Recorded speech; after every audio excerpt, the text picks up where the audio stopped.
about a year ago, we sort of bumped into each other. And I want to apologize because I was in the wrong place at the wrong time. And it was my fault. And it will never happen again.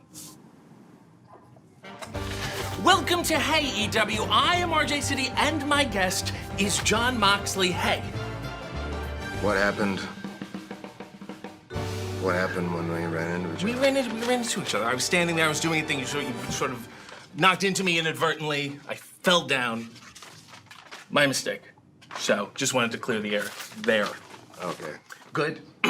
You're a Cincinnati boy from a neighborhood so rough. How rough is it? So rough that you said everyone you knew had to shoplift just to get by. Why do you still live there?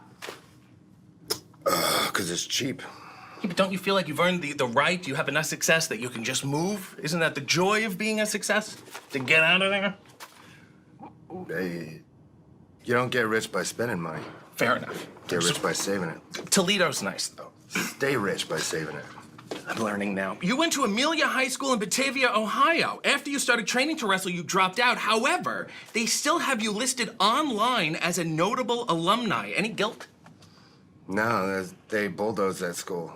Okay, so it just doesn't matter anymore. Yeah. Because you're not technically an alumni. You're a non-alumni. People went there for years and years and years. Their names are nowhere near that list.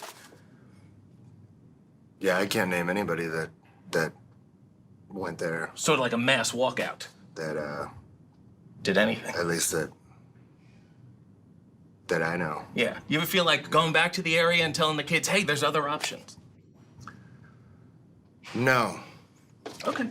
All right. Fair enough. You were trained by Cody Hawk and Les Thatcher, even though you lied about your age and had to stop until you were 18. But in the meantime, you would pay your dues. You'd do odd jobs. You would put up the ring. You would sell popcorn. When you were selling popcorn, would you just scoop off the top, or did you get a healthy mix going? I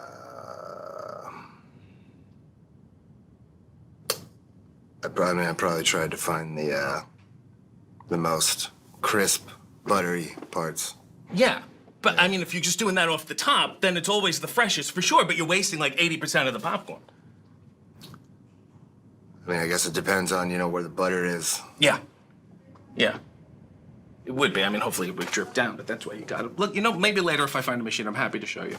You've said if you did not become a wrestler, you would have fought forest fires. Do you just have a penchant for dangerous and sweaty jobs? Well, I took an aptitude test, and that was the job that they gave me. Really? They said you look like a guy who can put out fires. There was a bunch of questions and stuff, and that was the job they said that I would be good for. Wow, that's fascinating. Did they mention sweat at all? I imagine it would be part of the deal. Yeah. Very sweaty. You'll look up like hibachi chef, I too. could still do it. If you wanted to. Do you want to? Do you ever go by and you see an oak on fire and say, let me handle that? If there was, I would try. Right. In a 2010 match with Jimmy Jacobs, you nearly lost one nipple. Eyewitnesses said it was, quote, just hanging there. Is this the worst thing that's ever happened to you? No, it wasn't bad at all. Because just reading it was the worst thing that's happened to me. Sewed it right back on. Yourself. You sewed it on yourself. It was flipping there for a while and showed it to everybody and we had a conversation and then until everybody kind of got over it. And then we were in Canada. So they said it would take forever at the emergency room and probably cost money I didn't have. So back then, anything I could self-fix or go to urgent care and then years later still be getting bills from stitches I got 10 years ago. I'm pretty sure I took care of them all by now. Is the nipple back to 100%? Oh, yeah. Is it functional? Yeah, there's as much as... You got feeling? It's stimulated? I mean, Yeah. That's excellent. Okay, great. You can Congrats. see the line. It's right on the line. Yeah. So it's perfect. That is fascinating. You did a great job. You gave yourself a boob job. Not even not even perfectly That's incredible. around the edge of the nipple. If I was trying to just excise my nipple and put it on a plate, that was how I would cut it. It was that perfect. Like a Hannibal Lecter type. Yeah, so just...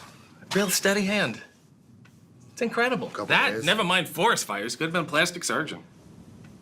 You come out to Wild Thing, but you come out to the 1984 version by the band X and not the most popular 1966 version by the Trogs. Why are you afraid of flute solos? It's not my decision, to be honest. Okay. Just one day, I thought they were playing Season of the Witch. And I was like, why the are they playing Season of the Witch right now?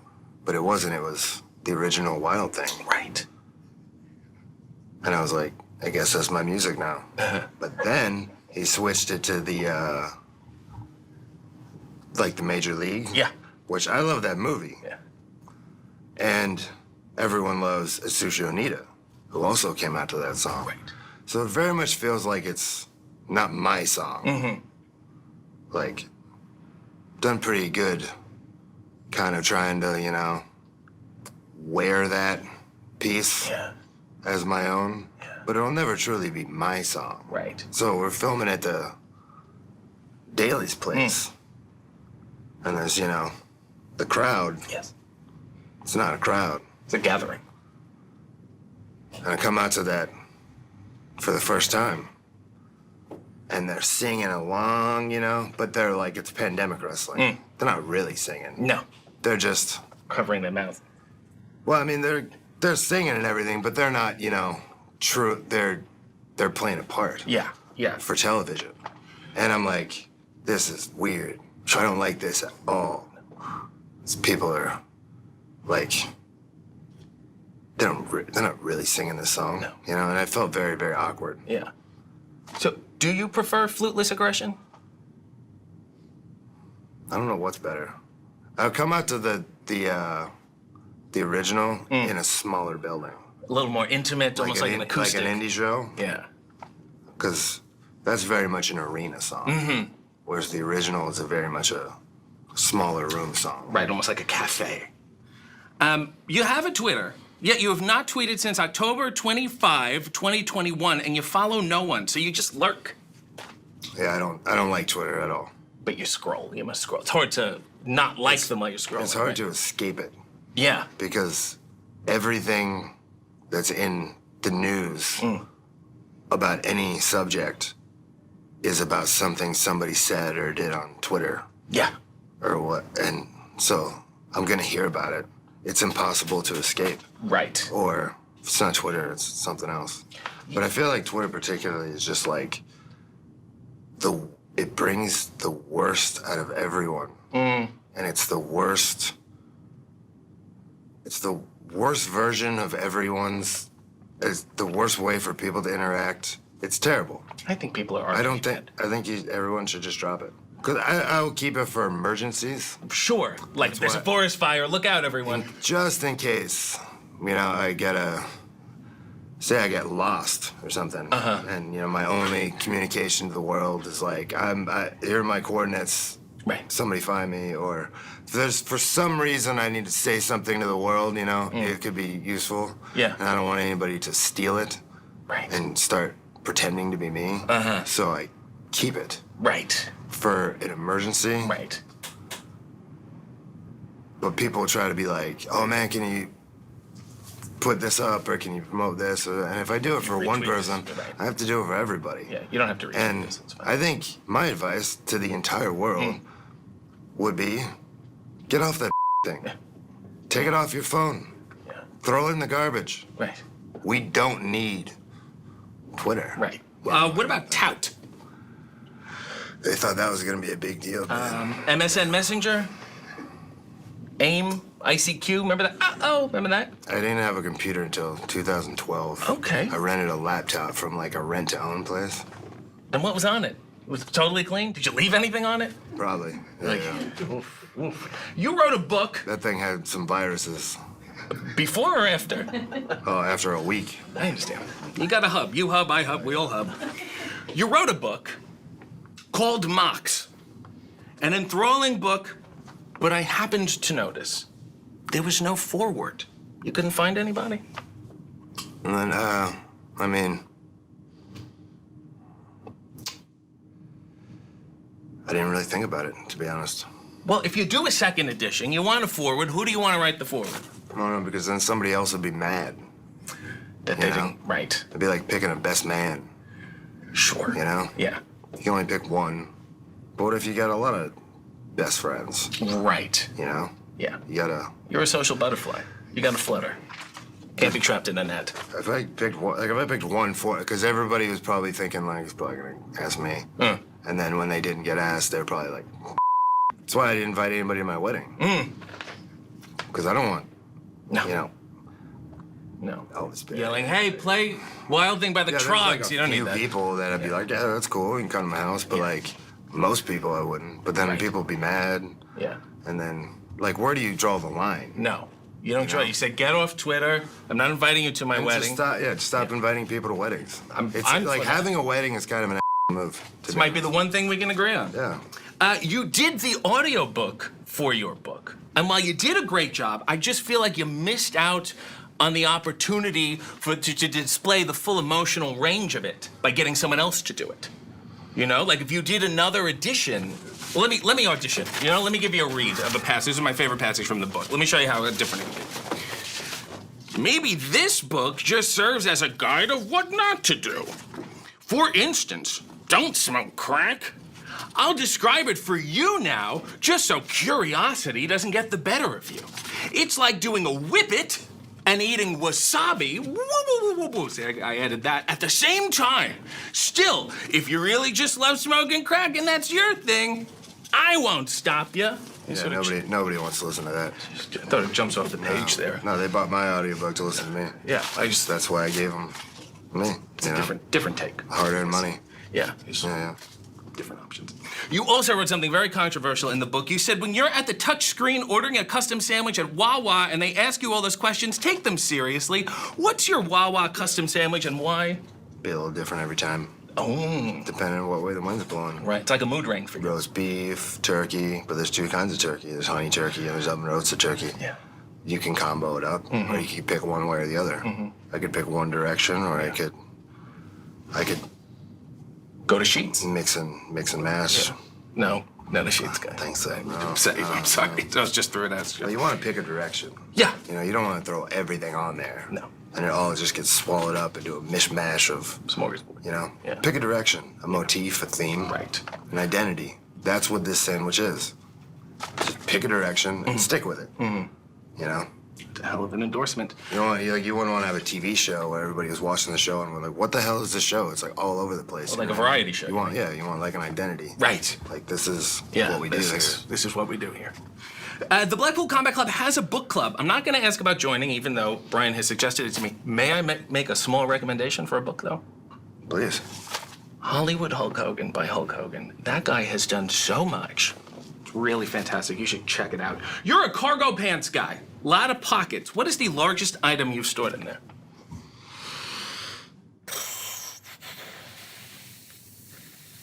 A good one.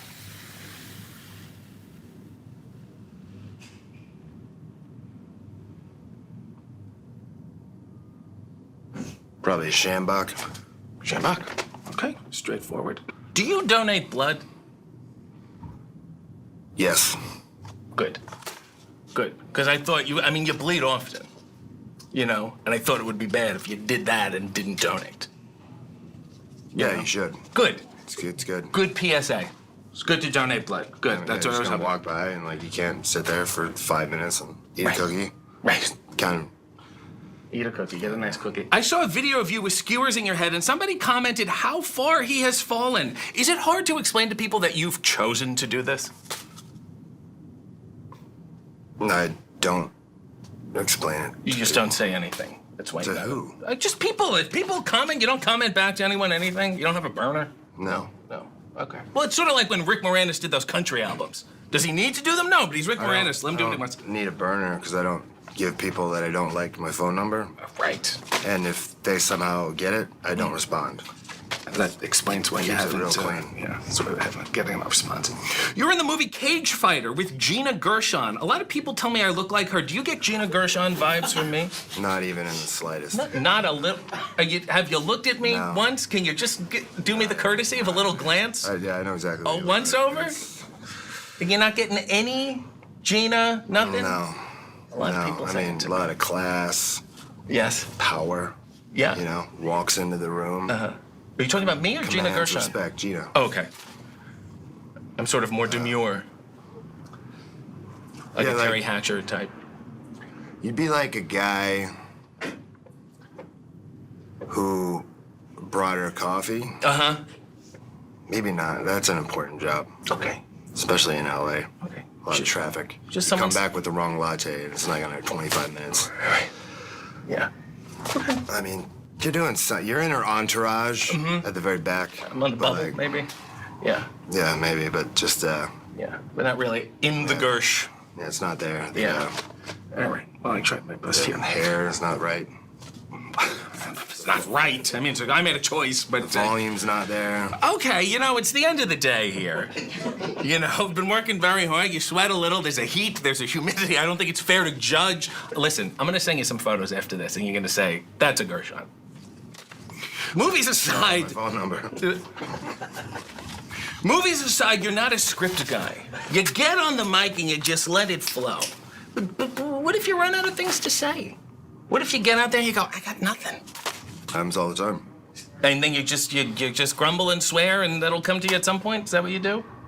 When I'm out there,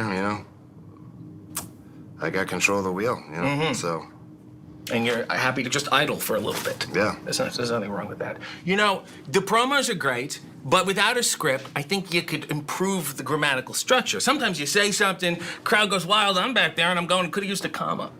So I just want to say, if you're ever backstage working on something, you see me, you need any help, I'm happy to pull out the red pen and make some tweaks for you. In fact, I have some catchphrases here. Do you want me to read them to you? I'll read them to you. Maybe get your read. Could be a paradigm shift of your whole essence. I mean, I'll take a good idea from like the hot dog vendor. Right. That's one of my secrets. Better than the hot dog vendor. I'm always listening, Yeah. Right. learning. Well, let's I don't listen get and learn. Stuck in my ways. Yeah, well, get a Think load that of... I know it all. No. You might stumble upon something great here. I'm sly as a mox. I'll let you think about it. Let's get Cincinnati. It evokes some reaction there. I think that's good. These pockets aren't going to fill themselves. You wanted me to say the Cincinnati? Well, how do you feel about it? Maybe like a strip club DJ might say that, and Yeah. we might be like, wow, you made it weird, man. Yeah. But I see what you're going for. Right. I wouldn't say that. Okay, fine. But what about these pockets aren't going to fill themselves? Maybe you could pull something out, a candy or confetti or a little like I'm ta-da. gonna be getting naughty anyway. I just a fun thing. Get Wild, naughty. you come out to Wild things. That's that whole thing going on there. You're sweating, things are happening. Naughty guy. He's a naughty It's guy. just Okay, all right. I Ooh. don't think my life has room for naughty anything. I don't think so. Your nipples are sewn on, and that's the end of that. And I'll do whatever I want, Sure. But- if you don't want to be naughty, you don't have to be naughty. but I do whatever I want. So Right. nothing I do by definition can be naughty, because It's what you want. Yeah. You don't have any guilt associated with it. yeah, I don't Yes. care. You're free to be a deviant. You've accepted it. Yeah. I mean, Excellent. Here's the thing. I'm wild. no. Okay. And finally, flutes to asses. Yeah, good one too. Something to think about. In an interview with Sports Illustrated, you said when it's all said and done and I've been eaten by a cougar or something, people are gonna look back on everything. I like the idea that you won't know where to classify me in history, you don't know where to put me on your list or your rankings or whatever the You really think you're gonna die being eaten by a cougar? Probably not, because I'm hyper aware Okay. of the risk. Think about it. Meaning you'll outrun a cougar or you just won't go in the woods? No, I like hiking, so Okay. But you're on guard. There is a risk, yeah. Yeah. So it'd be the person who just, is gallivanting around thinking I'm never gonna get eaten by a cougar Yeah. that, will not be prepared Right. to the moment. Right. So you have cougar awareness. Yeah. Just gotta play all these eventualities out in your mind and be prepared for Right. anything. Right. Sure. Certainly the cougars. Thank you. Shark, no though. Never beaten by a shark. No. And you're not a good swimmer? Not in the boots, obviously. They get very heavy, but I mean, I can swim, but I don't want to. you're not a beach goer. You're not nautical. When was the last time you were on a boat? Probably the Jericho cruise. That's a good plug. It's a nice way to tie it in. Yeah, Thank you for... I'm not gonna be in the water. Okay, not gonna be in the water. It's his domain. He's a nautical guy. Wait, the Shark or Chris Jericho? The water would be the Shark's domain. I understand. The Jericho Cruise would be Jericho's domain. Right. It'd be like that. Yeah. It'd be like if I tried to take over the Jericho Cruise. It just wouldn't work. No, it wouldn't. If I I'm think you would be a if good I'm director. Paddling around the water. Yeah. I don't have fins. I don't have gills. I No. don't have teeth. Wait, know, you have not- teeth. I think we'd start there. Not like that. I might as well not have any teeth. I'm gonna bite a shark. You have dental insecurity? Compared to a shark? Oh, okay. Compared to a shark, yes. We're I'm just saying talking in about general. Yeah, don't Eating say- each other? Right. Who's gonna eat the other one before the other one eats the other one? Right. Well, you just have to get away from him. You don't have to kill him. How am I gonna get away from him? You just gotta stand there and punch him in the face? You swim. You help me. I won't be in that situation. Right. I understand. So we won't go to the beach. That's fine. Don't worry about it. I want to thank you for doing this. It means the world to me. Is there anything I can do for you? No. You sure you're positive? That's a strong no, or is that like I'll let me think about it now? If such a time came where I needed your services, I would let you know. My services. Excellent. Okay. Well, sorry we didn't get to your appearance on the Shield, but I want to say thank you to Jon Moxley. And I've mispronounced it on purpose because you've got a lot of it.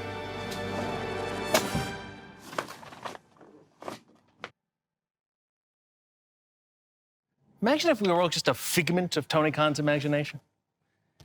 Welcome to Hey EW. I am RJ City, and my guest is Mina Shirakawa. Hey. Hey, hello. I'm Mina Shirakawa.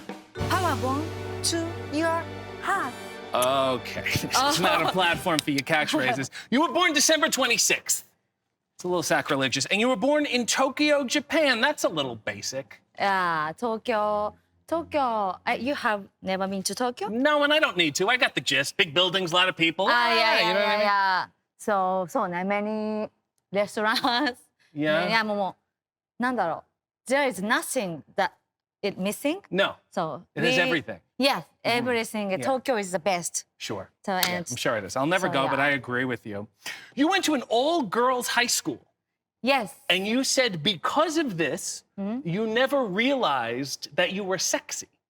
Oh, I realized my sexy. You did? I'm You sexy. did Yes, after a while? yeah, I figure you could point out the ugly ones at least.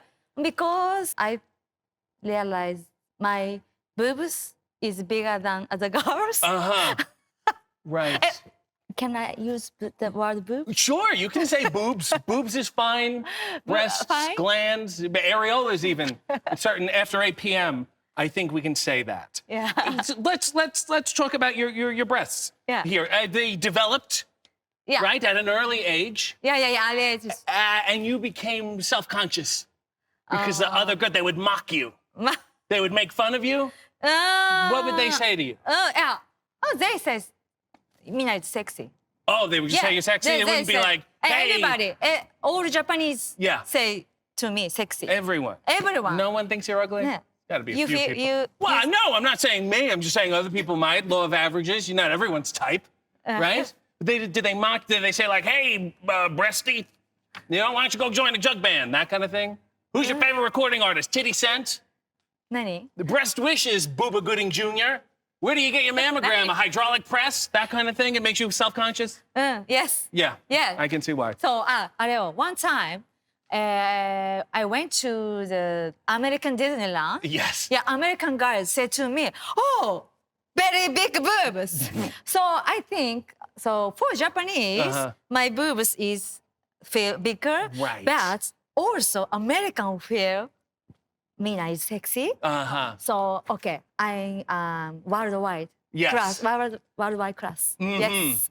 That's exactly Yes. how I would describe it. You went to Aoyama Gakuin University? Aoyama. Aoyama. Aoyama. Yama Yes. University. Aoyama. You got a degree in English Yeah. and in American literature. What do you hate most about the English language? So I have studied English for many years from high school. Yeah. But I learned just polite English. So sometimes I cannot hear what you are saying because you Talk using like an idiot. is what you're saying. yeah, slang, many slang. Yes. So I want to learn slang. Okay. Good slang. Yeah. Please teach me. It's not that much to learn. I know, hey, big boobs. That's pretty much it. That's all you really need to know. Yeah. So you have you mastered the English language so much that you did English commentary on Japanese wrestling shows. Oh, yeah, one time, only one. And what does it sound like? Give me an example. Oh! Perfect. Jesus. You don't even need anything else. That's all Excalibur does, believe me. So you have a degree in American literature. I don't believe you. What's your favorite piece of American literature? Oh, sorry, I forgot everything. Because... How convenient. No, I'm putting you to the test. Forgot. I'm going to read out some... Shakespeare. Yeah, sure. Nice and basic. I'm going to throw out some quotes. You tell me what American literature they're from. Yeah, that's what I thought. Okay, you ready? You ready? Get ready for this. Call me Ishmael. I don't know. Oh, there's a big whale. Has anyone seen the big whale? Nani? I don't know. Moby Dick. Nothing? I don't know. This was some school. All right, let's try another one. Let's try another one. Here we go. Here's another one. All right, then. Go to hell. Go to hell. Mark Twain, Huckleberry Finn, I know anything? Mark Twain. Yeah, Mark Twain, yeah. Sure you do. Yeah. And finally, Suburban Commando came out in 1991, lasted 2 to 3 weeks in the theater, and made money. Made money. This is one of the most famous pieces of American fiction. It's Hollywood Hulk Hogan by Hulk Hogan. It is a classic. You would have loved it. You were also a wedding planner. Yeah. Okay, since we have such good chemistry already, if you and I, us wacky kids, if we were to get married, what kind of wedding would we have? I recommend shrine ceremony. You know, very Japanese style. Yes. Maybe you suit hakama. Sure. Your hair is like samurai. Samurai you. hair. Thank you. Yeah. So I'll take really shrine. Yeah, sure. Good. Okay, Yeah. fine. That works for me. It's moving a little fast, but that's fine. So you're walking around, you're going to school with these big breasts, boob time all the time, and then you say, you know what? I'm going to make them work for me. My body, my choice. I'm going to become a garver. Oh, grabia. Garver. Grabia. Grabia? Grabia? Yes. Correct. Which means what? I don't know. Why? You became it. Why? So, it's too difficult to explain the grabia, so I changed to bikini model. I was Bikini model. Same meaning. Bikini model. Yeah, we have a million of those. Like, here, try this pre-workout. We got here. Model the mug. Model the mug. Show me how you would model it. Okay. Yeah, show me your expertise. So like grabia model. Yeah.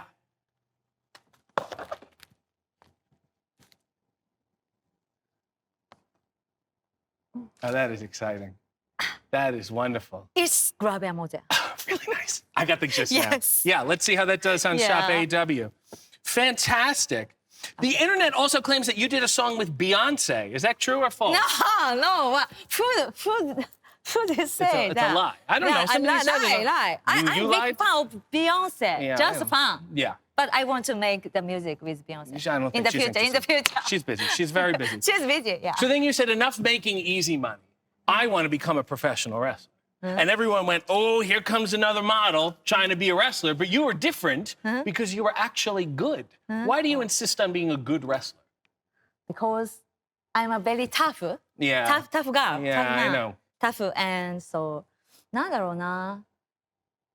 言うんだろう. I don't lose Yeah. to anyone.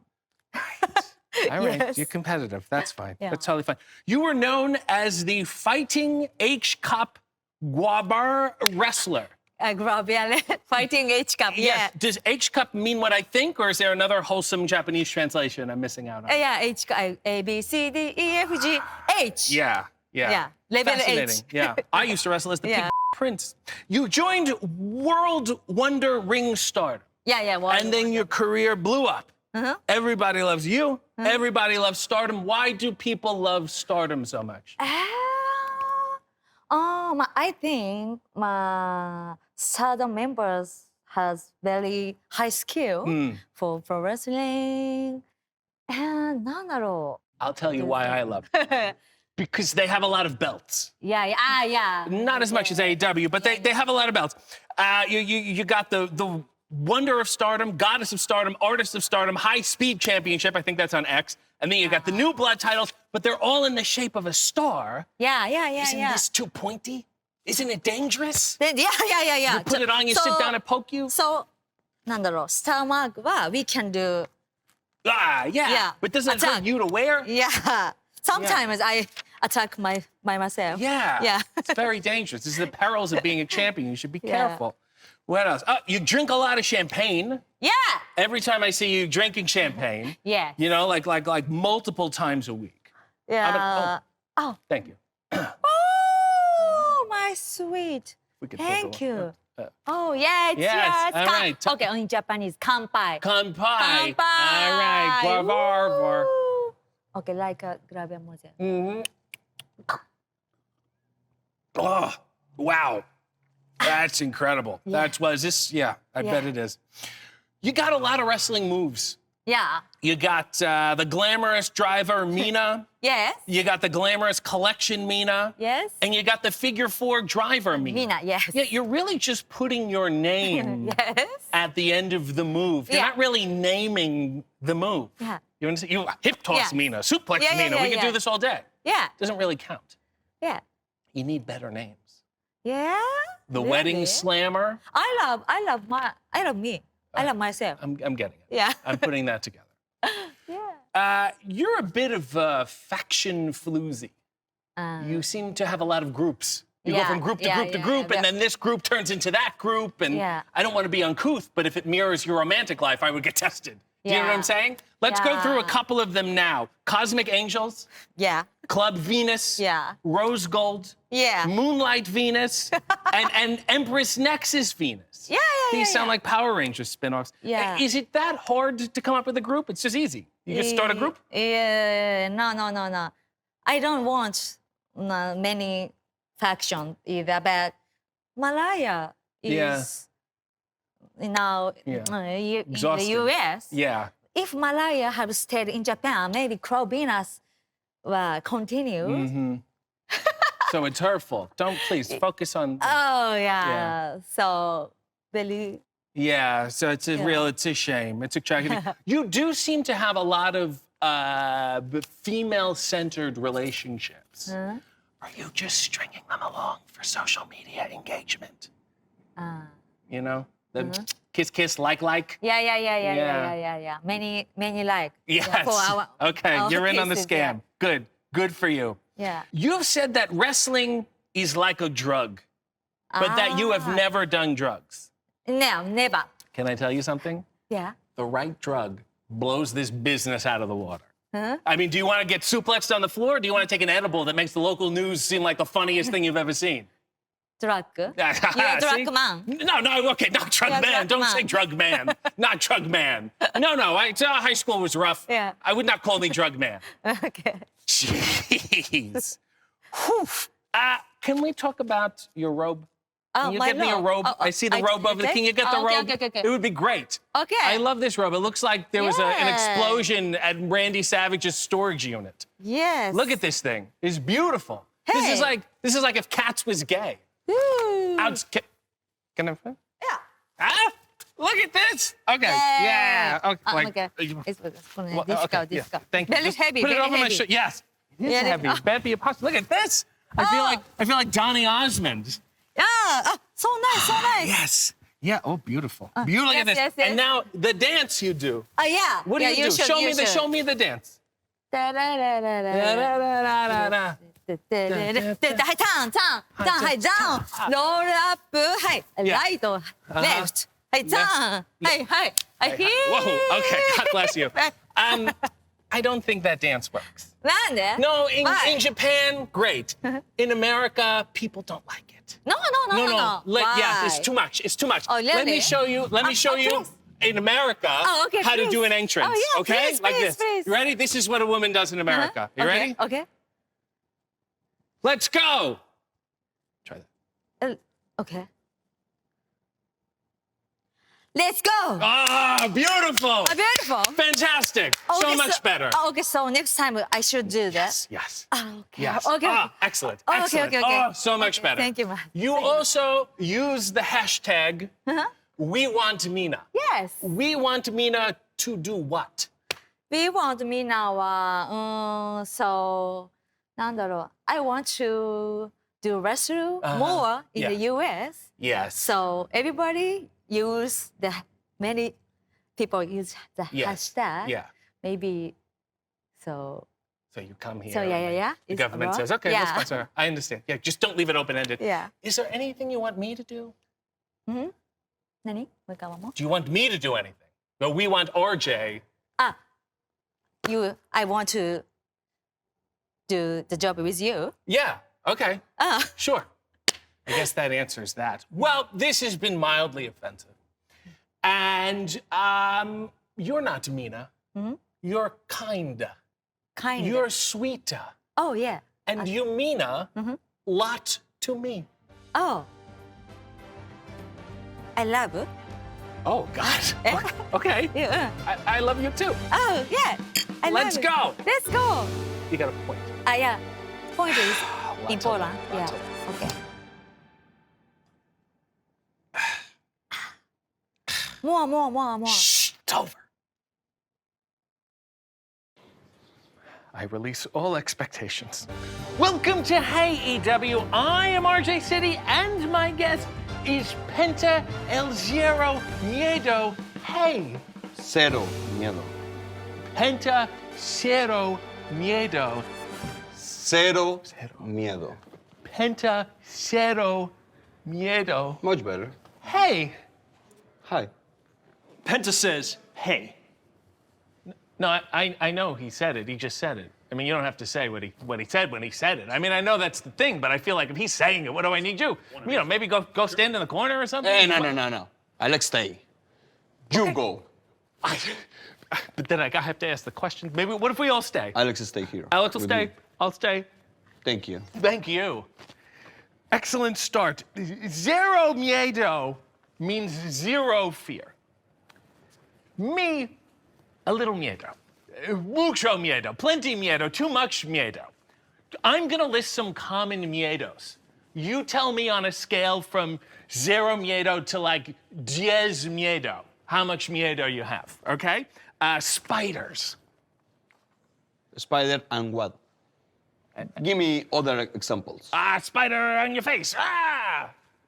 Heights. Open spaces. Like the ocean, outer space. Public speaking. Accepting your father's love. Okay. And any miedos there? Look this. Yes. Cero. Miedo. For everything. It's clear? Okay. I'm about an 8, 8.5. Next question, please. You're from Ecatepec. In Mexico City, Ecatepec. Ecatepec. If I went there, how long do you think I would last? Cero. Zero. Minutes. I'm picking it up. Yeah, fair enough. I'll stay in the resort. Your brother is Rey Fenix, obviously, Lucha Brothers, but Wikipedia says it's unclear just how many brothers and sisters you have. Are there secret Lucha siblings that we do not know about? Okay. We are 3 brothers. You know, Rey Fenix. Uh-huh. But you don't want to meet my other brother. I don't want to know. I don't. Stay safe. Okay, stay safe. We'll cut the whole thing out. Growing up, you and Phoenix sold masks together outside Arena, Mexico. Were they bootleg? Oh, you want buy a fake mask? No. You want? I'll buy a mask. I'll buy a mask. Sure. How much do you want? Let me know. Hey, take it easy. Okay. Listen. Yes. If you want a real Penta mask, Yes. just let me know. Okay. Okay, always a Estúpido salesman. este pendejo. Quite an entrepreneur. Penta says move on. Oh, sure. Well, then you wrestled in Arena Mexico, and now are there people outside Arena Mexico selling masks of you? Sort of a cycle. Yeah. A bootleg cycle. Okay. Yeah. You don't want to know what happens to them. Oh no, you don't. I'm against it. I would move on. We're moving straight on here. Don't worry about that. You were not the first person to call yourself Pentagon. Pentagon Senior, obviously, but you were warned against taking the name because legend has it, everyone who took the name, something bad would happen to them, so they said the name Pentagon was cursed. But you said that you were not afraid of it. So did you break the curse, or do you just not believe in any curses? Hey, bro, to be honest, Yeah. I don't believe in these stupid things. Okay. So if anything bad ever happens to you, it's not the curse? Penta knows a couple curse words. Would you like to hear? You want? Oh, excellent. ¡A tu madre! Okay. You understand? I did. You understand? Yes or no? Yes. Okay. Yes, but are you telling me to mi madre or you mi madre? Both. Depends how much time you have. Running a train. There is a legend that says, underneath the masks, that all luchadors are attractive. Oh. Sometimes a luchador will lose their mask, and everyone's like, oh, and then they go, oh, he's kind of hot. You have never been unmasked, which begs the question, are you attractive? So I think the best person for answer this question is your sister. You ask her and let me know. Sister. She knows only your mother. Okay, fair enough. Understood. Mexicans wear masks because they're too attractive. Americans wear the mask because they're too ugly. You are very ugly. I should You know? get Should one. we give him a mask? I would love a mask later. Maybe you don't need the mask, you need to cut your head. Okay. All right. That'll just be shoulders. A little awkward, but Save a mask. what happens when you sneeze? Dile tú este pendejo. Penta says nothing really. You might want to move on. Oh, okay. It must be like finishing with the condom on. Does that translate? You might want to move Let's move on. We're moving on here. You said that you often wear the colors black and white to represent good and evil.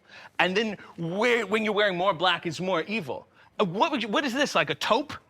Sort of like a taupey forest green? Where does that fall on the good to evil spectrum? You know, the greenest life. Okay. For this reason, today, my outfit is green. Yes. Because I love the life. Okay. But you are very boring. Like That's why I'm wearing this. the Beige. It's like a beigey brown. beige is boring. I know. Like Trying to you. Try to liven it up a little. Oh, other here's an question, exciting question. You've also dressed as the Joker, but you've dressed as the Heath Ledger Joker and not the Batman 66 one, originally played to perfection by Latin icon Cesar Romero. Any regrets? I think the best Joker in the history, Yeah. no matter it is for movie, for other things, the best Joker is Penta Joker. If you are agree or no, I agree. I like. say no more. Okay. Thank you. Just think about growing a mustache first and then putting that. You wrestle in gloves. Do you have sweaty palms?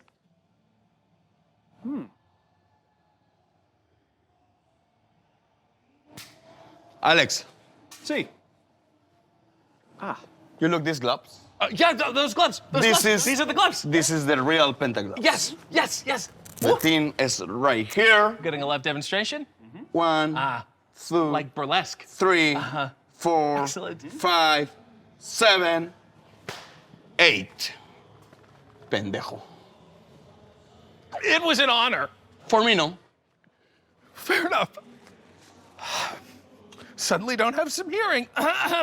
You have a bromance with San Francisco 49er George Kittle. George Kittle. Yeah. Why does he like you? We are real friends, brother. Excellent. George Kittle and Penta, we are real friends. Yes. You have friends? I have acquaintances. How many? It's 3 or 4. It's your dog and your cat and who more? Just the people in the It's neighborhood. fine. It's fine, no matter. No matter. But George Kidd and Penta, the best friends in the every sport. Yes, and in the No say more. Thank you. But in the Thank you. game, I wouldn't say anymore. I just wanted Next to learn how to question. do this.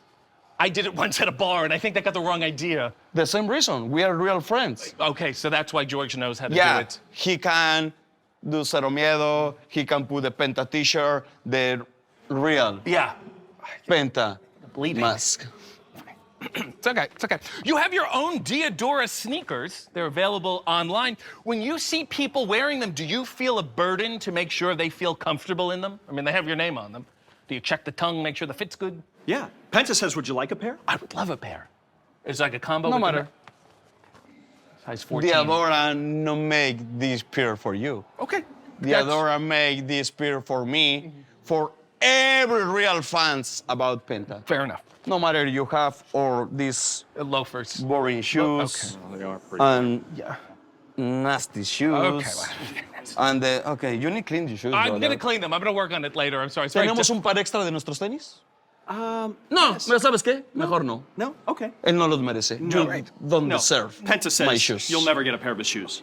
Do you wear your own shoes, or is that narcissistic? It's the best pair in this world about the shoes. Sure. About the sneakers. I would move on from the shoes. Okay, we're RJ. moving on I from would the just shoes. move on. Okay, here's something a little more tame. You've been quoted as saying, if you have any problems with people from the LGBTQ community, if you go to wrestling shows to shout racial puns or insults at wrestlers, if trans people make you feel insecure, we want none of your business or money. How much money do you think you've lost by not engaging with bigots? Este pendejo no entiende que en la lucha no hay odio. Y no estamos peleados con nada de eso. Nosotros tenemos amigos así, ¿correcto? Sí. Okay. Penta says hate belongs nowhere in wrestling. But I hate you. A lot of people do, actually. Right, fair enough. And that's not because of my sexuality or race, that's just for who I am as a person. I think that's a good example of how to hate someone. So Universally so hated, congrats actually, yeah. to you for that. It's an ethical kind of. You said if you could fight anyone in history, you would fight yourself to prove that you're the best. But then you would also lose. Contéstale tú porque creo que este pendejo no entiende quién es Penta. Penta says you're a loser. Okay, fair enough. I'm not going to be wrestling myself. Yes, yeah, Alex. You a are question- agreeing? Sure. For the purpose of, yeah, I'll take your side. I'll take my side, our side, loser side. It's fine. Alex. Yes. You are known as the hype man. I am indeed. It is your job to get people hype. I'm going to throw out some scenarios. Okay. You show me how you would get hype for them. Okay, sounds good. All right. Industrialization. 10 out of 10. Who wouldn't want an extra Buc-ee's or In-N-Out burger? Really nice. Really. Seal hunting. 0. Seal is a national treasure. Kiss from a Rose is one of the greatest songs of all time. Dare you try to hunt seal? Yep. And finally, moving your parents into assisted living. It depends on which parent, Fair enough. right? Yeah. I mean, it could be a 10, it could be a 1, you know. There's Depends an on A the parent, there's relationship. a B parent. Yeah, I mean, that's come on. understandable. It's really, and then really step parents. I mean, come on. reasonable. It's a pretty deep question. Penta, you've been so many versions of yourself. Pentagon Junior, Penta Oscuro, right? I'm going to throw out some other possible Pentas. Show me what they would be. You want to show you? Yeah, show off your range, your emotional range. What about Penta Triste? Only for today, I am Penta angry. Okay, all right. Penta angry for today. We got it. You got it? Yep. What if you were a health food influencer? You'd be a Penta Zero cholesterol. What if you wanted a refreshing movie snack? You would be Pentagon Junior Mints. What if you had to steal 50 cars to save your brother's life? You'd be Pentagon in 60 seconds. Okay, last question. This is a good one. Sure. Te dije, estamos perdiendo el tiempo con este pendejo aquí, Alex. In multiple interviews, when you and Phoenix are asked who is the best wrestler, you will always say Phoenix. Phoenix will always say you, but he's not here. It's you, right? No. My brother is the best wrestler in the world. Okay. And together, we are the best tag team in the universe. Totally understood. It's clear? Yes. Would you like to go to the ring and find out? No, I got it. No, I'm clear. I'm clear. One more. No, I'm good. I got it. Very good. Excellent. Too much Miedo. Miedo up the yin yang, my friend. One more little question. The last question. But the worst question, because it's no good question. I'm sorry, brother, but you are lost. Okay? Give me the last question. If I had to be a Penta, which one would I be? Say again, please. If I had to be a Penta, if you had to do a Penta in tribute to me, what would it be? Es tiempo. Dile que se vaya mejor porque lo voy a madrear. Penta says you better go. Okay, I'm gonna go. This has been an emotional, amazing. Penta, me madre. Can you shut the sign? Thank you.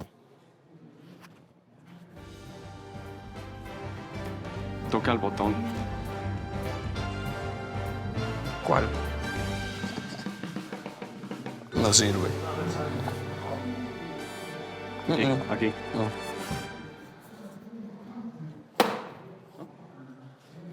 Vamos.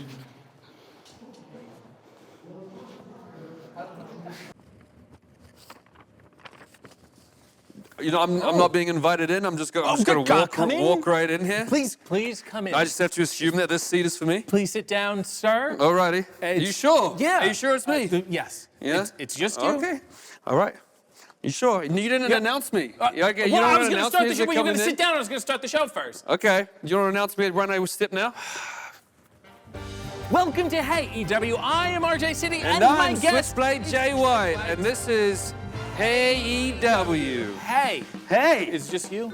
It's it's just for now. It's me and my favorite ROH six-man belt, but it's not the only one I brought. Actually, if you want to, here, grab that. If you very you just- interactive? If you just want to help me Okay, here, sure. I got a couple more where these came from. Here we go. Keep going. Keep it coming. Keep it coming. Keep it coming. Keep it coming. Keep it coming. We got a few more.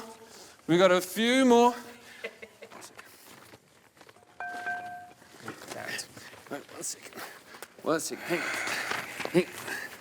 Hang on a second. Look.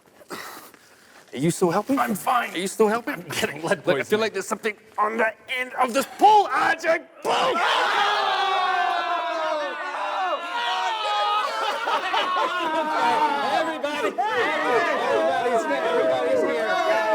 Everybody's here. We got you. You got me. You got me. So good. You got me. That was really Wonderful surprise. Good Guys, I had old-fashioned no idea.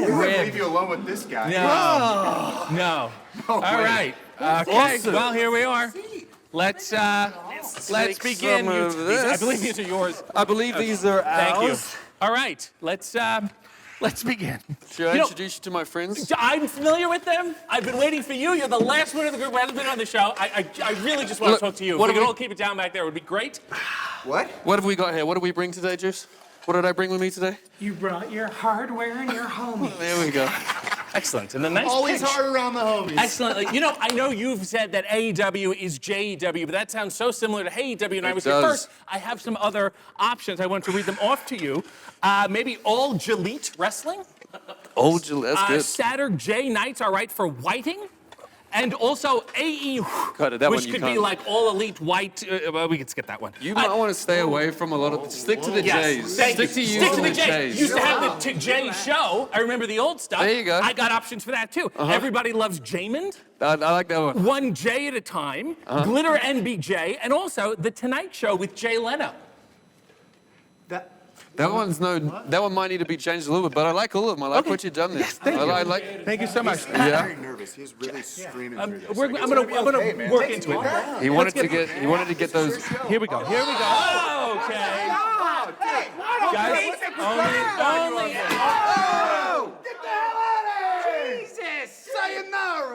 Jay, you're from New Zealand. Are the bushwhackers racist? In what way? In their Well, name more or so in- than all wrestling is No, racist. in terms of them and people or the name itself? With the name itself. I do you have find no idea. Well, except they're all I knew about New Zealand. It was them, Flight of the Conchords, and then you. Is that the trifecta here? That's pretty much it. Yeah. I'm the most recent one on that Right. list, though. Aren't I? And when was the last time you whacked a bush? Why are you talking so fast? I'm lively. I'm excited to be around Last you guys. time I whacked a bush. We can move on. No, not recently. Okay, Yeah, all right. I know. Let's bring it down. Let's get a little more intimate. Jay, as a child in New Zealand, you want to tell everybody what happened? As in, like, you know of something, or you're just asking very openly? What happened? I don't know. I feel like you're You insinuating. want to tell everybody what happened? Enough time has passed. I think you can come clean with it. What's going on? I'm not sure which. But I heard you may have started a brush fire. oh, that's one of my proudest moments. That RJ. That was an interesting day. Yeah. Are we allowed to talk about that? Are you allowed to talk about I'm it? not sure because it was very stupid, but I was a very, very, very young kid. Yeah. Basically, actions of myself and the company I keep. Obviously, I'm a great judge of that. Obviously. Yeah. Going back to the early days, obviously. Just lit off a little firework, lit that spark. Yeah.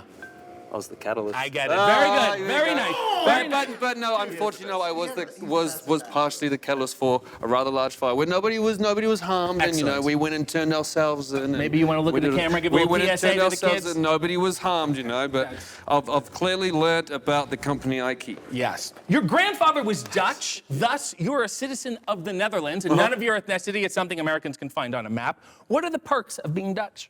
That I actually got to go and start wrestling in England in the first place. Otherwise, I probably wouldn't have been here. So you then must be pro-Brexit, because now nobody can do that anymore, and it reduces your competition. Go on the record about Brexit. Well, at the time, I was probably, I don't know. All I know about is myself getting.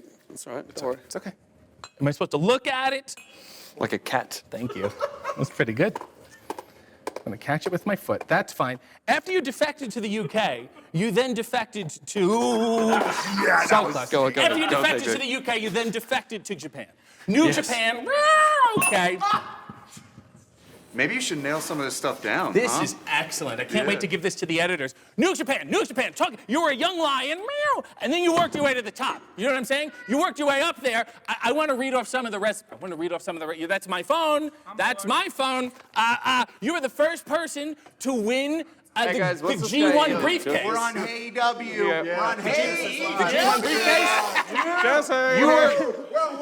You were also the first ever I'm IWGP sorry, Grand you Slam had a question. champ. You had a question. I'm Go plugging on. the resume. Oh, go ahead. We can skip ahead a little. We can skip ahead. You single-handedly sold out Madison Square Garden. I did. Have you heard about that? I have. Have you heard about that? What did you do? Like a one-man show? It was pretty much something like that. I was on the top of the card walking Yeah. as the IWGP heavyweight champion. I'm so- going to list some other people who have sold out MSG. You tell me how you compare to them. Okay. Okay, Bruno Sammartino. There you go. All right. There you go. Billy Joel. Who? The Wiggles. Oh, no, okay, come on, now. Those guys? Those guys? You I've done some wiggling in my day, but I don't know. look like a guy from the Wiggles.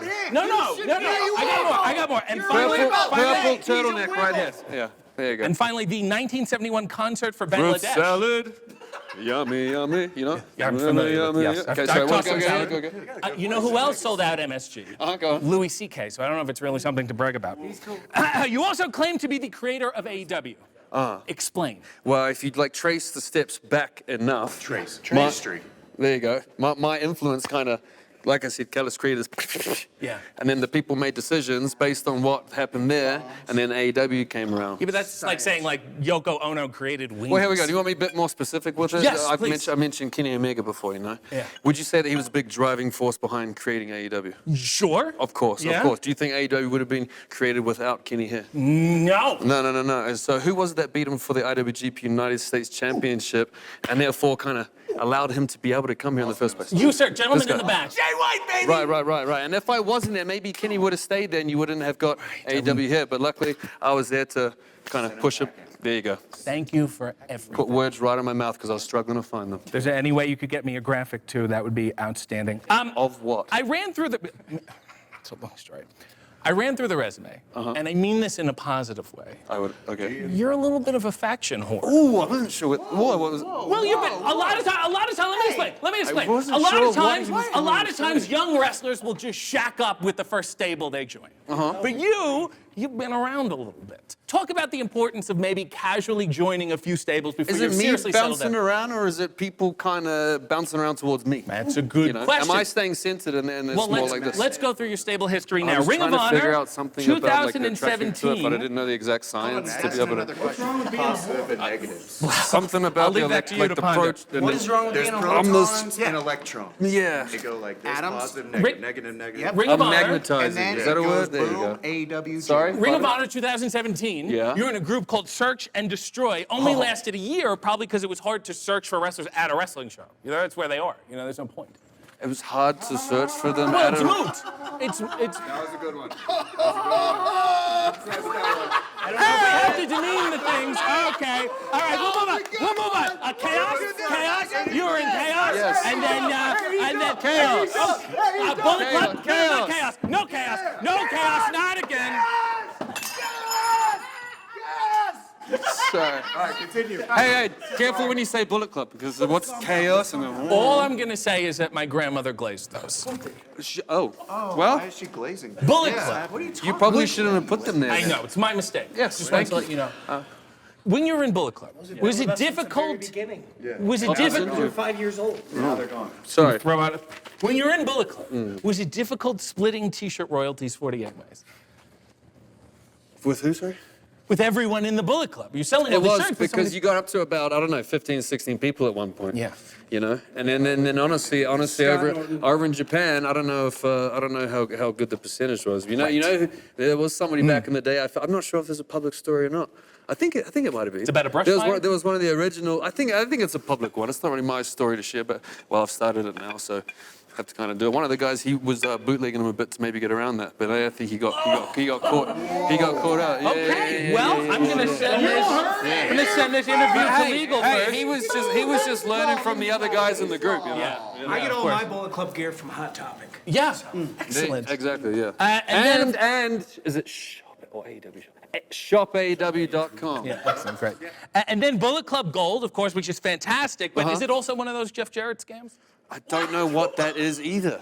What is that? I'm gonna send wanna you a go into that? website and don't click too many links on it. Questions on you, actually. What do you mean by Jeff Jarrett scam? I'm just saying you something. I think he's a good person. Oh, I he's think he's got a getting good heart. Okay, Let me put it that way. okay. I think he's got a good heart. We don't need to get never into been it right got now. by JJ. Let's skip. Let's skip the Bang Bang Scissor Gang because who needs to talk about Billy Gunn anymore? That's And right. then- We got a and then nice you souvenir. sort of- Look. And then you. Thank you. And then you guys sort of morphed into the Bang Bang Gang. You know, and between that and the BCC, my search history is shot. That's right. You got to learn your ABCs, your BBGs, and your BCGs, RJ. Right. Oh, Yes, like you that. do. And I'll meet you at CBGB's, my friends. Oh, there we and go. then you do the guns up. Yeah, Which yeah, I yeah. love. I think it's Please don't do fantastic. that. Please don't do I won't do it anymore. No. Do it again. Do it again. Wait, do you want me to? Or you Do don't it want again. Okay. I dare I don't you. want me to. My question is, the mortality rate from falling bullets is nearly 30%. Are we sending the wrong message about Real quick, this is celebratory what my gunfire? life is. Instead of like the angel and devil on each shoulder, Yeah. it's just you got these two right here. Right. You know, and which he's was- sort of neutral. Titus O'Neil. What was your question? Well, I was thinking maybe if you change it up a little, what if you guys do like guns down, or maybe put them in a storage locker, or get a background check, something like that. Well, no. No. I didn't like any of that. Guns are loaded with vibes, my Vibes. friend. Okay, we're just shooting no fives. Okay. Do the line and say put them in a storage locker. Put them in a storage locker. No, do the line. If you ain't down with that. If you ain't down with that, we got 2 words for you. We got 2 words for you. Well, it's not 2 words anymore. is Right, it? I see the problem. I Jeff see the Hardy problem. guns. He insinuated Jeff well, I Hardy didn't- guns. Wow. Are you gonna thrust pelvic thrust? Let's this? not. Let's not. I haven't thrusted in years. Watch your mouth. Oh, come on. Would Would you like to thrust right now for the first time in years? I'll do a little thrust. Yeah, do it a little frost. Stand up and give us a little thrust. Come on, everybody, do a little thrust. That was the thrust. That was it. There was something. What was wrong with that? What if I do this?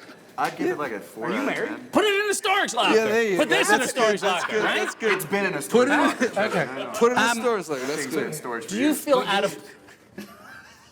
Do you feel out of place being a knife guy in a gun club? Nah. Really? Because sometimes I go, maybe you want to stab. Maybe you Well, want to I got this- bayonet. Okay, you can do that. You can do that, but it's okay. Okay. But yeah, you could, like you said, you could blend it and put the knife on the gun for the bayonet, like you said. But Why the switchblade in particular?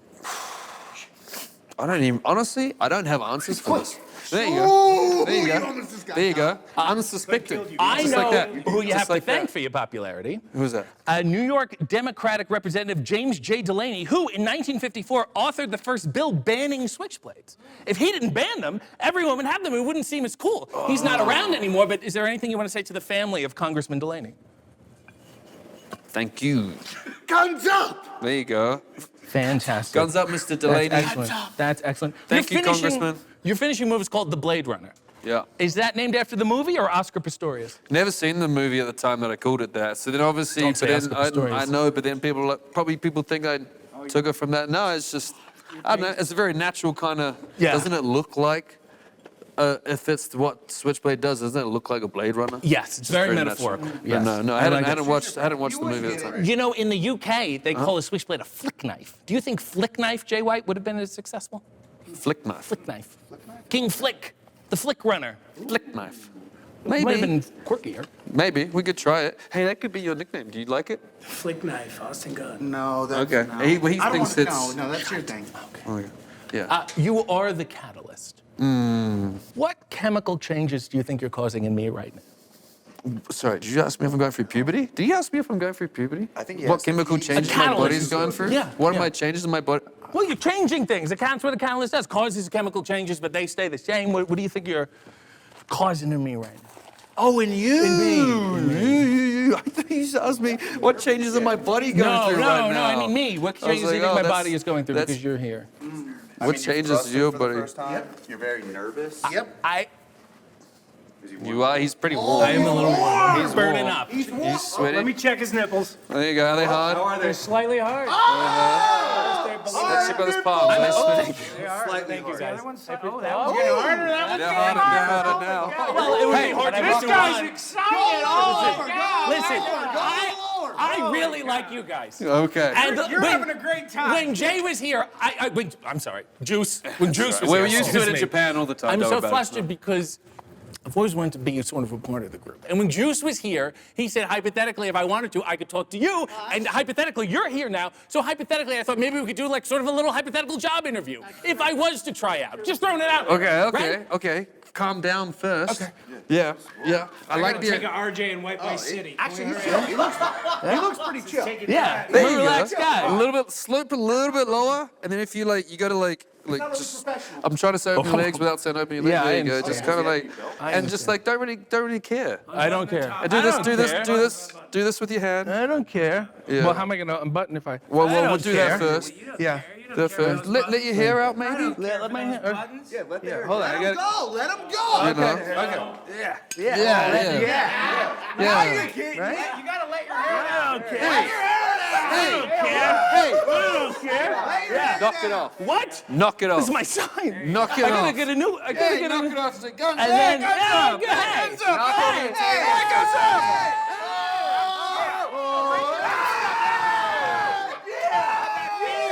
I don't care. Yeah. That was fine. That was So I'm thinking about this, right? You guys are the guns. You got the banging and ganging. I could be something quicker and flashier, like a pistol. no, You guys could call me like little piss or something. What if you guys call me like little piss? Hey, You know? hold that. Yeah. A little piss. Like this? A little piss. Show us how cool No, you really no, are. make me do it, please. Show us how cool you really are. Everybody protect their eyes. Your grandma would be proud.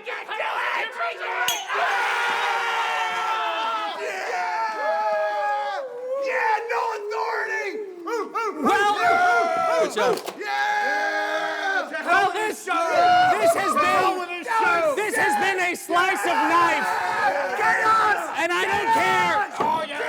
Guys, I had a poignant ending. Can I at least do the poignant ending? Yeah. I don't care if you're Jay White, Jay Black, Jay Rich, Jay Poor, Jay Straight, or LJTBQ+. Good job. Staying You're- with the times. J equal to me. I'm Lil Piss, and then this gang is banged. No idea what he just No said. idea. Lost me. Lost me. Hit him with about the 30 seconds. tagline. Hit him with the tagline. Just the thing. Just the thing that makes us crush shit. I know you're gonna complain about the miss here, but look, the people are gonna love it. And RJ, if you ain't down with that, we got 2 words for you. Guns up! You shut this. Guns up! See, it doesn't roll when you just do the put them in the locker. I think I'm gonna get fired. Right. I wouldn't put that in the dryer. Welcome to Good. Welcome to Hey AEW. I am RJ City, and my guest is Queen Aminata. Hey. Hi. Good. Good. There are so many queens in wrestling. Why one more? Oh, RJ. Do they look juicy like me? They don't. Not the ones I've seen. Were they born in Africa? They were not born in Africa. Play with monkeys? You play with monkeys? Of course, I even ate them. Oh, I shouldn't say that. Well, it's too late now. What happened? They get a little aggressive and you say, before he rips my face off, let me kill him and eat him. Well, no, it was just there and I was hungry and I didn't realize it was monkey tail after I ate it. Yeah, these things happen. So it happens, yeah. And what does it taste like? What do you have it with? Fufu. Of course. How would you not have monkey with fufu? I'm an idiot. Apologize. Shoot on some other queens for me. Queen. What do you mean? The band. The band? Yeah, how do you feel about them? I don't know. Okay, fine. I don't... Queen Latifah. Oh. Skin. Okay. Queens of the Stone Age. What the hell is that? They're a band. Guy has red hair. Don't worry about it. The King of Queens. Listen, I'm slow. I don't know what you're talking about. All right, okay. Finally, Queen Amidala. Ooh, I heard a lot about Queen Amidala, but I think Queen Aminata is better. Now, she was Queen Amidala in 1999. Did you steal Aminata from Amidala? Or did Amidala steal Aminata from Amidala? Aminata stole Aminata from Aminata. That's what I thought. You're from Guinea, West Africa. Hell yes. This may surprise you. I don't know that much about it. Oh my God. Yeah. Do you have Google? Yeah, but I use it. I get tired. Oh. Yeah, I started you're- Googling eating monkeys. I totally lost track. I think you're lazy. Okay, well, give me the gist. Give me the gist of Guinea. This is Guinea. All right, fair enough. What is a horrible misconception that Americans would have about Guinea? That we are poor and we don't have electricity. Right. But no, we are not. You're rich. Very rich. And you have lights on everywhere. Everywhere. Yeah. Rich here, Right. rich here. I got it. Every asset. Flip it around. What horrible misconceptions do you have about America? Oh, cheese. Cheese? Yeah. That they just have cheese? We have cheese. There's a lot Yeah, of I cheese. don't like cheese. You hate cheese. I don't hate cheese, but I don't like cheese because it's not good for me. So you're cheese neutral? Oh, come on. What? I want to look cheesy, but I don't want to eat cheese to look cheesy, if that makes sense. Sure, you and Amidala should have cheese and not look cheesy and Aminata. Racism aside, people do get confused because there are like 3 countries named Guinea. You have your Guinea, you have Guinea-Bissau, you have Equatorial Guinea, plus Papua New Guinea. They love the word Guinea. Could they not find another name? Give me a high five on that. Good research. Guinea confusion. Do you find guinea pigs offensive? I mean, a pig is a pig, so... It's a little insulting, though. It's like a pig for your country. Like if there was a Canada rat, I'd be upset. Ugh. I don't know how I feel about that. I don't eat pig anyway, so I don't know. Just So- monkeys. Do you call guinea pigs in Guinea? No, we call pig a pig. American people just confuse the hell out of me. That's why I'm always lost. A pig is a pig. A pig is a pig. Absolutely. I'll say so. You know, Guinea is also a derogatory term for Italians. So I feel like we can meet halfway there. What is derogatory? Insulting. It's insulting. They'll say, hey, Guinea, and I'm supposed to be upset. I'm just happy you're not from WAP, Poland. You speak 4 languages. English, French, who cares? But also Susu and Fulani, which is fascinating because I am fluent in Fulani. I'm going to read some Fulani proverbs. You tell me if you know what they mean. Let's go. Bangado imo fauru, nanji nangana boji guti. Can I just say shut the up? Oh, okay. All right. That was not Fulani. Well, maybe different dialects. But it means a bride and a hyena victim do not shed the same tears. Wait, what? Very common proverb. Let me read another one here. You'll get this one. Si maudo wii modan jambaniri ni nangada dunligal. Of course. RJ, I'm lost. It says, if a man says he will swallow an axe, hold the handle for him. It's a common Swallow. saying. All I heard was swallow. Hey, these Okay, are that's a proverbs little from your nasty. country, not mine, okay? No, not my country. Okay, That's last one. imagination. Last one. You'll get this one. Wota mimam dihan. Can I just say you're pissing me off? Okay, good, because it means don't touch me there. No. Susu, I'm very rusty on. Give me a nice Susu insult I can use. Young Gamadi. Young Gamadi, which means? Bastard. Easy. Long way to say that. You went to private school because your father wanted to give you what he did not have growing up. You are a mother. What are you giving your children that you didn't have when you were a kid? I'm telling them to stay juicy, sexy, 24/7. Own it. They go to public school. Why not? I don't care. I thought so. Food You is expensive. gotta save money somewhere. You went to university before you turned 18. Yeah. Are you a genius? No, I'm not. I'm just smart. Extra smart. Extra smart. Okay, it's just the level underneath genius. I understand. You went to Paris to study international law. Of course. You are qualified to practice law in France. What are you doing here? Exactly. I'm asking myself, what am I doing here? Horrible mistake. It's just really bad. You overshot this. You're overqualified. Right? Yeah, your plan B should actually be your plan A. I'm actually acting like American people right now, so I just want to be here and do dumb stuff and get paid. All right. Yeah. Good luck with that. What is international law? Like a Russian guy pushed a Swedish guy? It's more like you do whatever you want to do, anywhere you want to do. So. You can do what you want to do anywhere you want to do. Yeah, And just that's- get away with it. I see how wars start now. Do you think you can go back to French lawyering after wrestling? Is that the plan? Oh, hell no. Yeah. Why would I do that? I look way too good on TV. Right. So like a Judge Judy type of thing. No. Okay. Fair enough. So then, you said, I'm going to the U.S., and I'm not coming back. So long, France. And the first place you moved to is? Ohio. What is wrong with you? What is wrong with you? You left France to move to Ohio. Listen to me. Ohio is great. I get to save a lot of money. It's really, really cold. But because of Ohio, I am here. Right. Yeah. Think about it.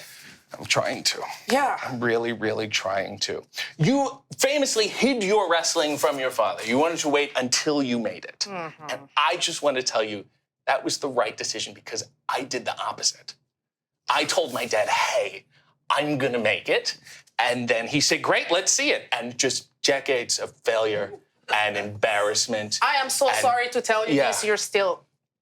I know, this isn't making it. It's just It's not working. But I'm happy to tell you that my father is watching this right now, and he's more proud of you than he is of me. He should. Daddy, you should be proud. Of course. Okay, let's keep going. He would never see stuff like that. Pops, that one's for you. Why is your skin so good? It's too good for wrestling. The wrestling diet is like beef jerky, niacin, and energy drinks. What are you doing differently? I guess I go to the strip club. Aha. You go and you say... Jiggle for me, because I love it. God bless. God bless. Speaking of jiggling, you were friends with Sky Blue. Oh, yes. Did you know she lit a kid on fire? I know. Were you friends with her before you knew that? No, I know. Yeah. I know it's better but to be... I supported her decision. Okay. It's good. Excellent. Well, if she ever asks you for a lighter, I'd run. No. Let's burn them all. Okay. All right. Speaking of burning up, you two produce a lot of ass-centric content online. You trap. You set quite a few traps. People get trapped. A lot of people like it, but how many people do you think are looking at it, appreciating it, and then not actually liking it? Actually, I don't care about that. Okay. Yeah. Yeah. It's hard. It's hard for me because I want to like it out of support. Like, good on you. Good for you. Do your thing. My body, my choice. But, there's no non-horny way to like it. I mean, if you're horny and like it, fine. If you're not horny and not like it, it's okay. It's whatever you want, but we like to keep it juicy, jiggly, hot. Yeah. Okay, so you can understand if I do like it, you'll be like, he's doing that morally. Well, from you, that's a little weird, honestly. I'll mute Don't be a pervert. Don't be a pervert. Yeah. Right.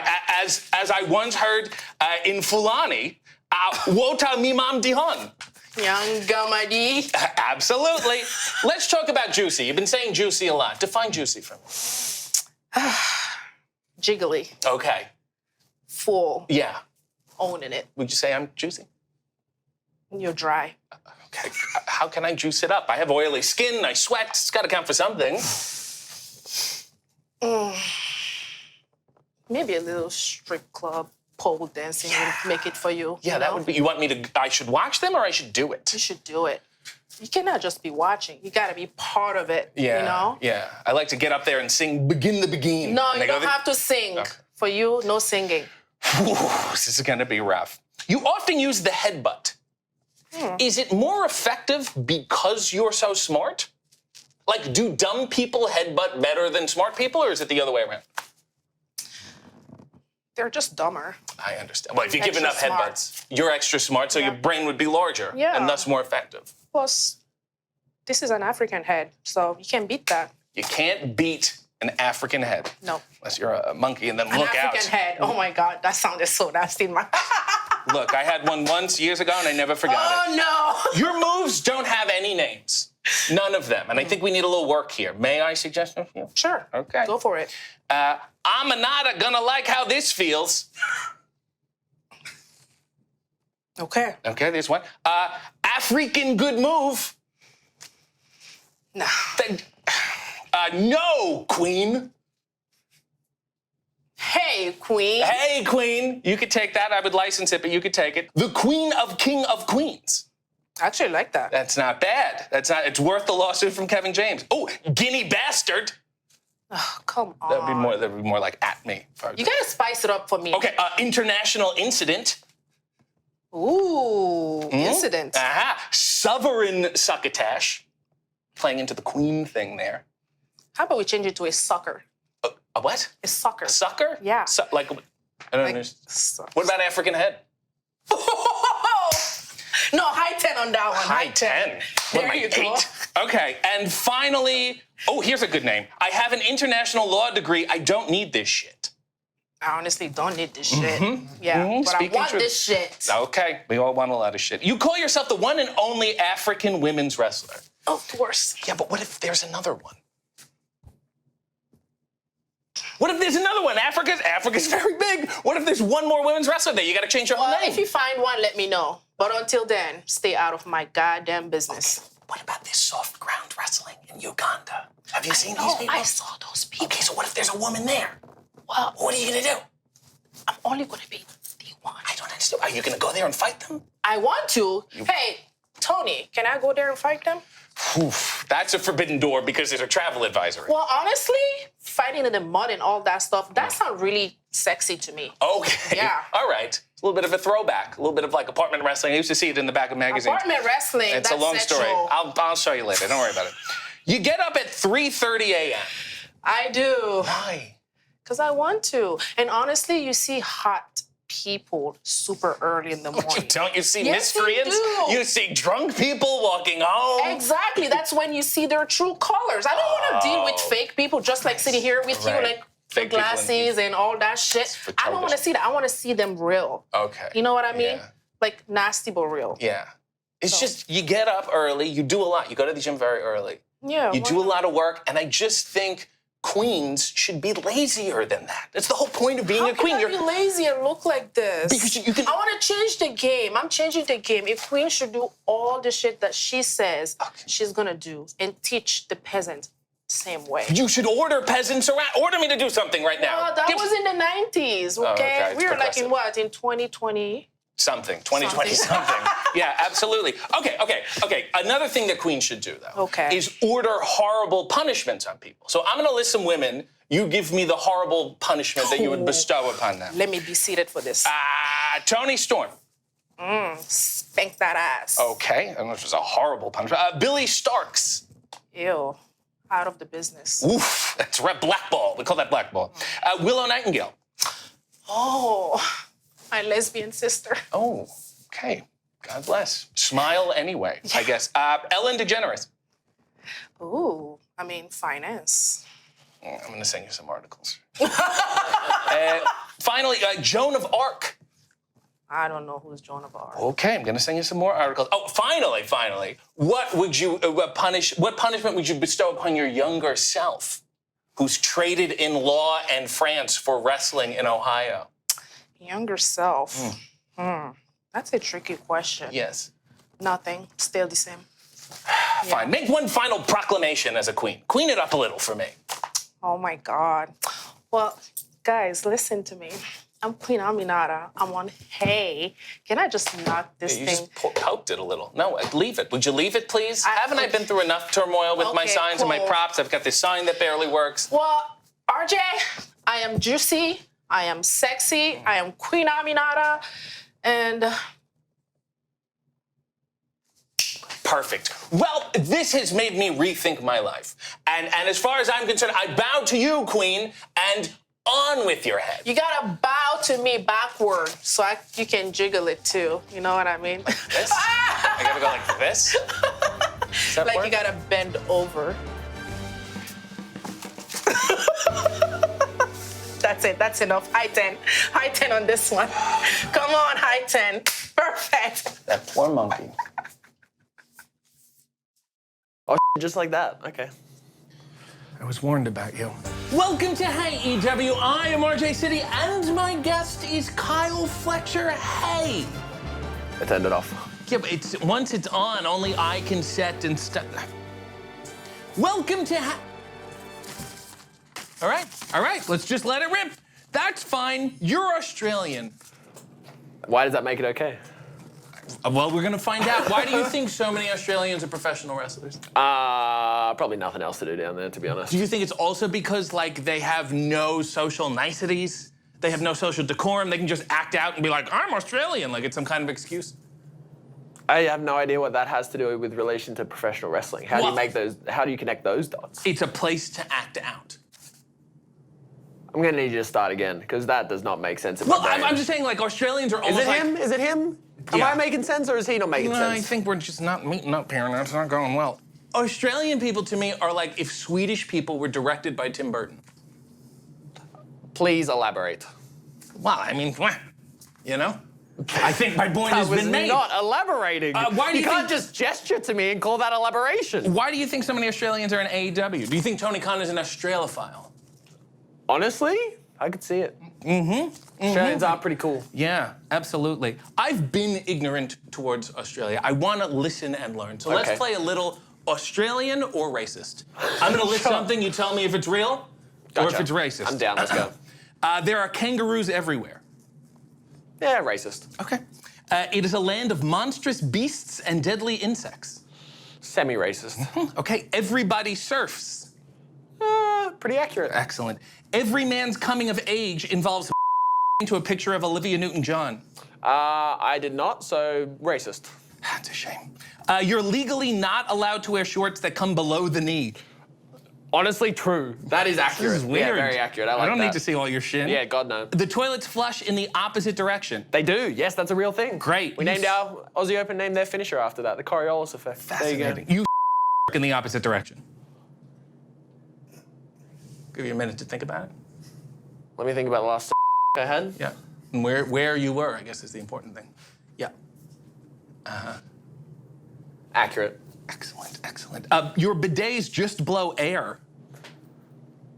I don't think I've seen a bidet in Australia ever.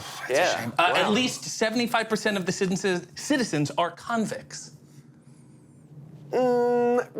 Racist. I mean, our heritage is almost 100% convicts. Right. But current day and age, Right. maybe like 63%. Okay, only the most annoying Americans move there because they've been kicked out of the United States. Accurate. And finally, you're racist. I am? Well, I'm asking you, are Australians racist? My mum is a little bit. Okay, so it's not racist to say you guys are racist. Yeah, not really. I understand. Yeah. I understand. Do you think you would be as attractive without the accent? No. Let's give it a shot. What accent do you want me to do instead? Give me like a Midwest. Howdy, y'all. Oh, boy. Disgusting, right? Oh, that's hideous. Terrible. That is repulsive. It's one of the worst things I've ever I know, seen. right? Ugh. Yeah. Ugh.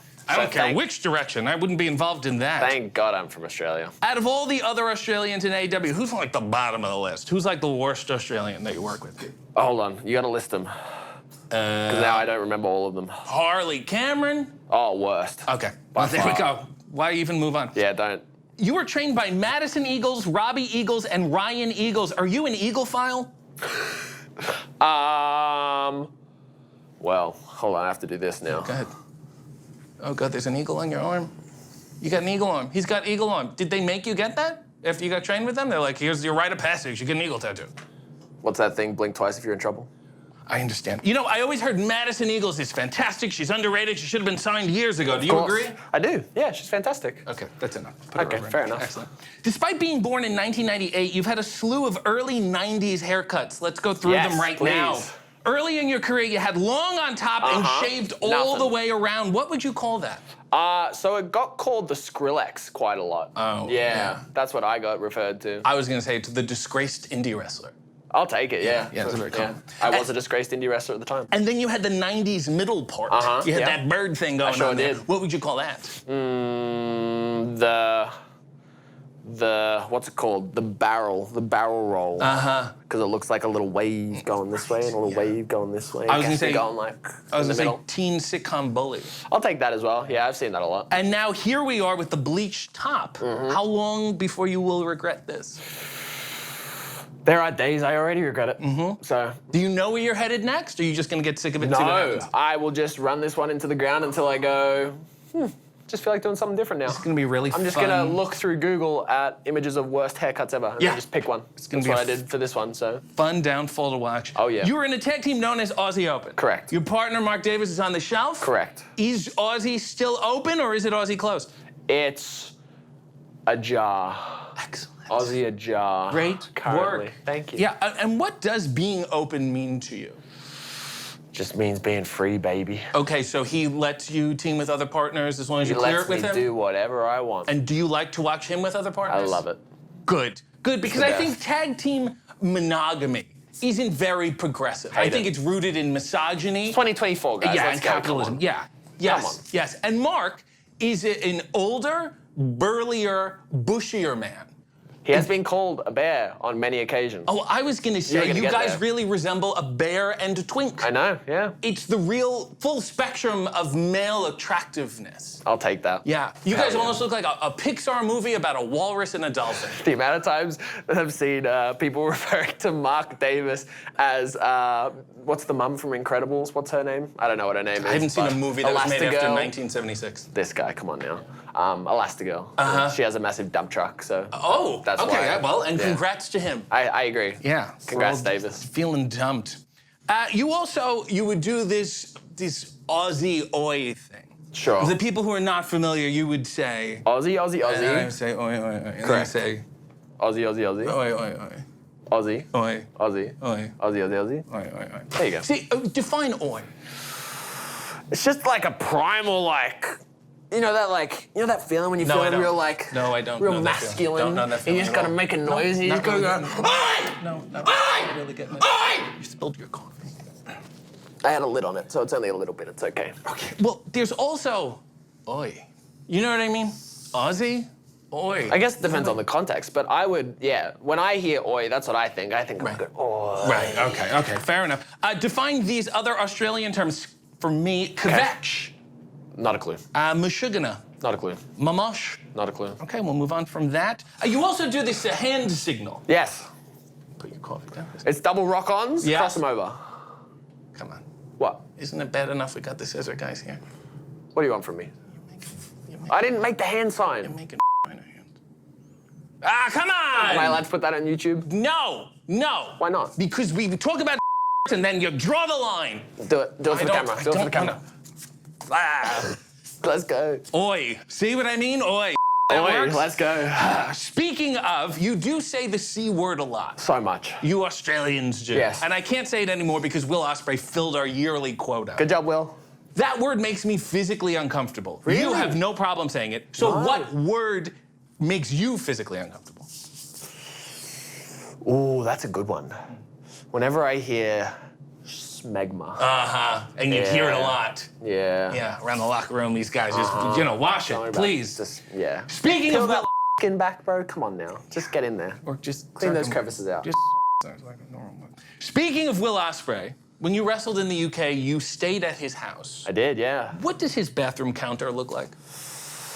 God, so when I was living there were 4 dudes living in the house. Oof. So it was just, I don't think that thing got cleaned once, Right. I'll be honest. And so you all went to the left. What does that mean? You'll have to watch this episode. There you go. With Will, you're a member of the United Empire. Correct. Do you support colonialism? I mean, I'm from Australia, so I think I kind of have to say yes. It's not really an option for me, to be Yeah. honest. I have to say it's good to at least some Your mother degree. certainly does. Yeah, right. It's a shame. You were booked in a bunkhouse match without actually knowing what it even is. Bunkhouse brawl. Thank you. Now, having had the match, do you know what a bunkhouse brawl is? Literally not a clue. Okay. It's just, I just went out there and things were thrown at me. Yeah. I threw things. I had it. Yeah, whatever. I don't know. April 28th, 2024, you tweeted, quote, "Multiple people today have said I'm way bigger in person and that TV does not do me justice. Not sure if I should be flattered or insulted. Help. Why do you think you come off small on camera?" I don't know. I have the same problem. Yeah. People say that I tweet smaller than I am. That's, how is a tweet small? Like little amount Anxiety, of characters? it's very insecure. You're like, oh, this guy has to be 5'4". Maybe that's why Yeah. I feel small on We're TV. giants. We're 2 gigantic men. And very no one insecure. watching has any idea. So insecure. How can you become bigger?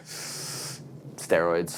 Okay, one. Yeah. I have some other legal options. Lower your voice. Nah. Okay. Be uglier. Nah. High-waisted tights. Cover the belly button. Nah. Hold the top rope for stability while you're walking. Nah. And also in a hotel bathtub. I'll try that one. Something to think Thank about you. for you. You now call yourself the Australian Arrow. Is that because your culture insists you maintain your straightness despite the forces of nature? It was supposed to be an ode to my heritage. Oh, and then what happened? Then, yeah, I guess I got told I had to be straight. Things get in the way. I've seen you attempt to refer to your followers as Fletchers. Yes. And it's a valiant Hims attempt. slash Fletchers slash hims slash theys. Great. Keep it open. We don't Of need to be course. gendering people. Always. But I think we can do better. Okay. First please. of all, stop trying to make Fletch happen. Okay. I have some other suggestions here. Oz holes, Okay. Fletcher's lectures, Okay. Fletcher's rectures. They're vomiting with excitement over you. Fletcher sketch. Right. Kyle's pile. Sure. Kyle by jury. Okay. Here's a fun one. The Oi Boys. Don't hate that one. Okay. Fertile for Kyle. Love that. And finally, Kyle. Don't. You sure? Are we Don't. going on that shit? Take it back. Okay, I take that one back. Oi Boys, I think I'll is take where we're that. settling here. Excellent. I did some research on you, and I made boy. a depressing discovery. Oh, God. You don't have your own singles shirt. I don't, yeah. I looked at Shop AEW, Nothing. the Ring of Honor shop. Nothing at all. Nothing. Yeah. Let's change that. Tell me what you want. I'm gonna sketch it right now. Let's make this happen. Make things happen. Okay, Yeah. can you put Yes. a tree Okay, I think that's. We're gonna get yelled at by a guy named Chris. But okay, go ahead. hanging from the branch? Branch. I want 5 monkeys. Yes, of course. 2, 3, 4, and we'll put the. Okay, excellent. On the ground, Yeah. underneath the monkeys, Yeah. I want a bed of gigantic spikes Okay. that if the monkeys were to fall, they would be gruesomely... Sure. Of course. Decapitated. Yeah, those things happen quite often. Yep. And then, I want it to be sunny. Of course. I want it Of to be- course. I want it to be a very happy scene other than that. Hey, if you guys break up, would it be hard to go outside on a nice day? If who breaks up? Keep going, keep going, keep going. Let's go here. That's all I got. Okay. I You just gonna want put the your name? You monkeys. gonna put a Nope. catchphrase on it? That's all I want. Well, here we go. The first official Kyle Fletcher shirt available now, I hope, at shopaew.com. You better buy it. Well, this has been an opening, and I am spread eagle for you, my friend. Goodness gracious. And you know what you filled me with? Do the Aussie thing again. Do the Aussie thing. I don't know if I want Do to. the Aussie thing again. Do it again. Do it again. Aussie, Aussie, Aussie. Joy, joy, joy. God. You can keep this. Always one. I can't believe this is happening. Welcome to Hey EW. I am RJ City, and my guest is Hiroshi Tanahashi. Hey. Hi. Hi, and Taito is here. It's translating, sort of chaperoning. It's almost a date in a sense. Yeah. In an interesting. I'm sorry. You're the president of New Japan now. Yes, I am. Should I call you President Tanahashi? Yes. Mr. President? Yes. Let's start again. I'm starting again. I'm sorry. My apology. I'm sorry. Welcome to Hey EW. I am RJ City, and my guest is President Tanahashi. Hey. Hi, how are you? Good? Great. Much, Yeah. but do I salute? Yeah. Do you make people so you don't have to, do I salute him? Do you salute him? All right. Okay, it's fine. Okay, Mr. President. Yes. Thank you for joining us. I have to get this off my chest. You have the greatest hair Oh. I have ever seen. It's Oh, beautiful. thank you. Is it a weave? Is it real? Yes. It's all real. It's not a toupee. It's nothing fake. It's all real. used to ウィッグやってたけど、今は100% ナチュラルです。Yeah. What do you put in it? It's beautiful. Thank you. All natural shampoo, Yes. blow dry. Yes, yes. But I am curly hair. Right. So sometimes I straight iron. Yes. Every hairstyle you have, everyone is beautiful. Thank you you. do, it's almost like a soccer mom mullet thing. It was fantastic. You put it up like this. This, I try to do you. So much, you're so much better. Yeah, thank you. What hairstyle would not work? Maybe a bob, right? A bob wouldn't look so good. Bob はin college でね。 Oh, in college, you Yes, bobbed in college? yes. I bobbed in college too, but it was a house party and it was a different time. You're from Ogaki, Yes. Gifu, Yes. Japan, Yes. which is a friendship city with the US's Beaverton, Oregon. Have you ever been to Beaverton, Oregon? Not yet. So you're really not good friends with them. 初めて聞きました。 So he's first time to hear about Yeah. Yes, so you should apologize to the people of I'm Beaverton. sorry. Thank you Yeah. to the people of Beaverton. They'll forgive you. You went to Ritsumeikan University? Ritsumeikan, yes. Say it. What is this? Ritsumeikan. Ritsumeikan. Yes. And you played baseball? No. You didn't play baseball. I do amateur wrestling. You did amateur wrestling, and you Yes. got a law degree. Yes. So you wanted to be a wrestling lawyer? I changed mind. First year, Yeah. I want to be a lawyer. Yes. But next year, I want to be a wrestler. You went Yeah. legal stuff. This is stupid. Let me just hit people. It's so much easier. 1998. Yes. You try out for New Japan Pro Wrestling. Yes. They accept you. They train you as a young lion. Why don't they just call them cubs? Maybe Japanese English. Yeah, maybe you can change easy it. to understand for guess. Japanese fans. What's the age cutoff? Is there any way, if I'm 35, am I too old to be a young lion? Yeah, old lion. Fine. Or old middle lion. Sure, fine. Do you think you were the best young lion? Yes, I am. Okay, Yes. fine. And they made you clean the floors, Yeah. that whole thing? Short hair and Yes. the black pants only. Yeah, Japanese traditional young lion style. Yes. When you were a young lion, Yes. you were a young lion alongside Shibata and somebody else who I will not name, and they called you the Three Musketeers. Why didn't you do the whole sword thing with the mustache? That's a musketeer to me, you know? Japanese young lion is not free. Yeah, no. Yeah. I understand. Yeah. I understand. Three guys, all same costume. Yes. Yes. And they just say, that's a musketeer. Yes. All right, fine. You've said that every generation has their own Three Musketeers. So my generation, it's me and who else? Sanada. Okay. Yeah. I'll take it. We're close. Takagi. Okay. Yeah. Sure. Yeah, we're friends. We play squash together. That's great. New Japan was founded in 1972. It is 52 years old. How long can you call it new for? I mean, you're not going to call it old. You're not going to say old Japan wrestling. That makes no sense. But you're not just going to call it Japan wrestling. How long does new last? 新日本は力道山先生の日本プロレスに対してのニューだから時代は関係ないっていうね。So New Japan Pro Wrestling is made for the Rikidozan's Japan Pro Wrestling. Right. So itself, the New Japan Pro Wrestling itself is newer than the Japan Pro Wrestling. Newer. Yep. So you should call it newer Japan Pro Wrestling. Forever New Japan. Forever new, forever young, like the great Rod Stewart, who the hair reminds me of, and it's all connecting now. Strong style. Explain it.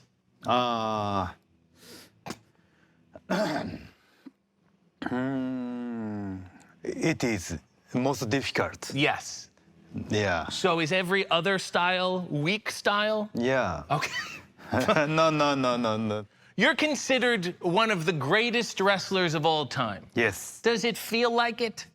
Do you believe it? Do you walk around going, I'm one of the greatest of all time? Yes, I am. Oh, all right. You're known as the ace. Yes. When you're playing poker, Yep. when you're playing cards, and you get an ace, are you kind of a dick about it? Like, oh, look, here's 4 me's. Yeah. Yeah. I'm glad to put the ace. I got the ace. Yeah. I figured. Not good to play cards with. I'm going to name some other cards. Tell me who they would be. Who would be the 3 of clubs? そうだ。Narita. I got it. I said the same thing. What about the Queen of Hearts? Queen of Heart. Yano. We'll talk about him later. What about the Joker?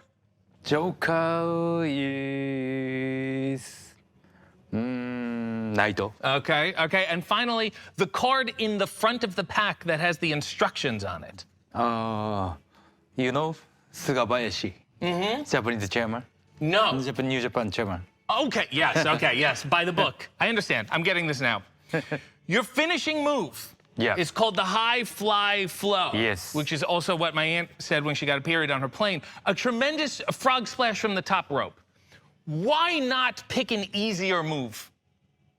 Why not do like a stomach claw? You know? You're president now. Yes. Pick something easy. Yes. Right?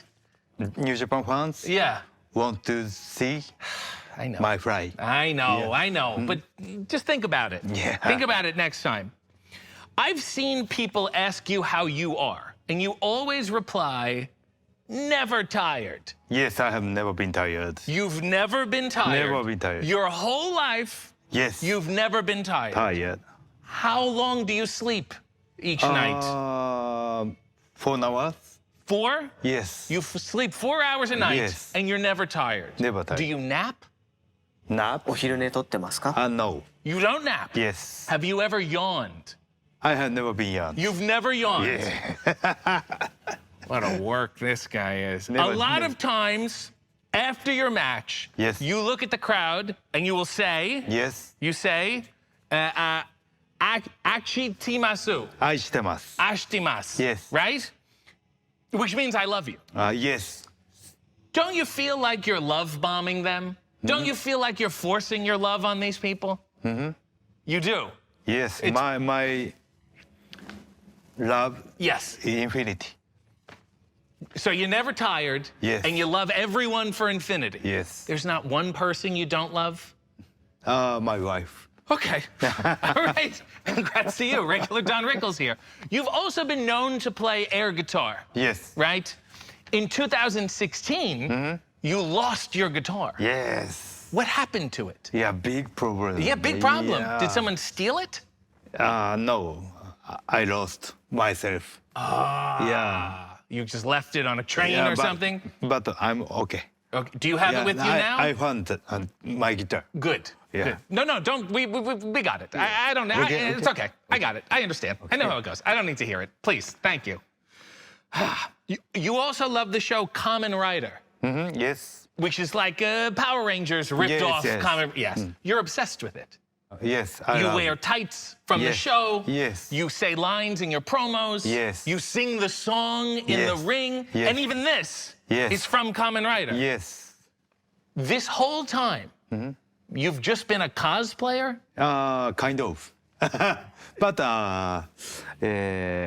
僕は小さい子供のファンを増やしたかったので、仮面ライダーはより好かれるかなっていうイメージです。 So I wanted to get more children fans. Yeah. So that's why I chose the Kamen Rider. Yeah, Yes. so you just rip them off. Yes. Everything I loved about you, this is breaking my heart. You just took from the show. And you were on the show, too. You played Soji Karus in the show, in the reboot known as Rider Heisei Generations, Dr. Pac-Man versus X8 Yeah. and Ghost with Legend Riders. Yeah. Not the catchiest title.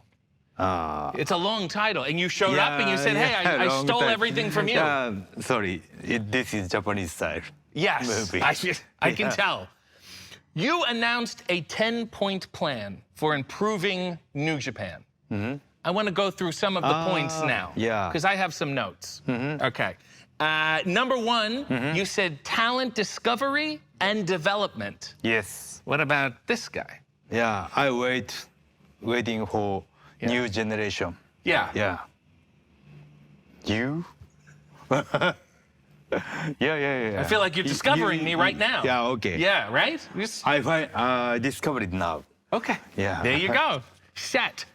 Number two, Yep. you said elevating the value of belts. Well, why don't you make them out of uranium? Nice idea. Thank you.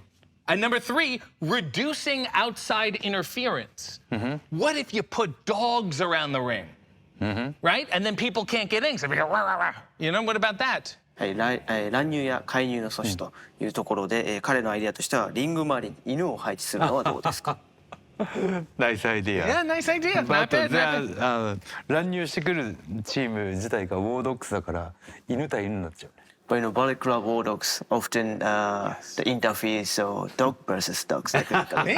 I think I'm winning him over. And number six, you said strengthening ties with AEW. How can I help? Do you need me to talk to Tony Khan for you? Yes, please. Okay. Yeah. What do you need? Do you want some fireworks? Can you talk, Tony? We're close. We play squash. Oh. Yeah. Big respect. Big respect. Yeah, of course. Well, you discovered me. So I have some other points that may help you improve New Japan. Maybe this could be a 15-point plan. Tell me what you think of this. Instead of 3 ropes, 4 ropes. 彼なりに5個追加でアイデアを考えてみましたと。まず1つ目。 Not bad. Very good. What about every wrestler has to perform their own theme song? We could call it song style. Yeah, think about it. Ishii is most difficult. Because he's got such a deep voice. Yes. Yeah, we could get him some vocal training. And what about the G2 climax? G2. It could be 16 of the world's worst wrestlers. 世界で、最低のレスラーを16人集めて G2 クライマックスを開催する。Okay. Not bad. Interesting. Yes. Yeah. Oh, and finally, how about a new catchphrase for New Japan? New Japan Pro Wrestling also for the sickos. 新しい、新日本のモットーとして、What is the sickos? Sicko is like people who watch AEW. They love wrestling. They're sick about it. They're like, more wrestling. They're not well. その深いファンの方々に向けて、何か新しい、そのスローガンというかありますか？ファン歴が長ければ長いほど何かこう特典を考えましょうか。So maybe we're gonna make some gift for sickos? Yes, a gift for the sickos. Yeah. Maybe a thermometer or something. Yes, that's good. Okay, that's working. The Forbidden Door. You were on one side, then you were on the other. Now you control one side of the Forbidden Door. It's not really that forbidden anymore, is it? Okay. I close. No, don't close. Don't close. Keep opening? No, yeah, open it wider. Gotcha. I think you should incorporate actors. Do you like Tony Shalhoub? Yeah. Me too. I think we have an understanding here. Toru Yano. Yeah. I have tweeted him before to come on this show. He hasn't answered me. It broke my heart. Can you talk to him and get him to... I will talk to him. Thank you. Yeah. That means a lot. Gotcha. Because my tag partner だから. Yes. Now, It would, yeah. it would be nice. Put in a good word. If things don't work out in AEW for me, can I come to New Japan? Oh. Yes, I am president だから I can. Yeah. All right, sold. So long, TK. This has been great. Well, this has been high-fly fun. And I'm putting my cards down because you're the ace in my hole. And I want to say, here's to you, Mr. President. Yes. Huh? And, Ashisamasu? 愛してます。 Ashtimas? Ashtimas? 愛してます。 I was gonna close like a hug, like a little hand hug. There you go. Ashtimas. Yeah. It's gonna catch on.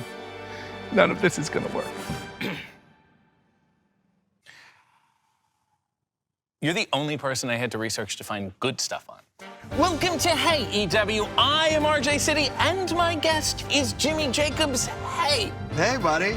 Here we are, buddy. Yep. Yeah. I am feeling excited. Yes. I'm feeling nervous. I'm feeling self-conscious, and I'm feeling grateful for having me on. So I appreciate you. Well, Yep. let's see how you feel at the end of this. You're from Grand Rapids, Michigan. Beautiful city, very industrious. The office furniture production capital of the world. So why are you so emo? Are those related issues? Well, you carry a great sadness around, and I think this place makes armoires. You should be happy. I don't consider myself particularly like sad. I do. There's certainly emotions that we all feel. Yeah. And I do my best to be in touch with those emotions. Speaking about being in touch, you were in the furniture business. You were a mover for That's a while. right. My very first like civilian job was moving furniture at 16 years old. Heising's Furniture. Give the people some tips on how to move the furniture. Moving a couch, a lot of times you get it through doorways, you have to like tip it this way. And I got a pretty good eye on that. Can you move a little something for us right now? Just something small? I'll move your heart, brother. Excellent. Is that a professional or what? That's exciting. Your father was a federal judge. Yeah, federal magistrate, yeah. Does that explain everything? It likely explains a lot of how I view reality, in some sense, like my relationship to the transcendent as a judge. Yeah. You know? Did he bring the gavel home? I don't believe so. No, nor did he bring the wizard robe. And I have a very different view on judges now that I used to, you know, now. Sure, but it's good to judge people. It's good. Your brother is a professor of mathematics and philosophy. Is that what your father was hoping for you? To some degree, yeah. He certainly wasn't hoping professional wrestling business. Not philosophy, just mathematics. He's a math guy. So he's lied on his resume online. Because I read Is that on his resume? Yeah, I think that's a lie. Fair enough. Do you think he'll ever come on the show? I'd love to have him on. He could. That would be great. He's stranger than I am, though. So. I bet. Your brother was the one interested in wrestling. That's correct. And then you tagged along. Yeah. And they said, no, you were too young, so you became a general assistant to PWW, which stands for Pro Wrestling Worldwide, I guess the world of Grand Rapids, and you did everything for them? I did everything I could to be a part of the show. Like what? You did commentary? Help set up the chairs, help set up the ring. I would bring my video camera, record the shows, started to do commentary. You're a webmaster? I would make like real crappy, low level like Angel Fire websites for guys. What fonts? Tell me the early 2000s fonts you would use. Fonts? Yeah. I don't recall the fonts, but it was the old angelfire.com/mi2/Jimmy Jacobs was my first website. You were first trained by a guy named Frankie the Face. He was a part of it. Was he a face? He was, no, he was like part of a mob, like face. So it was ironic. Yeah. Well, I mean, everyone has a face, barring a monkey attack or something. So was he the face because he was handsome, or was he the face because he was ugly? I don't think it was either of those. He just had a normal face? Generally speaking, insofar as anything's normal. Okay. Yeah. And then he said, I'm going to roll with that. Yeah, it was like a mobster, like face. Right, I guess so. At the age of 15, You debuted as Jimmy Jacobs, and you still are. Strong branding or resistance to change? Terrible, man. Terrible. Jimmy Jacobs was the name I gave myself because I started as a referee, and I just thought it sounded like a bad referee name. Right. And then here we are. And it's just an even worse wrestling name, I guess. Man. Yeah. 25 years later. Yeah, because you've made so many mistakes. Oh, yeah. And one of them, you used to wrestle as the Red Bull Kid and had the actual Red Bull logo on your tights. Were you just hoping to get publicity from a lawsuit? Well, you just have to try different things. Yeah, but your father's a judge. You knew it was wrong. Yeah, but try different things. You know, the guy throws me a Red Bull can, drink it, make a big comeback, but Red Bull stings in the eyes, I found out. Right. Yeah. Do you think you were great. too involved in early 2000s energy drink culture? I mean, that's when energy drinks really started. Really? You know, you remember that? Oh, Red Bull, yeah. they were $2 a can. You're like, what the heck is this? And they're tiny, but it was still to this day. Throw me to Celsius. You were also the world heavyweight champion of Mr. Chainsaw Pro Wrestling. Who was Mr. Chainsaw? Yeah, I don't know who that was, but I was the champion of So it it. was a Wizard of Oz type thing? Yeah. Yeah. Who's behind the curtain? Yeah. Man? Yeah. There was no Mr. Chainsaw? I don't believe so. So it was just... I don't understand the branding, but I was the champion. But you of were the that. champion. Yeah. You championed them. Yeah, me and young Tyler Black wrestled for that championship with familiar. Mick Foley as the Yeah. special enforcer. And none of you ever questioned who Mr. Chainsaw was? No, man, we just went along for the ride. All right. Well, you went to college for 3 years. Yeah. You left to wrestle full-time. Then I assume your father went, what the are you doing? So you went back and got a major in communications and a minor in math. Correct. And then developed a burgeoning interest in legal studies. Elaborate. Yeah, that's true. So communications is not a great degree to get. It was like the path of least resistance in my early 20s. But when I went back in my late 20s, like everything seemed interesting, but I was already like real close to this communications degree. So there was a class I took called Freedom of Expression. And I thought it was going to be about like how to share your feelings. It turned out to be like a freedom of speech class, like a First Amendment. And You just needed therapy. yeah, I was fascinated with it. Yeah. And then I took constitutional law, and then I ended up taking the LSAT. Yeah. And then before your father could become too proud, Ring of Honor called and said, come waste your intelligence here. Yeah, it was something like that. You are a 5-time Ring of Honor tag team champion. Are you a tag team specialist or are you just codependent? Yeah, just not quite good enough on my own. Yeah. It's like, give them somebody else. Need to have somebody on the apron. That makes a whole. I'm the guy on the apron. The other guy's the guy. You're more of an observer. Yeah. Yeah, I understand how that works. I'm gonna list stables you've been in. Tell me how much regret the names give you. Okay. Okay, Age of the Fall. That was good. Okay. I like that. Decade. I think that's underrated, man. But it wasn't highly. Well, decades change. Years goes on, time marches on, and Flood. Not my call. Okay. Forgotten. Yeah, that's a little low level. Great Human Beings. That's good. GHP, man. Okay. All right, I guess so. In 1999, you can make those jokes. You could, Yeah. and you can't make them now. Yeah. As per my editor. Lacey's Angels. Yeah, that was thrusted upon me. Yeah. Nixon. Nixon. Yeah, you were in a group called Nixon. I don't know what you're talking about. Oh, are you doing a political commentary? Is that No, what I you're just, doing I, here? just- I don't know what Yeah. the Nixon. Do you know what the context was? I'll have to look it up. I'll send you the Cage Match link later, and you'll Yeah. say, oh my God, Mr. Chainsaw and Nixon? Yeah, I don't know what that And is. finally, Scum. Yeah, Scum was fine. Just okay. Yeah. I understand. You were once managed by Bobby Heenan. Yeah, man. Where do you think you rank amongst his clients? Yeah, in his mind, low level. Right. I asked him for advice after he saw me perform. He says, "Yeah, get a job, get some weed, go have some fun, because you'll never have a future in this business." Oh. Yeah. And it's amazing to look back all these years later and realize he was right. You had a tumultuous relationship with a woman named Lacey, in which you famously recorded a music video, amongst others, called The Ballad of Lacey. Do you two keep in touch? Not particularly, but not, awkward. every once in a while. It's uncomfortable. Yeah, old exes. Were you the first wrestler ever to, like, actually express their emotions? Well, I would think that's the game that we play, is Yeah. the expression of emotions, but a particular sort of set of emotions at a particular place in time when the internet was 100 years, it was like anger, anger, anger, and then you were like, what if I'm sad? right. Yeah. What if I'm longing for this woman? Yes. Yeah. Yeah. And then you influenced so many other wrestlers to be sad and make music online. You know? You ever think about that? You're like the Lou Reed of indie wrestlers putting songs on YouTube. You bear any responsibility? I don't really know what that means. Okay, I'll go send you some more links later. Okay. Look into the camera. Give some advice on how to get over heartbreak, because you seem well How to invested. get over heartbreak? Yeah. It's like understanding, well, first acceptance. Acceptance is first and foremost with anything. But then it's really understanding the transient nature of everything. Yeah. Like everything comes and goes. Like life is death and rebirth. So the acceptance of that truth is, and the acceptance of suffering is ultimately transcends the suffering. I'm gonna say the same thing. You've done some pretty up. Yeah, maybe. One such was when you hung a bleeding Jay Briscoe upside down. You had a white suit on. You cut a promo underneath him as his blood dripped down. One of the most horrifically violent, graphic things I've ever seen.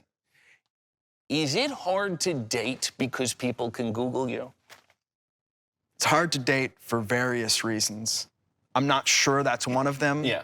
But it could be. But it's out there. It's out there. You know? I mean, this is the deal with everything now. Yeah. It's all out there. Yeah. We're putting it out for the world to see, so there's a certain vulnerability in, seeing, someone bleed on you. Yeah. For forever. Yeah. My father told me once that once I did the Ballad of Lacey Mm-hmm. and I showed him the music video, he said, "Son, one day you'll live to regret this." Mm-hmm. Him and Bobby Heenan would have gotten along. I know. Yeah.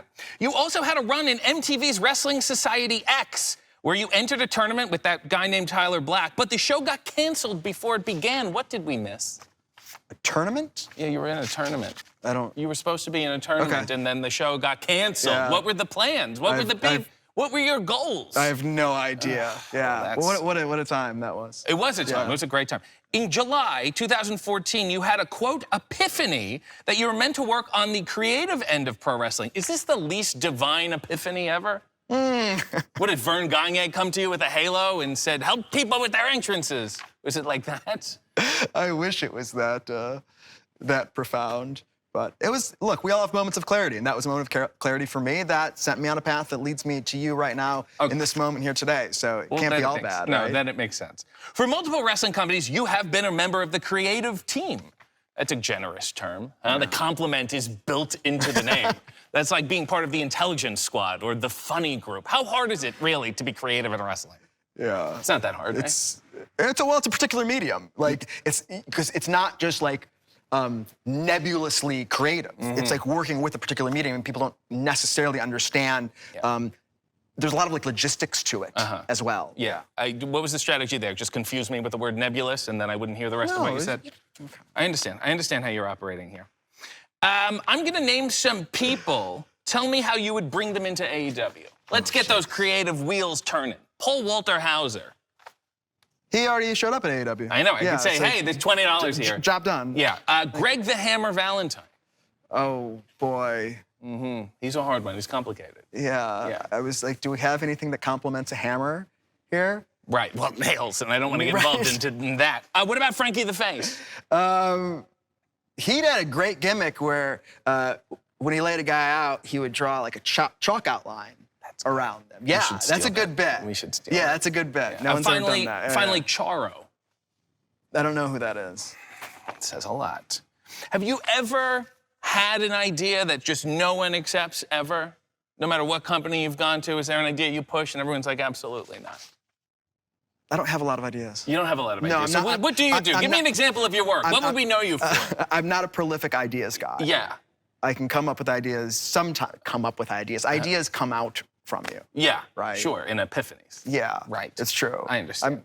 I'm more, what I do is more like I understand what storytelling is. That's actually, like, I understand what storytelling is and how to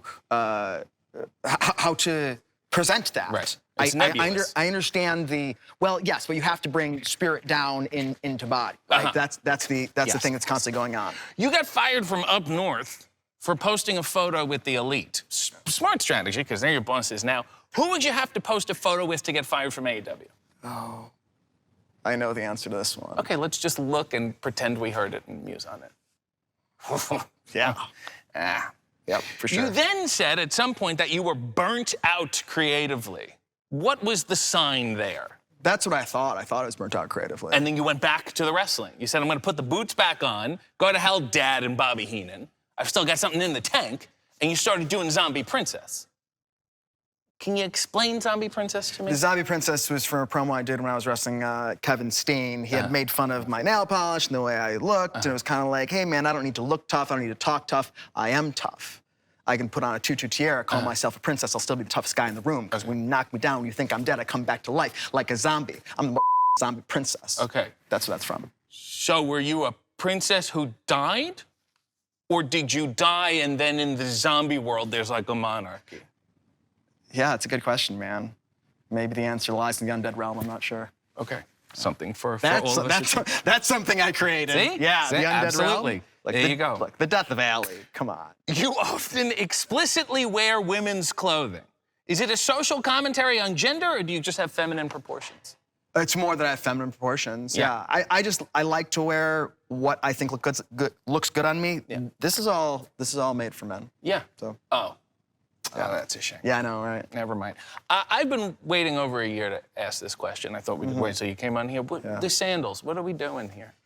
Every time I see you, you're wearing sandals. Yeah, I don't like the... Snow, sleet, hail, you're still doing this. Yeah, the feet prison that are shoes, like, as if a human being is made to wear shoes, you know? It's an absurd notion. Let my people go? Is that what you're saying? Free feet! Okay, all right. Unless somebody drops a stapler on you, then we're really in trouble. You now work at AEW.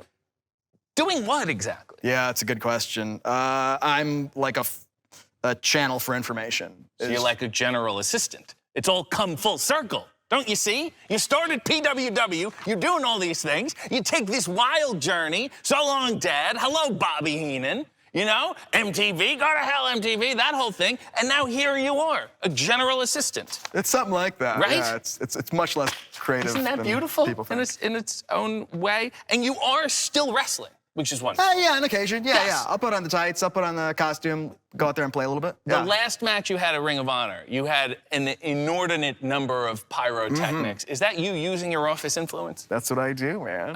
Yeah. We're all trying to get ourselves over, right? Yeah. Bring it all out for me, brother. And behaviorally, what have you done to recoup that budgetary loss? Yeah, man, just nothing. Yeah. Nothing. Well, you've set the standard now, though. Like, that's going to be your entrance all the time. Right. Every match I've had needs to have at least the amount of pyro in the previous match. So that's happened so far. That's happened so far. for every Nebulous match of my career. storytelling. So. Absolutely. You're in the Indie Wrestling Hall of Fame. High honor or black mark on your career? It's like a backhanded compliment. Yeah. It's like, out of all the guys that weren't that successful, you're at the top of the list. Like, thank you. Yeah. Who would you like to uninduct you from the Indie Wrestling Hall of Fame? Uninduct me? Yeah, if we had to take you out, who would you get to make the taking you out speech? Can I say his name? We're going to bleep it. Before we go, do one of those existential musings you do. Some about the universe. One of those things that you do. One of the things, the nebulous things. Go ahead. I don't know exactly. You know a bunch. Oh, we're all time beings, time and space. One of those things. I don't really talk about time and space as such. Like Soul time, leaving the body. Like time is fun, leaving the body, as if the Once he soul is closes his something like eyes. inside the Here we body, go. like This your is heart great. is inside the body. No, Yeah. it's like you are a soul. A soul being like a division of consciousness, of the infinite consciousness. Yeah. So it's like you are a soul, but it's manifest because spirits need body to manifest, right? Like you have to have a story of courage to understand what courage is. Right. Do you know what I mean? Spirits need body to manifest. So like when you say your soul leaves the body, it's not like you have a soul. Yeah. It's like you are a soul, but the soul needs manifestation in this thing. Great. Yeah? That was great. Does Next that make time, sense to you? a little tighter. Yeah. Well, this has been life-affirming, and I want to say, Jimmy Jacobs. This is a terrible idea.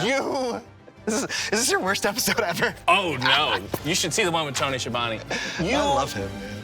are one of the great wrestling minds. And just think what else you could have done with it. I know. What a shame. We're gonna do it like this? All right. Welcome to Hey EW. I am RJ City, and my guests are Truth Magnum, Turbo Floyd, the Outrunners. Hey. Right here, let's give it to him, Turbo. RJ, you better be piping in our entrance music right now.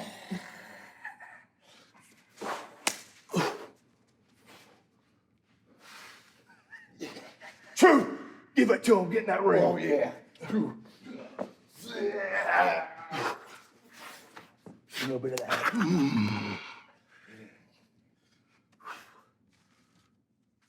Ah, yeah. All right.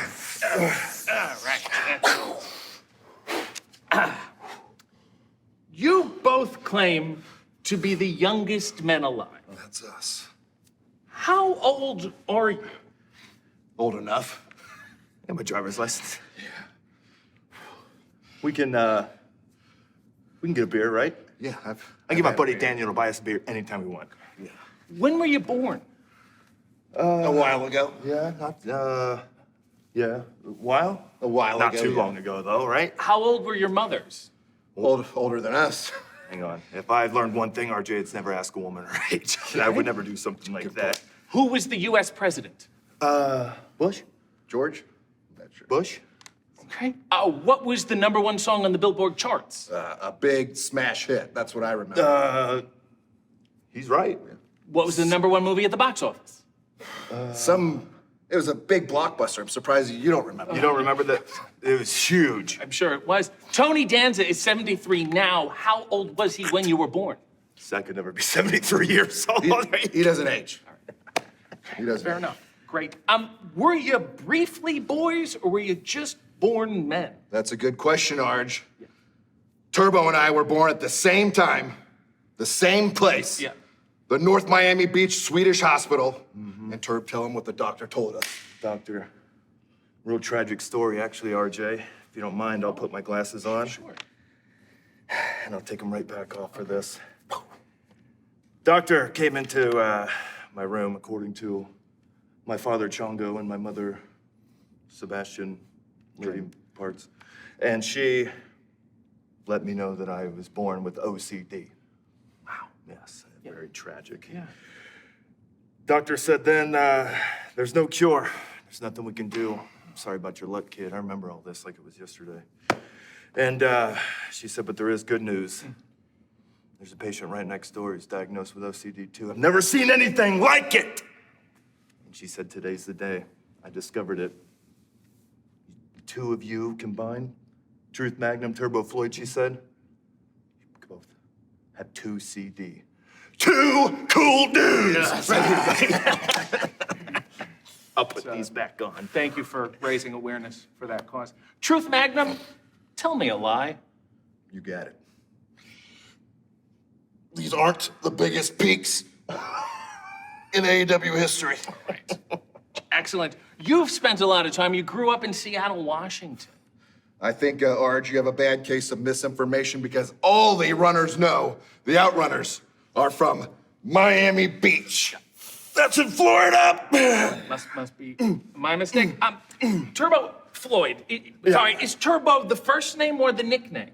Turbo is the first name. It's also the nickname my dad gave me. So the implication is that you're more Turbo than other Floyds? You're Floyd Mayweather, you're Floyd the Barber. Yeah, you could say that, but I wouldn't. Okay. All right. So we don't have to. Who trained you guys? Well, there's a long list. Buddy Wayne, Nick Wayne's father. Sure. Kind of looked to Nick Wayne as a older brother figure. Rip Rogers. Al Snow. Matt Capitelli. Oh. Matt Capitelli, Nick Dinsmore. Vern Gagne. Johnny Rods. Brad Ranigans. Road Warriors. Did you say Vern Gagne? No. Vern. Old Vern. Sal Mandini. Antonio Rocca. Norman Smiley. Norman Smiley. What's that one guy's name? Lou Vega. Luthez. Oh, yes, of course. Luthez. 1, 2, 3, 4, 5. Frank Gotch. Frank Gotcha. Frank Gotch. Yeah. All right. Well, that's Frank nice. Don't Gotcha. Sure. Frank have you. According to CageMatch.net, this is the only team that Turbo Floyd has been a part of. But Truth Magnum, you've been a part of Entourage 2.0, OMG, Thunder Gun Express, War Machine, Wild Cards, Coalition, Marauders, and the Platoon of Wayne. Do you have commitment issues? Arj, you know, in life, you gotta kiss a lot of frogs before you get to kiss the big frog. I will kiss any day. And does it bother you that his faction body count is bigger than yours? We can just move on. That's fine. Next As the Outrunners, you've run out of what? I can't think of anything. The Outrunners don't got in spades. Definitely not muscle vascularity, sports gloss, or youth. Well, it's almost like you're running in. Yeah, it is. So you run out to run in. If you keep going in one direction, you eventually come back. That'd be a really good name. You also say, if you haven't seen the Outrunners, Finish it. You haven't seen nothing. Yeah. so I have seen something and you're nothing? Now wait a minute. Hang on. If you haven't seen, I haven't if seen you it. have not seen, If you ain't seen the Outrunners, But I've- us, Truth, therefore, Turbo, and then you wouldn't have been able. But I've seen you, so I haven't seen something. I've seen nothing. no, if you haven't seen the Outrunners, Then I haven't seen, but I saw you now. I'm seeing you now. Am I seeing something or am I seeing nothing that I haven't seen before? We're here, baby. we're here. I don't know what's so hard to understand. That ain't half bad. You've also said that you can't outrun the Outrunners. Absolutely not. Any day of the week, nobody outruns the Outrunners. You guys want to race?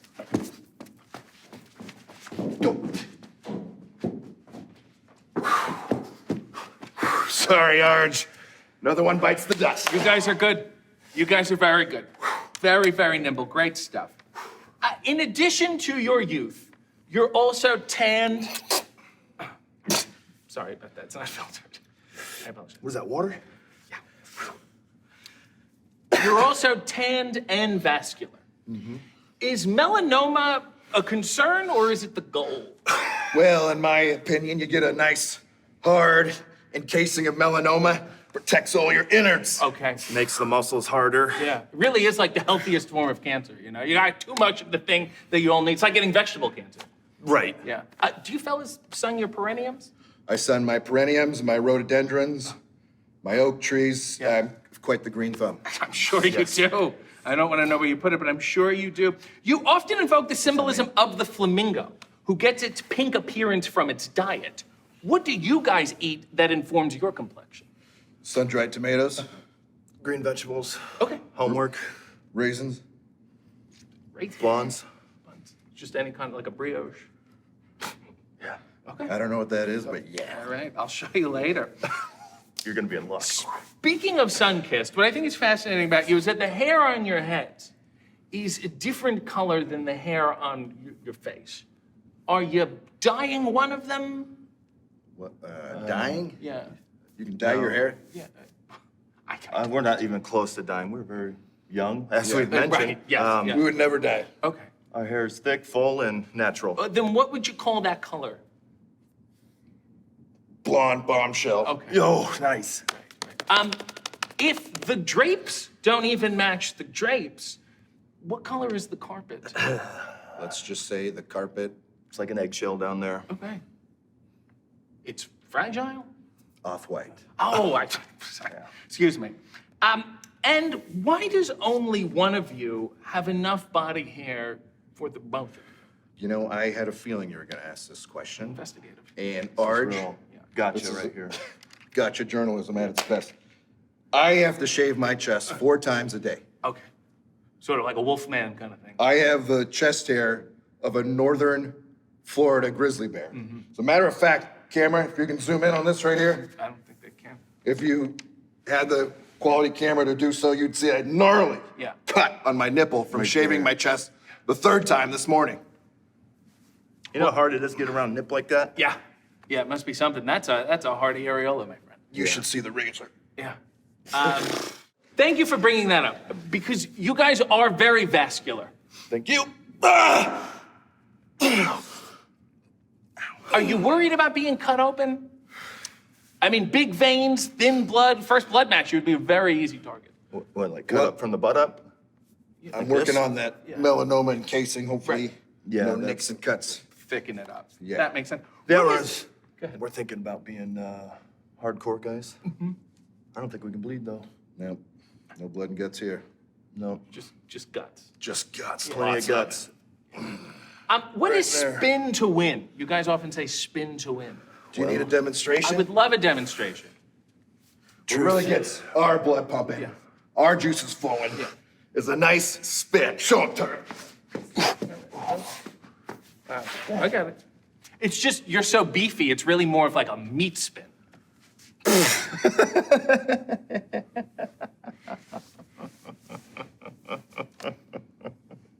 That was a sexual joke.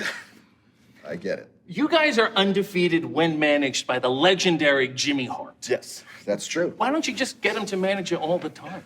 It's really hard to get a hold of. Stop returning our calls. Maybe I understand he's very busy. Never began returning them, actually. Kind of was just, we saw him, he managed us, and then, You know- good luck, kids, you got no future is kind of what it, I mean, I think what he meant to say was the spotlight is too bright. He's kind of sunsetting his career, but he did appreciate our time. yes.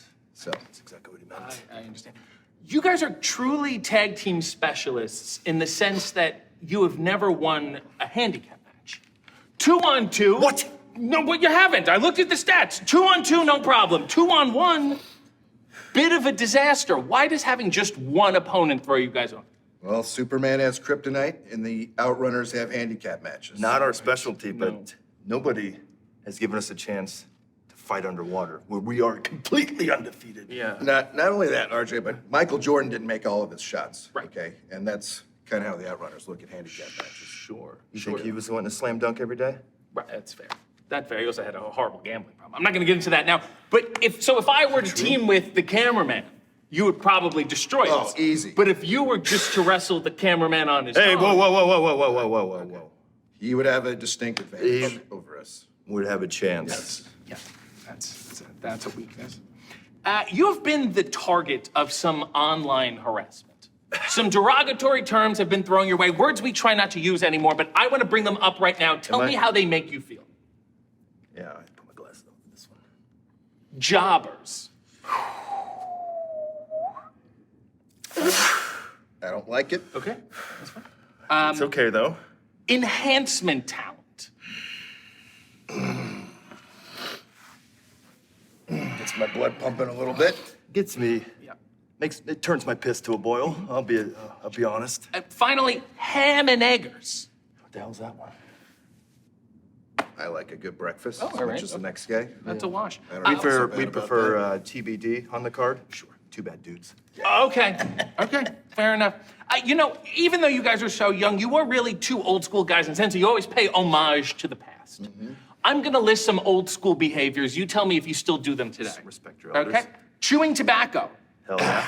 Great. I don't mess up these pearly whites. Absolutely not. Taking medication intended for animals. Does horse tranquilizer count? Maybe. Beaver Adderall? Sure. Get up? Yeah. I don't. Beating up unassuming bar patrons. Well, they should have been standing there. Excellent. Hoping fans will stab you. Look, we haven't been stabbed since the Cow Palace days, so. I understand. Being racist. Nope. Being sexist. No. Being homophobic. No.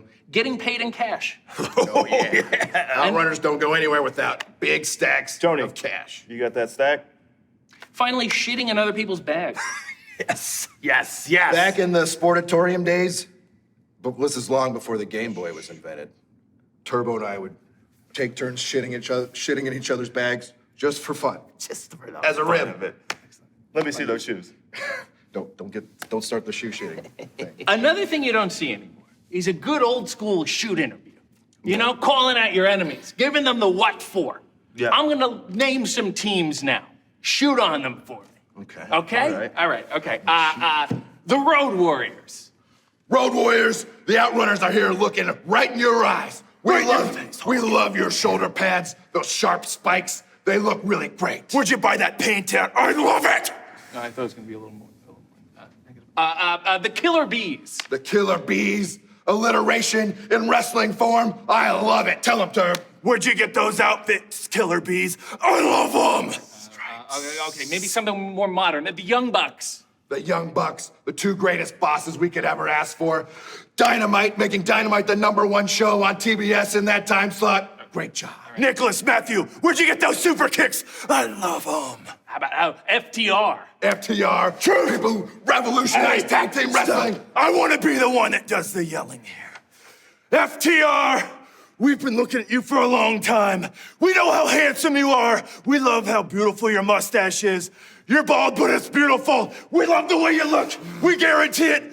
FTR, you, the Outrunners, we want to have a good time with you. We want to take you out for drinks. We want to have fun in the ring. And finally, the Rock and Roll Express. Screw those guys. Okay, fair enough. I got something there. You are both two-time biceptennial champions. 1, 2. Yeah, how do you train for such an event? Let me take this one if you don't mind. RJ? Yeah. You do the math. Oh, well. Yeah. I worked that. I've done the math. Yes, I've just sort of Easy calculus. You do another thing that I love. You will take a celebrity's name and you'll make it muscular. Okay. You know, like Garth Brooks. Yeah. Good Right? one. And Chris Gaines. Yeah. I have some other ones. You want to try them out? got for some? me? Let's hear Do you it. want to read them? You guys want to read them out loud here? You go first. Hugh Jackman. Huge Jackson. Huge Jackman. Yeah, there you go. Okay, nothing. I got it. Dennis and Randy Quad. Quad! Very good. Yeah. Abdullah. The Butcher. The Butcher. The Butcher. Mike, Ooh, I know this one. Michael Vane. Yeah. Yes. Yes. I get it. Ooh, easy one. Bob Swole. I know that one. Yoke Ozuna. Very nice. Okay. Lat Williams. What the hell's that? It's a comedian I don't think is in your demo. But go ahead. Okay. Continue. Buster Keaton. Now I can get behind that. Hulking Hogan. Yeah. I don't like that one. Okay. I don't like that one.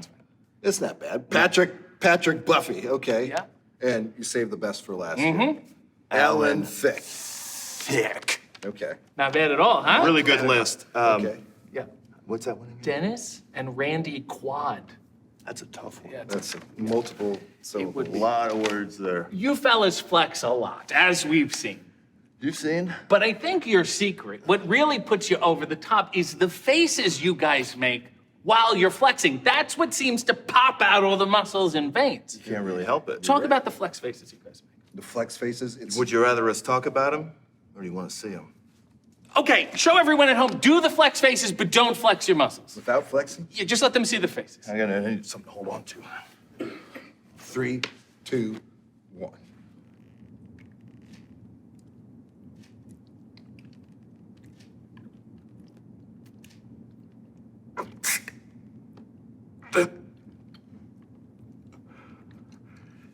I think that's all I got. Well, that is tremendous. Good.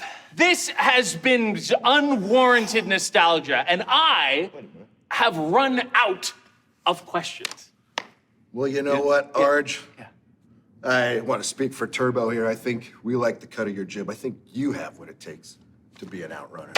What? Yeah. Yeah. No, I mean, I have a little bit of a jib, but thank you, guys. And it's well cut. And I would just like to say, if you don't mind, would you indulge us with maybe a little spinning and winning and flexing?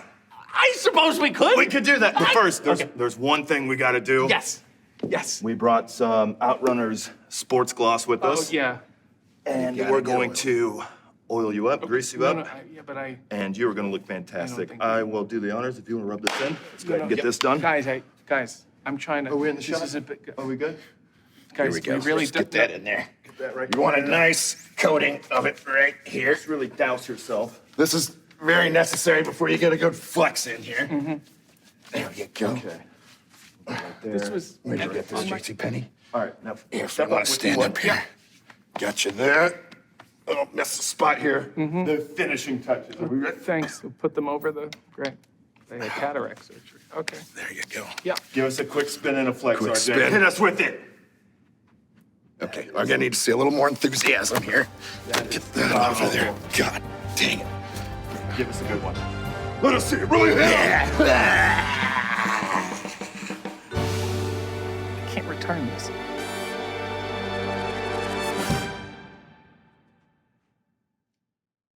I hope this doesn't affect my future. Welcome to Hey AEW. I am RJ City, and my guest is Rocky Romero. Hey. Hey. That's good. Great to finally be here. You do this every time anyone says your name, and I say it, and you don't do it. You didn't do the Asuka. You didn't say Rocky Asuka. Welcome to Hey AEW. My guest is Azucar. Right, see, Isn't there enough sex in wrestling? Not enough. Don't you feel, we're in the PG era now. Don't you feel like this is a little too provocative? I mean, if I did it shirtless, which I usually do, it's the exact amount of provocativeness that we need in this business. Because if it's not sexual, my other question is, why am I feeling something? You are known as Azúcar, which is Spanish for? Sugar. Great. Why name yourself after one of the leading causes of obesity, heart disease, and tooth decay? Good question. When are we going to get healthier? What about stevia, Rocky Romero? The funny thing is I don't even use sugar. I use stevia. That's true. See? Lemon twist, You've maybe? really done your I did. research. I watched you in catering. You grew up watching wrestling with your grandmother, who was diabetic. Correct. A little insensitive. You're really bringing up a lot of stuff here. Well, I mean, what is that? The poor woman's watching wrestling. She's eating sugar-free Jell-O, Right. and you say, "I have an idea for a gimmick." Right. That's what you do. It's like saying, "Oh, my name's Peanut. My father's anaphylactic." Do you feel good about this? I feel awful now. Good. To be honest. Yeah. Good. I apologize. Sorry, Grandma, who's no longer with us, but I'm sorry. The universe. Yes. Yeah. The universe. Yeah. You were trained by Antonio Inoki. Did he actually teach you anything, or did he just slap you around? A lot of slaps. Yeah. Yeah, you know what? Come to think of it, yeah, and I didn't really learn much. Just all slaps, this a lot guy. of ass kickings, yeah. Yeah. Beatings. All right. Quite a curriculum. Did you ever see Bad News Bears 3 with him and Tony Randall? I saw the clip. You did? I did. Yeah, Okay. I did. Now I'm a fan of yours. Now you've really won me over. Finally made it. At the age of 21, you competed in Brazil's Jungle Fight MMA show, where you lost to Masahito Kakihara via submission. Did you just need the cash? I did. It was your one and only MMA fight. You had to go all the way to Brazil. Yeah, it was a cool experience. So got to go. It was literally they made this arena on top of the Amazon River, and then I decided to hang out all night and get really drunk, and then showed up and then got my ass kicked again. A lot of ass kickings for me. Right. Yeah. So were you getting paid the same whether you won or lost? Yes. Oh, okay. So it's better to lose Who then. won? Yeah, really, absolutely. Well done. Then you made your way to CMLL, where you wrestled as Havana Brother #1, Correct. alongside Havana Brother #2 and Havana Brother #3, collectively known as Los Havana Brothers. Did you come up with that yourself? I did. I did. Really? And you said, "Let me be #1." Of course. Cuban Pete was right there. That would have really been the name. Yeah, maybe when you go back, something to think about. You became the first ever CMLL World Super Light Heavyweight Champion. Correct. Is Super Light Heavyweight heavier or lighter than a normal light heavyweight? Lighter, technically. Yeah. So the Super is it's so light. Right. It's so light. Yeah. Okay, Yeah, and then yeah. you won the title numerous times. Yes. Until the title became deactivated and never spoke about again. What happened to the title? So I finally turned it back in about 5 years later. Yeah. And then they restarted the championship recently in the last couple of years. Yes. But never mentioned me at all. I never got to go for it again, or it's just They complete just mess. wanted nothing to But do with you at that point. everybody just remembers me as being the first. Wait, you held it for 5 years in your Havana. garage, I assume. I did. My drawer. Yeah, sure. Yeah. Really Havana nice. Brother #1. Yeah.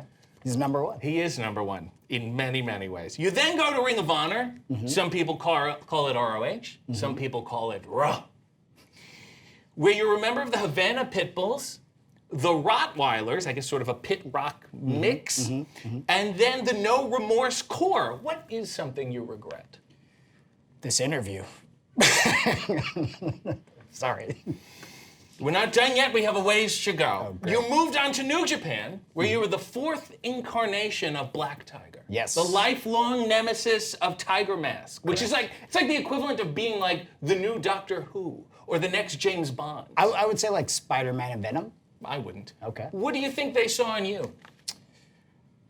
They probably, I was a young and up-and-coming wrestler. I was definitely, I just had all the skills that were necessary to be in that position. Right. And then I just needed an opportunity. And this was my big opportunity, my big break. I'm going to list the other people who have been Black Tiger. You Okay. tell me if you've been better or worse than them. Okay. Mark Rollerball Rocco. Better. Good for you. Eddie Guerrero. Worse. Oh, come on. Silver King. Better. Tasahito Takaiwa. Better. Tomohiro Ishii. Worse. Kazushige Nosawa. Better. Ricky Reyes. Better. You know, this character has had multiple ethnicities, and yet no one questions it? I never thought about it until you brought it up. Because it's been white, Japanese, Right. Latino. Quite a stretch for a guy named Black Tiger, don't you think? You were notably a member of Roppongi Vice. Yes. Roppongi being the capital of debauchery in Japan. Correct. Japan's Vegas, would you say? Yes, yes. What's the weirdest thing that's happened to you in Roppongi? Oh, gosh. I don't know if I can Just say. tell me how it ended. Just tell me the ending and Not we can piece good. together the rest. I woke up the next day and many regrets. There's something I regret there. There we go. There we go. Financially, were you at a loss? What happened? Of course, yeah. Were the yeah. police involved? Not that I remember. Okay. But I can neither say or comment at this moment due to a pending issue. Yeah. That's a good legal answer. You've come to the ring wearing an eye patch, a crown, a baseball hat, a cowboy hat, a cigar, a bedazzled jacket, a fur coat, a swaddling flag, custom brass knuckles, a necklace, and a string of bullets. Ever thought about just picking one? You know, it just depends on the occasion. Right. You know, and I keep a plethora of accessories in my bag at all times, just in case. Right. Well, if one had to go. Probably the brass knucks. I don't know, overused, Not overdone. necessary. Yeah, I feel that. It just sometimes feels a little last-minute Halloween costume. Right, but keep the bullets. Keep the bullets. Right. They're easy to travel with. Exactly. Yeah, I just wear them, and don't worry about it. Just Right. LTSA. Yeah. Can we talk about the eye patch for a second? Sure. You wear it to the ring. First time I saw you, I go, oh my God, this man's a hero. He's blind, and I appreciate him. And then you just take it off. Right. What is going on here? The honest truth? Yeah. So when I was Black Tiger, I had a side business of selling masks, and then I needed another accessory that I could sell. So the carny in me decided an eye patch looks cool. Yeah. You know, Nick Fury, there's tons of people. Sammy who wear Davis eyes- Jr. Sammy Davis Sure. Jr. Salman Rushdie. The hottest sellers merch-wise. Whoever that is, Yeah. And so I decided, well, if I pimp it out and make it look cool, then I could, sell them as pieces of merch. Do you have it with you now? It just happened to. Get out of here! Look at this. Can you? Is it disrespectful if I put it on? I don't know. There's not. you don't care. You're selling it. No, yeah. Okay. Well, this is great. Anyway, that'll be $30. Oh, that's fine. Yeah, I'm okay. happy to cut you a. Oh, it I looks expense it to the good. company. Oh, wow. Huh? Look Isn't good. this something? Yeah. And it doesn't bother you when you go aren't the lights blinding? Don't you go like, ah? Oh, it's terrible, You don't yeah. develop like astigmatism? I You can't worry wait about to that? take it off. Do you second I put it switch on. the eyes sometimes? No, it's always the left. Wow. Havana Pitbull number 4. As far as I'm concerned, I can't really read these. Here we go. You claim to wrestle sneaky style. Yes. What does that mean?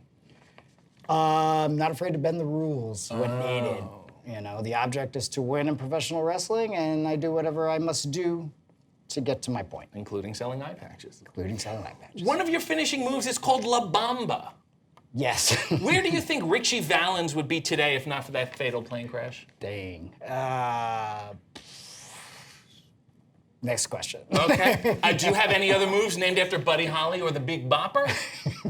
Big Bopper would be a great name for a move. Maybe for Havana Brother 1 and 4, maybe that's something that we could collaborate We just on. hit him on the head. Call it the Big Boom, Bopper. the Big Bopper. Done and done. You've said the Forbidden Door all started because you sent a text to Tony Khan. Correct. You just texted, hey, Forbidden Door, and he Hey. said, sounds good. Kind of.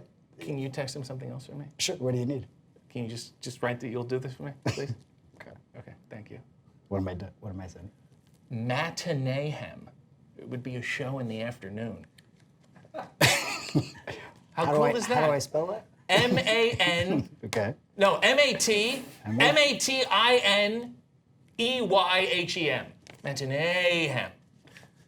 Great idea. Show in the afternoon. Yeah. Make sure he knows Sending it right now. I can't wait. This is going to be great. So, thank you for creating the Forbidden Door. You're welcome. Do you regret it yet? Absolutely. Every year. Yeah.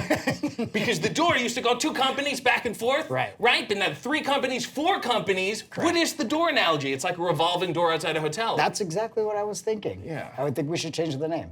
Revolving door. The revolving, forbidden door. Because for something that's forbidden, it's quite accessible at this point. At this point, yes. Yeah. Name another company that should join the forbidden door. I feel like we're working with all the ones that we want to. Oh, okay. Message received. Despite having zero corporate experience, you are an executive vice president for both AEW and New Japan. How? I ask myself that every single day. So then my question is, are you phoning in one of these or both of them? Both. Yeah, because there's no way you can wrestle and do these two jobs well. But remember, sneaky style. Sneaky style, absolutely. And quite frankly, most people just do one of those jobs very poorly. Right. You know? Right. I can do two very poorly. And that's your charm. And sell you an eye patch on this side. Huh? Please, please. Oh, sorry. I got a lot of things going on inside my body. Is wrestling easier or harder while being an EVP? Do you think people are like, I'm gonna beat this guy up, he's an EVP? Or is it, let me take it easy on him, I don't wanna have any consequences later? The latter. Is that the second? Yeah. Yeah, the second one. The former is first, the latter, is second. And you said you're an EVP in both companies? This is really incredible. You are a wrestling diplomat, though. You've gotten people and companies to work together that I never thought possible. In terms of navigating wrestling politics, everyone's just nuts, right? I can't say, but That's it. Everyone's just crazy. Yeah. You go, okay, you guys are crazy. I don't know what to tell you. How do you navigate this world? it's very, very difficult, but somehow I find a way. Yeah. I'm gonna name some people who have been feuding. You tell me how you would get them to work together. Okay. Okay? Bret Hart and Goldberg. Ooh. Probably start with an apology from Goldberg, if we can get one. Excellent. And then probably get the two in a room together, let them kind of hash it out. I'm sure Bret would have stuff to say. Goldberg would probably have some stuff to get off his chest. Yeah. But in the end, business is business, right? And yeah, if we've got the deep pockets for it, we can make it happen. Sarah Jessica Parker and Kim Cattrall. They feuding? Are you not up on this? No, I'm not. She was I'm barely not in the last season of the show. She made a little cameo appearance. Kim wants nothing to do with it. It's the whole thing. I mean, I've heard that Sarah's very difficult to work with, and that would be maybe one I would avoid. Yeah. Eddie Kingston and everybody. This is my daily life, you know. So this is one that comes close to home. Yeah. And it's always a work in progress. Right. Maybe sell him an eye patch. As evidence of the time you have on your hands, you're a self-taught rapper and musician, making over 300 songs. Really? Yeah, I guess you're going for quantity here, including your own theme song. I love the Dale Azucar. Okay. Give me a little with the horns, you know? My favorite part is the horns. Beep, beep, beep, beep, beep, beep. Beep, beep, beep, beep, beep, beep, beep. Yeah, and then you're like, I'm ready to develop an astigmatism. You know what I'm saying? The other song I love that you did is called Mulholland Drive. Oh, thank you. In which you say, 405, Mulholland Drive, I'm gonna spend the night, girl. I'm gonna spend the night because I wanna be with you. Yeah. You must have really wanted to be with this girl. Well, I wanna.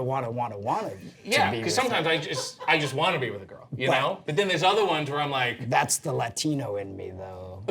Right, and that's just a culture of repetition? Yes. Yeah. Correct. How bad do you want to be with me? 4 times. Right. Yeah. One of my better writing experiences. And did it work out with that? No, that song didn't do too well. Yeah. Oh, all right. Okay. Anyway. All right. You were also on the Talking Shop podcast. Wrestle with a podcast. I couldn't care less. Every wrestler has a podcast. You wrote and starred in the House of Chico. I did. Yes, an animated series spun off from the animated series The Gimmicks, based on your character Chico El Luchador from the Talking Shop universe, which is like, I guess, if Zack Snyder said brother a lot. Right. You know? You really just do whatever you want, huh? I've been very fortunate. Yeah. Yeah. Give me a little Chico. I did a deep dive on Chico. I love Chico. I want to see some Chico. Hello, RJ. How are you doing today? I happen to love your eye patch, and what a pleasure it is for you to finally meet me. Yes, it is. It is, Chico. Thank you. Yeah. Thank you so much. You're welcome. So it's just you breathier. That's it? Correct. And slightly my grandma's accent. Uh-huh. Yeah. Diabetic grandma. Your diabetic, Sorry, grandma. sugar-free Jell-O eating grandmother, who you watched wrestling with, she steered you down this path. Yeah. And you said, not only am I gonna take your voice, I'm gonna also pattern my gimmick after your condition. Sneaky style indeed. Well, this has been an insulin spike. And I wanna thank you. And I wanna thank you. Oh, thank you. Can we shimmy together? Sure, why not? Back and forth though. Maybe like this. Like a little like Grease? Oh, Is this like is Grease? great. This is like Grease. And I'm a 40-year-old playing a 16-year-old. That's wonderful. Well, I don't think you're Rocky, my friend. And I think you're smooth. Oh, thank you. And I think my career's done.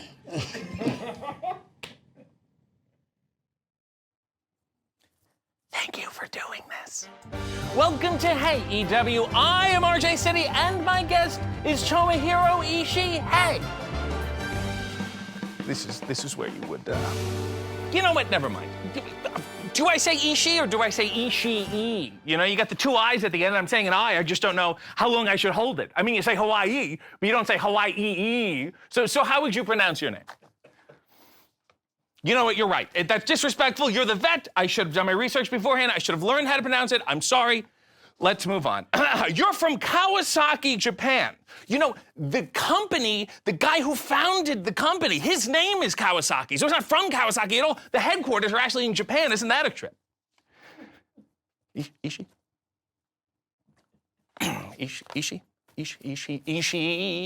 Ishii, Tommy boy, Tom. Mr. Ishii, Tomohiro, wake up now, Tomohiro.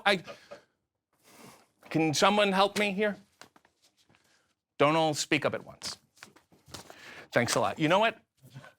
Just shoot him close. I'll do the voice. Okay. You're known as the Stone Pitbull. As ferocious as a pit bull is, don't you feel like being made of stone makes you erodible? Yeah, that's a great question, RJ. I guess it would be. Maybe they should put me in a garden. That's good. That is good stuff. Oh, you were in the J-pop music video Darling by Maze, who also does your theme song. Are there any more music videos in your future?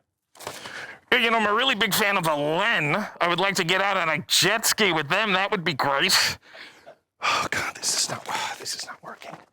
This is not working at all. Okay. One ringy dingy. Hey. Yeah. He's asleep.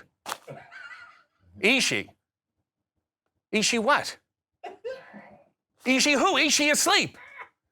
Ishii what? Ishii. Ishii is asleep. Ishii is the Ishii that you're talking about. It's the same Ishii. All right. Take it, Ishii. Yes, President Tanahashi.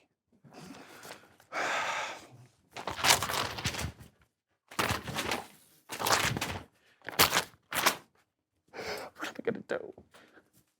Oh, God. Oh, thank you.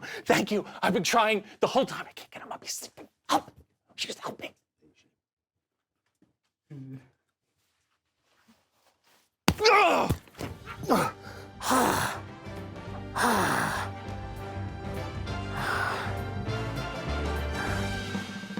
There's a button on the side. Thank you, sir. I have lozenges if you need. Welcome to Hey EW. I am RJ City, and my guest is Ricky Steamboat. Hey. Hey. He's a fast learner. If I may pull back the curtain. I don't often do this, but I must because we must address it. You have the greatest real name in professional wrestling history. Would you mind telling the people what it is? Richard Blood. Oh, that is a name. That is a wrestling name, but they never wanted you to use it. I believe it or not, I went to Vern Gagne's wrestling school in Minnesota, so first 3 months I used my real name. Yeah, and then they went, it's a little too violent? Well, after there, the Vern sent me to Florida. Eddie Graham, he said, you know, I like the Blood name. It's a great name, but, you know, that's for the bad guy. I was a young, black hair, had a good look. And he said, we had a guy here a few years ago named Sammy Steamboat from Hawaii. I'd like to name you Ricky Steamboat. Not his son, but I'd like to start advertising as a nephew of Sam. And Sam was a main event guy in Florida. And my first match at West Palm Beach was when they announced me as the nephew of Sam, Ricky Steamboat. The fans jumped out of their seats. And here I've only been in the business 3 months. And you've just been riding a lie for the rest of your career. Yeah, but what is Steamboat? Even Steamboat Willie changed his name to Mickey Mouse. And if you were going to do Steamboat, my other question is, why not team with Tugboat? You guys could have wore the hats. It could have been the Fleet. Well, Sammy Steamboat from Hawaii, his real name was Mukawai, which means steamboat. Okay, well, that makes more sense. And it's probably good that you avoided Dick Blood. Yes. It's an easy shot, and people don't need to take it. Let's go back to training with Vern Gagne. In Minnesota, you didn't train in the barn, though. No. This was the year they left the barn? Correct. That's kind of sad. It would have been sounded so robust, you know, to train in the barn. Where did you train? Vern moved his office to the top of a 21-story building. They trained in an office building? So he did, sort of like at the penthouse. Yeah. And we were in the basement. So you trained in the basement of an office building? Yes. See, it doesn't sound as heroic. Yeah, it was November with no heat. Right. You were often billed as being from Hawaii, but you are half American and half Japanese. Well, I think the billing from Hawaii is only because of the area. Right. And that's where Sammy Steamboat was from. Yes. And being a nephew, Eddie Graham said, let's just tie it all together and say, you're from Hawaii and you're the nephew and you'll be Ricky Steamboat. But do you ever have the burden of having to know about Hawaii? Do people ask you questions? Do you wear a lei? Do you do a little hula, you know, pineapple, that whole thing? I used to wear Hawaiian leis in the beginning. Yeah. I really didn't know that much about Hawaii. And you still don't? Still don't. Okay. All right. Good. Really poking some holes here. You were a 5-time tag team champion with Jay Youngblood. Correct. NWA. Does it bother you that they were okay with Jay Youngblood being Jay Youngblood, but they weren't okay with Ricky Blood being Ricky Blood? Jay was a Muscalero Indian. His dad was Mexican. His mother was Muscalero. So Youngblood sort of fits an Indian name. Yeah. Yeah. It didn't bother you. You were teaming with him. It was right in front of your face. You got blood cucked, you know? It was been. Didn't bother me. All right. Okay. Was it hard looking so good back when you couldn't post any pictures? It's kind of like, what's the point? What do you mean, post any pictures? You couldn't post online. Get a look at this. You'd be in magazines. No. Have somebody look at no.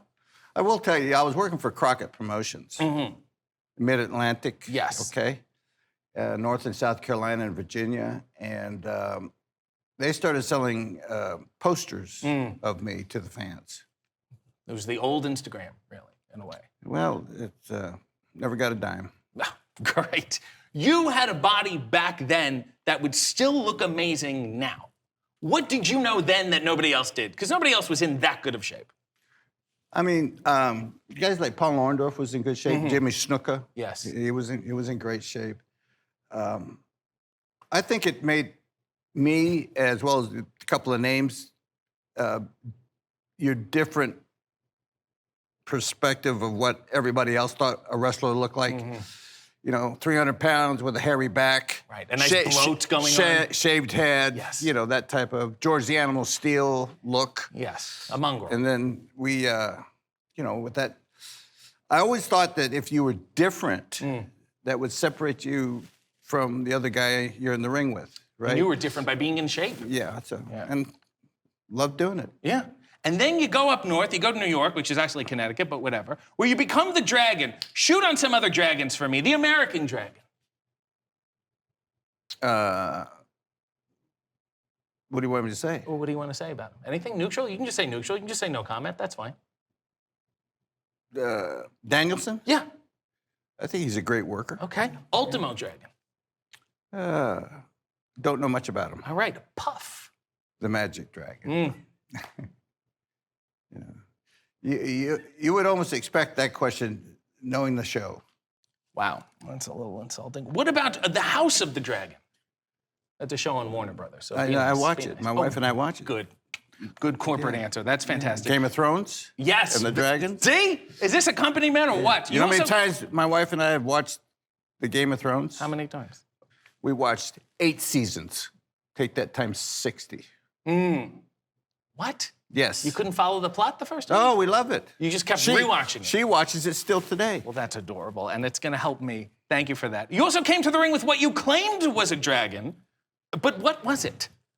Sometimes it was a lizard, and sometimes it was what they call a South American caiman, which is just another word for crocodile.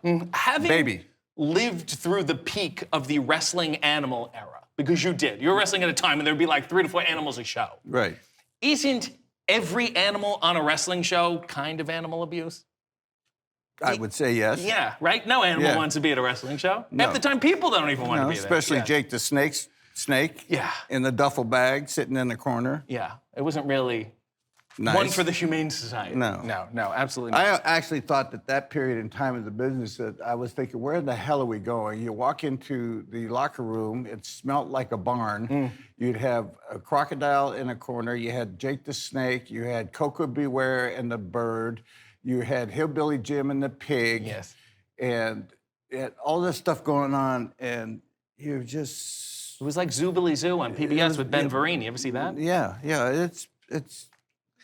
I thought I was so happy when that angle with Jake the Snake and his snake and me and my dragon, we had our final blow off on Saturday Night Main Event. I was so happy it was over. Yes, well, me too.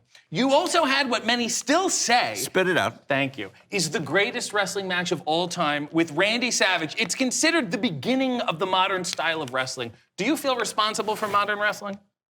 I think we played a serious role in it. Although at the time we didn't think, didn't know that we just set our sights on just having the match of the night. Yeah, you really ruined it for everybody. If Well, it wasn't for you, we'd still be sitting in a bear hug for 20 minutes, you know? Yeah. Are there old guys who are like, it was better back then? And you got to be like, sorry, it's kind of my fault. No, another set of matches with Ric Flair was also a favorite. In '89, the trilogy matches. See, this is a little pompous. You had the greatest match of all time. You don't even consider it your greatest match. It's right up there. It's almost, to me, it's a flip of a coin. Okay, well then what's definitely your worst match? Ooh, I had a not so good match with a guy by the name, God bless him, Ox Baker. A little hard to move around in the ring. By the time we wrestled, he was busted up pretty bad. God bless you, Ox. Sorry about that. Had a great promo face. Do you have a promo face? No, I just got what I got. We all got faces. You're also known as having the greatest arm drag of all time. I would not say that because I actually stole that move from Jack Briscoe. You know, they call it the Ricky Steamboat arm drag. I know They that. should really be calling it the Jack Briscoe. Would you like to apologize to the Briscoe family? No, because I've worked with Jack. We had a match with me and Jay against Jack and Jerry, the two brothers. And it was so enjoyable to get in the ring and work with Jack because I was doing his arm drag, but then it got to, after we had worked 2 or 3 matches, then it got to be a little competitive on who's going to arm drag who. You had an arm drag. And it was almost like keeping score. It was an arm drag show. Yeah, but it was good. It was a lot of fun during the match. Yeah. So you're not going to apologize? No, I remember watching Jack when I was in high school, and I grew up in St. Petersburg, and us on the wrestling team used to drive across the bridge into Tampa on Tuesday night at the Armory, and that's where I saw Eddie Graham, I saw, Jack Briscoe, Dusty Rhodes, all those guys back in the late 60s. Yes. And I remember to this day sitting there front row and watching Briscoe do that arm drag. And you said, stolen. Kind of. A few years later. You first retired in 1994. Correct. You came back in 2009. You retired again in 2010, then came back for one more match in 2022. You were one of the only wrestlers to come out of retirement to actually have good matches. How do you know when to quit while you're ahead? I claimed a retirement in '94 because I hurt my back real bad. Yes. Okay, 'cause right now I got a rod back there and some screws. So,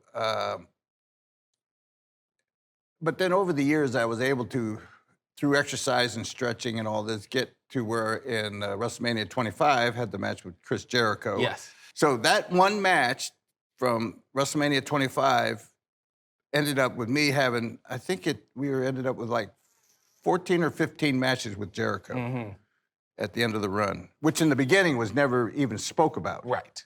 So is the gas completely out of the tank now? Yes. Really? So if you came back right now, it would be worse than the Ox Baker match. Yes, sir. Yes, sir.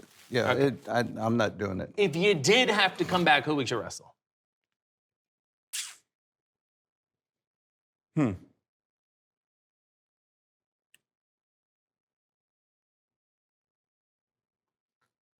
I honestly don't have anybody in mind. Good. And I'll tell you why, because I don't even have, You don't like them. You're better than that. well, no. Puss, go ahead. Go ahead, tell them. You're Ricky Steamboat. You stole your arm drag from Jack Briscoe. Stake your claim. I just don't have the urge. Good. Good. And I respect that about you. You're one of the few wrestlers who stop.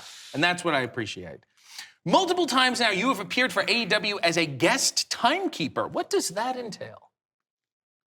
Can you keep a little time for us right now? Can you keep 5 seconds in your head? Let's see how you do it. I was a special guest referee on the floor one time, too. Yes. Oh, but here, I have a question. When you keep in time, do you use the 1 Steamboat, 2 Steamboat? I don't get it. Do you say Steamboat in between the seconds? 1 Steamboat, 2 Steamboat. Oh, that. 3. I don't have to because I got a stopwatch. Ricky Steamboat doesn't even use the Steamboat. They hand it to me. It's got AEW written on it. Technology has ruined the essence of what I'm here for. A drawback of your greatness is that, quite frankly, you're in too many Hall of Fames. By my count, you're in 5 Hall of Fames, and it seems to be growing, because everybody has a Hall of Fame now. Are you over it yet? All these rings, all these plaques, all these speeches. Do you just do the same speech now? You got it down pat? Yeah. Yeah. It's a smart man. Throughout your entire career, you were never the bad guy. No. You were never booed. You were never hissed. Nobody even so much as sighed. Even when you wanted to be, they said no. Correct. You are too likable. They refused. Correct. You know who it was that refused? Who? I thought you'd know. You asked a question. Sorry, I don't. My research ran out. Who? Pat Patterson. Great worker. He said you're too likable. Correct. And Bill Watts. Yeah. Pat when it was WWF at the time, and WCW with Bill Watts. Well, I say tonight, let's live your dream, huh? I want you to read out these common bad guy phrases. We're gonna get some heat. We're gonna stir up some things. Let's live your dream. Here we go. This is very exciting. Let her rip, Ricky. You didn't even ask if it was a dream that I ever wanted to. It's got to be a little bit of a dream. You've never been booed before. It's Yeah. got to be exciting. It's a thrill. Let her rip. You know, let me tell you honestly. Go ahead. All right? Please. When I went to Pat Patterson and said I have an idea to turn heel, and he turned me down, I felt pissed. When I went to Bill Watts, when I was working for WCW, he said the same thing. He said, Ricky, you're a true babyface. I was pissed. But now looking back at this time in my life now, I'm happy I was turned down. The thought never crossed my mind of how many guys started in the business one way and finished the business the same way they started. It's just a handful. Until now. Let it rip. Let's go. Let's see what you got. First sentence there. Shut up. Excellent. Incredible. Next one. You people suck. Whoa, that's a good one. That's a really good one. He wrote stink. Yeah. Ooh, you're turning it up there. You're working blue. Go ahead. Next one. Your local sports team isn't very good. What? That's not. Your local sports team isn't very good. That's a common one. Everyone's got a local sports team that isn't very good. Next one. Why does your local sports team every week seem like it's got to crawl out of a hole? He's a natural. Look at what you missed out on, Pat Patterson. Go ahead. Next one. You likely have high cholesterol. Got him. Next one. Who cares about high cholesterol? People, there's obesity. It's a whole thing. They should get checked. Well, then why don't you just come out and just say, you people are fat? Oh, times have changed. We're smarter now. We're getting scientific in the numbers. Continue. Next one. You love making skills are probably inadequate. Heat everywhere. Blowing fire. You love making skills are probably inadequate. Yeah, they're not good at making love. Making whoopee? I don't know. Yeah, Okay. so Making inadequate. Yeah. Next one. Hey, what are you? Buddy? A piece of or something? Hey, what are you, buddy? A piece of or something? Huh? Are you? I'm burning up here. This is great. This is great. The last few. Bring it home. Bring it home. I'm the dragon, and I'm dragging your ass. Got him. No. No? That's great. I'm the dragon, and I'm gonna light your ass up. Oh. How you like that? You can take it another way. All right. In certain areas. I'm Dicky Blood? Yeah, but watch. Yeah. Watch. Do the reverse. Say the whole sentence. But you're a bloody... Nailed them.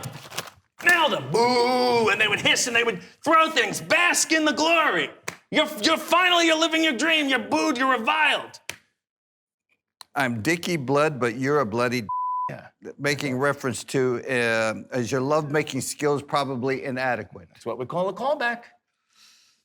That's great. You should have put those two closer together. I'm sorry. That was Next my time. mistake. Thank you. There you go. I've learned from you. Well, I have been steamed, and you have floated my boat. And I don't care what everybody says. I don't care about your legacy. I find you incredibly unlikable. Huh? That's good. Thanks. Yeah. They forgot the on-air sign, so I'm just gonna... Oh, yeah. We gotta fix that. You get the gist. Welcome to Hey AEW. I am RJ City, and my guest is Lio Rush. Hey. You forgot the L. Okay, we're not playing around here. You were born on November 11th. Is it hard to celebrate your birthday when you should be honoring those brave men and women who so gallantly gave their lives? No. Okay. No. All right. No. I still like cake every once in a while. Sure. Memorial cake. That's fine. Yeah. Your parents are a gospel singing duo. By any chance, are they renowned gospel singing duo Lionel and Leslie? They're my favorite. Yes. I love them. Yes. They're excellent. Yes. My favorite album is Personal Relationship. Yes. Because they're very intimate on the cover. It's very Yes. serious. Yes. Then they followed it up with Will You Be Ready? And they're on the album. They're pointing you, and I was ready for them. You know what I'm Yes. saying? I liked the Grateful. You know Grateful? Yes. Grateful, but the way you make me feel. It's fantastic. Yes. It's wonderful. Do they do any standards around the house? Do they ever do like, will the circle be unbroken? No. No? No. They just did their own original music. Got to. I gotta say, if I make one note about your parents. Please. Sometimes some of the songs are just like R&B love songs, and at the end they'll just be like, oh Lord. You know what I mean? You gotta get them involved. You have to get them involved. Yes. Got to. Your childhood bedroom was above your father's recording studio. That Yes. sounds amazing and also annoying. How did having gospel singing parents affect you psychologically? You know, I didn't really think about it at the time. But now? But now, I realize I can't hear anything other than music. Right. Yeah. They formed you this way. They formed me. This is who I am. Oh my God. For good and for bad. Yes. Yes. Well, it's both good and bad. You wrestled amateur in high school. Yeah. You're All-American. You got multiple scholarship offers. Before you could accept any of them, you have a baby. Yes. If that's me, I go, my life is over. I'm going to go work at CBS. Yes. You went, I'm going to be a dad and a wrestler. Yes. Why not be a normal person and just give up on your dreams? Man, I tried to be a normal person. Yeah. I tried. not I tried. working? No. I love this story. They tried to promote me, and I didn't want it. Who's they? I used to work at, where did I work? You worked at CBS? No. Oh, no. No. What do you, wait, Where did I You work? have heat with CBS? CVS? Yeah. With the longer seats? Now you're playing the game. I'm not playing the game. I was You're playing asking. the- Where did you used to work? You said they tried to promote you. Are you saying they the man, or is it a company? It's always the man. Okay, fine. Fair enough. It's always the man. Okay, yes. So they tried to promote you. They tried to promote me, and I said no. Wow. I chose to be a wrestler. Mm-hmm. Yeah. And how do you feel about that now?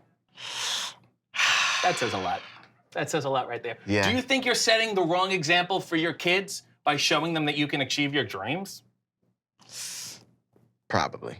Because by the time they're of Probably. age, the world will be on fire. Yeah. You don't need to do that. Yeah, this is true. You debuted as L.I. Green, but promoters hated the name. Hated it. You know how bad your wrestling name has to be for Yeah. promoters to ask you to change it? Because all wrestling names are bad. Yes. So why did they hate Ally Green? Too many things to say. Mm-hmm. Way too many things to say. Mm-hmm. And green sort of Green. mean, it's like if your name was like Paul Yeah. Shit. Yeah. You know what I mean? The definition. Yes. Yeah. And then you took the note, you said, let's change it up. You became Lennon Duffy. Oh, please. Also not your best, I gotta be honest with you. Hey, What was that wasn't my choice. Who picked, the man picked Lennon Duffy? I'd rather not say. Oh my, okay, that's fine. But what was it though, a tribute to John Lennon and Patrick Duffy? What was the deal? Maybe. Oh, maybe it was. Maybe it was. And then finally you became Lio Rush. Lio Rush. And everyone went, thank God. Yeah. That's something we can at least work with. Yes. You, because you're so musical, because of the fam, you have a burgeoning rap career. Why do so many wrestlers rap? Is this because it's really that easy? Man, why do so many wrestlers rap? Mm-hmm. I don't know. They're not that good? Not that good. No. Would you say you're good, period, or good by wrestling standards? I would say that I'm pretty good. Okay. I'd say I'm pretty good. Wale once said to you that wrestling is hip-hop. Yes. Do you agree? Wrestling is hip-hop. I think wrestling can be for hip-hop. Mm-hmm. So let's play a little wrestling or hip-hop. I'm gonna throw Let's something see. out. Let's you see. tell me wrestling or hip-hop. All Here right. we go. Okay. Who has the worst fake names? Maybe hip-hop. Mm-hmm. Who has the more shady people behind the scenes? Ooh. Maybe wrestling. Mm-hmm. Which has been more ruined by Kid Rock? Probably wrestling. Mm-hmm. Which has too much Snoop Dogg? Too much Snoop Dogg. Come on, take a nap already. Take a weekend off. Man. Maybe rap. Mm-hmm. Mm-hmm. I feel the same way. Which is easier for celebrities to lazily cross over into? Maybe acting? Mm-hmm. Acting. All right, you took the left turn there. Which has more T-shirts that you cannot wear in public? Which has more T-shirts Yeah. that you can't wear in public? Yeah, you know those wrestling T-shirts where you're like, I can't even wear this anymore. Oh, yeah. I can't wear them. I understand. Which has more belligerent fans on Twitter? Maybe wrestling. Mm-hmm. Which has more clearly staged public fights?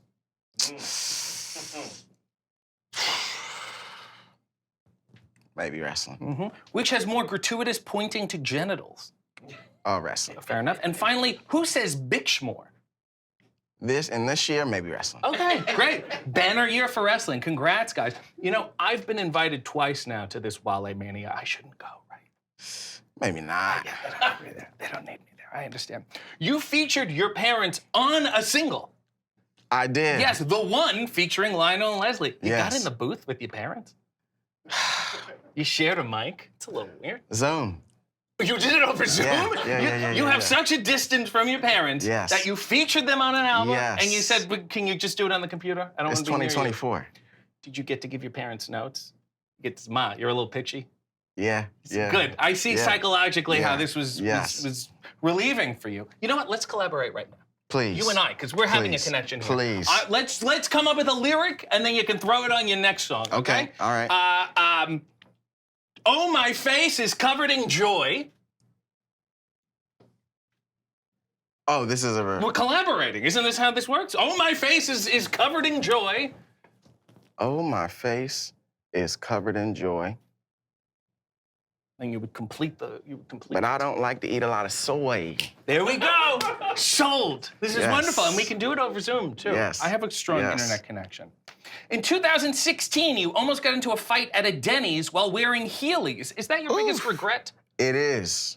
It That is you were wearing them, or that you didn't actually get into the fight? that I was wearing them. Okay. Because I thought it would But be. I kept the Heelys. You still have them? I kept the Heelys. You still wear them? Yes, of Really? course. And your kids see you wearing Heelys, Of and they course. say, "That's my dad." Yes. Okay. Wheeling around. Do you yell at them and then just wheel away? I do. Excellent. It's a good Yeah. exit. Yeah. You got married in Las Vegas, then you immediately ran into D'Lo Brown. Is he your Cupid? He was wearing red that day. Mm-hmm. Yeah. I just hope that on your wedding night you used chest protection. You also had a podcast with your wife. Do you just try to make your life as difficult as possible? Yeah. Yeah. Yes. Why did that start and why did it end? I realized that I made my life difficult the moment I wanted to be a wrestler. Yes. Yeah. Yes, absolutely. So like, I'm saying, like, you're a wrestler? Yes. You act? Yes. You do rap? Are you a great parent or just non-existent at all? This...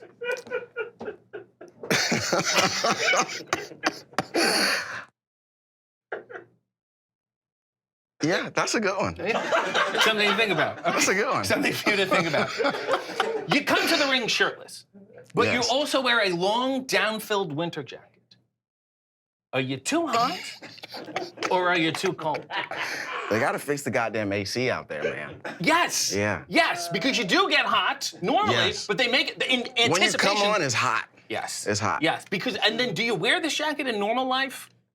Yes. Like out, you take it with you? Of course. You go to CVS with it, and they go, "That's Lio Rush." Yes. That's excellent. It's really well done.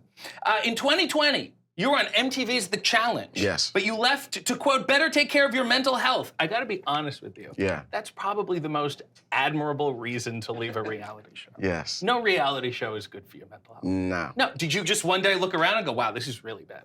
When I watched it, yeah. Yeah. Yeah. See, and in my opinion, you won the challenge. I did win. Yeah, see? Yeah, I did win. You made your AEW debut in 2021 at the Casino Battle Royal. Yeah. AEW offers you a contract. Yeah. You turn the tables on them. Yes. You announce your retirement. Yes.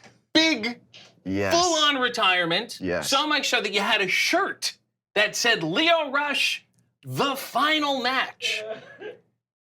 How long did this retirement last? This retirement, let's clear some things Please, up. please, Let's clear some please, things please. up. Let's clear some things up. The final match, go download it on iTunes. Is final in Spotify. quotations? Yeah. Oh no. Okay. No. It's got to be. It's in the moment. Okay. Final in the moment. Yeah. Yeah. Yeah. And then maybe 2 months, 3 months. Yeah. You know, even by wrestling standards, Yeah. that's a little soon. Yeah. And you're still so young. Most Yes. people pull this scam usually in their 40s. Yes. Did you really think you were done when you said it was your I retirement? did. Yeah, I did actually. So how long did you sit at home with your heelys on before you said, "I've made a mistake"? When I fell on them. Yeah. Yes, you took a bump and you said, "I'm back." Yeah. I still have the magic. Yes. Next time, just call it a hiatus. No? I don't like that word. Oh, fine. Well, when you really retire, do you think people are going to believe you? I hope so. So then 3 months later, you return to AEW, you become All Elite, you get the graphic, and you were very financially minded. Yes. You were talking about doing buyouts, this whole thing. You're a big money guy. No? Love the money. You love the money? But you're Love making the a face while you money. say, name a fledgling company you would like to help turn around right now. The one that I'm about to start up right now. Okay. Are you going to pitch it? To tell you? everyone? Yeah. No. Okay. Because I'm the man. Yes. I understand. So you don't want a promotion. It's fair enough. Then, by February 2021, you leave AEW again. Why? Because Tony Schiavone's a bully? I heard he's rough in that locker room. He kicked you out. Did he He kick you is out? pretty rough. He is pretty rough. But no, it was just time. It was just time? It was just time. Okay. I had to check the watch, man. Man of the hour, you don't know? Yeah. Yeah, man of the hour. You call yourself man of the hour. Which? Every hour on the hour. Every hour. Okay, so then you're really just the man then. The man. No, I'm not the man. But I'm the man. You're the man. I'm If not every the man. hour on the hour, then you're the man all the time. No. If it's this hour, let's say it's 3 p.m. right now. If you're every hour on the hour, you're the man. We can put like 24 HR. Okay. Man. It's like a convenience store. You're a man of Yes. convenience. Perfect. That would be a nice. Perfect. Yeah, that would make sense. And then you come back to AEW. Do you think you're going to get a second All Elite graphic? Because some people do, some people don't. Where do you think you sit? It'll get made regardless. Okay. Somebody's gonna make it. Yeah, but because sometimes you can have too many. You know, and some people have none. Yeah. So if you did get a second one, I think it would be really diplomatic of you to perhaps share it. You understand? Maybe I'll keep it in a little box. That would be great. Yeah. Yeah, that would be great. In the past, the rumor was that you were perhaps sometimes difficult. Or, quote, had an attitude problem. Now, I hear nothing but the opposite. What changed? I'm just tired. You just got tired? Yeah, I'm like 30. I'm 30. Yeah, but like, don't you know though that if you're difficult, people Yeah. will assume you're really good? It's like Oh, the yeah. Picasso theory. Of course. If you're an asshole all the time, Of people go, well, he course. must be talented. Of course. Be difficult for me right now. Show me a little difficulty. I think you're a far more talented person right now than I have this entire interview. That is incredible. That is really, really great stuff. You wanted to be the first ever African-American AEW World Champion. This is true. You are not. I was not. At best, you will be the second. Give me some other firsts that are on your list. Let's see. I'd like to be the first person to get millions of views on this show. Oh. Millions. Oh, that's not really gonna happen. We don't really optimize for the algorithm. We try our best. We could use a few hashtags. We could try to get it into the feed a little more, but the M's will come. Let me put it like this. Good luck. The M's will come. Yeah. They always come. Yeah, we're all pulling for you. I think the man will be holding this one. The man. Yes, It's yes. always the man. You've done so much so young. Do you think you're on like dog years? I think so. You're gonna just age very rapidly I'm one like day. 70 Mm-hmm. under these jeans. You have an old penis? The knees, man. I'm pointing to the knees. Look at the knees. All right. Okay. Oh, I mean, also you have 3 kids. You're putting some work in, but yeah. Nevertheless, that's fine. You also said that you cannot envision yourself older. Yeah. Yeah, that's horrifying. Yeah. That's an omen. Yeah. I would go see a psychic about Yes. it. Yes. So what happens? You think about yourself at 45, nothing comes up? Yeah. Close your eyes. Let's think about Lio Rush Yeah. at age 50. Man. Is there nothing in your head? Is that an old penis wheeling around in Heelys? Maybe if the Heelys have 4 wheels on them. Okay.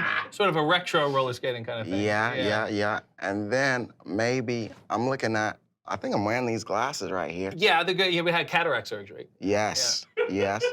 And then maybe a cup of coffee. Okay, excellent. Excellent. That works out for me. Yeah. You posted a video on your Instagram of you playing with your dog and smoking a joint while your wife did your hair. How can I have your life?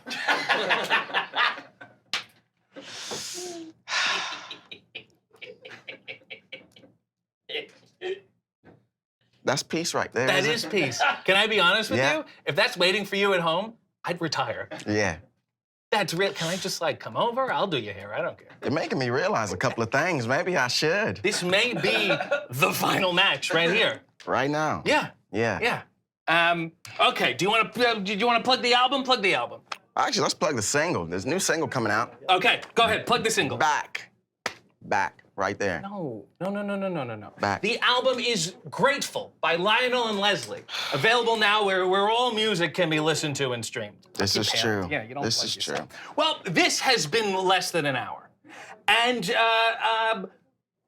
my face is covered in joy. You forgot it already.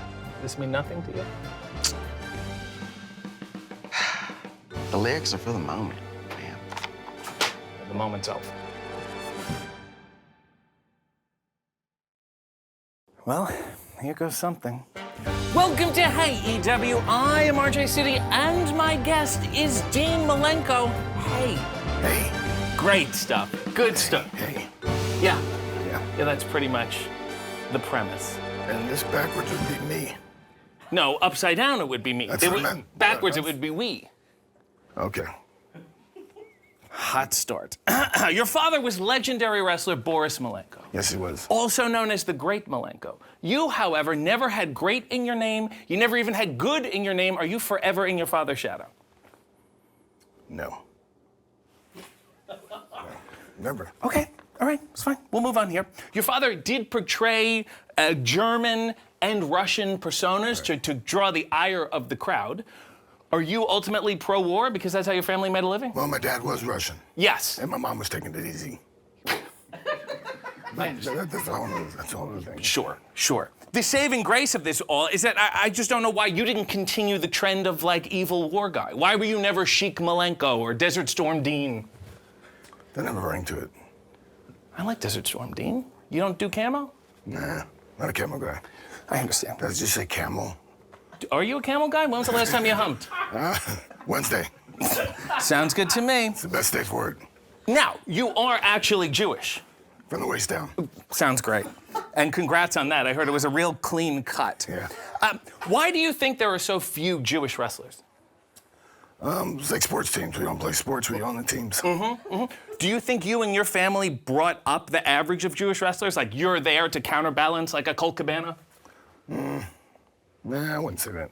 Okay, all right. So I won't either. That's fine. A bigger Jewish accomplishment for you is that you graduated from Tampa Catholic High School. Please explain. Back in those days, private school was much better than public school. I understand. And you just never took off your shorts? No, never. I understand. Never. You were trained by your father and Carl Gotch. Was this Gotch guy any good? He's all right. Yeah, I don't see any gifs of him online. How good can he possibly be? You made your wrestling debut not as Dean Malenko, but as Dean Skarkoff. What was the goal there? Just to sound as unappealing as possible? No, just try to do it on my own without using my dad's name. And where did Skarkoff come from? Little River, down about 3 blocks from here. Okay, and you just went over there and you scarred cough. I started coughing. Yes. Yeah. Excellent. Your brother also wrestled, Joe Malenko, and you two teamed together as the Malenko Brothers. How'd you come up with that name? The brothers are the Malenko part. Well, you tell me. The Joe part and the whole thing. There's a lot of back and forth. I finally gave in. Sure. I didn't really like the brother part, but sometimes you gotta do things to make people happy. Gotta do what you gotta do. He was a fantastic wrestler, but he also became a pharmacist. Yeah. Why did he know enough to leave this horrible business, and what's your excuse? I wasn't into drugs. That's one thing. Fair enough. But you did try to leave this business, according to my research. I have a news article here. Have you ever seen this before? No. You've never seen this before? Never saw You've it. never seen this in your life? That's terrible. Can we show the people at home? No. This is a picture of what I understand to be a 23-year-old Dean becoming a personal trainer. I look like Richard Simmons. Now. You look like him now. And this is, it's called Sweatshop. The program was called Let's Get Fit. And you would come to people's houses and you would just yell at them to stretch? No, I'd rob them. And how long did this last? Until I got all the money I wanted. I understand. And I also want to note here, it says, for more information on Let's Get Fit, call Malenko after 5 p.m. What were you doing during the daytime? Sleeping. Oh, okay. Fair enough. What do you think? Fair enough. Do you want to take this home to the No, fam? I don't. Are you sure? Put it in your pocket. You don't want... My wife will leave me. That's fine. Again. So then that bottoms out. You begrudgingly return to wrestling for an extreme promotion in Philadelphia. You know which one I'm talking about? Work for another Jewish guy. Yes. They're everywhere. So I've heard. And there you were known as the shooter, Dean Malenko. Why push your gun agenda on the fans? It's a pistol type thing. I understand. And you were packing? No, I was not packing. And when your time was up there, you had a very emotional farewell match with Eddie Guerrero. 2 to 3 Falls Classic. Very sad. Was it emotional for you guys to leave and make infinitely more money somewhere else? I just tried to move on. Yeah. To bigger and better things. Yes. Well, they were bigger. Were they better? The first 3 years, yes. After that, no. Let's talk about those. There you were known as the Iceman. Ice Cream Man. Yes. Did you cometh? I tried on many occasions, but not really. I understand. Fair enough. And you were also known there as the Man of 1,000 Holds. Also been man of 1,000 positions. Because Ric Flair one time was in the ring in the Scope, which is in Virginia, and he put his arm around me, this is national TV, and said, and this is my man right here, the man of 1,000 positions. So right away I had to call my wife and tell her, he's just kidding. And she's only seen one. So, whatever. Now, you were a technical wrestler. Would you consider yourself a technical lovemaker? Not flashy, but the technique is there? Oh, of course, technique. Technique's everything. Yes, so I've heard. In 1997, you were ranked #1 in the PWI 500. Many consider that a controversial choice. Do you? Especially when I talked to Bill after and he said it was a slow year. Yeah. Per his words. It was a slow year and we had to give it to somebody. Yeah. Yeah, that really touched me, Bill. I mean, you were fantastic that year, but also, who really cares about good wrestling? You know what I'm saying? True. You wrestled only one match under a mask as Ciclope. You won a Battle Royal, took the mask off, and never wrestled under that name again. It went that badly? Yeah, very bad. Yeah. That one eye just couldn't see. I understand. Sorry. No, didn't work at all. I'm going to list some people you worked with then that you still encounter now. Tell me how they've changed as people. Chris Jericho. Same person. Tony Schiavone. Uglier. Fair enough. Fair enough. It's the beard. It's unseemly. Taz. Whiter. And finally, Jeff Jarrett. Just probably been about the same. Yeah. Yeah. Well, if you're ever interested in buying gold, talk to him. He's got some good links. It's great. Gold. Why were you never comfortable with your wrist tape? I don't know. Every picture I saw, it's like this. It's like this. What's the deal? Well, I try to find different things to do. Like if I did this, like, why do you do that? Well, because this looks stupid. Fair enough. Do you feel like you have limp wrists now? That answers my question. Let's move on here. Your finisher was the Texas Cloverleaf. You're not Texan. You're not Irish. Explain. Yes, but I am Cloverleaf. Fair enough. A lucky guy indeed. So then you leave Atlanta for New York, and by New York, I mean a suburb in Connecticut. And there, for a brief time, you were known as Double Ho 7. You really caught the end of the Ho peak. They're not around anymore. Dean Malenko, where are the Ho's at?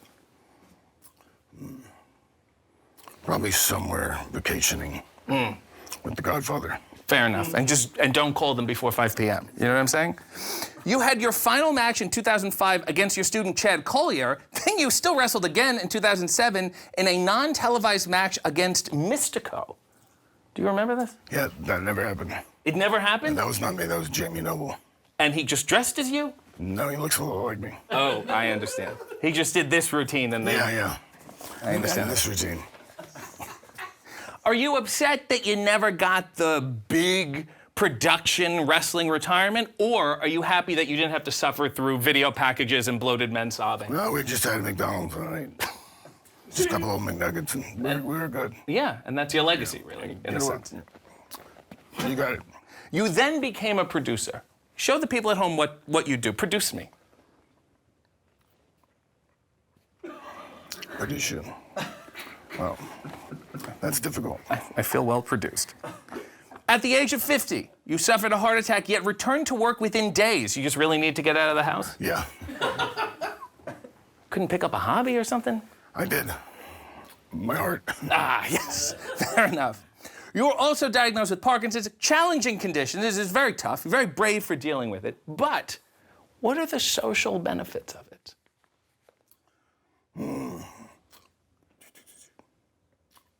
Probably, if anything, when I shake, people like to gravitate towards me. They come towards you? Yeah. Really?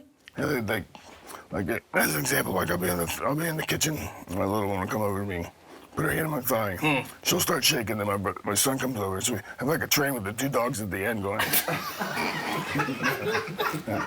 We try to make positives out of everything. Yes. Yes. You ever be at, like, I don't know, a restaurant, something, you get into an argument with the manager and you turn it on a little? Yeah, of course. Yes. Excellent. You know, it sucks that Michael J. Fox got out in front of this thing as a spokesperson. Because if he's gone, you're the next guy in line. You got that right. Do you think you're coming for a spot? I don't know. I'll have to see. Okay. Fair enough. You would have been great in Family Ties. Do you like Michael Gross? Yes. Good. Sounds good to me. He's gross. After all these years, why decide now to become funny and charismatic? I think for some reason people just thought I could go to the ring and go, tackle, drop down. Oh yeah, by the way, the rabbi walks into the room and the priest.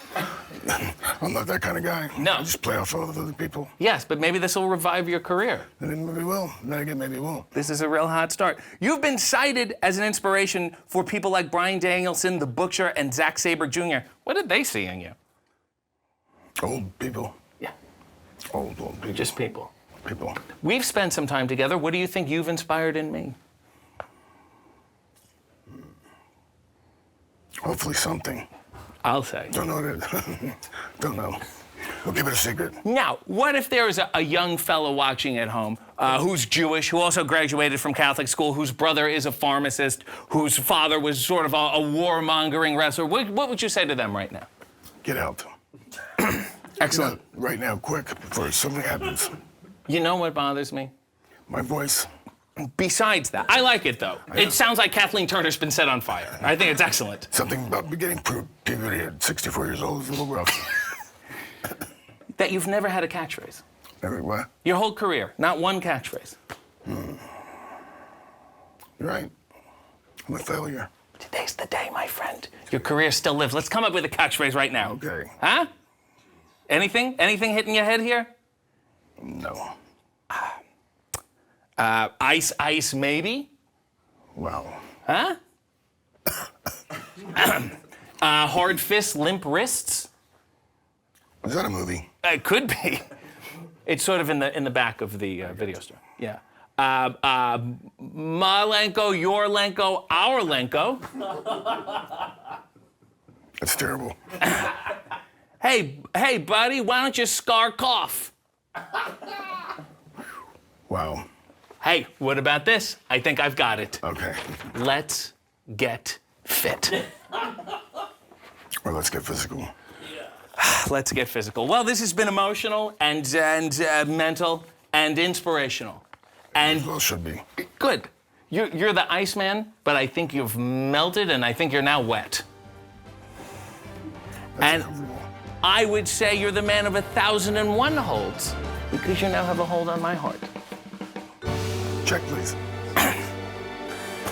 Let's get fit.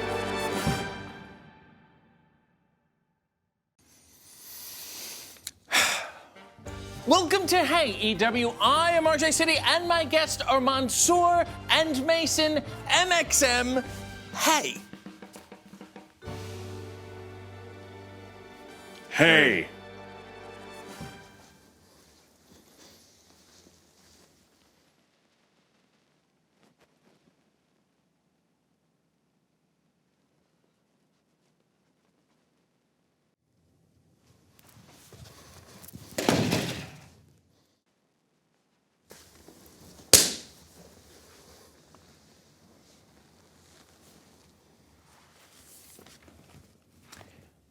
Are you guys, Are we what?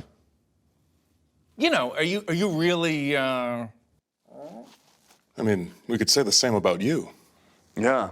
Aren't you the guy who was on Twitter talking about wanting to have sex with the Cave of Wonders from Aladdin? Okay. First of all, yeah, sure. I dabbled a little in high school and college, but I don't think I aggressively pursue it. You know, you guys hint it, you dress like it, you act like it. Why don't you just come out and say it? Let me tell you something right now.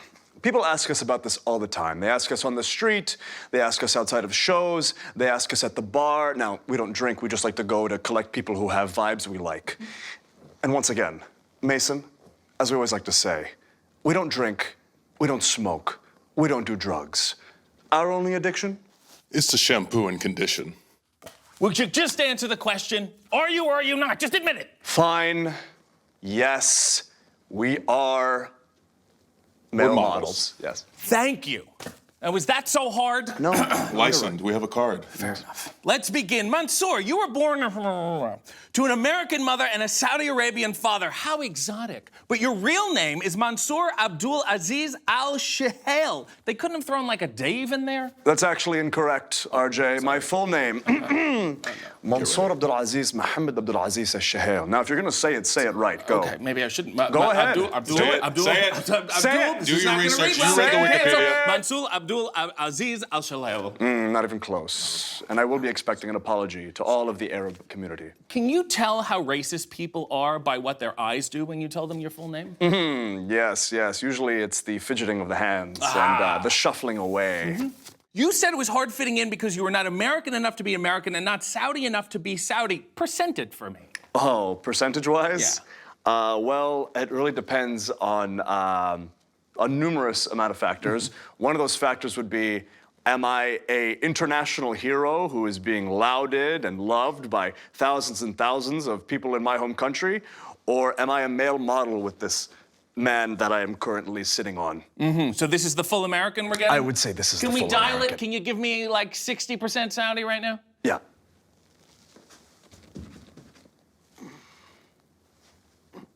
Excellent. Excellent. You want to put me in a camel clutch? Oh, shall I? Okay. He's asked me that before many times. Okay. Mason, you're from northeastern Massachusetts and you went to Catholic Memorial High School. What were they memorializing? Don't dox me. Oh, I'm just asking. It was the Catholic Brotherhood of Brothers. Yeah, so Jesus. They're memorializing. That's what Catholics do, right? Jesus, Yeah, okay, I see. Your father is NFL defensive end Brent Williams. Your brother was a linebacker for Ohio State. Your sister played basketball at Penn State, but your mother is simply listed on Wikipedia as Jacqueline. Why does she have no athletic achievements? Well, actually, my mother is a shoot model, as opposed to us, we're work models. Okay. But funny thing about my Wikipedia page is when you click on Jacqueline, it brings up Jacqueline, the wrestler. So I'll go to conventions and people will be like, "Oh, you're Jacqueline's kid," and I was like, "Yes, not your Jacqueline." Right, so it's a kayfabe racism. Yes. I understand. Hey, remember when they tried to make us believe she was really ugly? It's very, very mean. Unbelievable. You fools. Mansoor, you were a childhood fan of The Undertaker. What about now?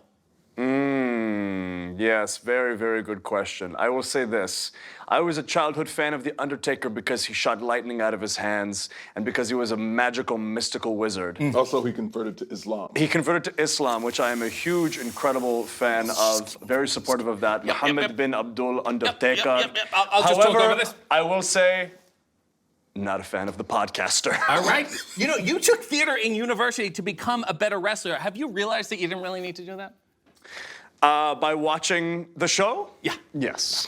Fair I enough, fair have. enough. Mason, you were trained by Booker T. You're a pro football player. You didn't need to train to wrestle at all. Yeah, I also learned that you didn't need to be good at wrestling. Right, just do the shoulder tackles and cash the checks. That's all I needed. Would have been so much more simple. Mansoor, in 2017, you were part of Shia LaBeouf's live streaming art installation with New York's Museum of the Moving Image, who then stopped the installation as it became a target of political attacks. How long did it take you to realize that was a bad idea? It took me about 1 second, the moment that I walked away from that installation, realizing that my career in the public image may have been jeopardized quite a bit. You keep in touch with Shia? Do I keep in touch with Shia? Is he in your no, phone? I don't want him to touch me at all, actually. That's fine. Mason, in 2019, you became a commentator replacing Nigel McGuinness. That'll be the day. But it only lasted 3 months. Is that because you were a very good wrestler or because you were a really bad commentator? That was because I stood up and I was too tall. They actually didn't realize that I was taller than Brock Lesnar at the time. And then they were like, ooh, this is a bad look. Spoiler alert, he will also be replacing Nigel McGuinness in the match at Grand Slam against Bryan Danielson. Get ready. We will make sure it happens. Can't wait. Apparently, you were put on commentary to be the voice of the hip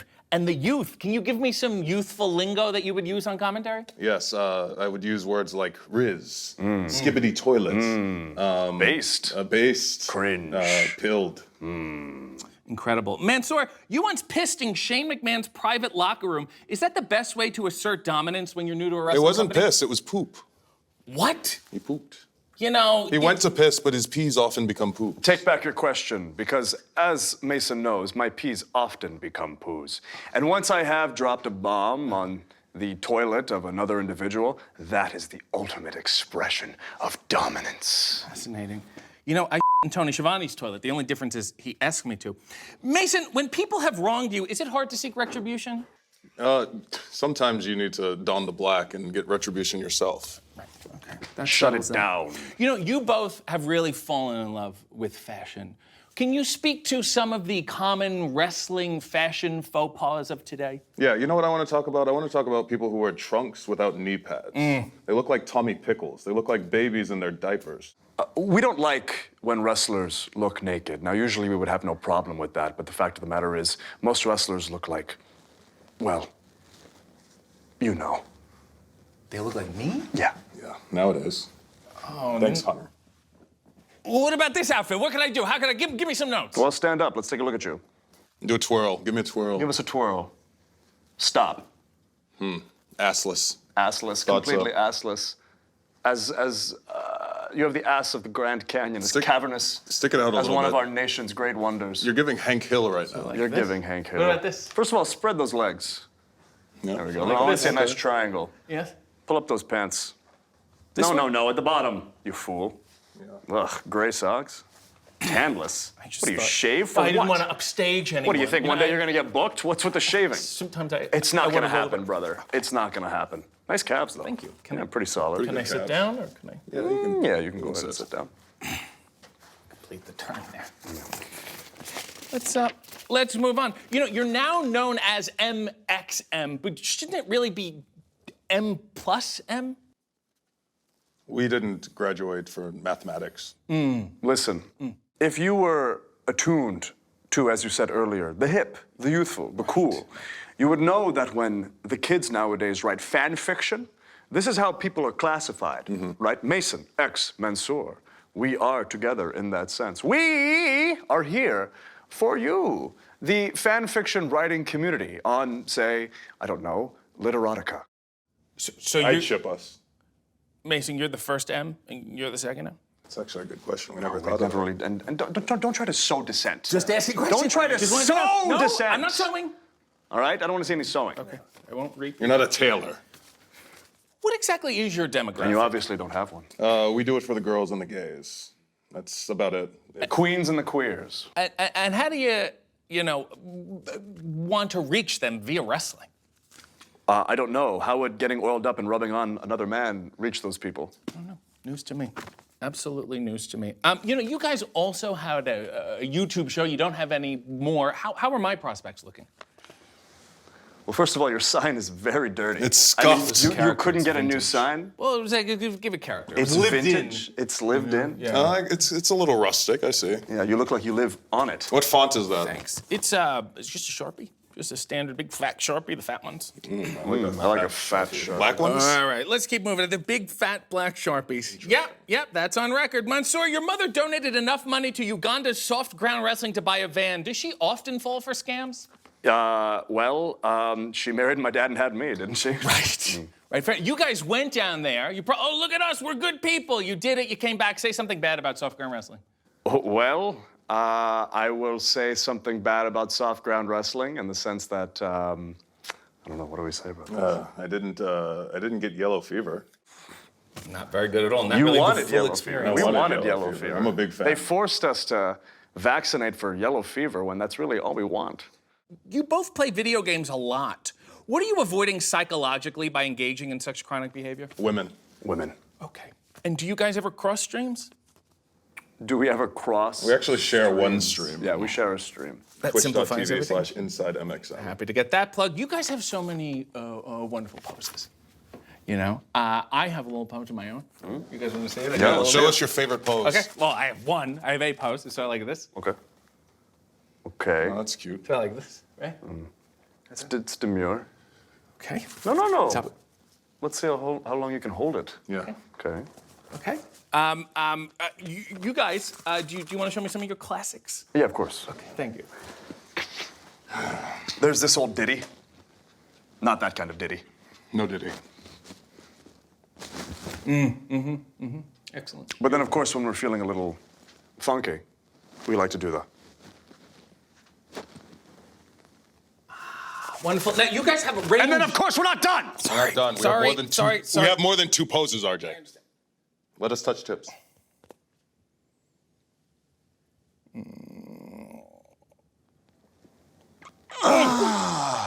Wonderful. Now, see, you guys have so many other poses that people don't get to see. I thought if I could call them out, you could show them to people and You don't display need the to show range. your face on camera. Okay. All right. I'll just be off. So I'm gonna call out some poses here. What about the sad?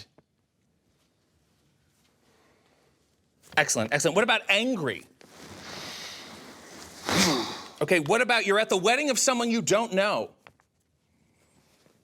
Phone. Okay. You're meeting fans with dirty fingernails. That's everyone. Yeah. Okay. Fair enough. Every day of Live my that life. one. You're listening to conspiracy theories from a wrestling legend you have to respect. Yeah. Yes, Next sir. one, after a series of professional missteps in AEW, you find yourself at an indie show you swore you'd never do. Well, not bumping. Oh, great. Take the bump. Good stuff. Arriving at a key party. A what? That's it's for swingers. Come on. Oh my goodness. We would never. I would never do that. So you're underplaying it. When the saleswoman tells you they do not have a crop top in your size. No crop top is in my size. I make it that way. You still live that way. Okay, here's a good pose. When you found out James Earl Jones passed away. And then you realized he was 93, so maybe it's not that so bad. It's a good run. Right? But you also lost Mufasa and Darth Vader. But then again, why did he do multiple poignant baseball movies? And scene. Great job. Great job. Good stuff, guys. You guys, you fellas are so accessible. You're overworking us. Sorry. I'm sorry. We're winding it up. There's a reason we have a union. Oh, not here. No. The modeling. Not yet. Yes, with the 2x4s. I understand. You guys are very accessible. You're often online. You tweet a lot. You do a lot of interviews. How will you be canceled? Well, it'll probably be him. Yeah, that's true. It won't be me. No, it won't be. But he'll take me down with him. Would you like to do maybe a little pre-apology so when you do get canceled, we can just play this clip and get it over with? Yeah. Okay. Hold on. Here's how you start. I watch these all the time. You go.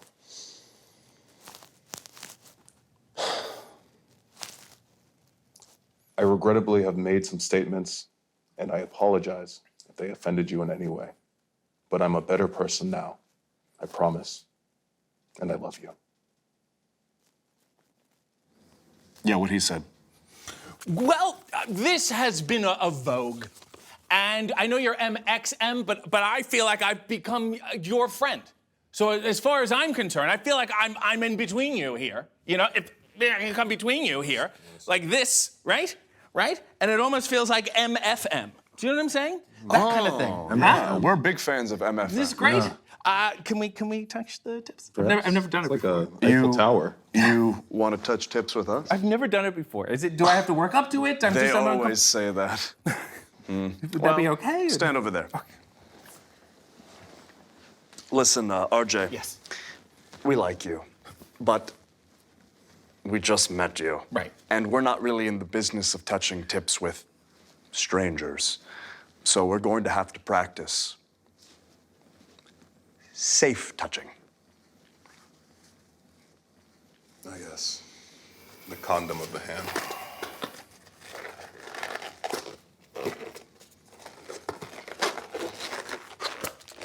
Clearly it is his first time.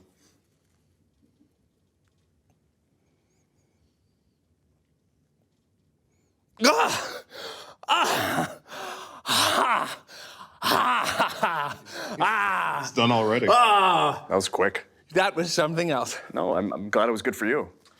I've officially become a man. You guys can go now if you want. Wow. Walk of shame.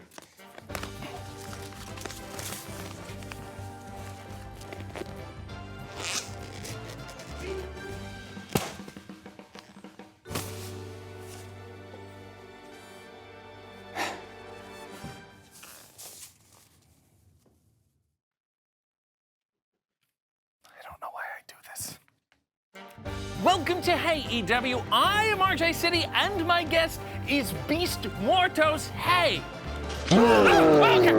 Okay.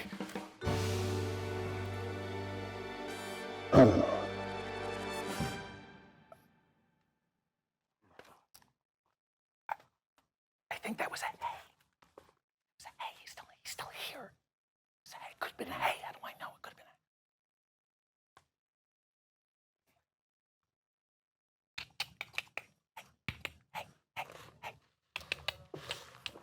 Okay.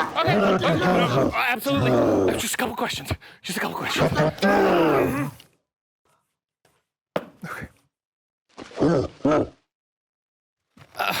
Here goes nothing.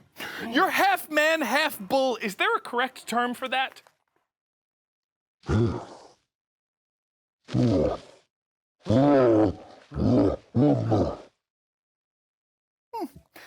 And how does that happen?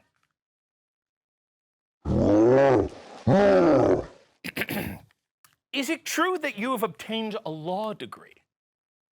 Because that would be fun. You know, like the law officers of Mortos and Mortos. We'll fight like a beast for you. Okay. All right. As a bull, do you see red? Is that a thing?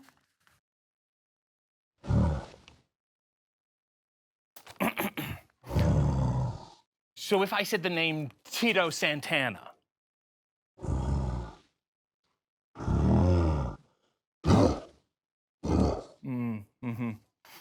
What about Pamplona and the running of the bulls?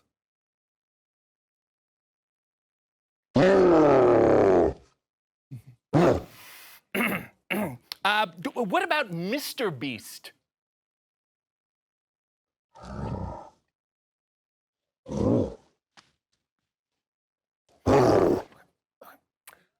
How did you get the piercings?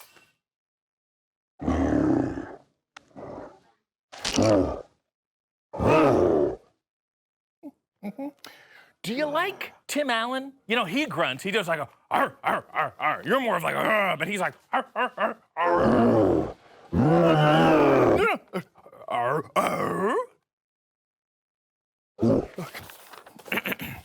I'm going to throw out some common bull sayings. Tell me how they make you feel. Bull in a china shop.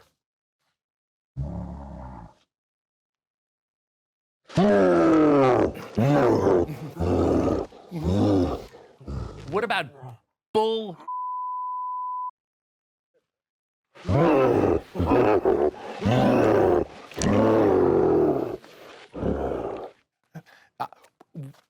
Beast mode.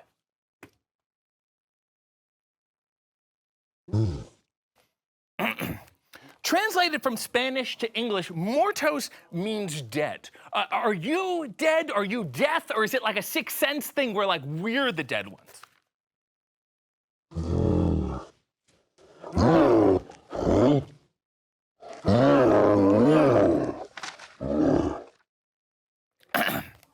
You have caught on in AEW like no one has before. Would you say that there's more mainstream success in your future?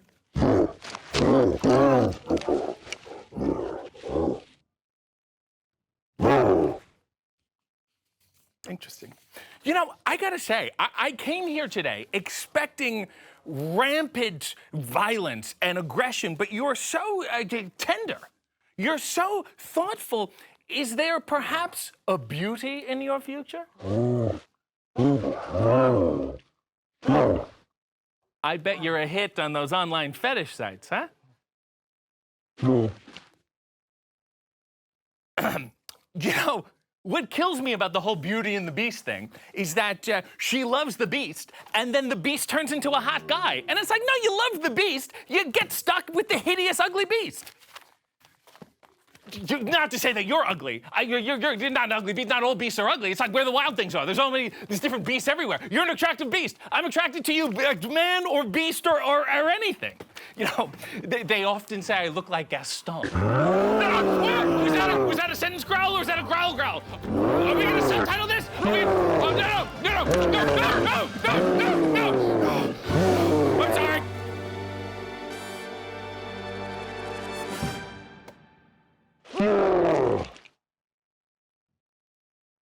Another day, another debacle. Welcome to Hey EW. I am RJ City, and my guest is Ricochet. Hey. Hey, how you doing? Really good. Great. How are you doing? All right, that'll answer that. I'm good. You were born in Alton, Illinois, and at the age of 3, you moved to Paducah, Kentucky. Yet you're announced as hailing from Las Vegas. Why are you ashamed of who you are? I think it's more of just people know what Las Vegas is, and people don't really know like where Paducah, Kentucky is. You're ashamed of Kentucky. No, it's you want to be out there. Then embrace it. Don't you want to use your spotlight to shine a light on Paducah? Ooh, I mean, I don't really necessarily have like specific ties to Paducah. That's a lie. You lived there for quite some time. Repeat after me. My name is Ricochet. Come on, for the people at home. You're making it difficult for me. My name is Ricochet. My name is Ricochet. I'm from Paducah, Kentucky. And I'm from Alton, but then lived in Paducah for a lot of my life. How did you spend so much time in Kentucky without becoming? without having problematic flags on your porch? Do I you was know gonna what I'm say a saying? cowboy. I was gonna say a cowboy. You know, there's no way you can even say Paducah without sounding like a redneck. I know. Yeah, I know. So how did you get out? Honestly, I think wrestling. Actually, I think wrestling. To be honest with you, I started wrestling at like 14. In the backyard? Yeah, in someone's backyard. Yeah. So then my question is, why did you fail as a backyard wrestler? I think the company actually that I had the next month we did like monthly shows backyard. But the next one, like we got the local like gymnasium to host us, and then we just had the.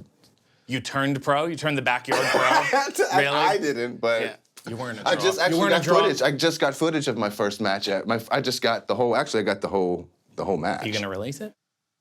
Honestly, it's pretty good. Like for a backyarder or for a pretty good backyarder for 14 a recently turned 15-year-old backyarder for the first hormones, angry. I mean, it was. It was good. After you quit backyard wrestling, you were trained professionally, in part by Chuck Taylor. Was he passive aggressive? I mean, he helped. When I was also backyard, he was still helping. Oh, train. Like really? it wasn't after. He was there. And how was he? Did he make snide remarks and then immediately walk them back? I mean, yeah, he's definitely a snide remark guy always, yeah. Remember when Batista made him delete that tweet? That was uncomfortable. What was he thinking? That was it was terrible. You've wrestled Chuck Taylor nearly 100 times. Oh, now that man. you're in AEW, aren't you happy he's retired? No, man. Chucky T. I mean, we definitely don't need to run it back. I mean, I would win for sure, but I mean, you never want to see somebody, I do. Gone before, gone before it was too soon. I'm okay with it. I'm satisfied with it. You've spent a lot of time on the indies with people who are in AEW now. I'm going to list a few. Tell me if they've gotten better or worse as people. Okay. Is this like a say the first word that comes to your mind type thing? Well, you would say better or you would say worse. Or I didn't know if you wanted me to elaborate or if Not it's just really. like a... No, I want to see your gut. Give me your gut. Okay, Eddie Kingston. Better. Brian Cage. Better. Sounds like a worse. Kyle O'Reilly. Better. Excalibur. Worse. Good. Trent. Worse. The Young Bucks. Better. Adam Cole. Much better. Bill Engvall. Better. Good. Happy to hear that about Bill. You were given a list of ring names and you chose Ricochet, but you said initially you hated the name. Why? Not that I hated the name. I wanted like a two-named name. What else was on the list? At that time, I couldn't even remember some of it. I didn't have anything cool. I couldn't think of anything cool. Nothing at all. Nothing at the time. You did wrestle briefly under the name Speedin' Black Bullet. Was that your idea or just racism? I don't know if that's. I mean, I don't think that was a thing. Okay. Well, you also briefly that. wrestled in a team called the Inner City Machine Guns. Yeah. Was that name racist? We had a couple. We had Malcolm to Generation X. We had. Can I tell you your Men most? from a Mission. Yes. Yeah. Do you want to know your most racist team name? Which one? Spiked Mohicans. That wasn't even mine. But That it's was... racist. You can tell me it's racist. We can admit that. You're from Kentucky and your team names are racist. I think we can settle that. The name Ricochet is not of Irish origin, but it's defined as a shot that rebounds off of more than one surface. Yeah. What is your favorite surface to bounce off of? I got it. I understand, and shout out to her. What bothers me is that, you come here, AEW, you could have called yourself whatever you wanted, you're still stuck with Ricochet. Yeah. Why? It's like 21 years. I head up the department in AEW that comes up with alternate names. Oh. Do you want to hear a few we had for you? It's not too late to change them. I'm gonna have to hear. Yeah, well, think about it, because it's really nice. Boing! Maybe that'd be the name of a move. Shrapnel? Oh, like Tony Stark. My Tears? Oh, Ricochet? A little bit of an edge to it there. Kentucky Roll? Paducah Joe? King Cheetah? Why are you looking at me? Taylor Chuck? And finally, Thrill Engvall. Oh. Would have been good. 2016, New Japan. You had this match with Will Ospreay. Yeah. Some people say it was the best match they've ever seen. Some say it was the worst match they've ever seen. Who's correct? it's all perspective. So I guess technically both can be true. And what about your guess. perspective? It definitely was not the best match I've ever seen, but it was fun, and we just tried to have some fun, and I think the people who were there watching it live really enjoyed it, so. Aren't you worried about being too exciting? Is it not too late? I feel like in 21 years of doing everything I've done, I feel like it's too late. No, it's not. This business is about anticipation. When I put on porn, I want to see them deliver the pizza. You know what I'm saying? Slow it down. You don't go straight to the scene? No. Okay. Pick a body part, let it build, then a big finish. I don't know if I'm talking about wrestling or porn. If your wrestling style had to be a genre of pornography, what would it be? Ooh, what are the actual genres? Don't give me this. Like, Come on. I don't know what. If I may, and I mean this as a compliment. Yeah, please. Bukkake. Okay. Mine would be cuck, because now I just watch it and I don't mind. Maybe. In your entrance, you often do a backflip. Do you just have a fetish for destroying your knees? Man, they feel pretty decent though. I think you got to stretch and you got to like rehab. Like you can't just like do it and then walk away and then. Right. You gotta cool down. And I guess it's good if they do give out, it'll be on your entrance. Wouldn't even be during a match. Right? Yeah. So why get through all the pain if they're gonna, you That's know what I a mean? very Just smart get man. to it, just straight to the. You have a move called the Benadryller. Are you addicted to cough syrup? No, it just sounded cool. Well, and it put them to sleep, you know what I'm saying? I see. I understand. I'm just happy that you quit speed. You have another move called the People's Moonsault. I haven't seen it in a while, but it's in homage to Dwayne Johnson. Yeah. What's your Black Adam? I can't really answer that because I personally enjoy all the superhero movies, so. Are you worried because he follows you on Twitter? Is that it? No, I just enjoy, we can have this conversation again, but I enjoy all the superhero movies. Obviously, there's things that I dislike and don't like, but I enjoy all of them. You know, all of them. When Dwayne tweeted you once, he called you King because your Twitter is @KingRicochet. Yes. Do you think he thought your first name was King? That is a possibility. I hope not, but that is for sure a possibility, for sure. Just wanted to know. You have a tattoo of a dragon riding a giant wave on your chest. Yes. It surrounds your nipple. Yeah, it hurt. Why don't you put it higher on your chest? Like, is your nipple a part of the tattoo's story? Like, the dragon is aware of the nipple? Do you know what I'm saying? So would it have been better if I just would have covered the nip too? Well, I don't know. Is the dragon going, whoa, there's a nipple in this wave? I think just the where the piece sits on my chest, the nipples are just naturally there. Is the dragon aware of your nipple? Now that you mention it, I would like to think so. Maybe why he's trying to go around it. Now that you mention it, never thought about that before, but now that you mention it. It's a deeper lore, quite frankly. He's aware. I've spoken to some people who have ridden with you, and they've said that you cannot sing at all. Well, that's, I mean, I guess that's also subjectional as well. Are you in denial? Can you sing a little for us right now? No, that definitely, I was more stage shy. Right. Here's a hot tip. If you can't sing, you should just date someone who's a really good singer. Yeah, have you thought of that? That's a good idea. That's a really good idea. Think about it. Put it in your noggin. All in 2024, you debut in the Casino Garden. Yes. Everyone's like, this is amazing. The next day, you spend arguing with people on Twitter. Yeah, I was on a flight. Right. Yeah, I was on a 10-hour flight. So you were like, let's just let it rip. Yeah. Okay. And you're not worried that it's too toxic of a place, that you can't handle the abuse on Twitter? No, I think it's so funny. It's like someone says something, and then this is like professional wrestling, right? Isn't the whole thing to trash talk and like back, but like you can't do that or you're upset. So it's like, I don't know, it's a weird thing. But like if you say something, I'm allowed to say something back. I'm gonna throw out some common Twitter insults. You give me a response, okay? All you do is flips. I don't think so. Really good. Ricochet. Yeah, right. It's a good play on words for sure. Okay. Yeah. There's another one that sometimes you get, and I want to defend it with you together because it bothers me. This "why you bald" thing. Yeah. How do you feel about that? It's funny. It's so funny. No, it's insulting. Let me come to your defense. Yeah, okay. First of all, the greatest wrestlers in history were bald. It's a sign of greatness, number one. Number two, it's wrestling. It's horrible for your hair. You're either going to go bald or suddenly develop an interest in turkey. Yeah. Thirdly, I've seen a picture of you younger with long hair. Yes. And it looks horrible. Yeah. You look like an Horrible. electrified Scottish Terrier. Yeah, yeah. Well, I was really into like metal at the time. We were going to like rock shows a lot. Yeah. It was awful. Anyone who wants to make fun of this man for how he looks, look up how he used to look and go make fun of that. It's ridiculous. You said that you never thought that you would make it. Have you? I feel like I did like years ago, but I mean, again, that's all objection. It's all, you know what I mean? Yeah, I understand. But I feel like I have, absolutely, yeah.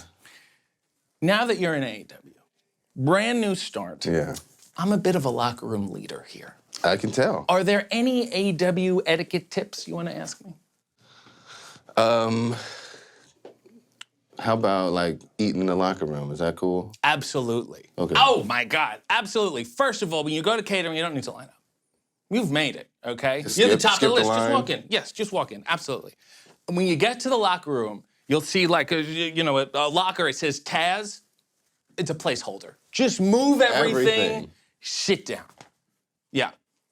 No limp handshakes. We're not doing the limp handshakes. We're doing it. Give me one. Give me one. Give me a real. I'm happy to beat. Give me one of these. Ah, yes. This is what we're doing. Good, that was Everyone. good. You just really squeeze their hands. If you like them, don't say hello. What? A lot of guys, we We're not doing that anymore. Nope. I would. If they do that, they put it out. You're supposed to grab their fist. Okay, yes. okay. Exactly. And then when you get into the building, announce yourself. Like, I'm here, like Ricochet's here, everybody. Give it a shot. Commit to it a little. Like, so for example, I walk in. You walk in. Hey guys, Ricochet's here, just so you guys know. We'll work on it. But it's not something that I want to do. We don't have to work on it. You mean a little sing-songy. Hey guys, Ricochet, maybe something like that. But what? Like, I don't want to do that. You have to. You want to make it to the top of this business here. It's what you have to do. And I'll say, it's okay, guys. I've talked to him. But I mean, I don't know. There's some guys that are on the top. I haven't heard do that. You've said you've come to AEW to have fun. Yeah. You said you're going to want to have fun here. Well, it's a part of it, yeah. Are you having fun?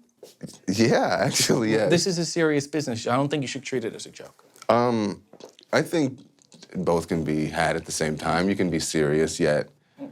Look into the camera. Tell the people at home that you're going to take this seriously. You're sitting here with a Hey Arnold shirt. And you want people to take it seriously. Hey Arnold shirt, dress pants, and dress shoes. This was an accident. It was an accident. Tell them you're going to take this seriously. Guys, the world, I'm going to take this seriously. So much better. Well, this has been a recoil. And I want to thank you for bouncing on me. One more time. Say that you're from Kentucky. Come on, together. We can do this together. I'm Ricochet and I'm from Paducah, Kentucky. 1, 2, 3.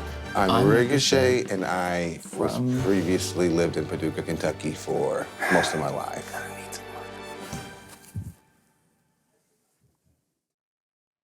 At ease.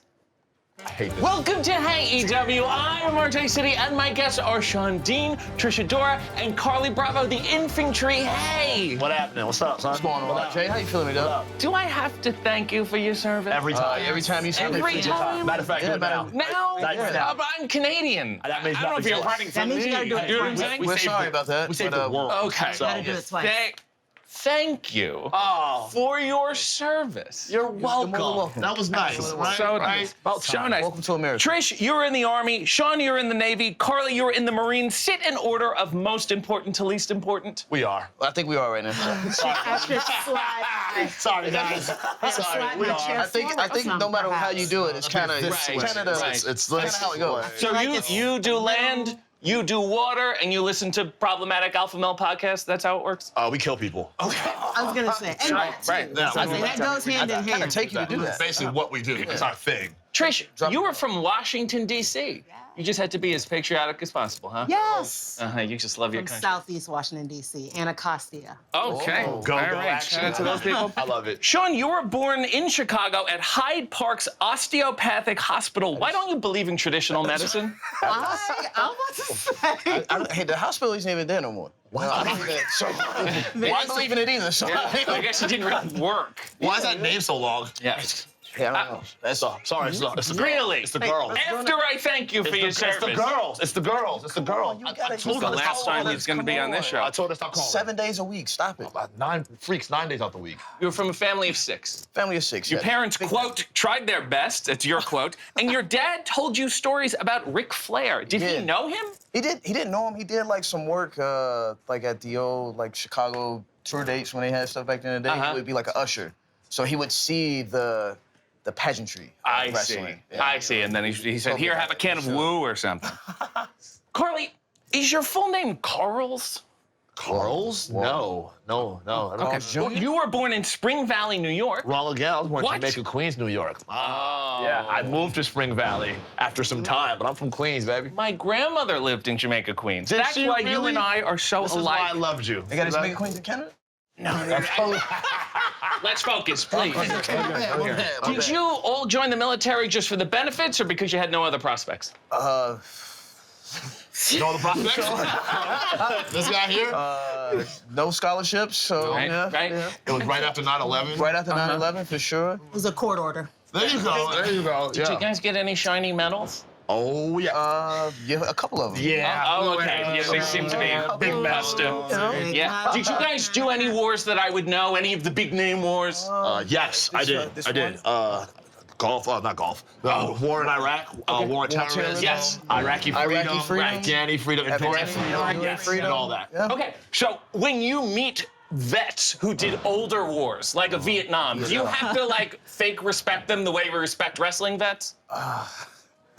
Yeah, you gotta. Honestly, kinda. You gotta show them respect. Some of them are thrown off, so it's like, hey, thank you for your service. And then some not as much, but yeah, you definitely want to do that. So how would you feel about like a Sergeant Slaughter? He's a wrestling vet, but on your side, a complete liar. How do you feel about that? Yeah, he ain't one of us. He ain't one of us, bro. He fooled me for a long time. Yeah. Well, but he's a nice guy. Right. Sure. Well, His name should be Mr. Slaughter. Yeah. There's sergeant involved, you know. World War II was the greatest generation. So what generation are you? The next greatest? The dopest. The best? More greatest? The dopest. The Yeah. dopest. Bit of a our generation? bit of a drop off there. Oh, yeah. Trish, you spent 8 years as a signal support specialist in Afghanistan. Go, girl. What is that, like setting up radio communication things? Yes, Yeah. actually. So did you ever do anything exciting?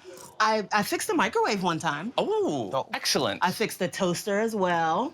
I eat bread. I know who Hey, give me a little eat bread. I got Give me a little radio speak. Yes. I'm a little out of practice. I'll do it again later. Okay. And then you were a military police officer in D.C. I'm going to skip that completely. Sean, you were stationed in Norfolk, Virginia, aboard the USS Dwight D.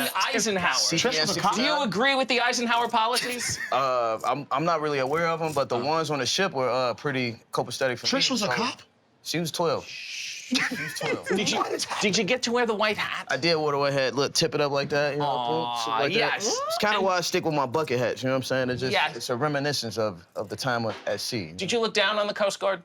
For sure. I mean, what is the I'm Coast about Guard? to say. You know what I'm saying? I already got a little brother. Right. I got a little brother right there. You know what I'm saying? Yes, I understand.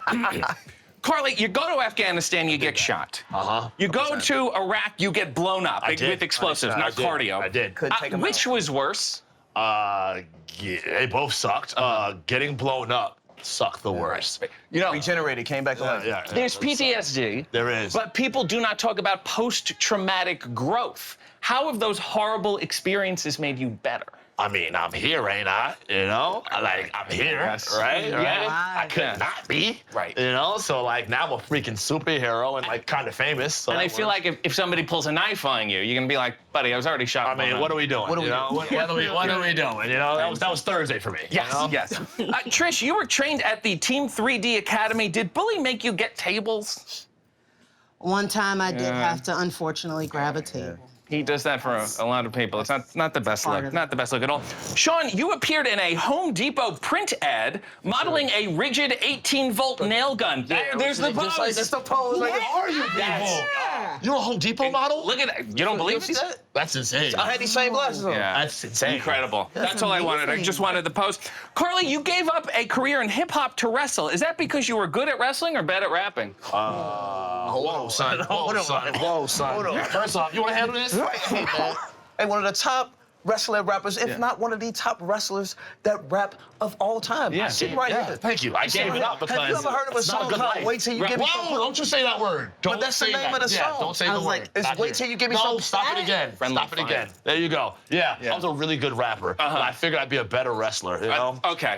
And you do a lot of like strip clubs and lemon pepper wings when you're rapping, and you got to step away from that sometimes, you know? The dry rub. It's You a don't lot. need it. It's a lot, dude. Yes, It's a yes, lot. yes. I understand. Trish, you were the first ever Pan-African World Diasporic Champion. Were you ever tempted to rename the belt something catchy? See, if you had to rename it, what would it be? Rename it now. The Yas African. Oh my God. Sold, as far as I'm concerned.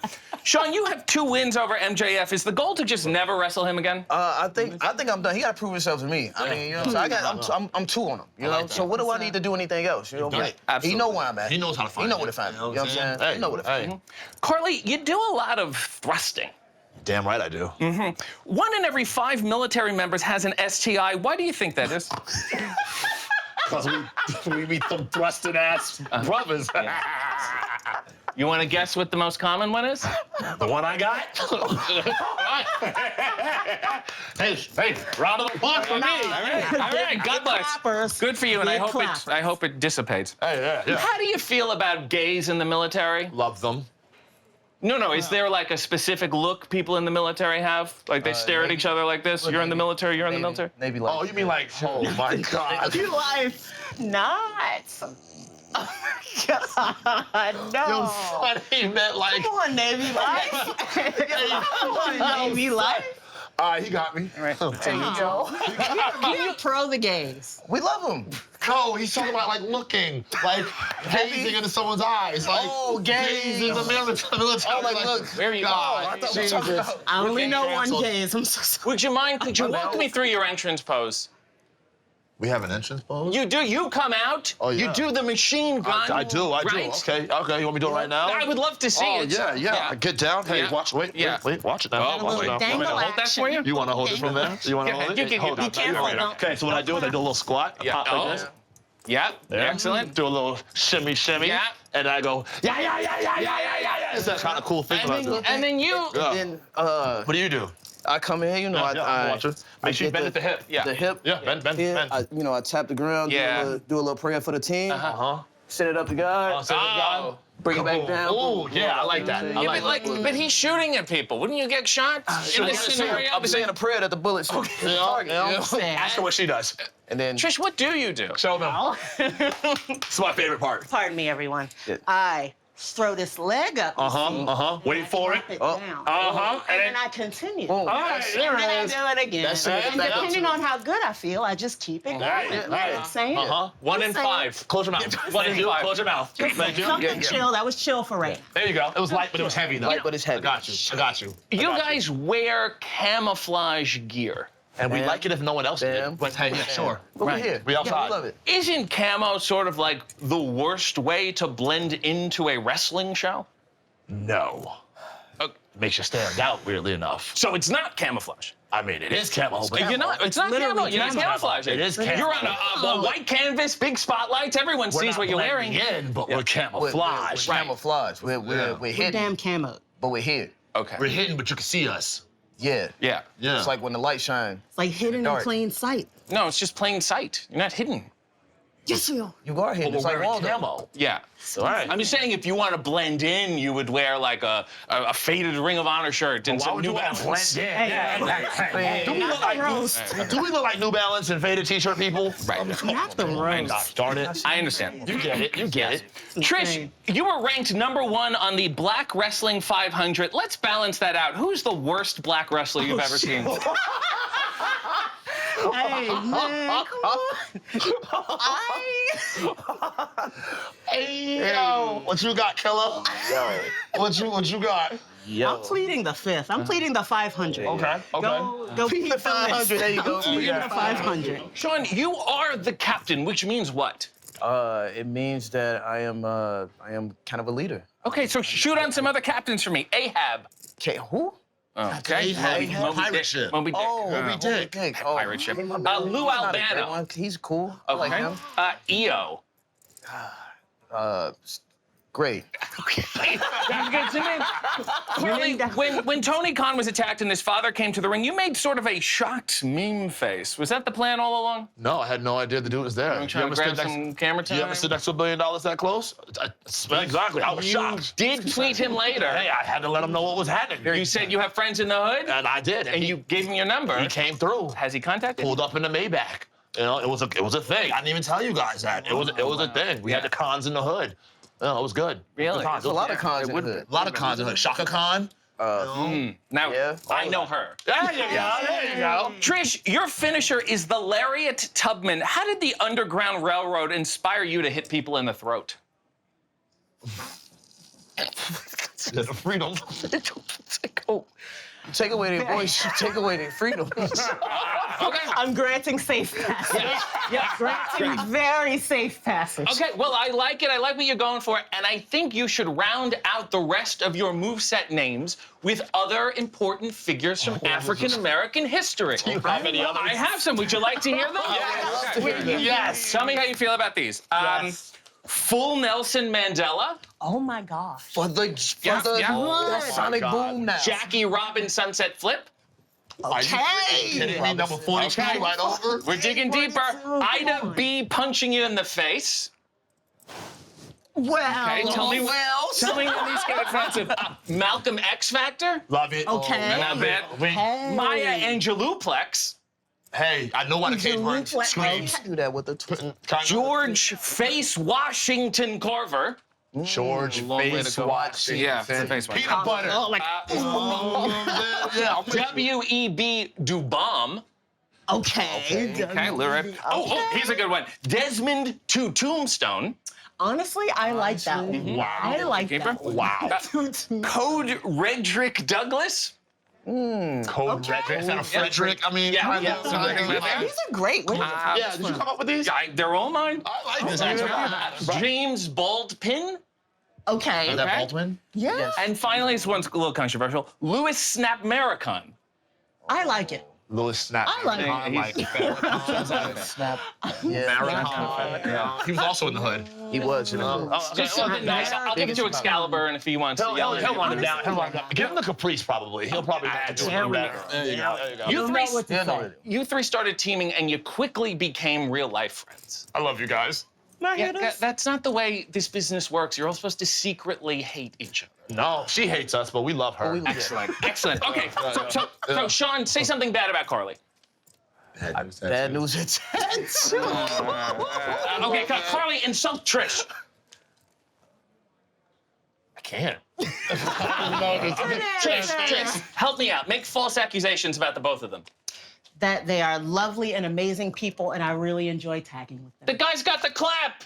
It's right there. What are we doing? That was one time, and it was a combo, and it was years ago. We don't talk about it. We stopped talking about it. Fine. Order me to do something. Stand at attention. All right. Rap for us. Rap? Rap for us. It's been nice to be with the infantry. I like them so much. Can't you see? After this, I'm gonna take a piss. War, what is it good for? Making friends like this. That's the show. That's it. Never speak to any of you ever again. Hey, he's one of us now. He's never going back. One of us. One of us. This is adorable. Welcome to Hey EW. I am RJ City, and my guest is Yuka Sakazaki. Hey. Hey! I'm Yuka! Just said that, but okay. Great start. You are announced as hailing from Southtown, Japan. However, I could not find Southtown on a map. Please explain. OK! サウスタウンは主に日本にある、魔法の国にあるんだね。スラム街。スラム街。で、魔法の国は飛行機じゃ行けないから急に九州方面に飛んでたら時空が歪んでピュンって入れるんだよね。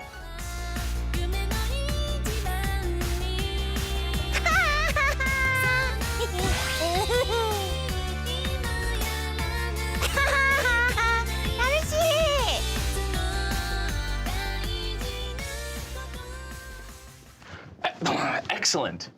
Excellent. Yeah, you know, I also heard before wrestling, you were going to study comedy. Which is so interesting to me because I feel like wrestling and comedy are parallels. They're cousins. You got your commedia dell'arte. You know, these exaggerated characters. They're moving around. Then you go to vaudeville. I mean, is this the last vestige of vaudeville? Is it the Young Bucks and Abbott and Costello? Do you know what I'm saying? But even down the line, there's comedians where you thought, oh, they could be wrestlers. Your Rodney Dangerfields. Your Bob Hope. I think he had long limbs. He had strong joints. Maybe that was helpful.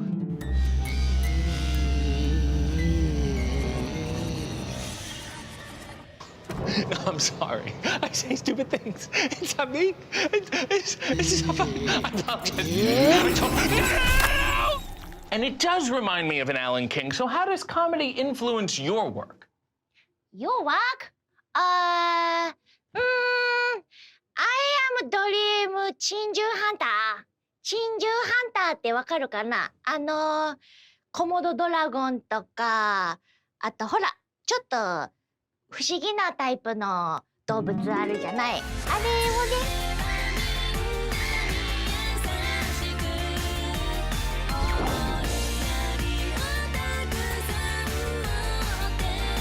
あれに会いたかった。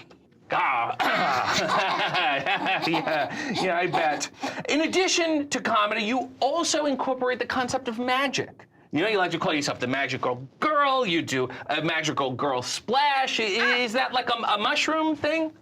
A mushroom? Yeah, because you know, you magic to me. I think about comedy, wrestling, and then I think magic. Maybe that's the melding of both. You have your Nigel McGuinness. I was a Max Maven man myself. Of course, he's passed away. But now I think of the more modern magicians. Your Rob Zabrecki, of course. I don't know about David Copperfield. I don't know where he stands right now. And then you got your Blaines and your Chris Angels, your mind freaks, shall we say. You know, the bad boys of magic. That's a lot for me. I want the pizzazz. I want the top hat. I want the rabbit, you know? Give me a little show. It's not all steak.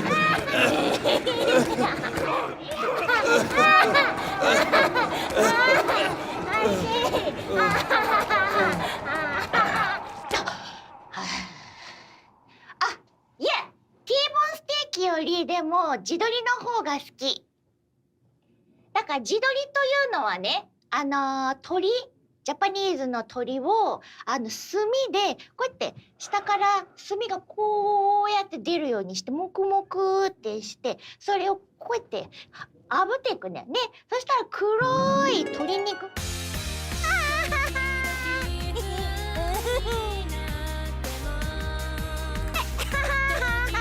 楽しい。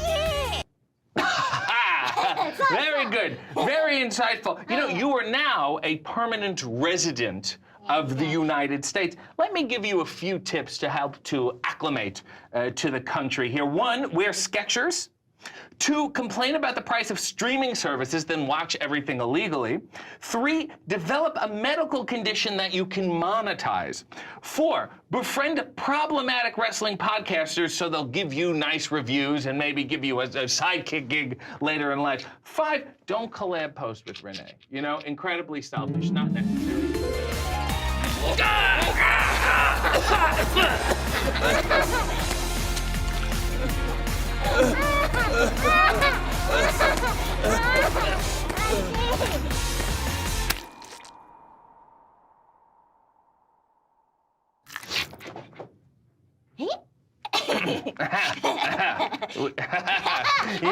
Yeah. Well, this has been quite a trick. And do you believe in magic? I certainly do. Right, Yuka? Yeah. Sure. Fine.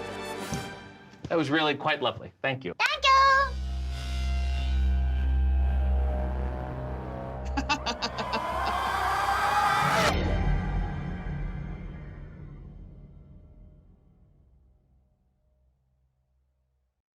I mean, how much could Pyro possibly be? Welcome to Hey EW. I am RJ City, and my guest is Leyla Hirsch. Hey! Hey! You're from Russia. That's a lot. Whew. That's a whole thing. I'm sorry. Boy, oh boy, oh boy. You know what I mean? You want me to just go? No, you can stay. I'm just saying. Stay here still? Wow. Yeah. Yeah. You spent the first 7.5 years of your life at a Russian orphanage. That sounds like a generally unpleasant childhood. Yeah, it was tough. Mm-hmm. Got disciplined a lot, but we were on their schedule, the people in charge. I mean, how deep do you want to get into this? Because it's... Have you seen Annie? Yes. Did you find it offensive? Huh? Did you find it offensive? Are you offended by it? I mean, why they're having fun? Do you think it's offensive to have fun in an orphanage? No, I think you need that. So you had fun then. It was okay. It wasn't a bad time. Yes, I always say it was good and it was bad. Right. You know what I Then mean? it was just bad. You can punch me in the face and buy me a salad. I would just rather you didn't punch me in the face. Yeah, it was a lot. It was a hard knock life for you? It was a lot. Well, that does sound It was a lot, RJ. At the age of 8, you were adopted by a couple in Hillsborough Township, New Jersey. What did they tell you about New Jersey before you arrived? I couldn't even tell you. Okay. We were so young. But I just knew that we were getting adopted and starting a whole new... They didn't tell you where? No, I'm 8 years old. Yeah, but how disappointed were you when you arrived in New Jersey? You know what? Listen, everybody with New Jersey, I'm one of the most honest people you will meet. And I actually love living in New Jersey. Okay. Yeah, but let me... Besides it being expensive, which it is expensive, I pay the same amount of rent, but I do like it. Yeah, New Jersey is only nice when you compare it to a Russian orphanage. Let's do a little Russia or New Jersey. I'm gonna throw something at you. Tell me Russia or New Jersey, okay? Yikes. Who has better architecture? Honestly, I'm gonna go with Russia. Wow, okay. Who has worse traffic? It's so hard to answer these because I was so young. Right, you But weren't driving But my around. mom told me the driving in Russia was a nightmare. We all suck though. That's fine. We all suck. Who has worse winters? Russia. Okay. For sure. Who has more cheating sports teams?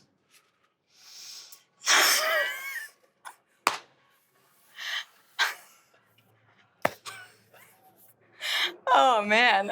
All right. Well, Russia. Who has the unhealthiest foods? Ooh. To be honest, I'm gonna go with America. Okay. Who has the angriest Russians? Sometimes a New Jersey suburb will have some angry Russian people. I'm a pretty angry Russian too. All right. Call it a push. Who has the most mob-run businesses? Probably Russia. Yeah. Probably. Fair enough. Yeah, Who has the more prolific philosophers? I don't even know what that means. Okay. And finally, who has the most citizens with phlegm? With phlegm? Yeah. What does that sound like? Does that sound like Russia or does that sound like New Jersey? That sounds like New Jersey, if I'm being honest. It's fine. So your accent is what? I think it's a mix of everything. I think New York, Jersey, Russian, everybody gives me a whole different, list of what they think I am. So no matter where you go, no one likes it. Yeah, I mean, yeah. Sure. Yeah, fair enough. You also have a twin sister. I do. Valeria, who is adopted by the same family. Why did she turn out normal? That's a good question. I think I've always been the crazy one, always getting into trouble. You never wanted to do the twin gimmick, the Hirsch twins? That may be quite a thing. No. See, she was educated. I was the athlete, but she was the smart one in school. So, you know. Unless you have done it so well that you are actually Valeria and not Leyla. And not Leyla. Nah, I'm definitely Leyla. Yeah, I'm sure. Yeah, she's a bit shorter than me, so I'm gonna take it. Fantastic. As a child, your friend puts wrestling on the TV, and you're immediately hooked by a match. That match is R-Truth versus Mike Knox. Not exactly a seminal moment in wrestling history. Come on, guys. Yeah. Yes, but it changed everything for me. Yeah. It changed everything. Well, if you liked Mike Knox versus R-Truth, I can see why your mind was blown by everything else.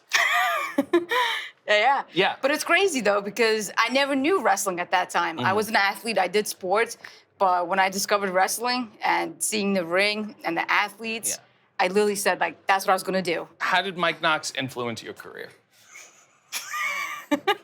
Man, Mike Knox is a good guy. You met him?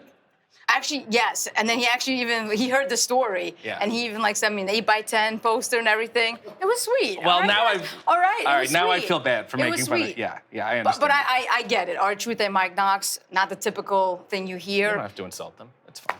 So you first decided to do... You guys are great. You decided to do amateur wrestling. And you were very good at it.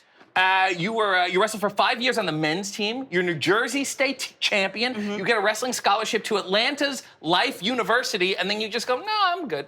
Yeah. Why throw it all away? Because I only did amateur wrestling because I thought in order to be a professional wrestler, you had to do amateur wrestling. Right. So I went with it. Yeah, but now having done both, wouldn't you say that amateur wrestling is a lot more professional than professional wrestling? Yeah, but then I had to keep my weight at it. I had to have a certain weight class. That's professional. No, that's professional wrestling. I starved myself. I was miserable, man. Sure, you're not miserable now? All right, that's fair. That's exactly. fair. Exactly. This is the unprofessional wrestling. It should totally. This business is surrounded with amateurs. It is. Yes. Oh, well, yeah. Okay. I think we need to flip-flop it completely. Gotcha. Because of the adoption, were your parents' expectations for you higher or lower? Was it like, you have to work harder than the average kid? Or was it like, just stay out of jail and we'll be happy? I think it should be that. We came from an orphanage. Right. You can't have that many expectations of us. Yeah. You know? Right. So. I just feel like, it was so kind of them to adopt you from Russia. They take you in, they house you, they feed you, they educate you, and you become a wrestler. You feel bad about that? You want to apologize to your parents right now? No. Wow. I will never apologize for that. Okay. Ever. Okay, so they like Valeria more. Absolutely. I'll take it. It's okay, though. That makes sense to me. So then you start professionally wrestling as legit Leyla Hirsch. Is this really the business to claim legitimacy in? I mean, why not? We're surrounded by liars. People lie about their names, their hometowns, their heights, their weights. And you come along, you say, I'm real. Why are you more real than everybody else? Because I'm legit. Okay. But I also like to think that everything about me is real. It is. And how I got my nickname legit is because everything I did, everyone would always say, oh, that's legit. Oh, man, that looked legit. So I was like, let me become legit. Well, you are legitimately 4'11". I don't know why it's even an issue. So that's legit. That's legit. But wouldn't you say it's harder to wrestle a smaller person? Yeah, I guess. Everyone says I should be grateful and all that, but I'm so sick and tired of people like you always coming at my height. No, it's good. It's good. Why is that good? May I push you briefly? Yeah, sure. Push me. You push like a bitch. Now push me. Gladly. Give me a little push. You see what I'm talking about? Because I have the length. You have the lower center of gravity. It's better. Can you pick up my water? What? Please, drop my water, man. Come on. Actually, it's right here. Don't mind. Thank you. Actually, anyways. But everybody comes at my height. Yeah. And I think it's just funny to me because I don't care how tall you are or how big you are. Yes. I can kick your ass. Right. But don't you think that the height you have, doesn't you think that motivates you? Don't you think you would be lazier if you were taller? Maybe. No, you're right. I feel like I always have so much to prove to people. Yeah. But it's tiring. It is tiring. It's tiring, It RJ. would be tiring. Yeah, I just wanted to address it. That's all. That's cool. We're good. Hey, we're good. We're good? We're good, man. Okay. We're good. All right. No hard feelings. No hard feelings. So it was a compliment. I guess, yeah, sure. I think it was a compliment. 4'11". You were also known as wrestling's best kept secret. Of all the secrets in this business, you're the one good one? I am? Okay. I'm telling you, I'm asking you. Yeah, I guess. Yeah. That's great. And now we do this interview. Do you feel like the secret's going to be out now? It's going to ruin the whole Secret of it? No. Tell me a secret. Tell me something. Tell you something? Tell me something I don't know. Tell you something you don't know. Give me a secret. Bare your soul. It's okay. I eat a lot. Did you know that? It's a secret. Yeah. I've seen you in catering. You're a big fan of intergender wrestling. Why gender wrestling? Because I genuinely think I got so much better wrestling guys. I didn't have to worry about, laying it in and everything because I like the physical style. Right. So with the guys, there was no complaints. With some of the females, you get complaints. So I was able to fully be myself and just show out. Name one man in AEW you'd like to wrestle. Oh, just one? Yeah. This would hurt, but I would say Roderick Strong. I don't want to say Or it. Kyle O'Reilly. No? Not interested. I'm sorry. You found out you were all elite via Tony Khan tweeting. You know that's not legally binding, right? Okay, yeah, no. You don't have to sign whatever just because he tweeted it. Yes, I know. Okay, just you got to do your due diligence here. Yes, You got to get lawyers involved. It's the whole thing. Do you have notifications turned on for him now? For Tony? Yeah. Am I gonna get in trouble if I say no? No, it's fine. He just tweets about like, Justified, this is awesome chance. You got the gist. I see them, yes. Yes, you follow me. He's not on mute. No, he's not on mute. No. I understand. Why don't you wear knee pads? Because I'm a psycho. Yeah, but I'm just a psycho. But you wear knee braces. I have to. So you brace the knee. I have to. But you don't pad the knee. No. Maybe if you padded the knee, you wouldn't have to brace the knee. It's so tight and suffocating. I don't know how wrestlers do it. Yeah. Listen, I have thick thighs. Yeah. And it's suffocating. Uh-huh. So, yes, I am crazy, but also it makes me very different. You're raw dogging it out there. I'm raw dog, yes. Yeah. I'm raw dogging it out Makes you different. Okay, we're just going for difference. You tore your ACL after landing on your feet from a moonsault. Are you really that surprised? I guess not. Yeah. I mean, I only did it 100 times, and then And you still do it. Yes, but I don't land it anymore. Okay. Yes, Yeah. I will never land it again. Really evolved. You've said, when I wrestle, I don't go off my looks. But then that's the look. But it's different. No, but that's the look. The look is that you don't go off your looks.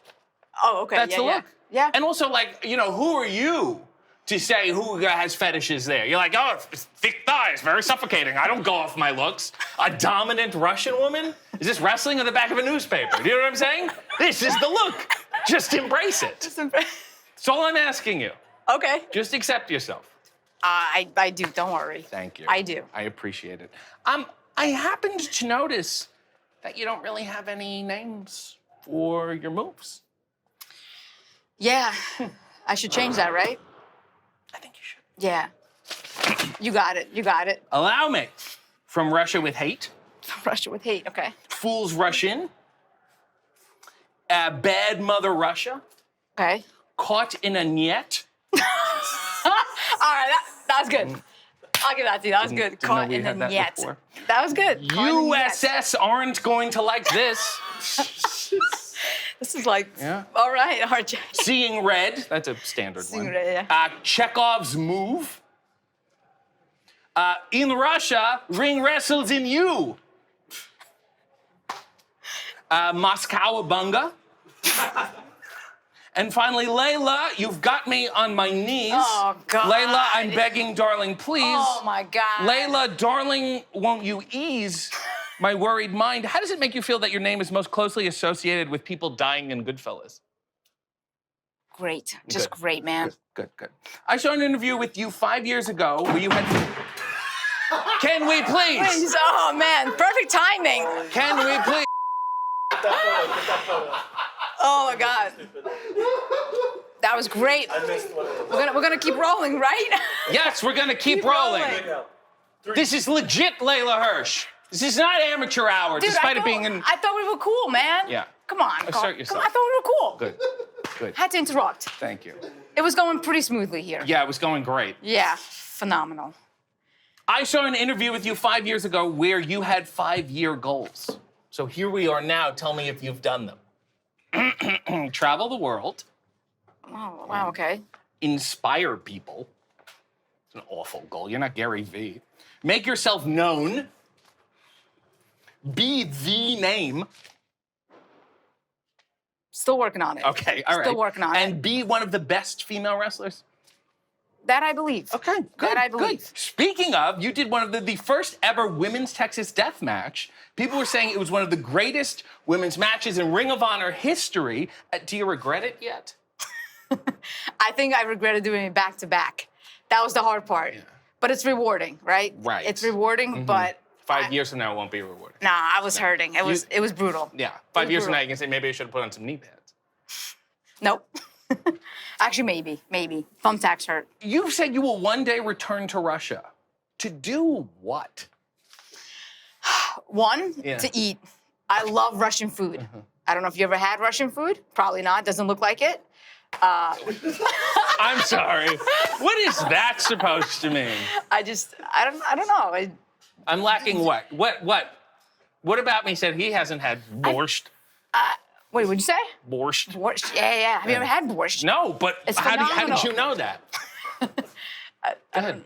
What about me made you think I don't eat Russian food? I don't know. Are you a picky eater? Yeah. Okay, so all right, there you go. Just taking a guess here, There's by the way. subtext I'm just here. gonna guess. Yeah. Anyways, to get back to your question, what was the question? What are you gonna go back to Russia Thank for? you. Just to eat? But no, I also want to revisit the orphanage and everything, where I came from. And say, hey, you guys were pretty mean? Maybe you should clean up your act, guys? Listen, I get it. It's not the best country, but it's beautiful. It is a beautiful country. Yeah. And yeah, I just... Also, yes. You know, I don't know. I also would love to find out more about my biological parents. Do you know anything about them? From what I was told, my biological mom was a single mom and gave us up by birth. Yeah, that's all I know. But I want to know a little bit more. Thanks for really bringing down the mood. No, what? Oh, that was supposed to be the ending, and then you have tragedy. You're supposed to open with tragedy and end on the up. Oh, my God. And now here we go. I feel like crying now. This whole thing's been very sad. Anyone have tissues? Anyone have tissues for him? What's that supposed Who gave to you mean? tissue? I don't know. Well, this has been a Red Scare. I'm gonna slap you right now. Thank you. And I find you legitimate. Thanks, The RJ. secret is out. And as far as I'm concerned, you're the new Mike Knox. Thanks, man. Oh, God, that was depressing. What? It was just a lot. All right. Was that okay? All right, we're still rolling. Shh. All right, I'll just shut the man. Well, it would be like a sexy time cop. Welcome to Hey EW. I am RJ City, and my guest is QT Marshall. Hey. EW. Good. Yeah, I've You've been seen watching. the Yeah. Yeah. I appreciate it. I don't like to mess up. No. I feel like we could really organize things and plan in professional wrestling. Yeah. So when you mess up, it's pretty embarrassing. Well, I was hoping for a tighter start. QT, and you are one. Thank you. May I guess what QT stands for? You can. Okay. Yeah. Quentin Tarantino. Kenny Omega did ask that when I was pitched as Cody's assistant. Quality teeth. No, but that could definitely fit the bill. Quaint taint. Not there. Okay. Quarterly tanning. No. Okay. Quick tip. No. Q-tip. Nope. Queer tendencies. No. Question time. Nope. No, it's question. Oh, I'm question moving time. on. Okay, yeah. You were born in Livingston, New Jersey. Yeah, St. Barnabas. Why? Because I think that was the best of the worst hospitals. You know who else is from Livingston, New Jersey? No. Jason Alexander. Really? Yes. That's me. Literally, that is me. Yeah, but why was he able to escape that whole New Jersey stink and yet? Yeah, I'm not gonna lie. I live in Atlanta. I think I escaped it No, you didn't. pretty well. But I will say that not Jason Alexander, but George Costanza. Yeah. That's me. Everyone thinks they're George. Yeah. Well, Yeah, because unfortunately. he lies and scams people without consequence. Yeah.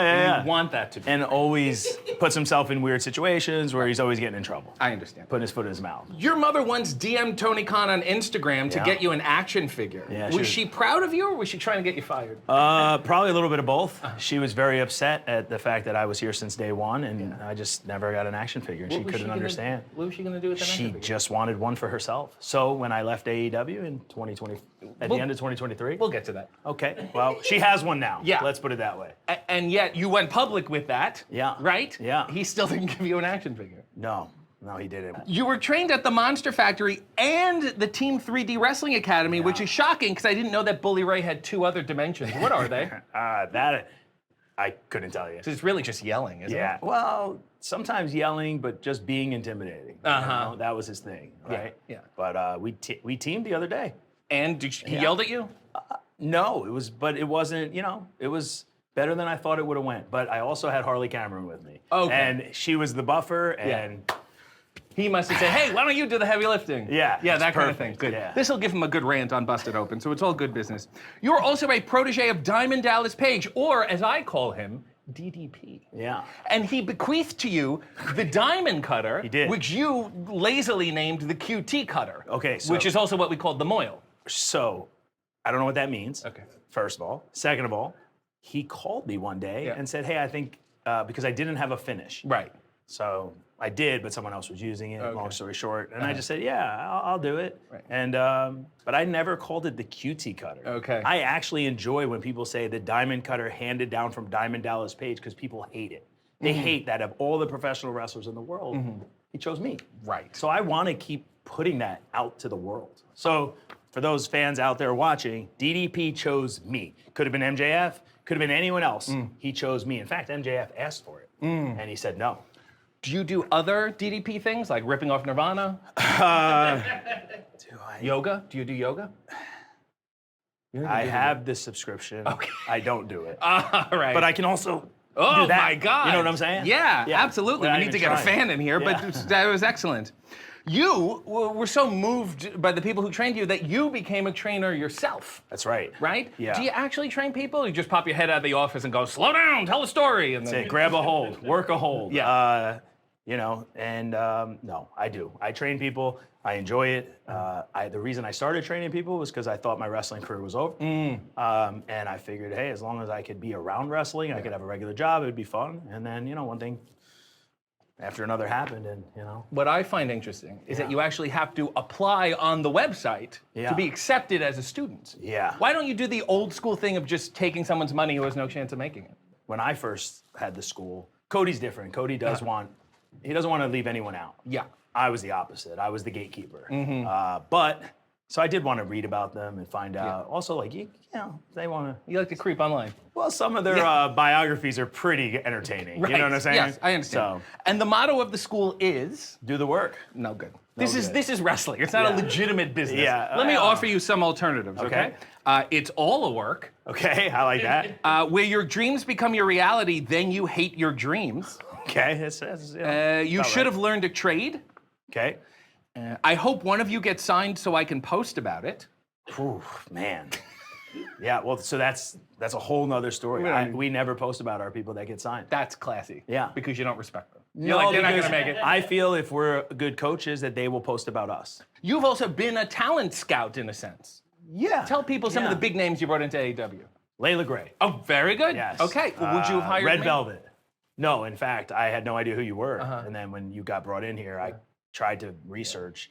I couldn't figure it out. But then I saw AEW and I was like, oh, wow, he's talented. And it all worked You out. know? Good scouting. Yes, very good scouting. Absolutely. You used to refer to yourself as God's gift to professional wrestling. Who is God to you? My parents my mom is Jewish, my dad is Catholic. Right. So we didn't really have a very religious childhood. So they just said, be a good person. So I really don't know. To me, it would probably be Joe Pesci. Oh, okay. You know? So essentially, because your Yeah. parents are religiously ambiguous, you're no one's gift to professional wrestling. Yeah, and I was only naturally gifted. That I was see. God's gift to professional wrestling was given to me at Ring of Honor. Yeah, which I didn't like. No. Especially because I'm not religious. Right. But I did it because I was taught at my wrestling school to You be were a good yelled at. soldier. Yes, I was forced to always be a good soldier and Right. just do what you're told. Well, that all makes sense Yeah, now. which is why I'm sitting here on Hey AEW Good as soldier. opposed to headlining. Sorry. We can swear here, Well, then please. headlining, I made a Moyle Double or joke that went Nothing, over. you know? Yes, okay. You were the subject of the 2017 documentary The Wrestler, a QT Marshall story. Yeah. Why did they take the title of a sad movie and just put your name after it? Why didn't they just call it like The Piece of a QT Yeah, Marshall I said it story? should have been called Wrestling with Reese's, right? Because it was a story, and I don't know. The kid, Frank, I knew his brother. He wanted to do a documentary on wrestling, chose me. Yeah.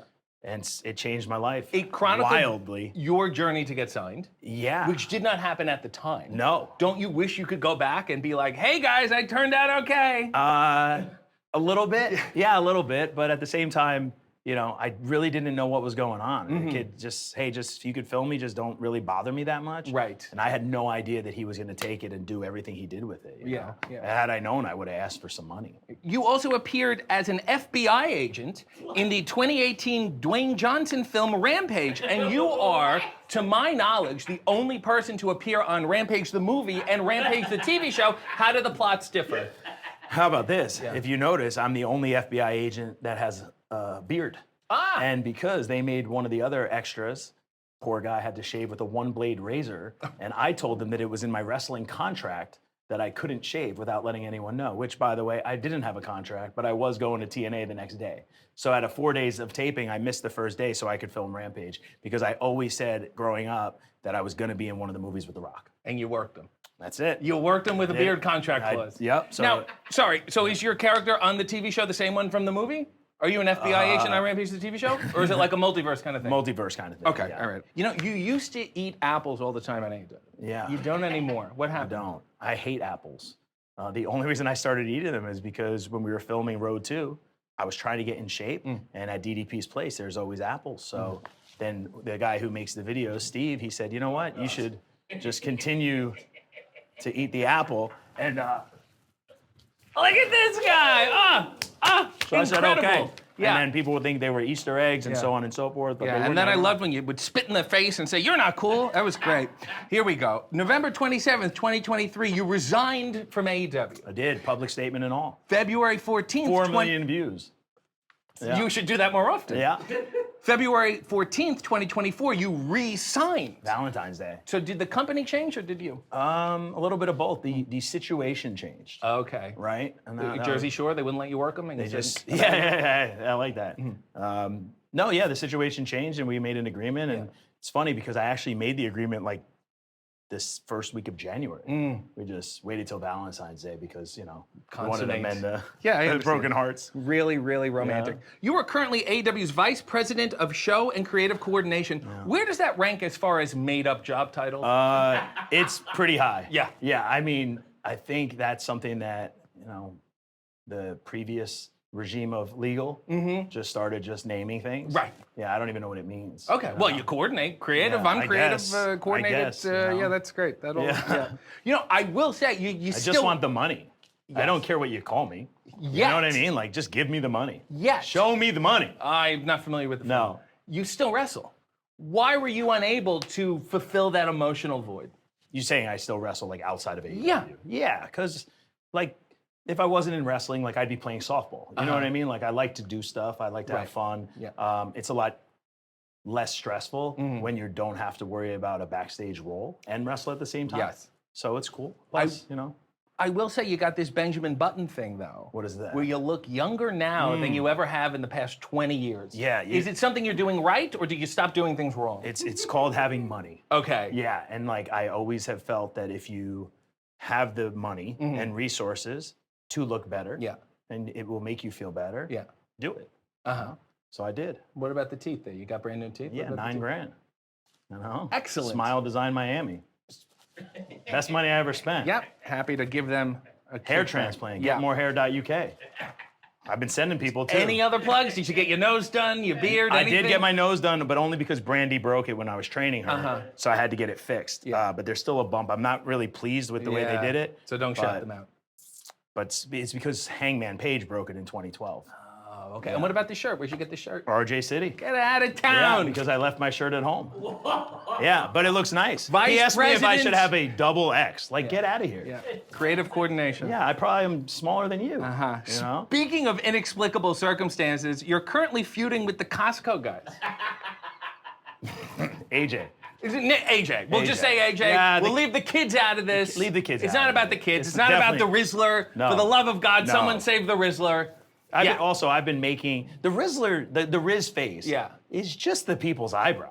That's all it is. Talk about working Dwayne Johnson. Like really, you Yeah. know. Yeah. So I've been doing that since I'm 12. Okay, so let's focus on AJ here. Yeah. You're currently feuding with AJ. Yeah. Why? Because I've known AJ for 20 years, and I knew that if I could convince him to step back in the ring, that it would be a major spotlight for me. Excellent. And I could exploit him for my own personal gain. You're and to siphoning. get back on, yeah, because when I came back to AEW, Tony and I spoke about me not wrestling, and I'd do a dark match every here and there, but I knew this would really help me out. Yeah. You know? I've been in the business a long time. Yeah, you got it. Can I give you a little note? Yeah.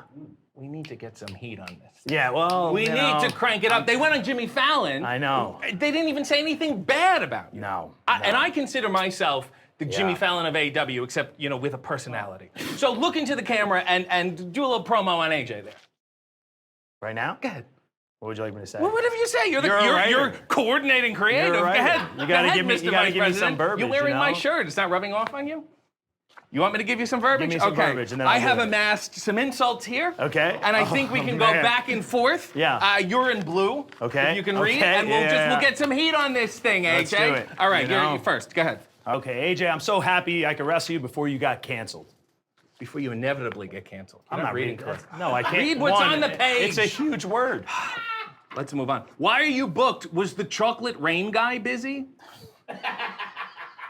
Hey, AJ, thanks for making sure David Arquette isn't the worst celebrity to ever step in a wrestling ring. Your eyebrows are perfect, and that makes me uncomfortable. You don't like good eyebrows? Move on. Okay, sorry. AJ, you've gone viral, and that's in the sense that every time I see you, I physically get ill. Very nice.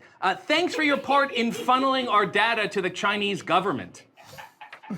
I'm excited for your future. Nobody has a greater trajectory than a TikTok celebrity. Gary V. called. He wants his fabricated enthusiasm back. You know they're friends. Yeah, I'll shoot on him too. Yeah. Oh, man. Oh, my God. Come on. You wrote this. I wrote all this. Yeah. I'll take credit for all of All it. right. I hate my family, too. I just don't make them suffer via vertical video. I didn't know there was a bulk discount on failed indie wrestlers. Jeez. Every night, you ask your wife to boom or doom. Mama Justice is going to beat you up. These things happen. You have the proportions of Crash Bandicoot. Hey, congrats on the Tonight Show, because Jimmy Fallon has always been known for his discerning taste. By you highlighting these, It's made it worse? It's made it worse. Do you want to switch? We'll I switch? mean, You'll read the unhighlighted ones? yes, that would actually work out better. All right, sorry. you know? Read that one again. Yeah. Congrats on doing the Tonight Show, because Jimmy Fallon has always been known for his discerning taste. Excellent, excellent, excellent. You're like Beyonce for Italian men with the meat sweats. You're like Bruno Sammartino, but without the whole, good at wrestling part. Very Like nice. that, Who won't you collaborate with? When will you do a viral dance with Phil Spector? Your song would inspire Charles Manson to do good things. Excellent. No one will pay $1.50 for your hot dog. You make Tony Soprano seem elegant. Oh, I have another one. Your direct competition is Moo Dang. You know that hip hop? No. God, If never it mind. doesn't All right, involve let me move. wrestling Let's or bring it home. baseball, I have zero Let's clue. bring it home. Billions of years from now, aliens from another galaxy discover the desolate rock once known as Earth. They will stumble upon one of your videos, and it will all make sense. Is that about the Unbreakable Bunch? The Ray Lloyd movie? No, it's not about the... This is not a time for plugs! Trying to get heat! Do the last one Sorry, here. Do the last if you're not down with that, we've got 2 words for you. Farmer's Market. That's how you do it, huh? That's how you get some heat on this. Watch this thing take off. Yeah, Huh? what's Farmer's Market? It's the opposite of like buying in bulk. Oh, okay. You buy... Does anyone shop anymore? No, my wife orders everything. Well, you are QT, Yeah. but as far as I'm concerned, Yeah. you are a QT patootie. Huh? Is that a patootie? Huh? No, it's like, remember Rosie O'Donnell used to do a koosh ball? MJF was Okay, on. throw it. These are cool. Yeah. No, throw it. You gotta throw it. Like this? Well, if that doesn't sum everything up, I don't know what does. Let's just try to save the booms till the end. Welcome to Hey EW. I am RJ City, and my guests are AJ, Big Justice, Mama Justice, and Ashley. Hey. Hello. Hey. Hi. Excellent. Why does the algorithm love you? We bring happiness. People want to be happy. Is it just happiness? Is that the only reason? There's plenty of Italian families who eat things online. Why are you guys so special? Because we bring the... Whoa! Take it easy, please. All the booms till the end. I'm not gonna say it again. Thank you. This is outrageous. But it's all about the... No, it's not! No, it's not about the boom! This is about you. This is about you. Let's go back to the beginning. Let's go back to the beginning. Before the algorithm, okay? Before TikTok even existed, you're from New Jersey, no kidding. And the most New Jersey thing ever is that you guys live in Boca Raton.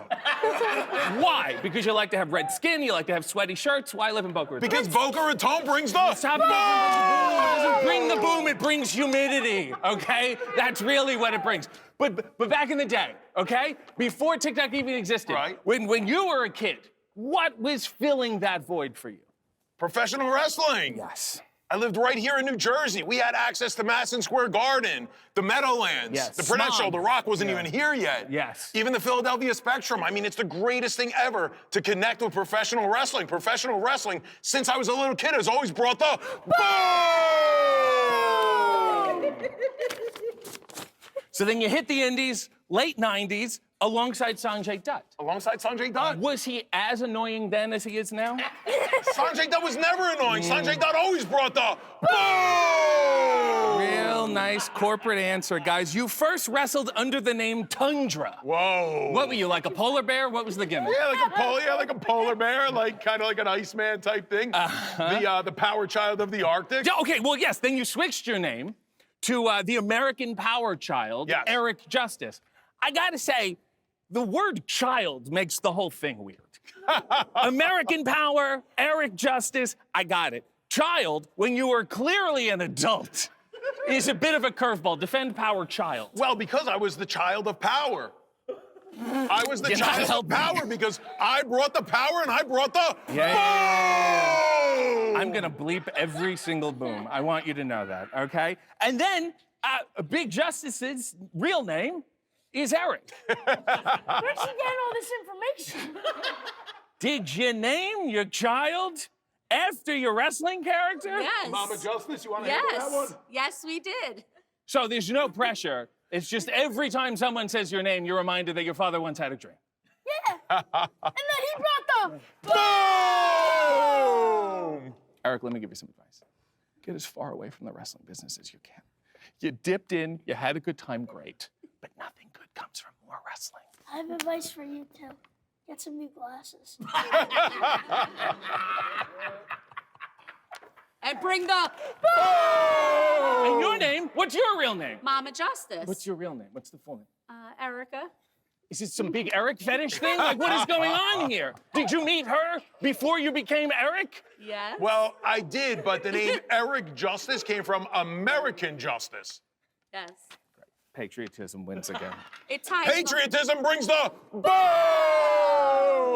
And so what about Ashley? She's just the odd girl out here? No, so basically we came firstborn. up. I was the firstborn, so she wanted everything to kind of match. So Andrew, Ashley, Eric, Erica.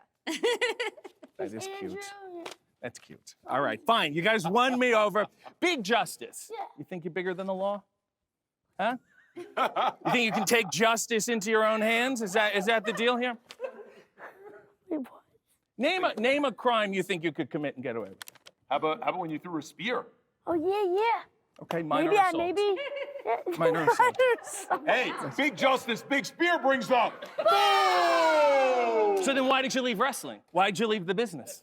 Well, because if we had all we had right now, the internet, where you could really reach everyone, I would have stayed in wrestling. At the time, I went as far as wrestling as I really wanted to go, because without being on the road so many days a year, because I have so much respect for professional wrestlers. Being on the road over 200 days a year, at the time, television was really only the opportunity. But now that we have all this, we're able to bring the boom! Isn't it amazing that you're more successful in wrestling now that you left wrestling than you would have been if you stayed in wrestling and became a success? That's Let because that be I a bring lesson the to us all. boom! In 2003, you had a family YouTube channel called Old Buffumoed Up. Explain what it means to be all buffumoed up. It means we bring the There's 4 buffumos here. Is that the max buffumos? If we had a 5th, too many buffumos? Oh, boy. And we all bring them. Yes. Okay. Then you did mortgage muscles. Mortgage muscles, What was the deal there? What was the gist? Well, what happened was I was in the mortgage business. I was a regional manager for a nationwide mortgage lender. And all the guys in the office were saying, AJ, TikTok is the place to be right now. With your big personality, we got to make a channel. So it started out as a mortgage channel, and then Big Justice, what did you do? I said, can I be in a video? And you figured it all out. And I said, absolutely not. And here we are. And we said, we're going to bring the... Oh my God! Are the Costco people good with you? Yeah. Okay, because originally an elderly couple complained and you got banned. We were kind of holding up, but we did our part in that one too. Right, but then they're fine with you guys now. Oh, now we bring the boom! Do you have to pay for the food? Sure, we pay for the food, but I mean, who wouldn't pay for a double chunk chocolate cookie? Okay, let's talk about the double chunk chocolate cookie. Double to what? There is no single chunk chocolate cookie. There is no just chocolate cookie. It's double to nothing. Because there's double chunks and double chunks. He's not. No. The only way there's double chunks is if you took that one cookie and then you took another of the same cookie and then you doubled that. It's double to nothing. Don't you understand what's going on here? Big Justice, do you understand this math? I don't think, no. So a double chunk means that there's multiple chocolate chips that are chunky. The way you say it. Double chunk chocolate cookie. You can't do that for the rest of your life. You need to show off a little range. I'm gonna list some emotions. Give me a different read of the line, okay? But it's a double chunk chocolate cookie. I want chicken bake. Okay, yes, you can do it chicken bake too. See, he's learning, he's picking up. Give me mild interest. Double chunk chocolate cookie. Chicken bake. Oh boy, give me disdain. Double chunk chocolate cookie. Chicken bake. Give me curiosity. Double chunk chocolate cookie. Chicken bake. Oh, that was fantastic. That was a real good read. Explain the Rizzler. Big Justice. Now, common misconception, he's not related to you, right? Okay. Oh, this again? Well, no, that was just clarified, because some people think it's like sort of like a Russian nesting doll. You know what I mean? Or the 3 evolutions of Pokemon. Okay, excellent. So why do people like the Rizzler so much? Because he's cute. He's like a teddy bear. He's just like, you see Rizzler on the screen and you're like, oh, I gotta watch this kid more. It's not like someone that you go, like, yourself and you see him and you're like, they're interesting, but I don't know if I want to watch it. Let me tell you something, Eric. I was young and cute once myself. Not like the Rizzler. Not like the Rizzler. Hey, not like the Rizzler, No fine. way. But we all age out of it. One day you'll age out of it too. When you are done with this, what's next? Give me another job choice. Give me like a job you want to do. Go to Costco and work on chicken bakes. And bring the boom! What have we done? Your wife and your daughter don't really have nicknames. Mama Justice. Mama Justice. And Ashley. Ashley. Well, that's my name. Ashley. Can I throw out some other options? Yeah. Let's see what you got, RJ. Let's see what you Chicken Babe. All of a sudden, not that bad. Double chunk vanilla cookie. Nah, let's go back to Chicken Babe. How about the actual person in charge? I like that one. And finally, for Ashley here, I just had the normal one. Sort of like a little monster kind of thing. These names that RJ came up with are a big Okay, I see how this works. Ashley, you have your own YouTube channel now. Well, we have were TikTok. starting up Yeah. YouTube, and we have TikTok and Instagram, and we just started like a couple weeks ago. Don't follow the pack. You're the rebellious teen. You gotta stick it to the pack is a big. You gotta go opposite. No, you gotta go opposite. You gotta start like a metalcore band. Do you have like a? Do you have that kind of voice? No. Something? Anything? Do you spray paint? Nothing. I'll tell you what I do. I bring boom. Mama Justice, what are you getting out of putting up with all of this? I'm getting happiness and joy, and bringing the boom every day is an absolute joy. Yeah, I'm experiencing a lot of joy right now. Did Jimmy Fallon like you guys? Yeah! Because there was this thing online where they're like, his body language is like, he didn't like you guys. Go on the record now. He used to run a show. He has 4 guests in 30 minutes, so like we can't be giving 5 big booms like that. Boom! Yeah. Boom! Boom! Boom! Boom! And big justice. Big justice. Jimmy Fallon was a lot cooler to us than RJ, right? Exactly. RJ's called. We love Jimmy Fallon. I think it's safe to say Jay Leno would have loved you guys. You got big Leno vibes. I mean that as a compliment. Wait, who's that? I'll tell you later. You have 2 songs. The second song is called Still Bringing It. You've only put out 2 songs, so why are we already at still? 3. Oh. Who did this guy's research? Jingle boom, jingle boom. We're considering that's a song? Oh, great, another live performance. Jingle boom. That's not the song. Okay. It's Bring the Boom. Bring the boom. Bring it all the way. Oh, what fun it is to bring the boom this holiday. You were briefly ranked the #1 wrestler of all time on Cage Match. What were those 12 hours like for you? Those 12 hours were a big boom. Okay. You know what? Fine. We got a lot of booms in wrestling, okay? You guys aren't that unique. I'm gonna list some booms in wrestling. You tell me if you have the better boom, okay? Adam Cole. Boom! I love Adam Cole. So that's a neutral. You're just boom neutral. Wait, what? Colt Cabana, boom, Colt Cabana. He's got 2 booms to your 1. 2 booms for Colt Cabana. Boom! Boom! What about Jim Ross? He comes out to boomer sooner. He boomed before you guys. Come on, Jim Ross, that's a legend. Jim Ross is a big boom! Okay, all right, fine, guys. Let's play a little boom or doom. I've been waiting for this the whole time. Little boom or doom. I'm gonna list things. You tell me boom or you tell me doom. Are you familiar with the concept? I think so. I think we invented it. Yeah, we Great. know it real well. First one, the Great Depression. The Hindenburg. The what? The cancellation of the TV show Wings. Of what? Oh, that's a boom! What is it? You know, I'm friends with Steven Weber. Okay, E. coli contamination. Cicadas. Doom. The 1779 smallpox pandemic of the American West.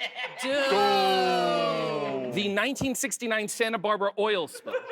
Okay, all right. Here's a good one. The 1944 Hartford circus fire. We need to take that doom and we need to turn some of those dooms into a boom. Boom! Well, this has been an explicit collaboration. And as much as I love the boom, I have another catchphrase for you guys. I think you should all say it together. We bring the feel-good family content in an easily digestible format. So that basically means we bring the boom! I tried to help. Internet, they're all yours. RJ, we're not leaving till you say it. We bring the boom! My soul has left my body. Guess we're doing this with anyone. Welcome to Hey EW. I am RJ City, and my guest is Paul Walter Hauser. Hey. Hey, man. Thanks for having me on the show. Of course, it's a pleasure.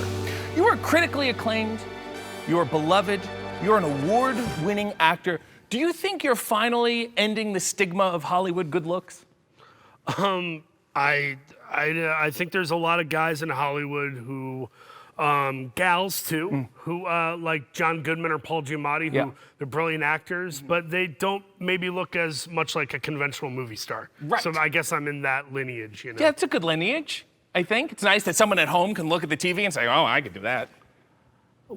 I don't know that it's that simple, but I think it is. That's a little reductive. Yeah, I think we've reduced it. It's good to reduce. You were born in Grand Rapids. You were raised in Saginaw. Are you upset to be from Michigan without the tough Detroit upbringing? I had a tough Saginaw upbringing. We were #1 for violent crime per capita for about a decade. So if you do some more research, I don't know if you do any, but if you do some, I think you'll find that I am as tough as my neighborhood. Yeah, Saginaw was mentioned in a Simon and Garfunkel song. It isn't exactly 8 Mile. That doesn't help us. Yeah, let's talk more about your tough upbringing. Your father was a reverend, Reverend Paul Hauser, and you rebelled against him by adding Walter in the middle of his name?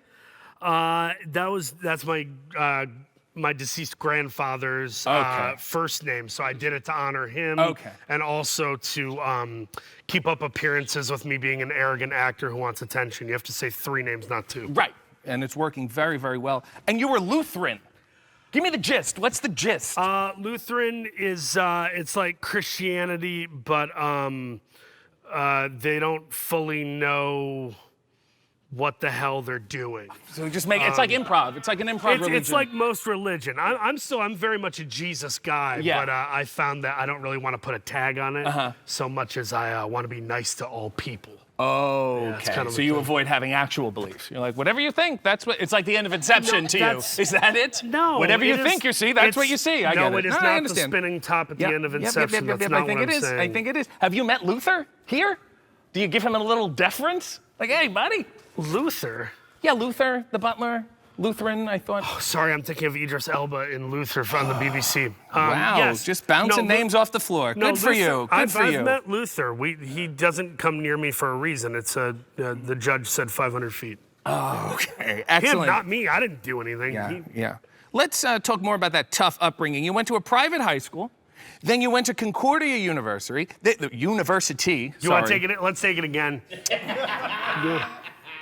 Give me the hat. It's tough Give when me you the have hat. it right in front of you. You know what I mean? It's really tough. Here you go. I can't look at this anymore. Should I leave the sticker on like one of those cool kids? Because we'll resell it. We're going to go to Lids later and make a profit. You went to a private high school, then Concordia, then you dropped out to become an actor. Is that because you already went to a private high school, so you knew you were set no matter what? Not so much set, though church workers historically make tons of money, you're right. No, we were less the TD Jakes family and a little bit more the, hey, can we borrow your car family. I dropped out of college because I wasn't very good at it. I drank a lot of alcohol and I was writing movie scripts rather than doing my homework, and I dropped out. Excellent. It hasn't really worked out, obviously. I'll say. Your acting debut was supposed to be as an extra in the film Virginia, but you complimented director Dustin Lance Black on his Oscar acceptance speech, so he wrote you a bigger role. Is that your advice to young actors, just to kiss ass as much as possible? It doesn't hurt. I'm guessing that's how you got this job, right? Yes. Great job, Mr. Khan. I love working here. Which Khan? Which Khan? Ricardo Montalban. Say Anthony. Say his birth Anthony. name. Anthony. Now You you're didn't look at his blowing driver's cover. license. Wow. How hard up was that guy for a compliment? That an extra complimenting him, and he's like, oh, let's write this guy apart. You know what? I call it divine providence, my friend. Right place, right time. Yeah, it's that Lutheran acting method. You got your big break playing murderer Larry Hall in Blackbird, for which you won an Emmy. Is it weird to be grateful for a murderer? I'm more grateful for the opportunity to portray one. I'm not grateful for him. Yeah, but if he didn't do those horrible things, you wouldn't work out for you. Yeah, I actually prefer that. If I could do it all over, I'd have him not commit atrocities, and I would just keep playing guys that work at comic book stores or whatever. You know? Yes. I think you're wrong though. You said my big break was Blackbird. Yes. I starred in a $40 million Clint Eastwood film called Richard Jewell. That was the big break. Yeah, I have it. I haven't opened the DVD, but I have it. Why do you play so many real life people? Is it the poor diction? I do have poor diction, to be honest. I wish you hadn't brought that up. I sort of have to enunciate more. What's the most insulting role that you've read for? The most insulting? Oh my God. I passed on an audition back in 2010 to play Fat Dear John in a movie called Vampires Suck, and it was about spoofing other movies, and they were like, you're the fat Channing Tatum, and the role is that you're fat, and you'll say 2 lines, and we'll give you like $1,200. And I said no to the audition. Excellent. But role that I wanted, I auditioned for a movie called Terminal, I think it was called. Not the Terminal with Tom Hanks. But it was like it was called Quarantine Terminal, and it was a zombie movie that takes place on board an aircraft. And I had to act like I got bit by a zombie in the audition, so I really went for it and acted all crazy and creepy in the audition. And they looked at me like, "We don't ever want to see you again." Excellent. Yeah. That's excellent. You've won an Emmy. You've won a Golden Globe. You were nominated for a 2019 Women Film Critics Circle Award. You did not win. Why do you think women hate you? I think that's a leap. That's a stretch. I was still nominated, so clearly not all They women. were thinking about it. They got a good look at you, and then they went, I don't think so. That could be true. Yeah, it is true. They told me you this are was uniquely qualified to do this. Let's turn the tables. Rate these wrestlers as actors. Okay. This will be fun. Roddy Piper. Out of 5, out of 10. Out of 5. I'm gonna Roddy out of 5. I'm gonna give him a 3.5. Andre the Giant. Andre the Giant. Homeboy crushed Princess Bride. I'm gonna give him a 4. Excellent. MJF. MJF. I haven't really seen him in much yet. He's booked some stuff though. I think MJF is gonna be up there with Dave Bautista. I'm gonna give him an assumed 4.5 out of 5. So Batista is the top for you? Dave Bautista's probably near the top, absolutely. I would put him above Dwayne and John Cena, even though they all have their thing they do well. Yeah. What is the greatest wrestling movie of all time? Greatest wrestling movie of all time is probably, I'm gonna say Ready to Rumble because it's such. Can I tell you why? No, I don't want to hear why. It is such. I don't want to hear why. It's a time capsule of buffoonery in the late '90s, early 2000s. It is Slurpees and fart jokes and Bill Goldberg. No, the correct answer is All the Marbles with Peter Falk. You know nothing about this business. Are you endearing yourself to wrestling fans as insurance for when your acting career ends? Because the roles will stop, but you can always sell 8x10s at WrestleCon. You know what I'm saying? Well, no, that's what's great about wrestling. It's such a moral business that if I get kicked out of Hollywood for getting canceled, I know that in wrestling they'll say, "Welcome home. We've been waiting for you." In wrestling, they'll just they'll take you and maybe they make a documentary out of you. Right. A while ago, you dogged Vin Diesel for being supposedly late and unapproachable, and then you thought about it. And you wrote a long apology on Instagram. I did. Okay. This First is a real of all, thing. if you knew anything about the wrestling business, this would have been work and it would have set up a buddy cop film. So you lost there, number one. In wrestling terms, I screwed up big yes, time. Yeah. Number one. Number two, as far as celebrities writing apologies on Instagram, was this the most mildest defense? Listen, all I said was I had heard that he wasn't super approachable and that he showed up super late to work and stuff. And I was mad about that because he's like a cajillionaire and super famous. And I'm not. So that's probably where that really stems from. So I had to check my ego, remember to be kind to people, even if I hear things about them. And it's better to hold your tongue, which I'm not good at because I'm a dumbass. Right. But then you tagged him in the apology. Did he like it? Did he answer you? No, I'm sure he didn't care. He was probably busy reading screenplays for Fast and Furious Goes to Mars with Elon Musk. Right. You know, I'm sure he's busy. This show, you're allowed to call people out consequence-free. Who'd you like to call out right now? I'd like to call out Jeff Jarrett and just say, what happened was you took the liberty of breaking a guitar over my head. I went with it, albeit unscripted because I love wrestling and I was honored to be in the ring and have a moment with all you guys. And then about 4 months into having my Golden Globe, I had to hit up Tony Khan and ask him to give it back to me and mail it overnight.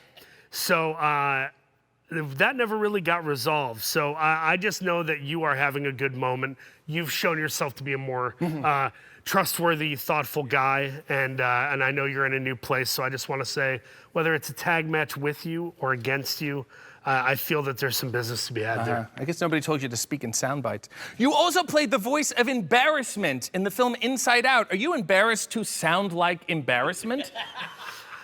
Well, I mean, listen, it's an acting job. You kind of have to just embody. Right. You know? They just heard your voice and said, "This guy's ashamed of himself." Well, right. Well, like, to be fair, like you've done characters. You have a face for radio, but they put you in front of cameras. You know what I mean? Do you know what I mean? I know what you mean. In 2019, you appeared on SmackDown. You think this is a joke? You do know you look like a librarian in a karate film, right? Okay. Big Mr. Celebrity. Hey, I'm on SmackDown. Hey, I'm on MLW. I can waltz into whatever promotion I want to. We're at war, my friend. You gotta pick a side. You're not Snoop Dogg. I bought a ticket for tonight, to be fair. I literally bought Section D, Row F. You have appeared on both Dynamite and Rampage. Why do you hate Collision? I love Collision. Collision's action-packed. That's Are you where banned? You're banned from Collision? Not that I know of. I think I used to watch a lot of Collision because I love FTR. They were on there quite a bit. Yeah. Okay, well, your last AEW appearance was in January 2023. Is this long-term storytelling or are you just lazy? No, I think that the company just got bored and they're like, I think Hauser's in town shooting a movie. We should grab him. That's for sure. Speaking of movies, I found your Letterboxd account. Yes. And you where rated... where I'm very, like, vocal. Yeah. Yeah. Listen to this. You rated I, Tonya, a film you were in, 5 stars.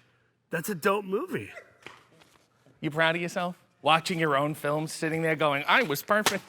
I wouldn't change this film at all. I 1,000% was. Uh-huh. Sometimes you do something and you know it's good, and it's okay to say that it's good, because in equanimity, I also tell people when I know that I suck at something. Uh-huh. So you just threw out equanimity and thought everyone will struggle with that word, and you just slipped the whole excuse behind them. You're the only one struggling with it. Uh-huh. Well, I'll tell you what else I struggle with. When your son was 5 weeks old, he made his acting debut in one of your films. Break the cycle. You just had to nepotism as early as possible. Why don't you do a short film in the womb? Look, he was drinking colostrum, and I said, kid, get to work. And I threw him on a movie set. You have a shirt that says, Paul Walter Hauser is wrestling. Doesn't that say everything? You really want to take responsibility for this whole business? No, it's a double entendre. It's, you know. Is it? Show everybody your double entendre tattoo. Oh, man, you really did your What a riot homework. this guy is. Wait, let me flex and push that got those up. John No, Goodman I can't biceps. even do it. I can't do it. Wow. Wow. Hope you're really proud of yourself. Why you got to do the indies? The indies? Shouldn't you be above it? You won a Golden Globe, you won an Emmy. I don't think I'm above it at all. When I did stand-up comedy, there would be times where I'd be doing stand-up in front of 60 people. And that's some why you're such a crap will- noted stand-up comedian. Listen, it did not work out, which is why I stepped away from it, to be Can't fair. wait for the Netflix special. You Cage know what? match. You know what? Doing indies is an honor, because if I were them, it would be kind of fun to think like, oh, that actor I watched on TV is coming to my town to wrestle for 8 minutes or whatever. Yeah, got the same feeling about a guy named Arquette. CageMatch.com. List your style as all-rounder. Is that because you're just adequate at everything? Wow, you had such an opportunity to make an all-rounder joke about being round. And I didn't, because I'm the upper crust. No, Do you know what I mean? You're doing this is not a real set. Really, Mister? Like, this might end up being in a bathroom 2 weeks from now. We don't know. Okay. I like that scene when you your pants next to Vince Vaughn. That was real high quality. That was real Ernest Hemingway. Method actor. Yeah. We improvised. I had to crap my pants. Clearly. Your signature moves are a straightjacket flatliner called the house call, or the house arrest. House arrest. Yeah. And a crane kick. How much of this is you being good at wrestling, and how much of this is your opponent taking your moves, hoping you'll cast him in a movie or something? I mean, I think it's a little bit of both. Yeah. Listen. I watch some indies. I watch some of these guys and gals that are just hitting each other with light tubes. So the fact that I am doing a butterfly suplex off top rope, and I'm doing a Texas clover leaf, I'm sticking up for myself, saying I do know how to wrestle. And if you'd like to find out, give me the invite. Great. I'm easy to get a hold of. You were once one of Dalton Castle's boys. Tell me about that method acting preparation. I just did lots of therapy to get through that. I'd rather not talk about it. Okay, all right, Yeah. fair enough. Thank Can you. I tell you the real problem with your wrestling? Sure. You wrestle as Paul Walter Hauser.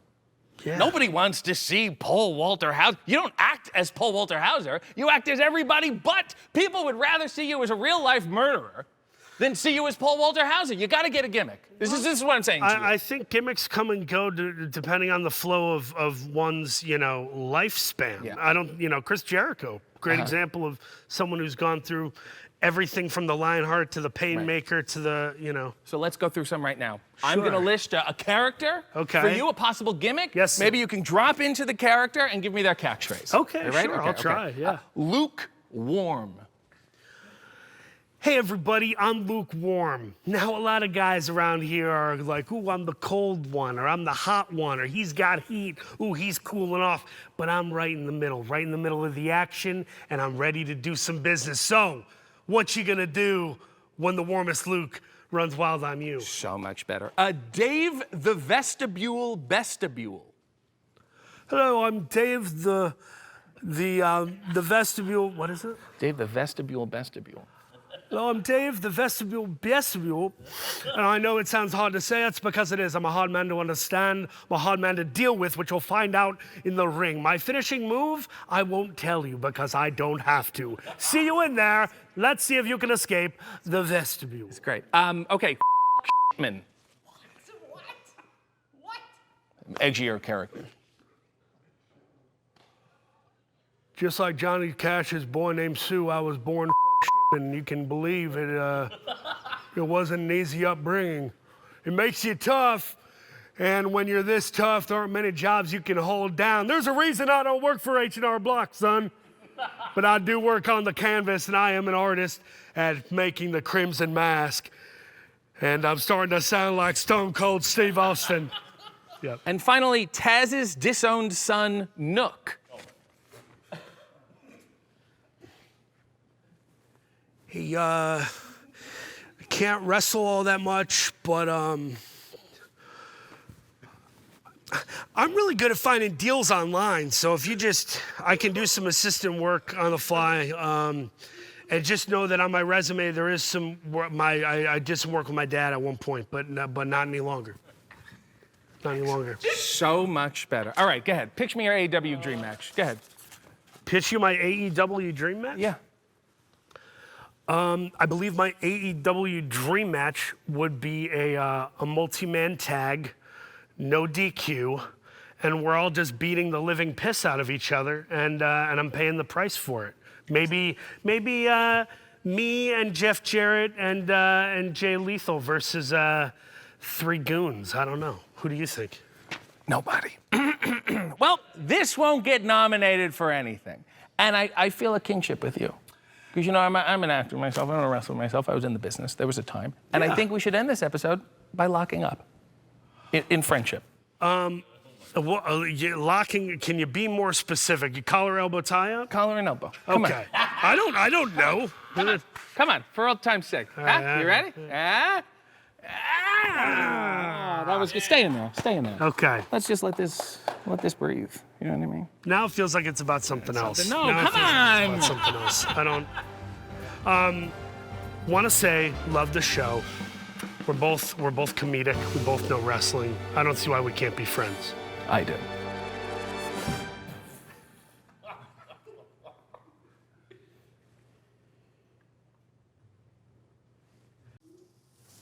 Fun shoes. Welcome to Hey EW. I am RJ City, and my guest is Diamante. Hey. What's good? Excellent. What is good? Let's Hold talk. on. I gotta do my.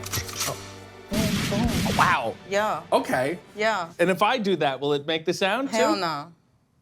Not for you, RJ. Hell no. No, you're not even doing it right, bro. We'll get back to that. Let's talk about what's good. A while ago, you came out as something, you identify as something that maybe not everyone accepts, certainly in this business or historically in life, yet some people find it attractive. You're a Cuban. Tell me about that journey. Oh, I thought you were gonna bring up the lover situation. I am a lover, not a fighter. Excellent. Good for you, but let's talk about the Cubans. Do the Cubans love or do they fight? Both. Oh. Yeah. Okay. And then they love to cook, as do I. And have your parents accepted you for being Cuban? Yeah. They, it's, you know, I think it was a little hard on them at 1st, but then they just learned to accept it as the time goes on. Give Time some heals advice. all wounds. Well, I guess. Look into the camera. Give some advice to somebody who's at home thinking about experimenting with being Cuban. If you're experimenting with being Cuban, get in the kitchen. Wow. You'll find a lot of love there. Aw. Yeah. See, that is sweet. You are not from Cuba, which I think softens the blow. You were announced as hailing from the 305, which is Miami Gardens, Florida. Why give out your phone number? Well, the 305 isn't just Miami Gardens. It's just Dade County.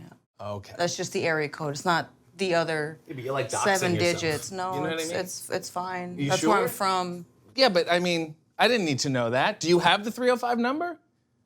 I actually have a 786. So you're lying. I'm not lying. You're lying. You're not from there. You have a 786. You're hailing from a 786. It's 305 or 786. That's how it is. It's not 954. If I was 954, then I'd be a fraud. Okay, well, if I called Rey Mysterio and I had to type in 905, I'd be a little suspicious. You know what I'm saying? Yeah, that's up. Why are you putting me out there like that, RJ? I'm putting you out there. You're the one who said you just lied to me. You told me the truth. You lied to everyone else for years, and now you're telling me the truth? Wow. Fantastic. That's incredible. The crime rate of Miami Gardens has declined steadily in the past 13 years. Why do you think that is? That's because I moved out 4 years ago. Changed the number and everything got better. Yeah. Moved to Tampa now. God bless. Yeah. Good luck with that. Miami Gardens is also the home of actress Jo Marie Payton. Was she right to leave Family Matters in the final season? Bro, I guess. I don't watch Family Matters. We'll just cut that. We don't want to be too controversial. The crime rate declined, but the divorce rate did not. Your parents got divorced. So you, your mother, your sister moved in with your grandmother, who was also taking care of your cousin. Tell everyone why your cousin was your hero. Well, my cousin was my hero because he had bone marrow cancer at a very young age, and they amputated one of his legs. But when they gave him a prosthetic leg, that didn't slow him down. He was one of the fastest kids on the block still. He could still beat me in a race, and I was highly confused, and I thought, wow, that's a strong kid right there. And he would watch wrestling. Yes. Because you're not going to tell a guy with one leg what to put on the TV. That's right, yeah. And that's how you got into it. I mean, you know, when you're from Miami, chances are the spacing for housing isn't very much. So I was in a bedroom with a bunk bed, my mother, me, my sister, and my cousin. So 4 people to 1 bedroom, yeah. And he had control of the TV, so wrestling was his choice of what to watch, and I just was captivated by it. Don't you wish you watched something a little better? If he watched ER, you would have been a doctor by now.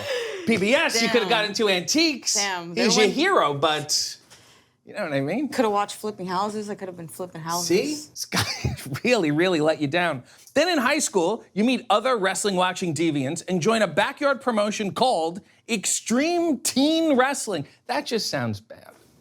Yeah, I mean, I didn't name it. No, I know. It just sounds like this video is going to be demonetized. I was just like, you guys are jumping on mattresses in a backyard. I want in. It sounds too dicey. Burn the tapes. Fine. Would be my advice to you. All right. You were trained professionally by legendary journeyman Rusty Brooks, who also trained Luna Vachon, Gangrel, and Norman Smiley. How old are you? I am 33, RJ. I know I don't look it. Right. Can get a close up? Yeah, you look good. You look good. Thank you. Good, excellent. What did you learn from Rusty Brooks? Give me one thing. To not think and just do. Sounds like the motto of everyone in wrestling. You first wrestled under the name Angel Rose. Angel because you have angel wings tattooed on your back since you felt like an angel was always watching over you. Yeah, and that, and I am also heaven sent, you know. Sure. Yeah. Yep. And Rose because you just like roses. Yeah. Bit of a drop off there. You know, I mean, that's as far as my creativity at the time was. I was just like, what's a cool name? Yeah. I don't know if this is cool, but I'm gonna run with it. Yeah. Well, speaking of cool, the French translation of Diamante means artificial jewel. Why are you so fake? You know, artificial. I mean, I thought diamonds were real. Right. In a rhinestone world, it's hard to be a diamond because Especially everyone when you else lie is about fake. your area Everyone code. else is fake. Yeah. Recently, you trademarked the name, but only for wrestling purposes because there's another singer named Diamante. Yes, there is. Do you feel like you've cut your singing career short before it's begun? I feel like she really took that from me. Are you pulling for her? Like, Absolutely not. okay. There can only be one, RJ. Excellent. Give me the mic. Somebody. I'll start right now. Your mic, do you have it on? Oh, that's right. That's offensive. You have a younger brother who wrestles, but he didn't want anyone to know that he was your brother. He didn't want to look like he was getting handouts or riding your coattails. Has enough time passed that you can tell everyone who your brother is? The time has passed. My brother is Casey Navarro. He's fantastic. He's wonderful. Really? You're riding his coattails? Now, yeah. I wouldn't have said anything. He's the star here. I'm just I'm the young boy. How quickly the roles reverse. What a shame. You're also a raging lesbian. I mean, in the sense that you have rage. Like a raging lover, yeah. Like a raging lover, yeah. Told you I had a lot of love to give. Right. Give me the gist. What does being a lesbian entail? Not U-hauling after 2 weeks. I'll tell you that much. Because don't do that. That's a mistake that you will regret. Are you a let's join the parade lesbian, or I don't ask you about your business lesbian? Kind of that one. Option B. I don't ask you about your business. Yes. You figure it out, good for you. If you don't, good for you. Ignorance is bliss. For a while, you didn't want to come out. Because you thought people would think you were weird. Yeah. Then you came out. Everybody loved it. Did you not realize that everything you're doing is already gay because you're in wrestling? You're in the closet, but it's like the gayest closet imaginable. You're already there. You know what? It didn't hit me. Just like, I'm like, maybe people know I'm gay, but I'm just not going to say it. Yes. So I'll tell you how gay wrestling is. It's so gay that being gay in wrestling is actually less gay than not being gay. What? Yeah. Wrap your head around that. Can you say that one more time? Wrestling is so gay that being gay in wrestling is actually less gay than not being gay. Word. Still didn't get it. You lost me somewhere in the beginning, middle, but that sounds great. Excellent. Yeah. Okay, we're all there. Let's do a little segment I like to call Lesbian Lightning Round. Let's go. Yeah, let's go. Hit me. What's the biggest misconception about being a lesbian? They're clingy. What is the one lesbian stereotype that is absolutely true? They would like to U-Haul in 2 weeks. Does being a lesbian make you even more fetishized by sexually deviant straight men? I don't know. Really? You don't check the DM requests? No, You because should. usually they're asking for feet. Feet. It's a different category completely. If Not homosexuals... today, suckers. We'll get good clicks today. If homosexuals have bears and twinks, lesbians have what? Dykes and trikes. I have no idea. Dykes and trikes. Wow. What is the best slang term for lesbian activity? Well, if we're gonna go in Spanish route, it's called being a tortillera. Which means what exactly? Like just making tortillas. Oh my God. Are you offended by the acclaimed scissoring hand gesture? Nah, I actually asked Bowens. I'm like, hey, we should do a backstage segment thing where you're like, we should scissor, and I'm like, what? Or something like that. You need to flip it around. What would the male equivalent be? You know what I'm saying? Yeah. We should sausage fight. Crossing streams. Yeah, it would be like that. Like that. Yeah. Okay. Where do you stand on Ellen? She did a lot. Also, where do you stand? You know, she's iconic, but then everybody's got their skeletons in the closet, right? Well It's done. Kind of. Diplomatic. Finally, I've been told I have feminine features. Do you find me attractive? I think you're beautiful. I think you have really great skin. Thank you. I appreciate that a lot. Your Texas death match with Leyla Hirsch got 4 3/4 stars. Where did you think you lost that last quarter? There's one point in the match where Layla's upside down, and I'm setting up chairs in front of her face, and one falls, and lovely Layla, we gotta love Layla, right? She picks up the chair, and I'm like, leave it there, what are you doing, dummy? I got the chair. So she lost it. You F***ed up. 4 3/4. She messed it up, yeah. What a shame. You have a corgi fetish. Why? I do. I don't have my phone, I don't but need to see them. They're all over your Instagram. You bring them to the shows. I got the gist. Have you not been around that breed? They're the best. Why are they the best? Is it because like they're so helpless that you have to like mother them? No, it's because they're too smart for their own damn good. They're too smart. Yes. They're like the dodos of the dog world. No. You know they would just get mauled in the wild. They got these stubby legs. They can't even turn around. They would get destroyed. Nah, that's not true. I bet you they would survive. Okay. It must have really... You can't catch them because they'll barrel roll. That's why they're so low to the ground. They have a defense. They have a roundness to them. It's You an know? armadillo-like quality. It's not only their butt, they're well-rounded. It must have really stung at All In when Mercedes came out with her corgis. You know what? I was like, good for them. I wish I can come out with my corgis one day. Come on, those are those big-name part-time corgis. Strolling into Wembley Stadium. They didn't pay their dues. No, they You didn't. brought your corgis to some of the worst shows. Your corgis Sure know the have. grind. Sure your have. corgis have paid their dues. Hey, Blaze was around during the pandemic, man. He definitely paid his dues. Respect to your corgi. Grand Slam 2022, you came to the ring with BET Lifetime Achievement Award winner Trina. You then lost and she slapped you. Are you done getting hip-hop legends to accompany you to the ring? Yeah, that was the first and last time. That's it? You don't want anyone, you don't want an Uncle Cracker or something? No. You would just have to follow him, it would be great. No, I'm all right. You do a bevy of hand signals. Let's go through them right now. You do the 8, right? You do the 8? Is that because you're a big fan of the Van Buren Boys Seinfeld episode? Yes, how'd you know? Big fan. Big fan. You also do this one, sort of like a hugged dove? Or is it like a shadow, like It's a hand actually a puppet? butterfly, and it flies away like this. Really? right there. Yeah, you don't see it? I don't see you fly don't see away. it You don't when it's fly part of my away. No, entrance. You don't pay attention, RJ. The people just send me clips. I thought you paid attention to detail. Not too much. And then you do sort of like an L7 weenie thing. What does that That's mean? my favorite one. Oh, LA. LA. Yeah. And it's sort of to say, hey, I lie about my area code. Excellent. Affiliated. Gang affiliated. I don't want to be affiliated. I would like to not be. Can I take that back? Can I do the opposite? I don't think there's an option for you, RJ. Thank you. I appreciate it. You also come to the ring with a bandana over half of your face. Why try to hide who you are?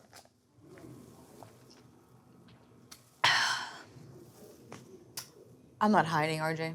Okay. You know where to find me. Sure. I mean, you got your name on I'm the not entrance. hiding me from the world. I'm hiding the world from me. Okay. So you were gonna sneeze? Is it a cold thing? Is that it? No. Okay. Do you wear it in the airports? No, I'd probably end up on a no-fly list if I did that. Probably. That's a real. Don't do that. Don't do it at all. You also do the gun thing. That we've talked about. And it's what? You load it, right? Yeah. And then you shoot it up like it's this? like an aggressive load. Yeah. Yeah. And is that to scare the crowd? Look out, everybody, she got a gun. Is it that kind of thing? It's like, look at me, I'm intimidating and I'm shooting, so duck so you don't get shot. Walk me through it. Right. So, you know, you gotta listen to music. Yeah. Right. Well, should I be like this? Is it better if I'm like this? Yeah, Okay. all right. hide your face. Yeah.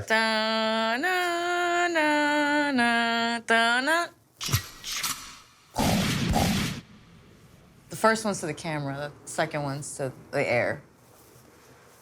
I don't know what you were doing earlier. My only issue is, you don't put it away. No, you gotta keep that thing on you, RJ. No, you just what do sort you of think my this is? suggestion, if I may give a note. Go for it. Bam, bam, ba, ba, ba, ba, and then just a little. Oh, would you like that? Keep it on the hip there. I'm not doing that. Well, this has been hot lesbian action, and you are a diamond, and I feel like I've polished you. Oh, thank you. I needed some polishing, I suppose. You want to cross streams? No. Well, one time, just for the thing. There we go. Oh, we're gonna sell so many shirts. Your wife owes me $10. Welcome to AEW. I am RJ City, and my guest is Matt Cardona. Hey. What's up, dude? Oh, I'm finally here. Oh, radio, yeah. Tell me everything. Well, Zach's dead, pal. Thank you. Rest in peace. You are from the Long Island hamlet of Merrick, New York. Merrick, New York, that's right. Of which they used the exterior shots of Everybody Loves Raymond. Was that an accurate depiction of your childhood? I think so, yeah. That's definitely like the Long Island area. A lot of Italians live in close proximity. That whole deal. I guess something like that. All right, yeah. then we can skip it. I got it. You are Italian, but Cardona is of Spanish origins. What do you think your ancestors were up to? I'm not sure, and I'm like kind of like a fake Italian. I'm not waving the flag, you know. I don't have the tattoos. Yeah, it's really hard to tell. But I do love chicken parm, which is not Italian, not real authentic Italian. No, it's a disgrace. I enjoy it. I'm gonna go. Cough, get it out. Hey, may I? May I? I think I'm choking. Yeah, go ahead. May I? You were late, so I went to catering. Yeah, Full disclosure. you were always ready. In high school, you survived synovial sarcoma, a rare form of cancer that spread from your foot to your lungs, forcing you to miss a year of high school. Does that play a role in your everlasting immaturity?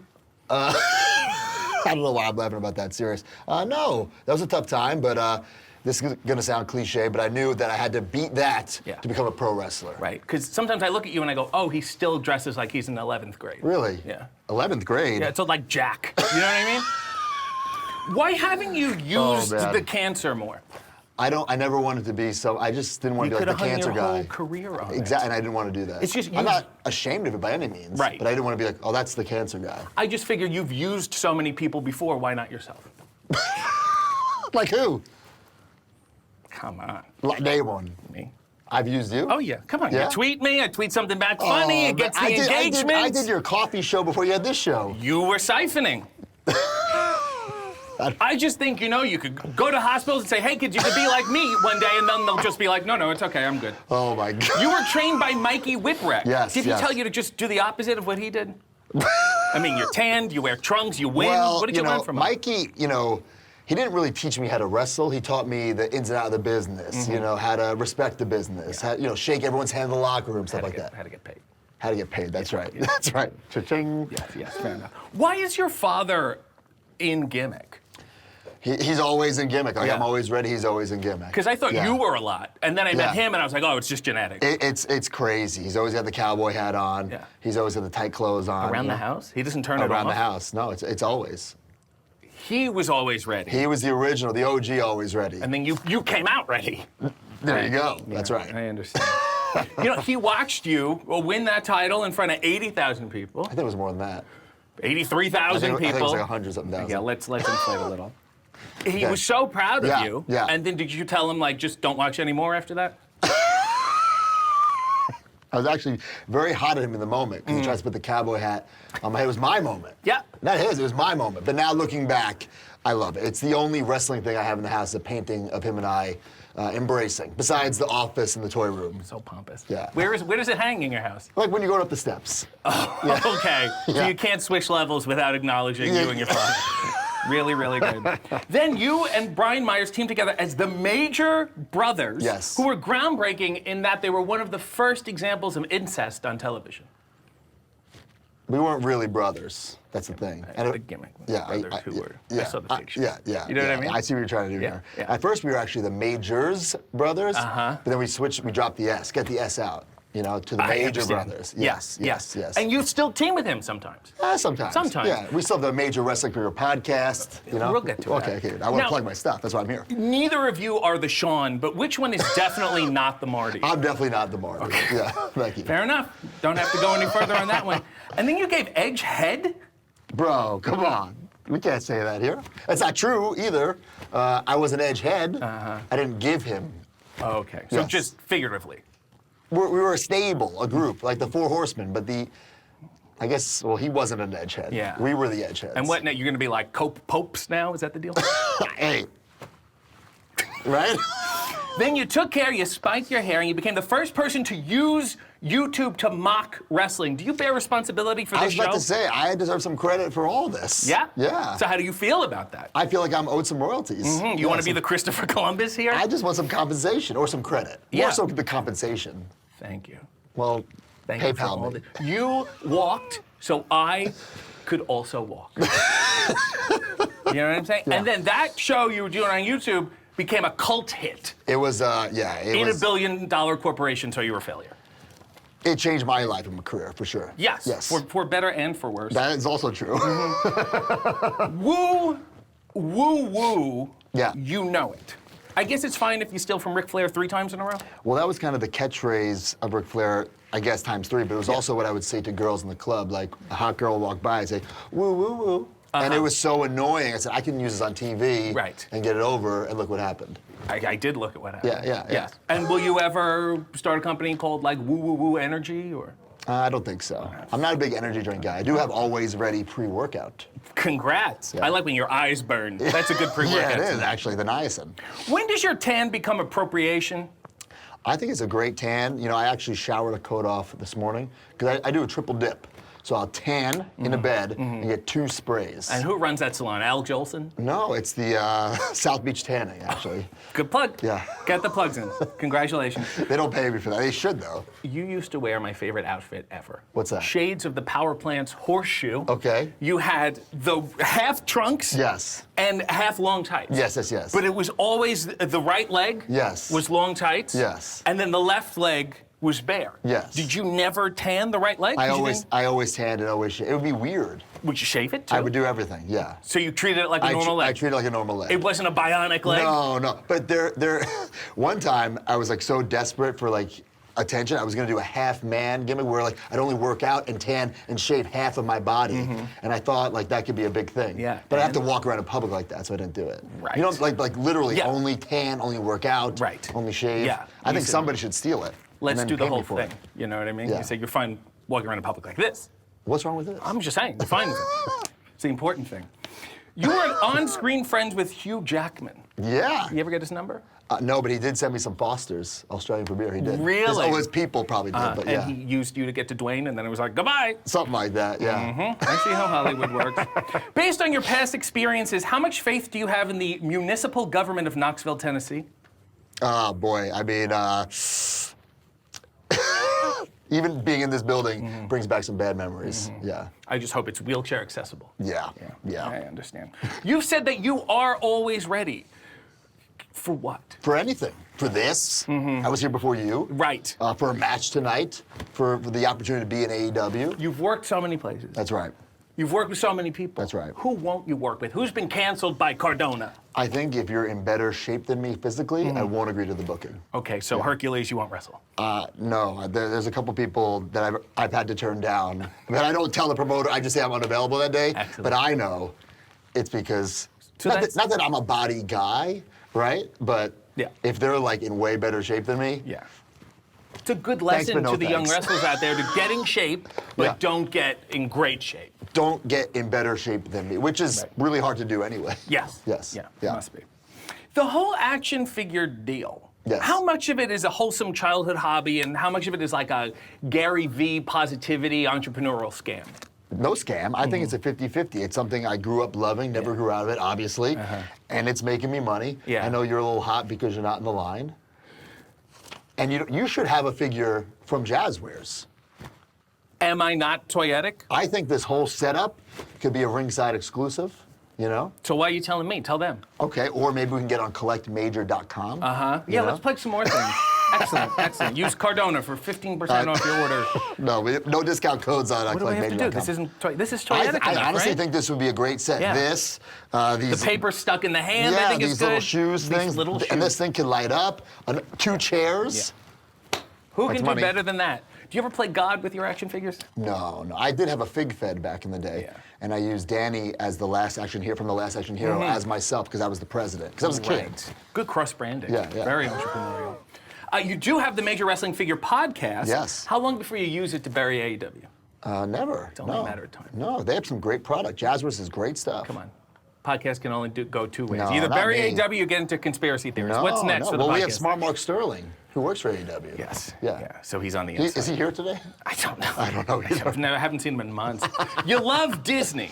I do, yeah. What do you love about it most? The cryogenic freezing or the anti-Semitism? I just love the rides. I love the I'm a big nostalgia guy. You know, that's why I love the figures. Yeah. That's why even why I love wrestling. It reminds me of my childhood. Right, because you hate adulthood now. You're ashamed of yourself. And you want to go back to when you were a little boy. I'm having the best time ever. I mean, these past 5 years of just being Matt Cardona have been the best times of my life. I've just been denying reality.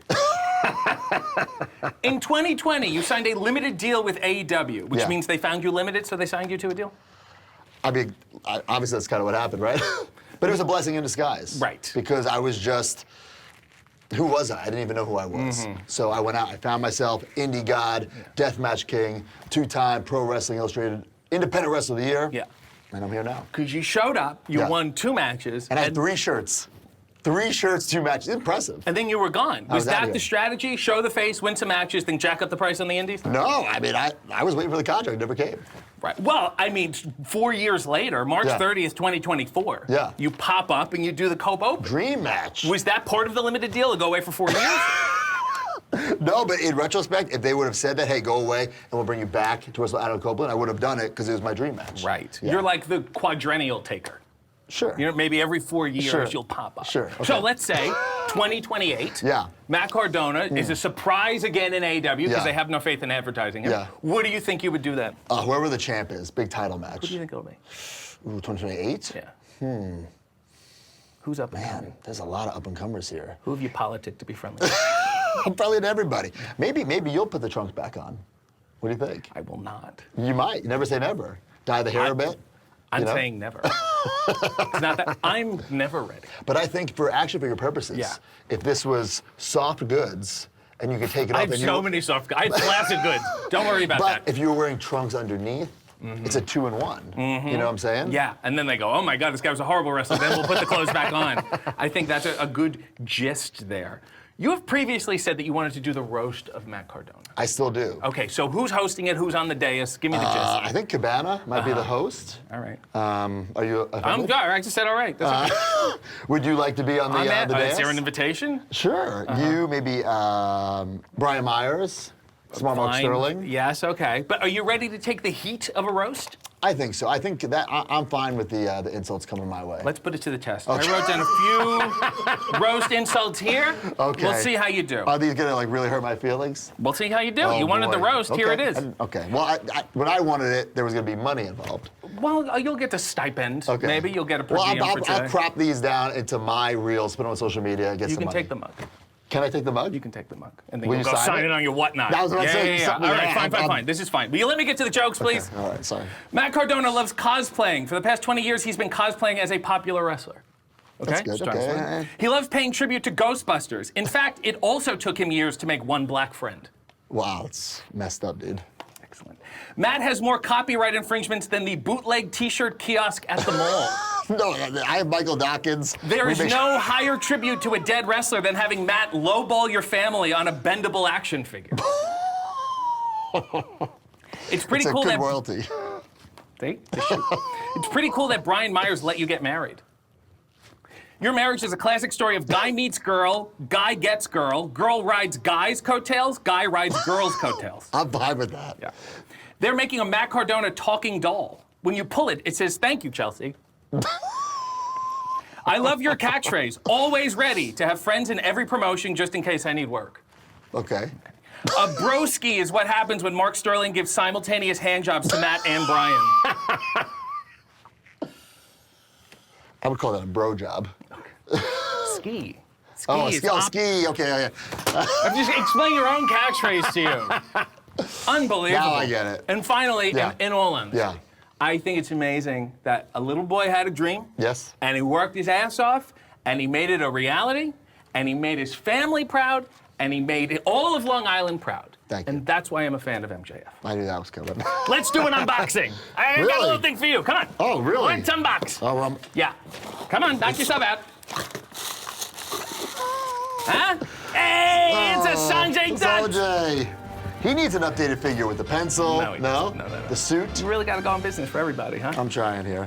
Well, I'm hyped, bro. Oh, don't ever say that in front of me again. I'm not doing the road. Here goes nothing. Welcome to Hey EW. I am RJ City, and my guest is Sting.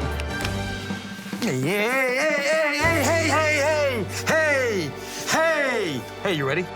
Are you guys ready? You ready? Are you ready? I'm gonna do it. I'm gonna do the thing. Watch out. Just watch out. Ready? Right here? It's like magic. Yeah. Hey! It's pretty cool, right? Yeah, you can have that. That's fine. Hey, RJ! You're not Sting. No, yeah, I know. Serpentico. Yeah, I know. But I had Sting. They told me Sting. Yeah, this is a little checklist that you put your name on. Yes. Like, I put my name on for the last, I don't know, year and a half, and it was always skipped over, which kind of hurt my feelings. Yeah. So I put my name as Sting because I know you say yes, and now I'm here, and Sting isn't here, and it's fine. It's fine. It's okay. We're here. It's not fine. It's first of all, who have I been taking real estate advice from? Number one. Number two, I did my notes. It's Sting. This is all Sting. This is all Sting. I have nothing. This is useless. I don't. RJ, it's fine. I wrote my own notes. I got it. It's fine. Hey, start with the first one. Here you go. Hey! Welcome to AEW Honors. They're sitting my guest is Serpentico. I have always wanted to be on this. Thank you. Okay, first off, the drawstring is not done up in your pants. You can't go. You can't come on like this. I can't see what You can't come on like this. The mask- It's bad. it It's can't- bad and okay. it's embarrassing. Well, why don't you put the pants on first and then put the mask on? You know what I'm saying? I A never little ta- class. I You never want to know take why this- you keep getting skipped over? It's because you're coming on the show with loose pants. I never take this How off. about that? Okay. Yeah. All right. But you're going to take those off in a minute. Okay, first, don't you think these streamers are a little wasteful? It's recycled paper. You use this paper that you have in your hands that I gave you. Yes. I'm gonna recycle it and use it tomorrow. I don't know. Okay. I don't know how long it takes to recycle stuff. But there's nothing. What? No, this is a prop. It's a prop. Nothing in here. It's okay. They're recyclable. Wait, don't you think these are going to kill pigeons or something? They're very smart. They're fine. All right. Okay. Let's. Okay. You're from Puerto Rico? Yes. Okay. Yes. Thank okay. you. And yes. Good. Okay. Yes. Let's bring them down. Sad upbringing. I'm sure that must have been very rough, huh? Not really. It's a pretty normal childhood. You know, just nice house, great parents, had a dog. It was great. I mean, there was no tribulations. There was no trying to make it bullying. Were you bullied? I actually had a really nice childhood. It was awesome. It was great. I recommend going to visit. You weren't like yelled at or like, oh, got in an accident? Get in an accident? Maybe something we could work with. And it was an awesome time. Okay. I loved my childhood. It was great. That's why I am the way I am today. Just trying to hook people here.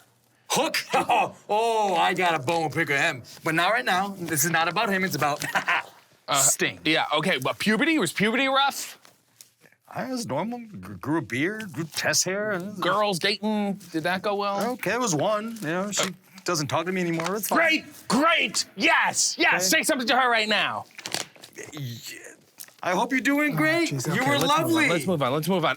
You speak Spanish. Ah, right? sí. Yes. Yes, I do. But you don't sound like you speak Spanish. What is that supposed to mean?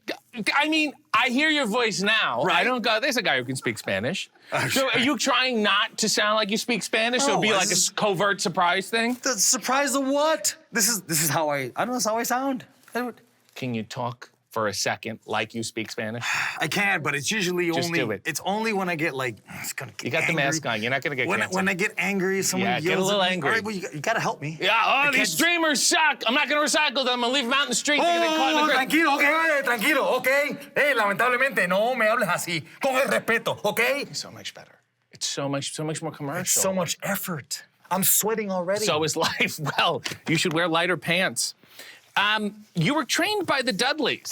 Is that why you wear a mask? Just out of embarrassment, then? No, they no. Why would you say that? I don't know. It's mainly just yelling. Get this table. Get that table. Well, no. It's a funny story. Yeah. They did put me through a table once. I was on their team, and it still happened. Okay. Yeah. It just said, listen, we have to put someone through a table. Yeah, and it was me. It was, one of those ribs, I love those fun ribs. Yeah. Yeah, they're just soft bullying. Yeah. It's excellent. Yeah. If you were trained by the Dudleys, then why do you wrestle so well? This is gonna get you trying to get me in trouble. No, I'm not trying. I'm just saying. All they do is they sort of just beat people up. So do I. I punch. I kick. Yeah. Right? Yep. Just you're trying to get me a phone call later when this airs. Yeah. Hey, this is gonna air, right? At some point, probably a local affiliate. Serpentico. Yes, that's me. The Snake Man. It says it on my back. Isn't that already covered in this business? Like who? We got Jake the Snake Roberts. You just put man after the snake. Yeah, and he can't sue me. Please don't.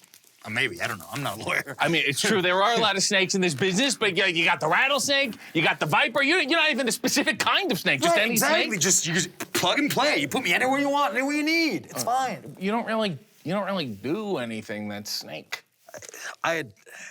You don't hiss. You don't slither. Yeah, I mean, okay, maybe I didn't think it through, but it's stuck with me now. So what do you do, baby? You can do something. You can do that. Is this cool? Is that cool? You can just. I could. What if I charmed you? Okay. Okay. Go, Ready? Go, yeah. I think you're a swell guy. Aw, thank you. It's awesome. Yeah. Thank you. Better. So you got a black vest. Yes. With snakes on it. It's great. And you just said, It's to never hell been with done- originality. It's never been done before that I've seen. No, it hasn't. Well, why don't you just swallow something large? What about that? But then I gotta wrestle. I mean, publicly. It hurts my tummy. What? Okay. It hurts my tummy. Let's keep moving on here. Is yours full of stuff? No, This it's is- empty. This is ridiculous. Let me tell you something. The glass is half empty, my friend. It is all the way empty. Okay. This mask. Yes. You have. Yes. Isn't it awesome? You think it's a little big for your body? Again, what are you trying to say? I think it's a little disproportionate. I'm just. You're like 75% mask. Okay, but I'm trying to keep people from deciphering what I'm gonna do to them, right? Right. So they compare, they just look at my face and they see my kicks, see my and they're punches. wondering, maybe he's hiding the fact that he's a bass player in a jazz bar or something. I played trumpet in high school. That's actually question number like 15 or something. Okay, I see it, and now we can skip it. So what are you hiding? Why is it so long? It's just, I just, my jaw. Yeah, You have a long jaw. Who are you, Jafar? What are we doing here? I'm just, listen, I want to be original, and this mask, I think it's quite original, isn't it? Yeah. Right? Well, you do have a lot of them. Yes. All in this style, but in many different designs. Yes. Don't you think that's maybe hurting your branding? Why would it hurt my... Well, because there's so many different looks people can attach to you. That's probably why they haven't made a Serpentico action figure or a micro brawler, or you haven't sold that much merch. They don't know what you look like. They don't. Hold on. Yeah. There's a. Do you think there's a list to sign up for action figures? Yeah, probably. Why don't you write Sting on that and see what happens? Oh, I can't wait. Just point me in the right direction after this. You also have a shirt, by the way. I have a shirt that says Serpentico sucks. I do. I mean, I don't, but I do have a shirt. You do, though. Yes. And it's on your store. It is. So if I buy it, then I don't think you suck. I'm supporting you. But it's reverse psychology. Yeah, but why don't I just say you suck and then not buy the shirt? But then I don't get Wouldn't that be a better way to say that you suck? Look, watch this. Serpentico sucks. That's it. I'm like ahead of the game. But when you say I get no money in my pocket. Right, because you suck. And then I would be supporting you the other way.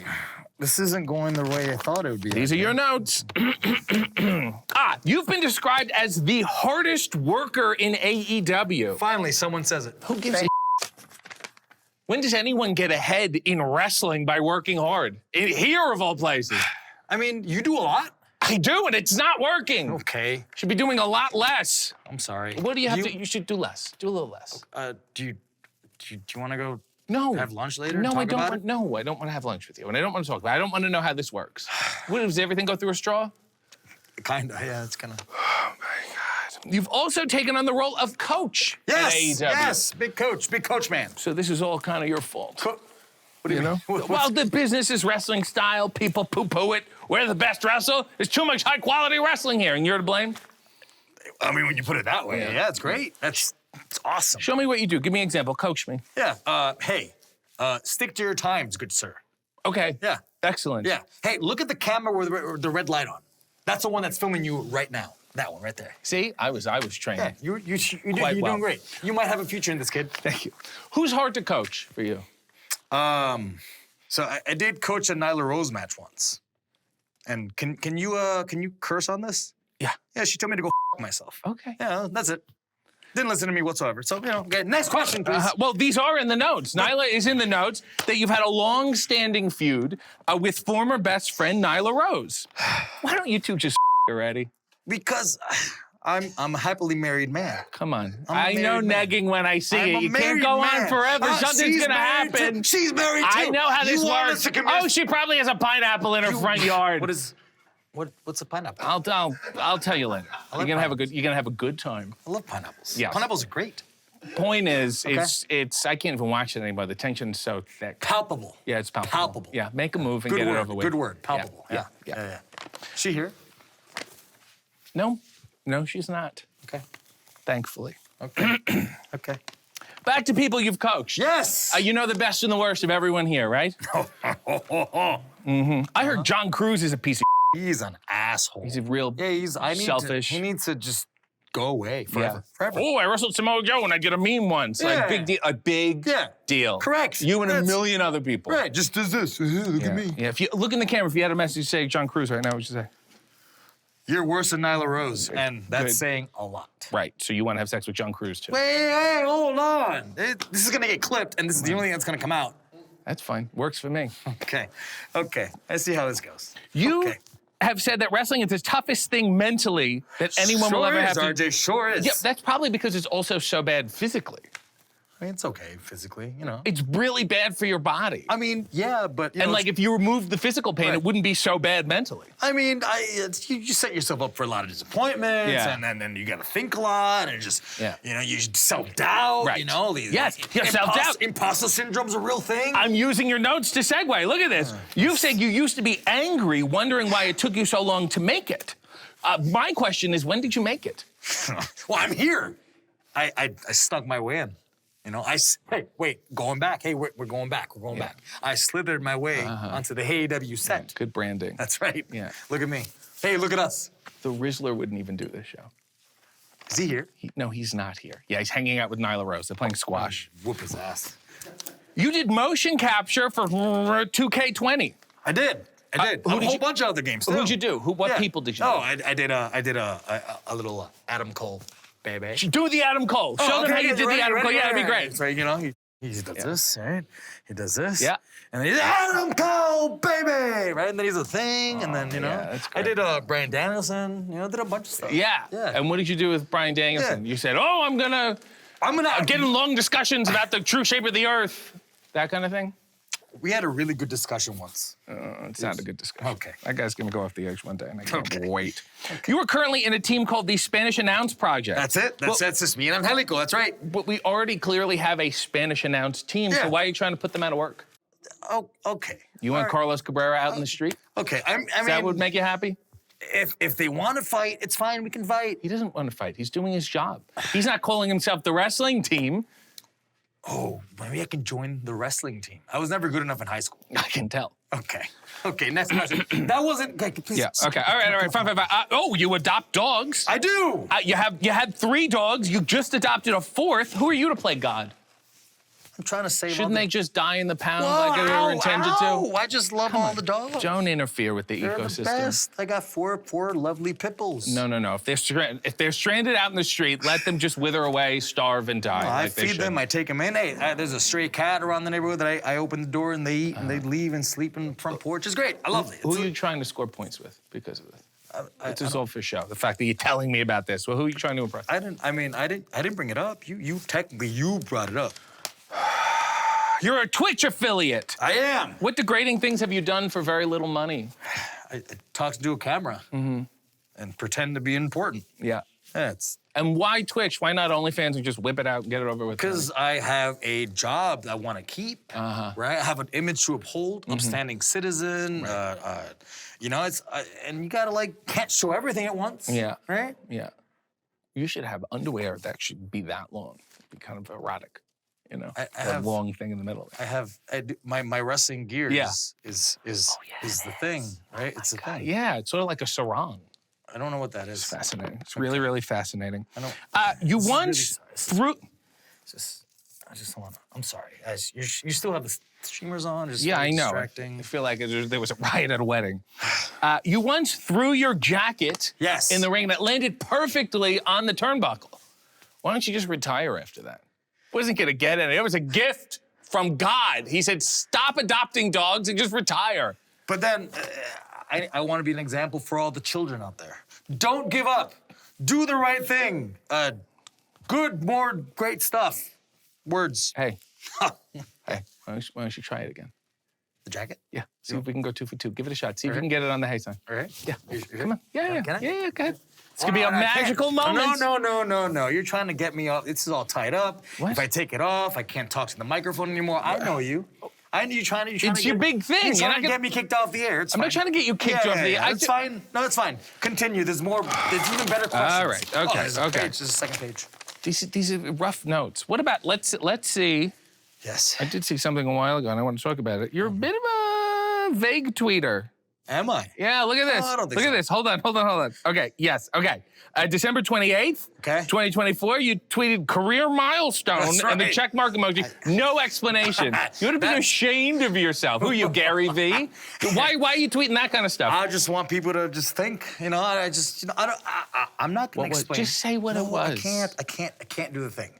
I can't. So it's something you're ashamed of? No, it's something I don't really want to talk about. Right, but you just want to brag about it. Yeah, just. But without telling people what it is. Because then it creates conversation. Yeah, the conversation is why you're being a idiot on Twitter. Okay. And why aren't you That's telling not the first people? time I've been told that. Exactly. Thank you very much. Exactly. Thank you very much. Where do you see yourself a year from now?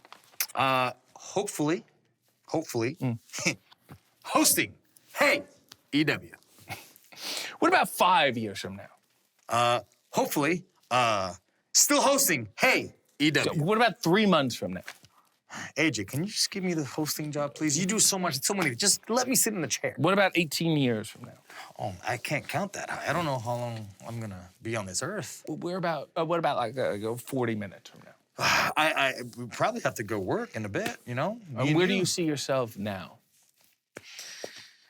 I'm a little regretful of this exchange. That makes me happy. Sweating. I shouldn't. Probably a mistake. We need a good clip for a teaser. Okay. Can you say something really scandalous and controversial to me? Stir everything up. Ooh, yeah, I can. Okay. The Outrunners are not young. They're at least 45 years old apiece. Thank you very much. We're gonna really poison the algorithm. You are the Snake Man. That is me. It is I. You are the Snake Man. That's me. Yes. You are Serpentico. Uh-huh. Goo Goo Gachu. Uh-huh. I get it. I don't get it. Can you just indulge me for one moment? Yes. Anything for you, RJ. Because I've been waiting years for Sting. Okay. And you've spent time with him. I have. You've sat next to him-ish and catering. I've looked in his glancing direction, yes. Mm-hmm. It's great. If he was sitting there right now, after all this, what would he say? You ready? Mm-hmm. Whoo! So good, right? It was great. Okay. All right, we're done. Do you have another streamer? Do you have a streamer on the out? Is there an out streamer? Is there an exit streamer? It takes some time to set up, though. So What do you mean set up? Yeah. What do you mean? I have to stall? Yeah, go ahead, go do the thing. There's nothing to stall about. This was a waste of my time. This was supposed to be the big one. First one, 2025. Wow! Magic. Woo! He's all yours, Nyla. Who is going to clean this up? Don't we have a staff? This off me. You're gonna... I mean, you're doing it by yourself. Good job. Take these two.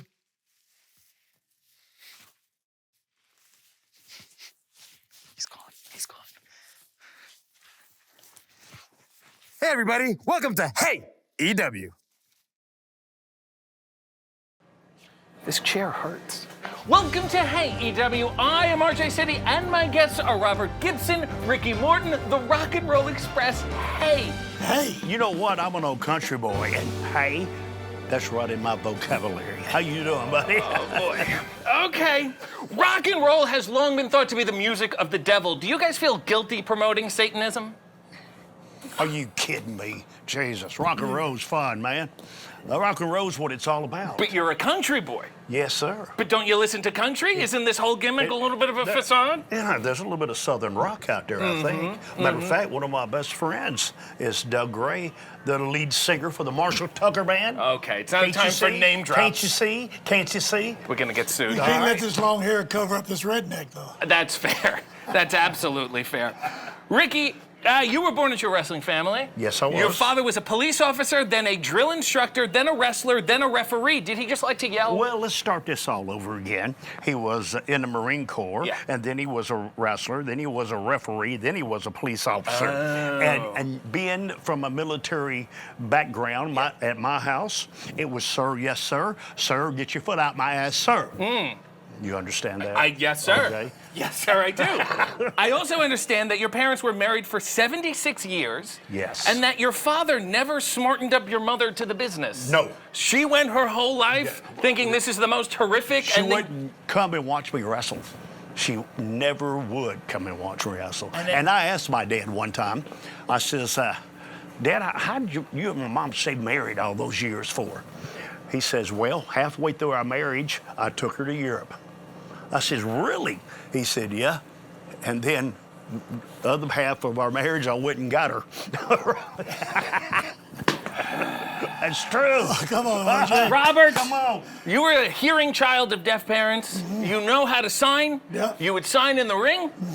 Show me a good way to tell someone to go themselves without them knowing.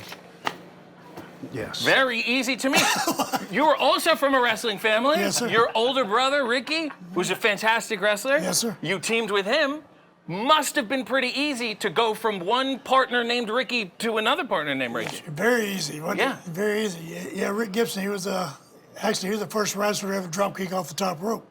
He invented the drop kick. 1974. Off the top rope. And then you guys were like, let's just do it a bunch of times. Well, see, this is old school wrestling. You know what? And it's hard right now for us to understand, me to understand. Me and Robert are the old timers in the business. But Ricky was before us, and back then you didn't do stuff like that. Right. He didn't invent the drop kick, but he did it off the top rope. Yes. That's a hell of a bump. Yes. You know? Yes. Not only for your opponent, but for yourself. Now, Jerry Lawler eventually puts you two guys together. Yes. Because he said he needs some white meat, attractive baby faces. How ugly were the other wrestlers that you guys were considered hot?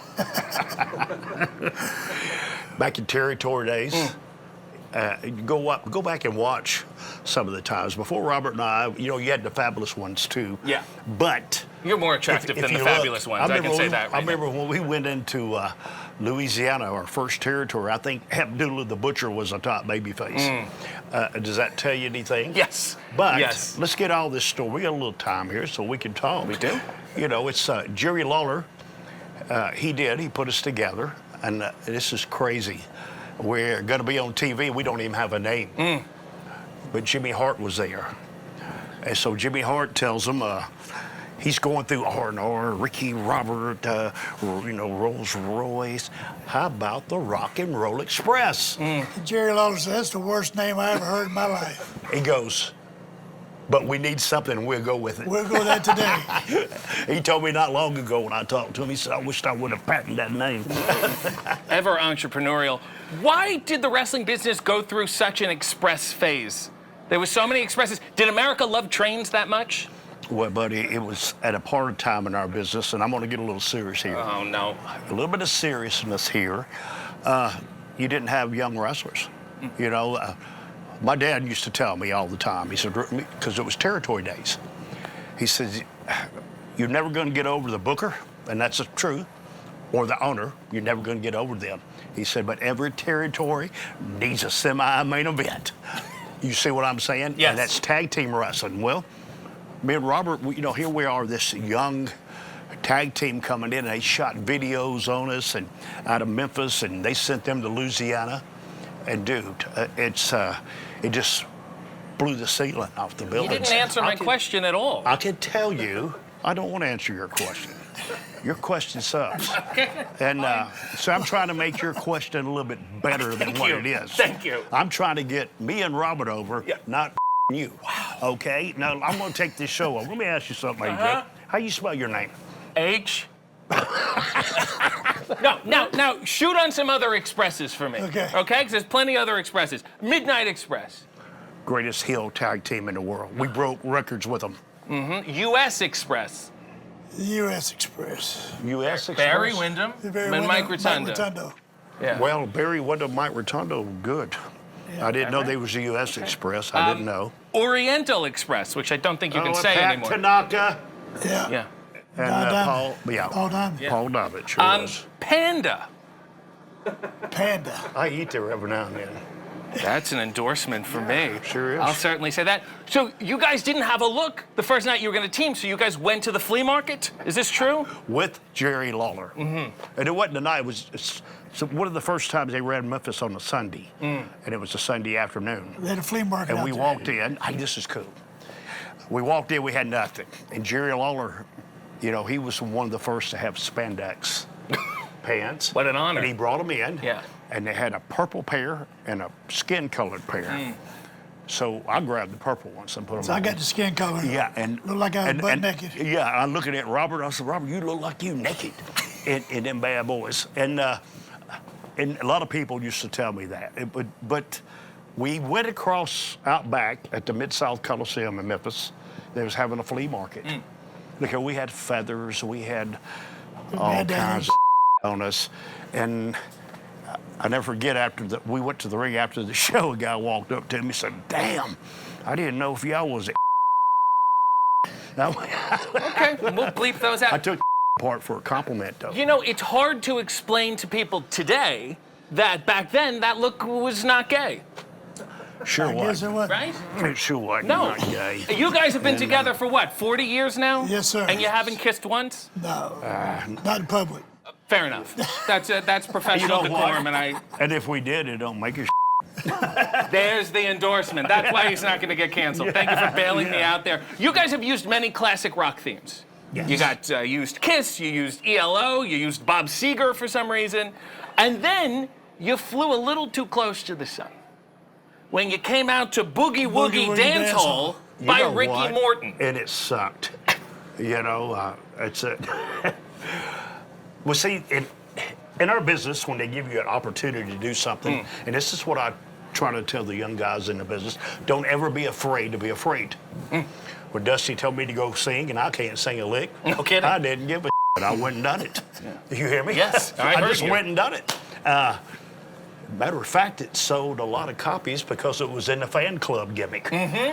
So it didn't matter. But now I hear it. and I love it. Even though boogie woogie is a genre of jazz and it kills the whole gimmick? No, it don't kill nothing. Okay, It fair don't kill enough. All right, don't kill. That's a good T-shirt. JR. Ricky, you have said that selling is a lost art in this business. Yes, it is. Sell this pen. Oh, God. Excellent. Okay. Really, really tremendous, good stuff. Ricky, you were great at getting beat up. And they call it playing Ricky Morton. That's how good you were at it. You'd be getting destroyed, you'd be fighting for the tag, and okay, great, fine. But the secret to that is what this man was doing on the apron. Okay? As good as your stuff was, and it was very good, it was this guy doing the twinkle toes, doing the clap. Show me some of your apron work. And then here, bam, rock and roll. Come here, brother. I even got to express this. Let's go. Let's get them. Come on. Oh, look what happened. You're not even facing the camera.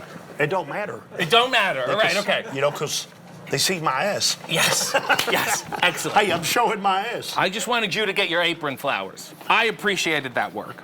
And your finishing move was the double drop kick, which was great because it was like a drop kick, but there was two of them. Who had the better drop kick?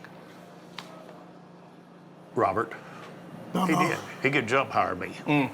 Sure could. He had them long ass legs. Those nude legs? And everything. Well, see, as I always finish, Robert got them in the head, and I got them, you know, when I hit somebody with a drop kick, they sell their knee. They go, no.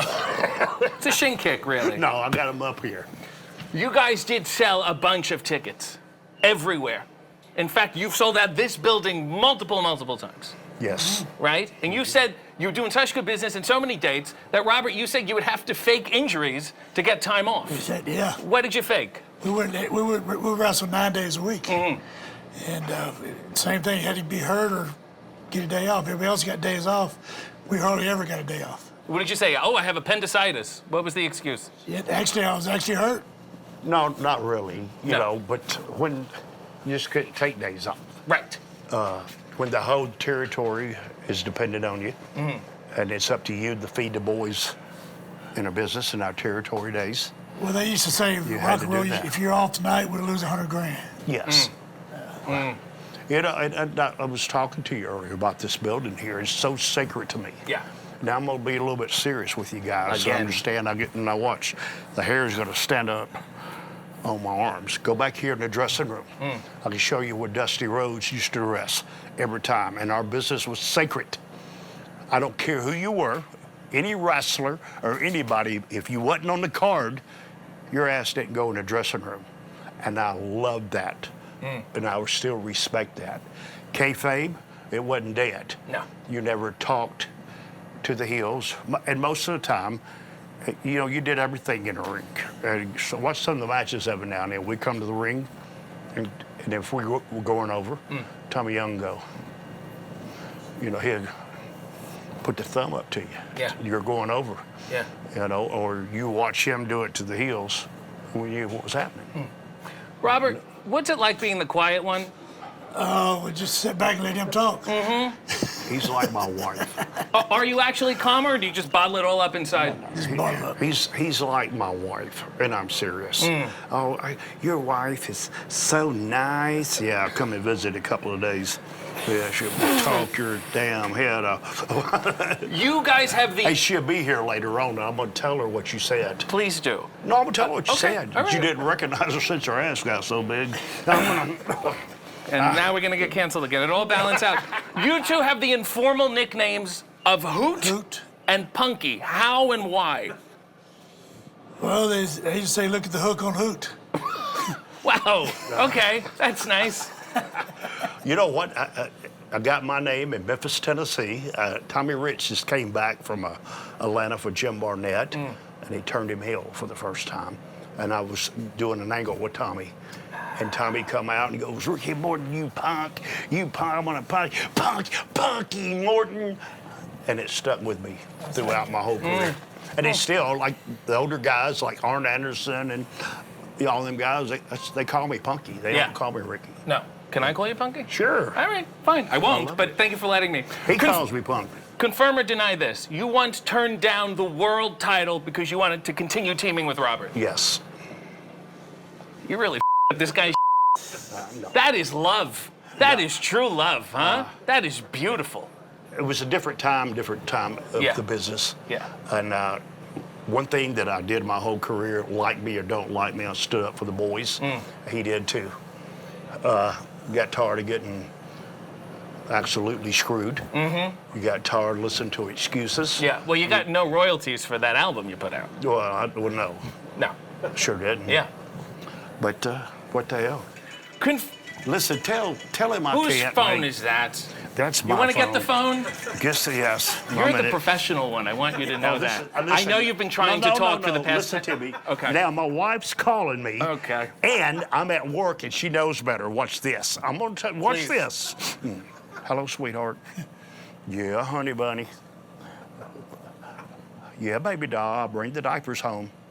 Yeah, milk. Okay. Thank you. I love you so much. Bye. Told her ass off. It's a great bit. You got a real working wife there. You know what I mean? Thank you. Great stuff. His Confirm or wife's- did His wife's my girlfriend. All my kids look like him. I don't know. Hey. Just gonna let that breathe. Confirm or deny? Robert Fuller had the biggest in pro wrestling history. One tackle, drop down, crack. Even bigger than Andre's? This is my confusion here. Robert Fuller could put it in his knee pad. Okay. All right. Excellent. You know, what are we talking about? you know, you hear all these scandalous things about the business, you know? You guys wrestled in the 80s. What drugs didn't you do? Well, the ones that weren't invented. Beth, can I say one thing to you? We didn't have monster drinks. You think that would have kept you on the straight and narrow? A little caffeine? We didn't have monster drinks. Dude, if you just look and see, Ric Flair posted this. Yeah. Well, then it must be legitimate. Yeah. No. He said, the boys today, try this. Me and him did 9-hour time limits in 1 week. That's 2 on Saturday, 2 on Sunday. Yeah. Okay. And then you didn't have your travel agencies. You didn't have all this stuff. You didn't have time to sleep. You had to travel. We had to go make a living. Yeah. But no, I'm not going to sit here and deny doing anything. Yeah.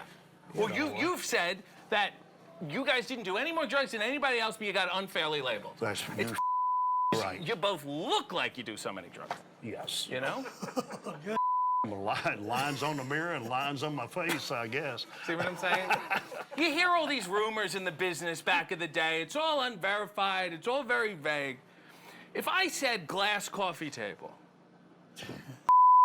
I'd run. we don't have to name names, but I guess it's too late for that. Oh, God almighty, now I know where I come. Yes. I just want to know how it changed your lives. No. Listen, I'm not going to tell that story because it's, it'll hurt the innocent. It's uncouth. And it terrifies the guilty. So, Hell, terrifying. That's more than enough. They'll get the Thank gist. The you kids very can look much. it up later. That's excellent. We're going to clean up this. No. Ricky, you've said that you're not ashamed of anything you've done. Yes. Robert, are you ashamed of anything that Ricky has done? No. No. What about when he turned on you in 1991 and joined the York Foundation and called himself Richard? What about that? That was a mistake, wasn't it? Yeah. No. See, they're not clarifying and not understanding what happened. Excuse me. All right. Can I understand it? Can I tell the story? Please. He got his knee hurt. I didn't have contracts. Everybody had contracts. I'm just lost in space. And he had to take off a long time. So that's the only job I had was to join him. But understand this. Yes. When Robert came back in Capital Combat, when he came back, I wrestled Robert at that night. And me and him packed our bags up and left and went to Smoky Mountain. Bam! Okay. Bam! You've done a bunch of shoot interviews in the past. Yes. You've said some nasty things about people. Yeah, And then it said a turns lot out of later on, you work together. Yes. And you've said like, oh, we say some bad things, I say some bad things. So if somebody like Jim Cornette says something bad about me, that means he really likes me. He wants to work with me, is what you say. Well, listen to me. If you're not, I tell guys all the time, they say, Jimmy Cornette said this. I said, no, you ought to be honored. Yeah. He said something to you about you. I mean, people listen to that show. And I did this one time. I cut one hell of a shoot interview on Kevin Nash. Real bad. And everybody's going, what are you going to do? I said, this is what I'm going to do. because Kevin has done had a hell of a run in this business. He's going to get bored, and you watch him. He's going to bite on it, and Mayhem's going to draw one hell of a house, and we did. And I made one hell of a payoff. That was all it was about. Let's try it right now. Say something mean about me. Come on. Come on, Say come on, something come on, mean come on. about you. Come on. I like them shoes you got on. Yeah. Keep wearing them, they come back in style. But understand me, buddy. Do you want me to really shoot an interview on you? A real good one. Sure. How about a little Rudy Ray Moore? What do you think, Robert? Okay. I swam across muddy rivers and ain't never got wet. Mountains fell on me and I ain't dead yet. I slapped the elephant down to a raccoon. I kicked the cow in the ass and she jumped over the moon. And you? What are you thinking about? Are you thinking about jumping on me? Because that's your second mistake. Your first one was thinking about it. Bam. Now, you ever tried a little nice and easy? Okay, that's mean. Come You on, go Jay. after the hair, the gray hair, that's a little mean. And those socks. And the socks, there's... Yeah, those socks. Thought we were working. Thought we were having fun. You guys really went for the... No, we're not working. See, my wife called back again, too. I told somebody the other day, I says, and I don't give a You hear what I'm saying? I says, I can't wait to get home and get my wife's panties off. They said, really? I said, yeah, them T-bars about to kill me. It's just some things ain't made for, man. You like that. Well, this has been ultimately tarnishing to your legacies. What a But really- no matter what happens, no matter whose coffee table we sit under, it's still rock and roll to me. Yes, you're damn right it is. And rock and roll is king. And Bob Seger, Old Time Rock and Roll. I think that was the best song we ever had. How do you sign off with this guy? I've been trying to rap for 8 minutes. We're doing good. Yes. Cool. Put some songs on, please. Sorry. Hey, somebody throw a towel over his big toe. Will someone tell him that we've cut? Did you notice this? You ever go to the dressing room, look at some of the boys' toes?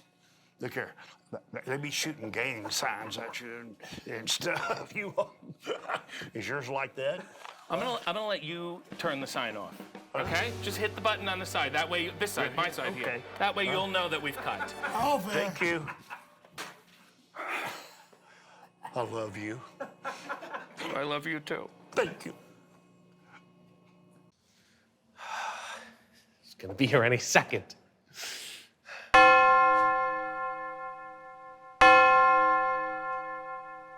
All right, that's enough.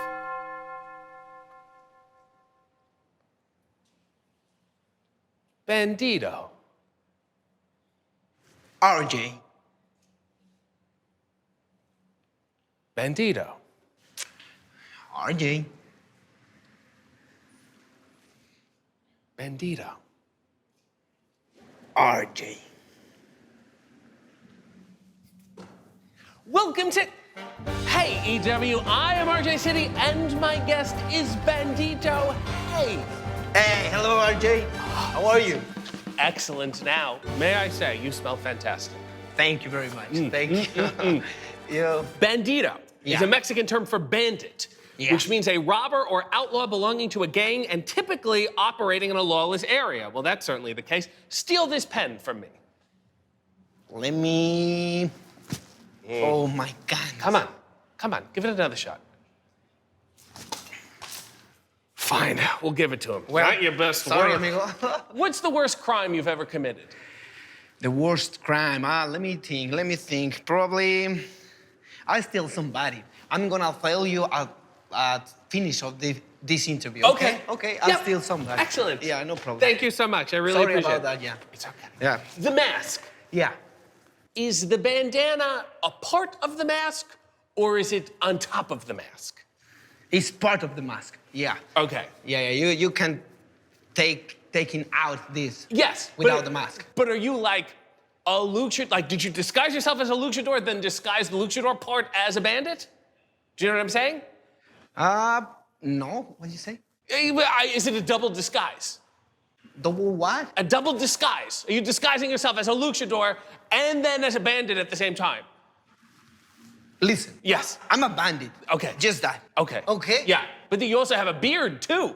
I see a little beard underneath. That's like a triple disguise. You wanna see my beard? I would love to see your beard.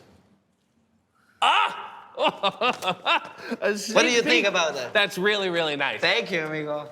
You know what else I love? Is sometimes when you're in the airport or something, you post a picture, you can't wear the mask, so you just go like this. Yeah. Show me how you do this. I wish I did this. Yes, yes, yes. And then sometimes you post other pictures, you just put an emoji over your face. Yeah. What emojis do you like to use to put over your face? I really like to use the guy with the hat. Yeah. And the ducks. You know the cowboy hat? Yeah, the cowboy hat. That's the horny Jim Ross emoji. I know what you're talking about. That's excellent. What?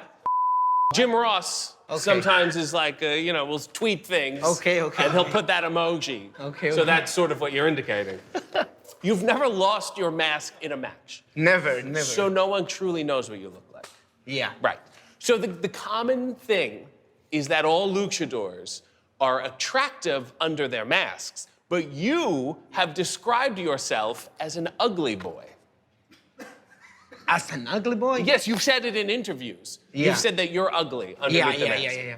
Who told you this? I consider that I'm ugly, you know? Yeah. That's the reason why I use mask. Yeah, I understand. So your wife, for example, she would say, when you come home, keep the mask on? Probably she always told me, hey, keep it that. Yeah. Keep it that, yeah. I You're understand. very ugly, yeah. What happens when you sneeze? When I sneeze? Yeah. What is a sneeze? It's achoo. Yeah. You know, I feel like you have the bandana there. Yeah. You should just blow your nose into the bandana, right? Yeah, but it's a normal sneeze, yeah. Yeah. Achoo. Yeah, so you don't just let it... Yeah, I don't need to use towel or paper, Right. nothing, just... Right. You should get a longer one and tuck it into your shirt, and then you'll never have to use a napkin at lunch. That's a good idea. It's a really good idea, yeah. You were born April 17th. Yes. In Torreon, Mexico. Torreon. How long are you holding that for? Torreon? Yeah. Okay, that's fair enough. Yeah. Good. Is it safe to walk around Torreon in this mask? Do people go, it's a luchador, or do they go, oh my God, this guy's gonna rob me? No, they know me. Yeah, they know that I'm luchador and I'm Bandido. Yeah. Yeah. So they just give you the money up front? Give me my money and give me the money and also the cars and all this stuff. Excellent. That's a good, real right? Grand Theft Auto for you. Wikipedia says that you're a fourth-generation wrestler as the great-grandson of El Hungario, grandson of Tony Arenalo, nephew of Apostle Jr., but that's a lie. That's a lie. Yes, it's a total internet lie.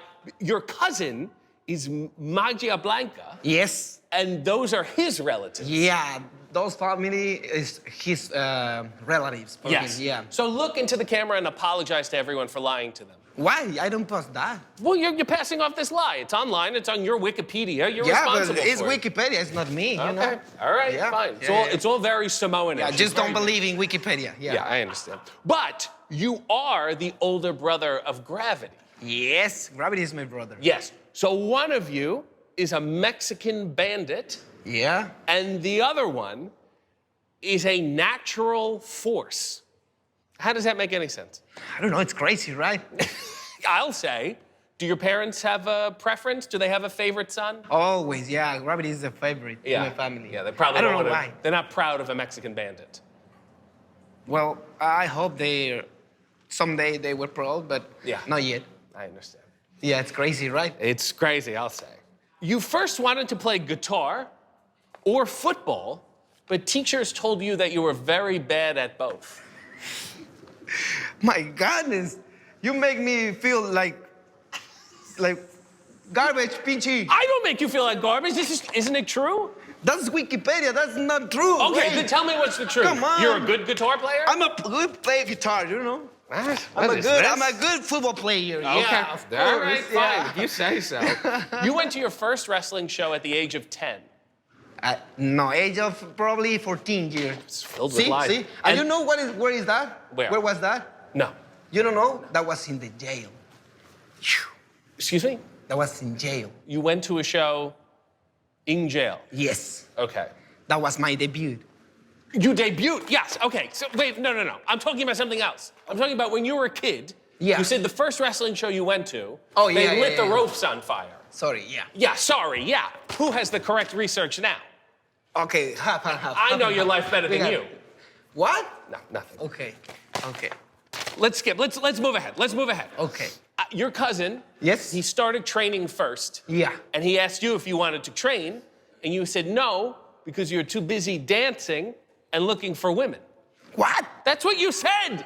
These are in interviews. This is research. One question more like that, and I'm gonna punch your face. All right. Whoa. Okay, that's not my fault. I'm just writing stuff down. I'm sorry. Okay, what about this? Okay, if this one has to be true. You wanted to become a wrestler, and your father said, do 10 push-ups. Wow, that's good. Yeah, that's right? Yeah, that's and right. you did maybe 7 or 8? Yeah. How many can you do now? Have you learned how to do 10? I can do 10 now, yeah. Yeah. I don't know yet because my hand is Your a little, hands. yeah, Right. but, Yeah, blame the hand. but now I'm a wrestler, you know? Yes. It's good. Okay, so here we go. Okay. You had your first match. Yes. Teaming with your cousin. At a jail. Yeah. A real jail. Real jail. It was a wrestling show for the prisoners. That's correct. On Father's Day. So the prisoners' kids came to watch the show with them. Yeah. And you and your cousin, your gimmick was that you were altar boys. What? They said you were altar boys, right? Yeah. Yeah, so I'm not crazy. Yeah, you did the crazy thing. No, yeah, you're right. Do you need to talk to someone about this? This sounds like a very traumatizing experience. That was very good, you know. The prisoners were very kind with us. And well, you know, that was a problem because in Mexican jails they need to put some I don't know how do you say stamp? Yeah, stamp. Okay. But it's invisible stamp. Yes. So we put some water on our hair and some oil and we erase the stamp. There was problem when we went to go outside to the jail. But I can do it. Yeah. I can do it, and now I'm here. Yeah. I think it's so nice that, you know, someone who's in prison, he robbed or he murdered somebody, his son comes to watch a wrestling show with him, and they said, son, let's watch 2 altar boys get the beaten out of them. I think that's excellent. You should be very proud. Yes. The thing that you say that probably make me feel like that is a problem in my mind, Yes. right? Yeah. Yes, and that began your life of crime. That's an origin story, my friend. That's what that is. Yeah. Thankfully, you dropped the altar boys gimmick. Then you and your cousin started teaming as the Magnificos. Yeah. He was Magnifico 1. Yes. You were Magnifico 2. As Magnifico 2, yeah. Were you more or less Magnifico than Magnifico 1? I was less. Okay. Yeah, the Magnifico 1. How Magnifico are you now? I'm the best Magnifico now. You've maxed out. Yeah. You can't get more Magnifico than this. Yeah. Okay. Yeah. Excellent. And then you wrestled under the name Cielito. Oh, yeah, you did your homework, right? Yes. After the song Cielito Lindo. Cielito Lindo. The Mexican folk song, which is a public domain. So how does that song go? You wanna sing with me? Yes. You know Cielito Lindo song? I have the English translation here. Okay, but in Spanish? Yeah. De la Sierra Morena, cielito lindo, vienen bajando. Un par de ojitos negros, cielito lindo, de contrabando. Are you ready? Ay, ay, ay, ay. Canta y no llores, porque cantando se alegran, cielito lindo, los corazones. Bravo! My God, you are magnificent. Thank you, Papi. Thank you. The English translation is, from the Sierra Moreno, darling, come down, a pair of lovely black eyes, darling, they are sneaking past. Ay, ay, ay, ay, sing and don't cry, because singing, darling, lifts our hearts. A bird that abandons, darling, its first nest. If he finds it occupied, darling, it's well-deserved. That beauty mark that you have, darling, next to your mouth, don't share it with anyone, darling, because it belongs to me. What the hell was this gimmick? When you translate to English, that doesn't look like good song, but for Mexican, it's good, you know? Okay, Yeah. I hope so. What was the gimmick? What would you do as Cielito? Cielito? Yeah. That was like the sky, you know? Yeah, but what did you look like? What did you do when you were wrestling as Cielito? No, the gimmick was just for the song. That's it. He comes out to this song. I come with the song because when that gimmick, I wrestled in England. Yeah. So all the people outside to Mexico know that song, that it is very Mexican. So it was racist. No, come on. All right, it's England. It's not racist. No, it's not racist. Okay, and then you became Bandido, and then you never looked back. You went to the UK, and then Japan, and then the US, PWG, you won the Battle of Los Angeles, PWG champ, Ring of Honor, Survival of the Fittest, Ring of Honor champion. Who cares? I get it. You're talented, right? We don't have to go on and on and on. Thank you. You did the first All In. Yeah. But you had no idea what it was. Yeah. You just thought it was another indie show. Yeah, that was another indie show for me. They just called you and said, we have a booking. And you're like, well, all right. Yeah. You were a part of history. You changed the business. You were in the main event. And you thought, oh, well, I guess I'll go set up my merch. Yeah, that was the good thing for me. I want to sell my merch because I need money in that time, you know? Yeah, fair enough. My really good friend, Rob Viper, I sent a very... We don't need to plug. We don't need to plug people. Yeah, We don't come have to on. plug Rob Viper. He helped me a lot in my career, you know? Yeah. He told me, hey, you're gonna do this book. I can for you. I have for you this. And I said, okay, I can do. He told me, but it's a very special match. Yeah. Okay, I wanna do. And then, you know, the garbage bag history about? Yes. That's crazy, right? Yeah, so you couldn't get across the border? Yeah. You had to drive, you had to fly to Mexico, and then you had to drive? Yeah. And then they said you can't bring your gear. Yeah, because the flight was already, I can documentate my bag. So that was a very bad time. I just did my boarding pass. I got my boarding pass in that time. And then we say, hey, Flamita was with me, and we say, hey, we just need one bag. Okay, let's bring our gears in the bag and then go. The other bag was outside to the airport, waiting for our friends. Yeah. That's crazy. Gear in a garbage bag. This is the origin of AEW. Your finisher is a rope-assisted flipping German that you call the 21-plex. Yes. Why? 21 is the number which my father plays football when I was a kid. And I said, if I can be a professional football soccer, I want to use that number on my shirt, you know? That's adorable. But I can't do that. So Because you were bad at football.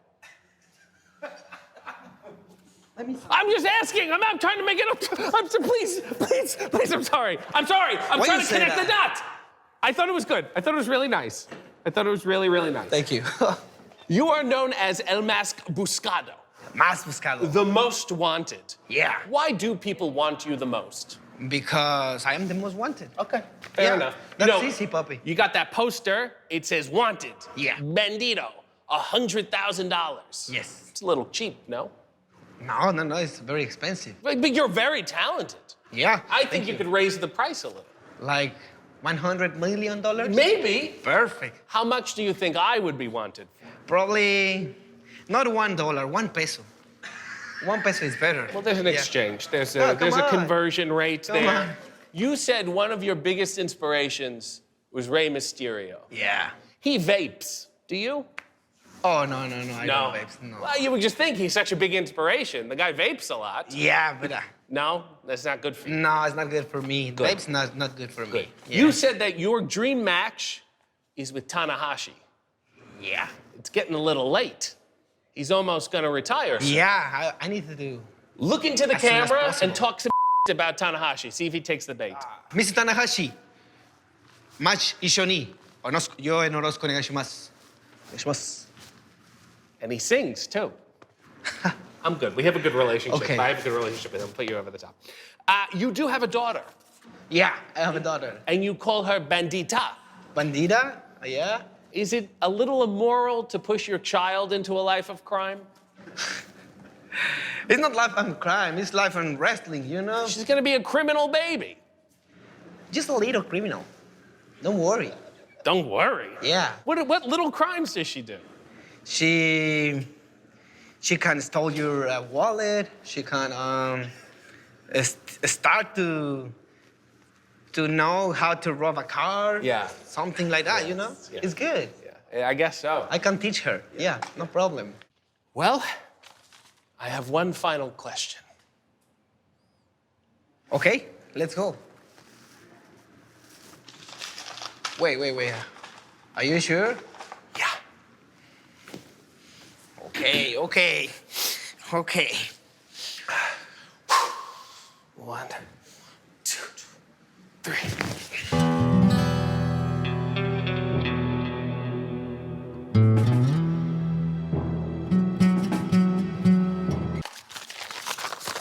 Do you have to lift the mask to kiss? Ask your mom. Sorry, amigo, sorry. Now, I must go. Vaya con Dios, Bandido. Vaya con Dios.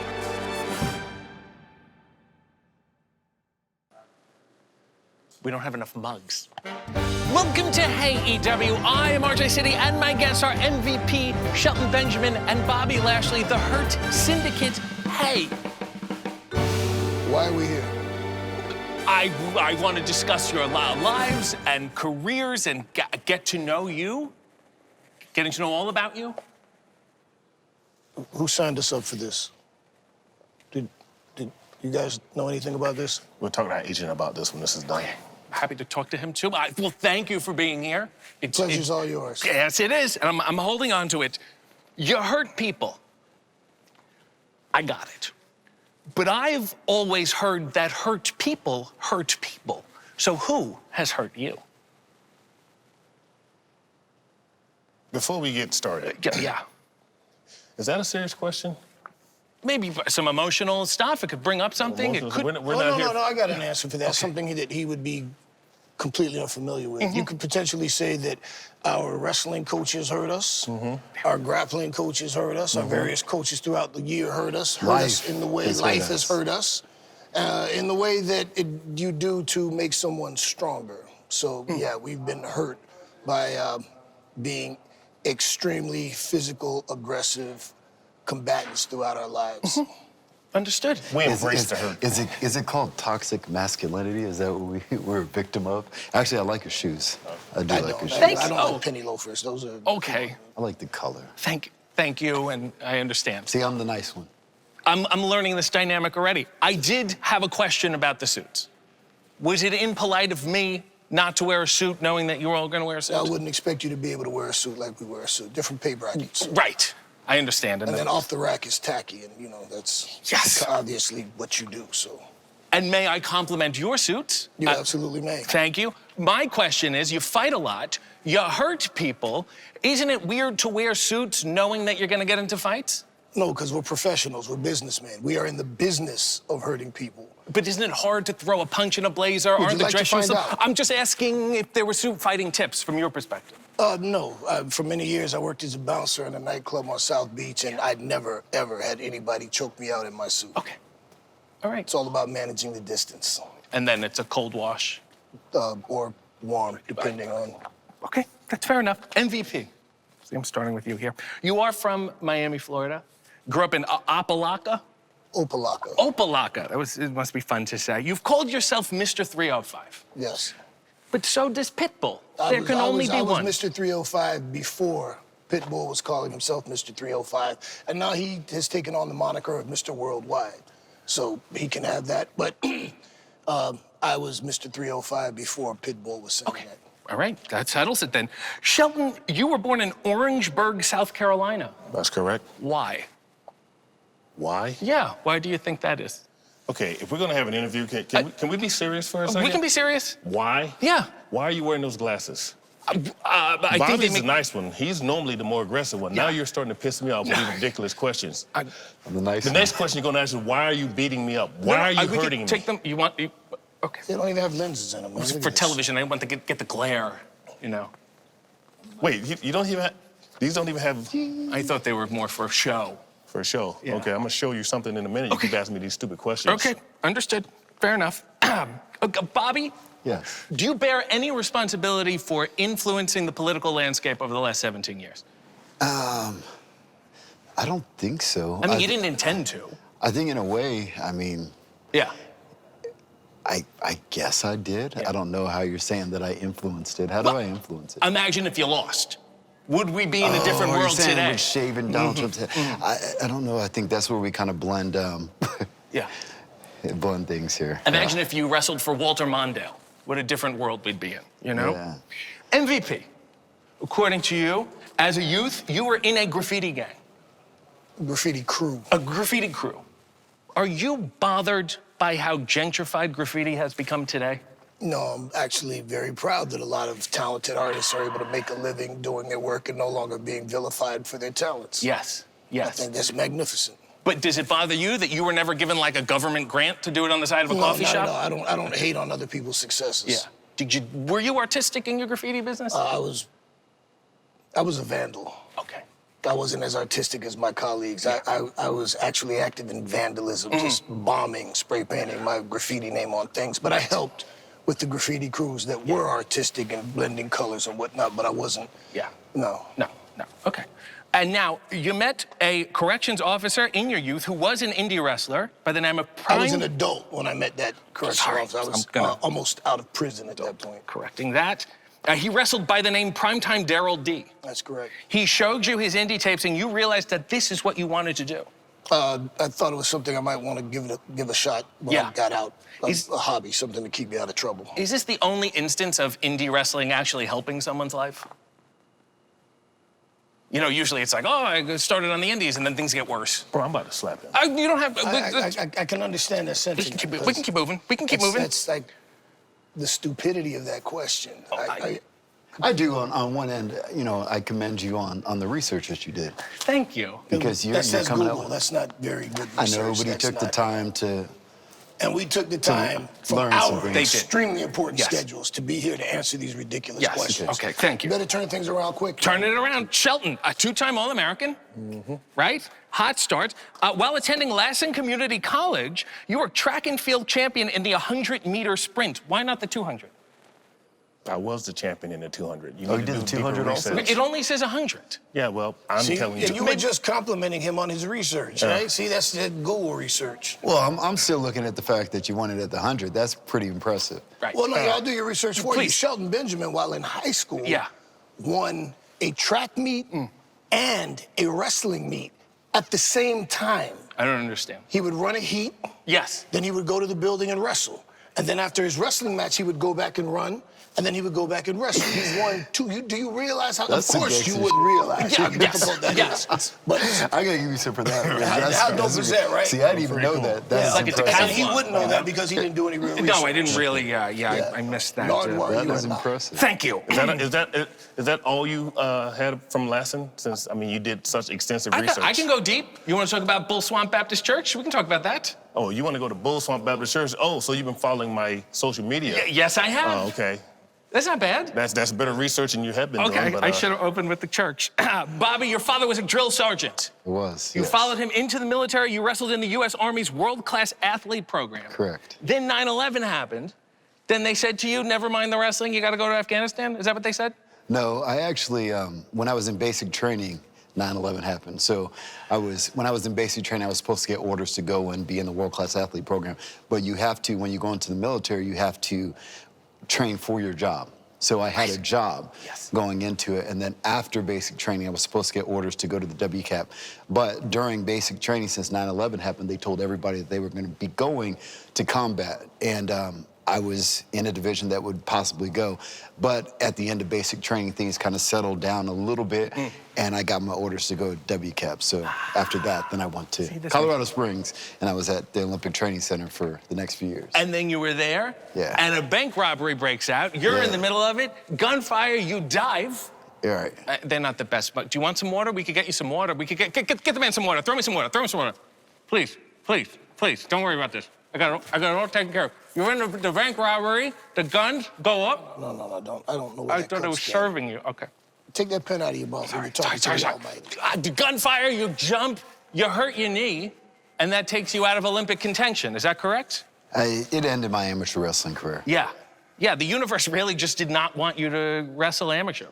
Yeah, I guess it had a different path for me. Yeah. Because I went to the professional wrestling rank, and I become very successful and very rich. Did they catch the guys? They did. Did you go back and say, you know, by the way, they ended my Olympic dreams too? No. Oh, well, that's a shame. MVP, you have a tattoo that says Monte Cristo. I do. Because you feel that your life has parallels to the Count of Monte Cristo. It does. The book, not the movie, which according to you sucks. They have never done a movie that actually appropriately follows the story and the actual Alexander Dumas novel. So they all suck. The 1975 one with Richard Chamberlain, he was nominated for an Emmy. He was so handsome in it. They're all bad. He was so graceful. Yeah. Nothing? No. And why do you feel the parallels? Because you also want to sail the Orient? He's trying so hard. You swashbuckle? And I'm actually, since you've done your research, I am a legitimate swashbuckler. I went to prison for robbing a cruise ship, actual piracy. So I have actually succeeded in that regard. But that's separate. Unlike the Count of Monte Cristo, I was guilty of what I did. Okay. But along the way, I met some interesting gentlemen who taught me how to conduct myself so that once I was released from prison, I was able to become a productive member of society, and I made my way into the professional wrestling industry where, as Bobby said, I've become very successful and quite rich. Understood. Richard Chamberlain's really great. You should give it a second King of the miniseries. I've seen it. It's garbage. Okay, that's fine. Although I will say his version of the Bourne Identity was much closer to the novel and much better than the Matt Damon ones, which followed the novel not at all. Look at us, Richard Chamberlain bringing us together. There's no us. There's no us. Shelton, you were in that OVW class where everybody turned out to be a very big name. Why is Tread lightly. Why is that never ever happened again? Because no one has ever been as good as us. Right. And what was it? Why was it a murderer's row of today's wrestling? Well, number one, because everyone there was hungry, everyone there was hardworking, and none of us felt like it was going to be our turn without hard work. Yes. None of us were lazy. None of us expected anything. We all worked hard. Iron sharpened iron. We came early, we stayed late, and we had a lot of great guys come through there. Okay. All right. Answers it for me. Bobby, you debuted in OVW as Blaster Lashley. Yeah. Can you explain Blaster? The name came from Jim Cornette. He just called me into his office one day, and he had this idea, and it was based around a character, and he just liked the name. So The Master Blaster? No, no. But he just liked the name as a big opposing figure. So that's Did you blast off or say, let's have a blast? Did No, you do anything like that? I did the same thing that I do now. He just blasted people in their mouth. Okay, that kind of blast. Did you see that? I'm sorry. Sorry to cut you off, but I need you to take notes. Please. You just made a very, very funny joke. He tried to piggyback off it and just killed it. Yes, and. So you should probably do a little more research on how to appropriately deliver a joke like my colleague just did. You know, watch the tape back. Well, he's treading lightly. He's treading. Because I'm the nice guy. Let's get a little heavier, shall we? Huh? Let's tread a little deeper. Let's dip a toe. MVP, you are a professed atheist. What happens when we die? I don't know. So you don't know? I don't know. So you don't believe in anything, or you just say, I have no idea? I think what happens when we die is what happened before we were born. You remember that? No. Exactly. Okay. So it's just light, energy, that whole thing, or is it dust? I don't. From the dust, what do they say? From the earth we come and the earth we return. That's Yes. it. Okay. All right. Okay. That's fine. Shelton, why do wrestlers still challenge you to amateur matches in the locker room? Because some people are just idiots. You know, some people, I guess, are just dying for to be humbled. Yeah. Yeah. Is there any advice you have for them? Don't. Fair enough. Fair enough. Bobby, you are one of the only wrestlers to transition to MMA and be actually good at it. What's your secret? No, I don't think I'm the only one that was good at it. I was gonna say, I think some can other think of people. a couple. Dave went in there. Batista went in there. He won a match. He had a fight. He trained for it, and he's still actively training right now. So, in my eyes, that's a success. Brock was successful at it, winning the UFC championship, and there was a couple other guys that had got into it. For me, when I got into it, it wasn't just about like making it to a certain level. Like when I get into something, I actually want to be a student of the game. Like I open up a gym, so I actually put myself into it. So I've learned all aspects of it, and I'm the type that I'm okay with taking a back seat to not knowing everything. So I fought for 10 years, and in that time I was training at all kinds of different gyms, and And I ran my own gym, so I was a student of the game. So it's something that I still want to pursue. I mean, I'm going to do a boxing match or a fight still left in my career. So Like one of those novelty ones? You and the Costco guy, that kind of deal? yeah, I'm going to get somebody that has a little bit more I got a skill great than idea. me. I got a great idea, Bobby. How about if we do a full-on MMA match with you and this jackass? I don't think I'm a big enough name. No, you know what I mean? I don't think it would trend very well. You're a great name. I don't I think you should absolutely do it. Yeah. So, you know, somebody asked me that before. Is like, who are you going to get? Because they have to have a big name. I said, doesn't matter. I'm the name. Yeah, you So got the name already. You can put Here's me the draw. in the ring with anyone, and then we can would mix it just up. light sparring, that kind of I thing. tell you, we'll make it even better. Like, you can have no gloves. Bobby can wear gloves and a blindfold. We'll give you an opportunity. Be fun. Yeah. I think. It'll make What you if I famous. just sang the national anthem? It'll make you famous. You know, I don't want to be famous. I don't think fame is all it's cracked up. Obviously. MVP. Just start with the nice guy. You Why often don't have. you start with the nice guy? You often have the cane. You don't have it with you right now. How much of the cane is functional and how much of it is style? It's a stylish prop. It's all about aesthetics. So you don't use it for anything at all? Just occasionally to hit idiots with it. Fair enough. But I say around the house, do you do a little putting on my top hat, that kind of thing? You're ever tempted to do something like that? There's a lot of uses for the cane. I'm tempted to use the cane right now. Okay, all right. Okay, we could do a soft shoe. Richard Chamberlain. That's where one of you guys were cute to toss him the cane. They're not really attuned to the... Shelton, you won Most Underrated Wrestler 3 years straight. If you're awarded for being underrated, then isn't that the rating? I don't pay attention to that nonsense. They're the people rating you, though. Shouldn't they just rate you higher? It's their job. My job is to go out and hurt people. Yes. I don't pay attention to ratings. I don't care about ratings. What I care about is that people come, see me perform, enjoy what I do, hurt people, win championships, make money. Yeah. As far as the most underrated, I didn't see a pay bump from the first time I was voted that, the second time or the third time. So I don't pay attention to that. My job is not to watch ratings. My job is to take hits. Okay. And by the same token, who are they? Great question. Who are these people? Who are they? Whose opinion? are we What's the referring governing to? body behind this? Right. Or was it an opinion piece? They. Who is they? Right, and how dare they, among your side here. Speaking of underrated, you were managed by someone who's even more underrated as far as I'm concerned. In 2007, a woman called Your Mama was played by Thea Vidal, who was the first black woman ever to have a sitcom named after her. Yeah, she was. Give Thea her flowers. How was it working with Thea? I think she was awesome. Yeah. She was great. Like, I had a lot of fun with her. And clearly what we did was memorable. There are people that have their own... there are varying opinions of that. I was very young in the business. I was having fun. I was getting most TV time. I was getting paid. I was making money. And I have nothing but love and respect for that woman. She's a filthy stand-up comedian, though. She's a very filthy stand-up comedian. She works blue. Yeah, she could teach you a thing or two, I'm sure. I can't say those words. I know you can't say those words, but she'll say them to you.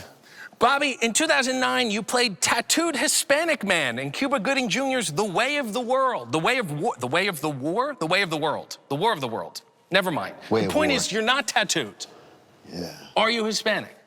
I am. My family's from Panama, so. So it all qualifies? Yes. Okay, so you felt safe enough doing it. It's not considered appropriation. I did. And I think originally when they were looking for someone to do that part, they were looking for a person. But then when they found me, they kind of made a little change to it and said, okay. But they didn't even know that I had a background. But, I mean, it all works out in the long run. Yeah. I got paid really It well. wasn't Had fun doing it. appropriation? No. That's good. That's good. That's good to... You realize that blacks and Latinos come in many different shapes and forms. Yes, and I was clarifying... I'll do you one better. Yeah. All black Latinos were black before they were Latino. Excellent. Excellent. So... They don't become Latino until they start speaking Spanish, but out of the womb, they were black. So if they were born in Detroit, they'd just be black. Right. You should write that down This is an educational piece in many ways. Shelton, I did look at your Instagram a lot. You are a celebrity death poster. I mean, what? Often a celebrity will pass away, James Earl Jones, for example, and then you will post a picture of them on the Instagram and say, I was very sad, I was a wonderful person. Trust me, his face will never appear on my Instagram. We could speed up the process. Okay. I was just asking if you had a few in the drafts. Some people who are old or sick and thought, let me get a couple of these ready so when they go, I can. So you're asking me, am I anticipating the death of people? Yeah, aren't we all one day? I mean. Just one. Okay. And no caption needed. MVP, you're a Steely Dan man. I am. Is there a way for me to be surprised by that without seeming racist? No. Then I won't be. I'll just say that's great. I think that's fantastic, and I think it's excellent. You've seen them 11 times? 11 times. Yeah. Yes, I have. 11 times. Yeah. Have you been? You got to admit, though, sometimes they have some questionable songs. Name a questionable Steely Dan song. Cousin Dupree. Yeah, well, questionable in the same way that a movie is questionable. There are characters in the script. Yeah. And it's questionable in that way. So. Yeah, it's not something you can really sing in the car. You know, everybody goes to the movies. That's got some questionable lyrics. No, well, again, you're talking about characters. What's questionable about it, for those of us that don't know?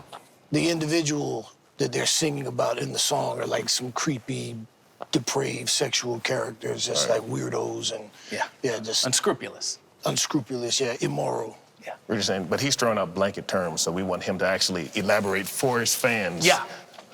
Yep, they're watching. You know, not everyone listens to Steely Dan because they might be racist, so you may have to explain what you mean when you, you know, throw out those questions. That makes sense. Just another little research tip for you. Thank you. Why don't you guys age? You know what? I have an answer to this question. Please. It's not that we don't age. It's that when somebody says, how old are we? They're like, man, you're not supposed to look like that. I think we are supposed to look like that. I think other people that look the way that they are is like, how do you look like that? Why don't people ask people that are all up at their age, why don't you look like that? Somebody asked me that this week, and I was like, this is how I'm supposed to look. Am I supposed to look like what? Like I'm decrepit, fat, out of shape, and everything like that? No, I don't think so. So Understood. Understood. I think we're right where we're supposed to be. What I like about you guys, you said the difference between the Hurt Syndicate and every other faction is that you guys actually hang out. You actually spend time together. What does the socialization look like? You go in the garage and throw darts, that kind of thing? We fight all the time. You just, that's... We just fight each other. Okay. Yeah. And we like it. Our recreation. We enjoy fighting each other. We make each other better. Good. Yeah. Good, that's nice. Fighting each other, poking at each other. We know what each other are thinking at all times, almost. What is he thinking right now? What is Shelton Benjamin thinking right now? About how he'd like to get his hands around your throat. Yeah, in case you haven't noticed, I'm trying to... Oh, I thank you. I'm 2 seconds away from going like this. I appreciate the reserve and the resolve. Would you ever add to the group? Yes. I say yes. But it takes a vote. Right Anything person, that we do right takes time. a vote. It's very democratic. Sometimes I say yes, he may say no, he may say maybe, so we wait on it. Yeah. We've talked about it quite often. We don't know what it's gonna be. If it's gonna be a female, it's gonna be another guy. Yeah. We just don't know. So right now, kind of looking at it, filling out the territory here at AEW and seeing if anybody is worthy of if anyone makes the cut, so to speak. Let me throw out some wild names, and you tell me smash or pass or whatever it is. Ron Simmons, hypothetically, a prime Ron Simmons, would he fit in the group? Absolutely. Oh, prime Ron Simmons. Prime Simmons. You'd be a fool not to have him in your group. All right. Sidney Poitier.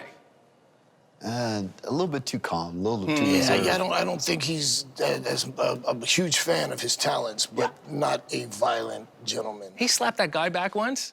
Remember that? Yeah, that doesn't count. Butch Reed. Absolutely, of course. Excellent. Butch Patrick. Eddie Munster and the Munsters. Jack A. Harry. Taz. Okay, Prime Taz. Prime Taz. Katsuhajime, yeah. That's a strong possibility. He's somebody that would fit the mold. Nothing else would be an affiliate for sure. So who would not be in the group? Who's a definite no? You mean aside from you?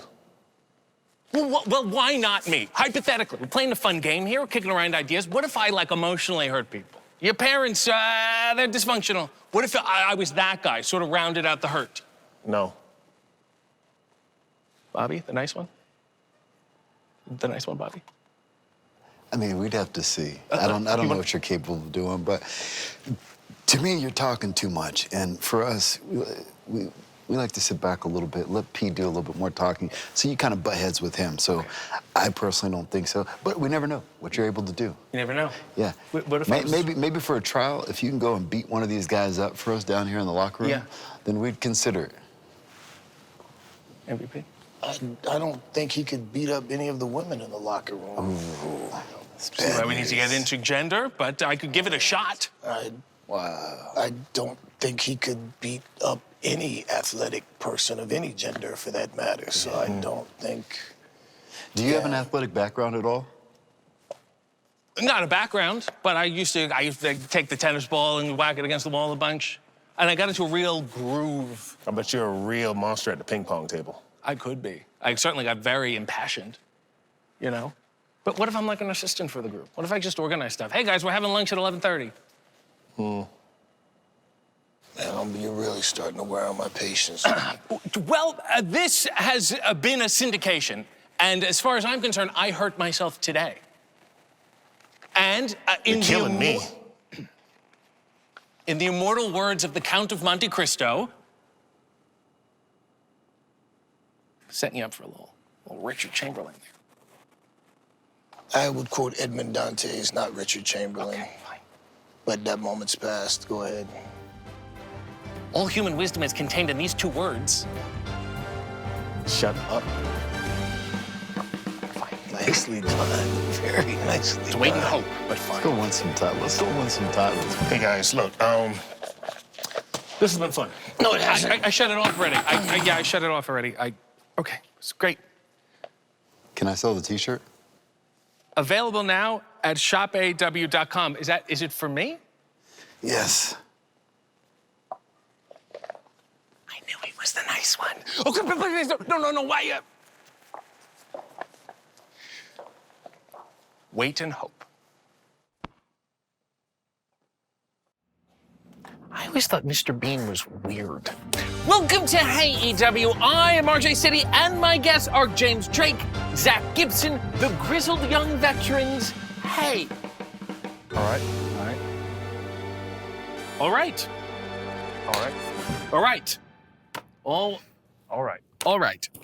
Grizzled young veterans, the name. I have questions. May we break it down? Let's do it. Okay. Let's do it. Yeah. Grizzled. Now, you say grizzled, you say it in a certain way. Give it a go. Grizzled. Straining. Do you know what I'm saying? The way you say, can you get yourself a drink? We don't have any. There's just prop cups. It's another issue. We're going to deal with it. But why do you strain when you say it? Are you uncomfortable saying it? Are you uncomfortable being grizzled? I'm uncomfortable. I'm uncomfortable with your approach to this interview. I'm uncomfortable every single morning when I get out of bed because I've been doing this job for 20 years all around the world, bumping on rings that are being put together by Joe Bloggs and his mates. That's what grizzled is. Okay. I can say it however I want to say it. That's fine. Kind of comes natural after a few years, you know? Right. Am I grizzled? You're something. Okay. I'm going to list some traits. You tell me if they make you grizzled or not. Go on. Okay. Cauliflower ear. You're on your way. Okay. Either that or dopey. Because you could just be really, bad at your job. Right. Hating women. No, I love women. Oh, okay. I absolutely love women. Fair enough. Chewing tobacco. That's just disgusting. Mm-hmm. It is. Taking drugs intended for horses. Which ones? In what context? I mean, let's say for stamina, testosterone, that kind of thing. That's pretty Pretty What's the grizzled. price? Just, okay, fair enough. All right. Yeehaw. Having more bulging discs than non-bulging discs. Well, you're not good at your job. I don't have any bulging discs. Right. There we go, 20 years in. Okay, congrats. Refusing to get checked for skin cancer. Oh, that's just silly. Yeah, We're in Florida. That's just silly. Get checked. Your warm-up lasts longer than your workout. Oh, yeah. I see a lot of them. I see a lot of them. Yeah, they don't last long. I don't believe in warm-ups. Okay. You call your wife brother.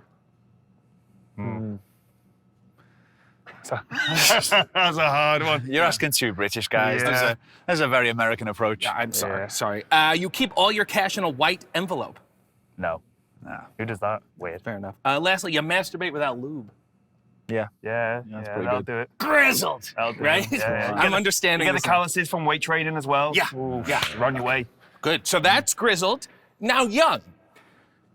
You're not exactly teens. No. No, well, but you see that's some people around here. We are young.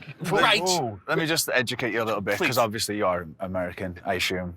Actually, yeah, it's cool. Same thing. Same thing. So the language that you're speaking, what's that called again? English. English. Okay, cool. So now you want to try and question us on the use of the language by taking one of the words that makes up our name and then looking at it in isolation. And that's what you sat up all night making your notes on. Yeah. The word young isn't just in isolation. We're not coming out and saying, hey guys, let's pretend that we're 16 today. Right. Okay? We are young veterans. Yeah. Because we are in our early 30s, Yeah. yet we've been doing this job for 20 years. Young veterans. Can't take this out of context to try and make some little joke. Okay, that's fine. Zach, did you not first team with a guy named AJ Anderson under the Grizzled Young Veteran's name? Did he get too old? I did train with AJ Anderson. He didn't get too old, no. He has still had a fantastic career. He's had some kids in the UK, up in Newcastle. So he didn't age out? No, he didn't age out. In fact, he's brilliant. He is still a Grizzled Young Veteran. Okay. It's just that now he's a Grizzled Young Veteran who chooses to spend his time at home with his kids instead of being insulted in the freezing cold in a warehouse. It is a little cold. I'm happy you have the scarf on at least. And veterans. Do you say veterans or do you say veterans? Veterans. Okay. And where did you serve? In the professional wrestling ring, in Chongqing, China, in Hong Kong, in Belgium, in France, up and down the UK, all around the States where we now live and work, in Canada. Basically any corner where there's been wrestling, that's where we served. Okay, but you can admit that sometimes the length of a career is not indicative of the quality. We all know guys who've wrestled forever and are hard. Oh, of course. Oh, yeah. Of course, and those guys watch us on TV and have done for years. Your catchphrase. Grit your teeth. You'll yell it often before you hit your finisher. You'll yell it. You've got it on your shirts there. You want to There it is. Yeah? Look at this. Okay. There we go. Great. Chronic teeth grinding, known as bruxism, can lead to damaged teeth, worn enamel, jaw disorders, headaches, TMJs, and sleep disruption. Is this really something you're okay with encouraging? Well, you tell me. Those things that you just listed, or concussions? Maybe there's a middle ground. Like, bite a pillow. I think. Listen, by all means, If you want to bring a pillow to the ring, stood go for behind it. you, ready to sweep your legs, and I'm running in to clothesline you in the face, if you've got a pillow, bite away. Bite down, yeah. Great. No safe words. No safe words. Ooh, no. Gee. And that's why you call your wife brother. James, you're from Blackpool. Zach, you're from Liverpool. Why does England have such a pool fetish? It's a lot of pools. There's a lot of There's a lot of history. Yeah. A lot of history. Yeah. A lot of culture. Obviously, we're talking in terms that you wouldn't necessarily relate to. Let's dumb it down. For the people at home who are not familiar with British people, there's like two kinds of British people, I've been told. There's like, oh, and oi. Where are you guys on that spectrum? We're the North. Yeah. So you got people like us and Pac.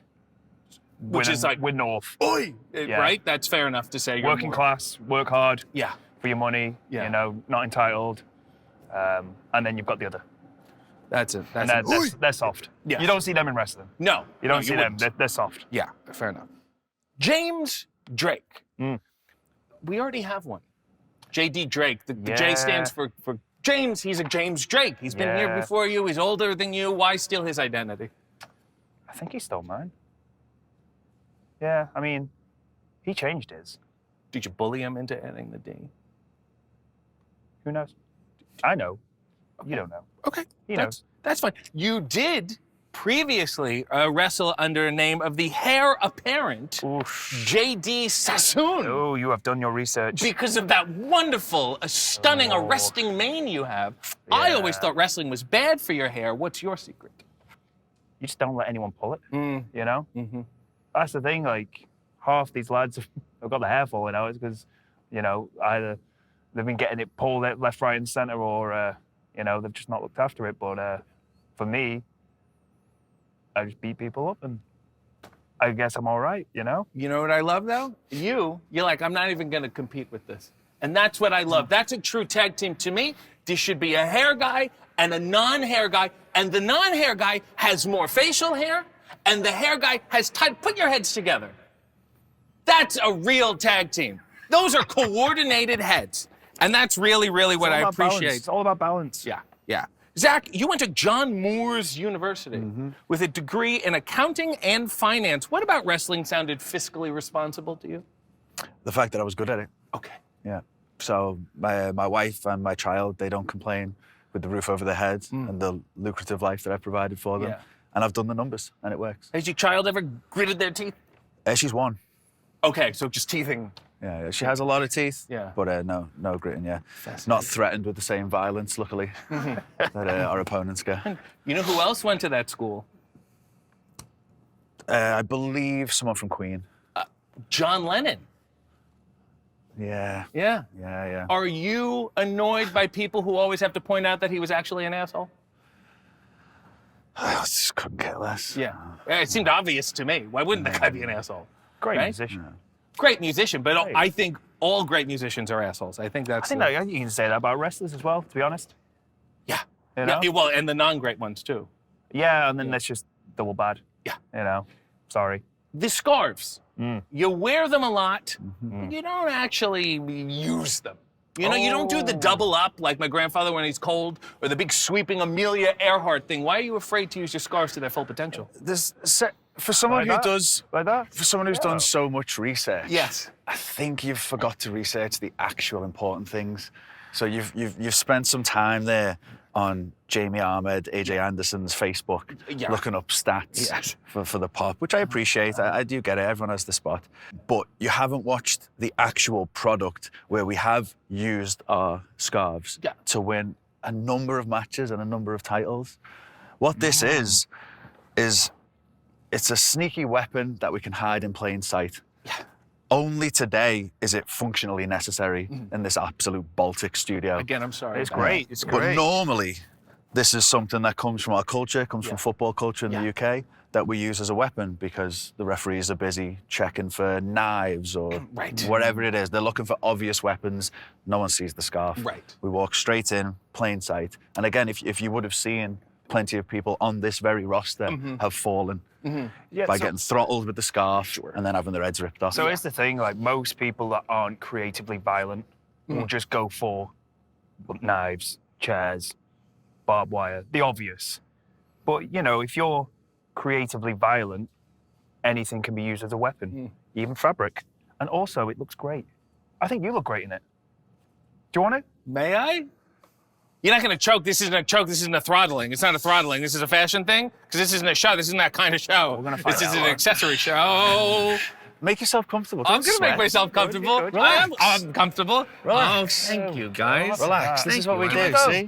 This is, give it a go. This is more fun, right? Really? Go on, give I'm it a going to go. fly around the world. Here we go. Sorry. There we go. Because that's what we... That's better. That's a And little now we're all better. That's a friends. little, yeah, well, it's a little... That's what we do. It's a We little all keep tight. making our jokes. What's the safe word? Thank you. We already discussed this. No safe words.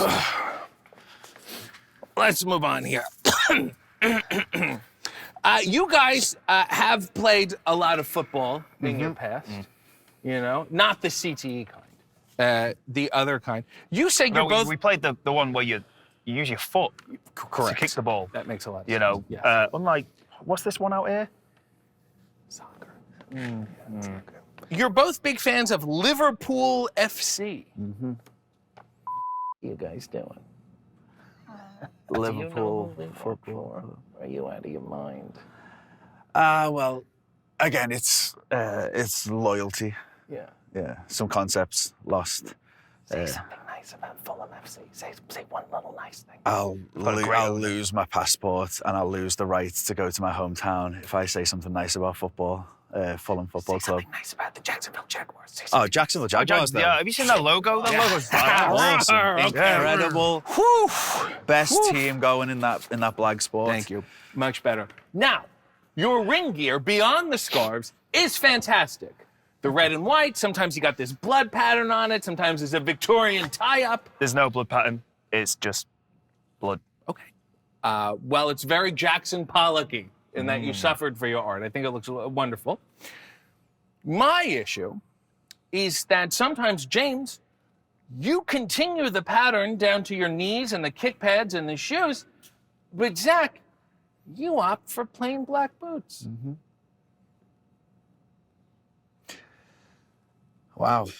The cutting questions, indeed. I mean, you're a syncopated tag team. You fight for each other. You die for each other. You can't decide on footwear. Talk it out right now. Let's reach a compromise. So the thing is, we bring different things to the team. That's why we work so well as a team.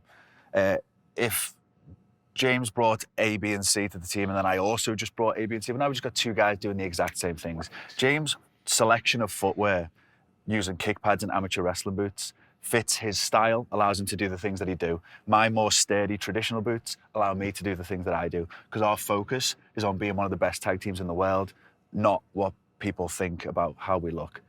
If there is an opportunity to add a little bit of something, we're all guilty of adding it. I have some black on black hidden liver birds in my boot, but that's my style, and I don't appreciate the face as you judge me on the style. Sounds like he'll bend to the kick pads eventually. I'm excited for it.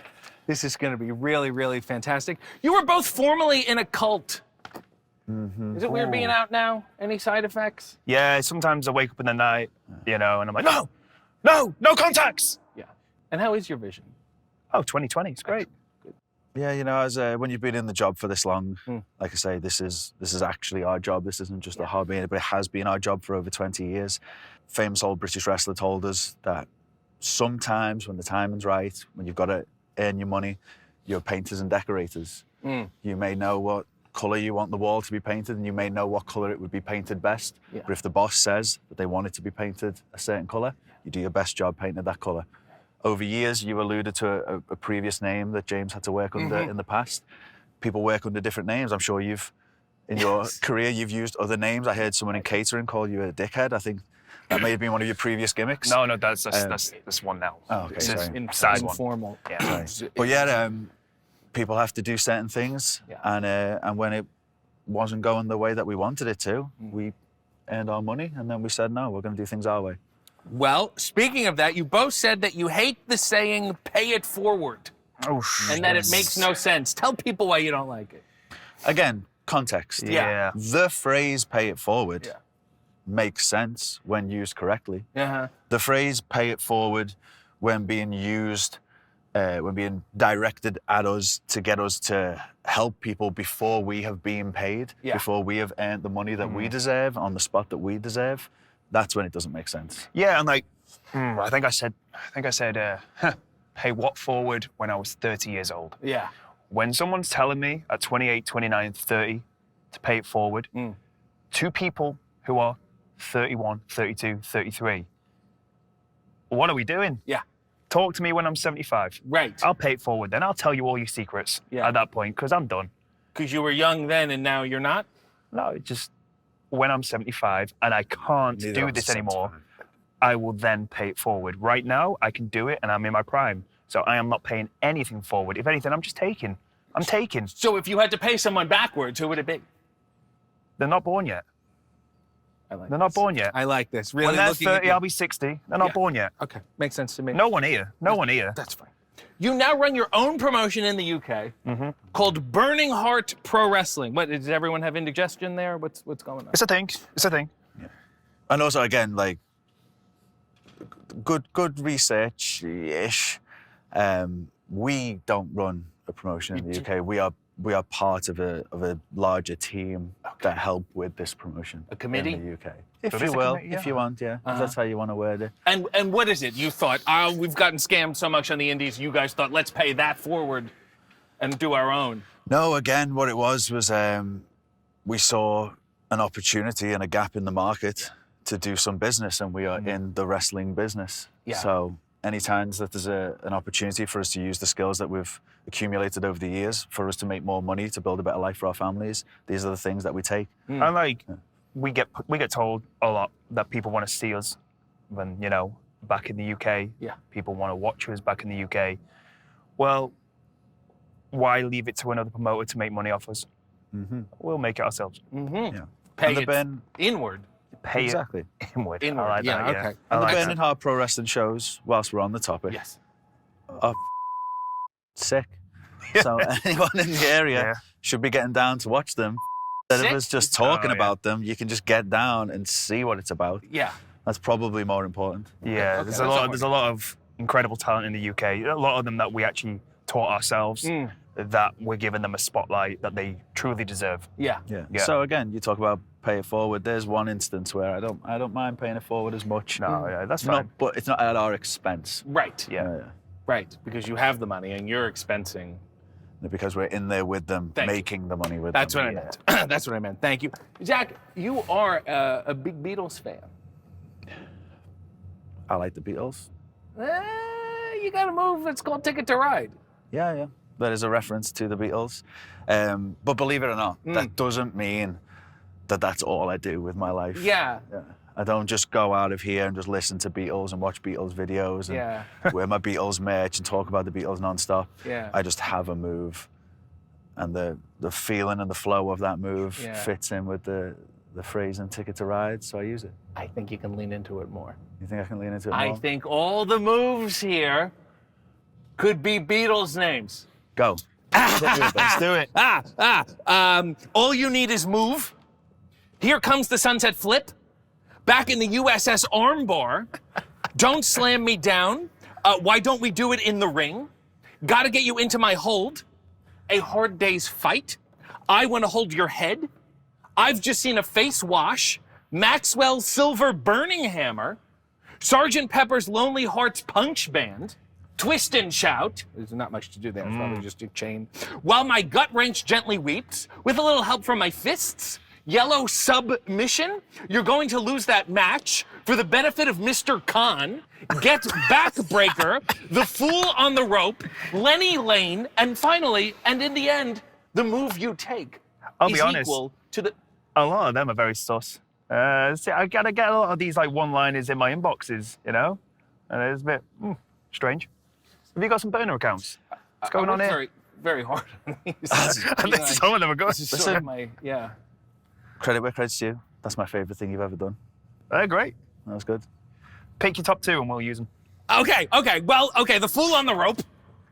There's always a fool on the rope, so yeah, go on. See, and then maybe I want to hold your head. Gives you a lot of options there.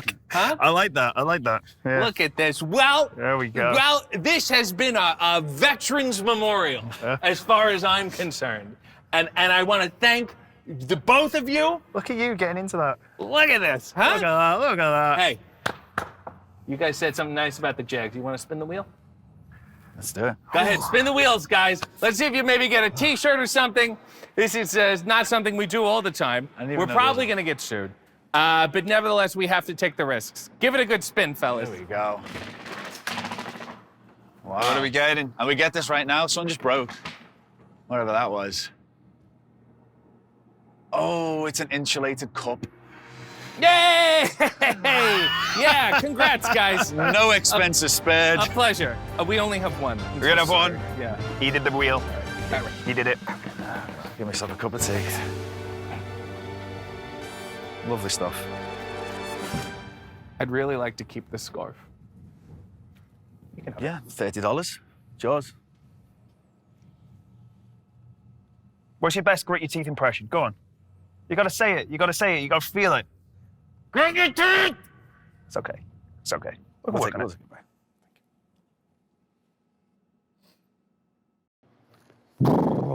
Huh? Welcome to Hey EW. I am RJ City, and my guest is Glacier. Hey! Look, we don't have the budget, but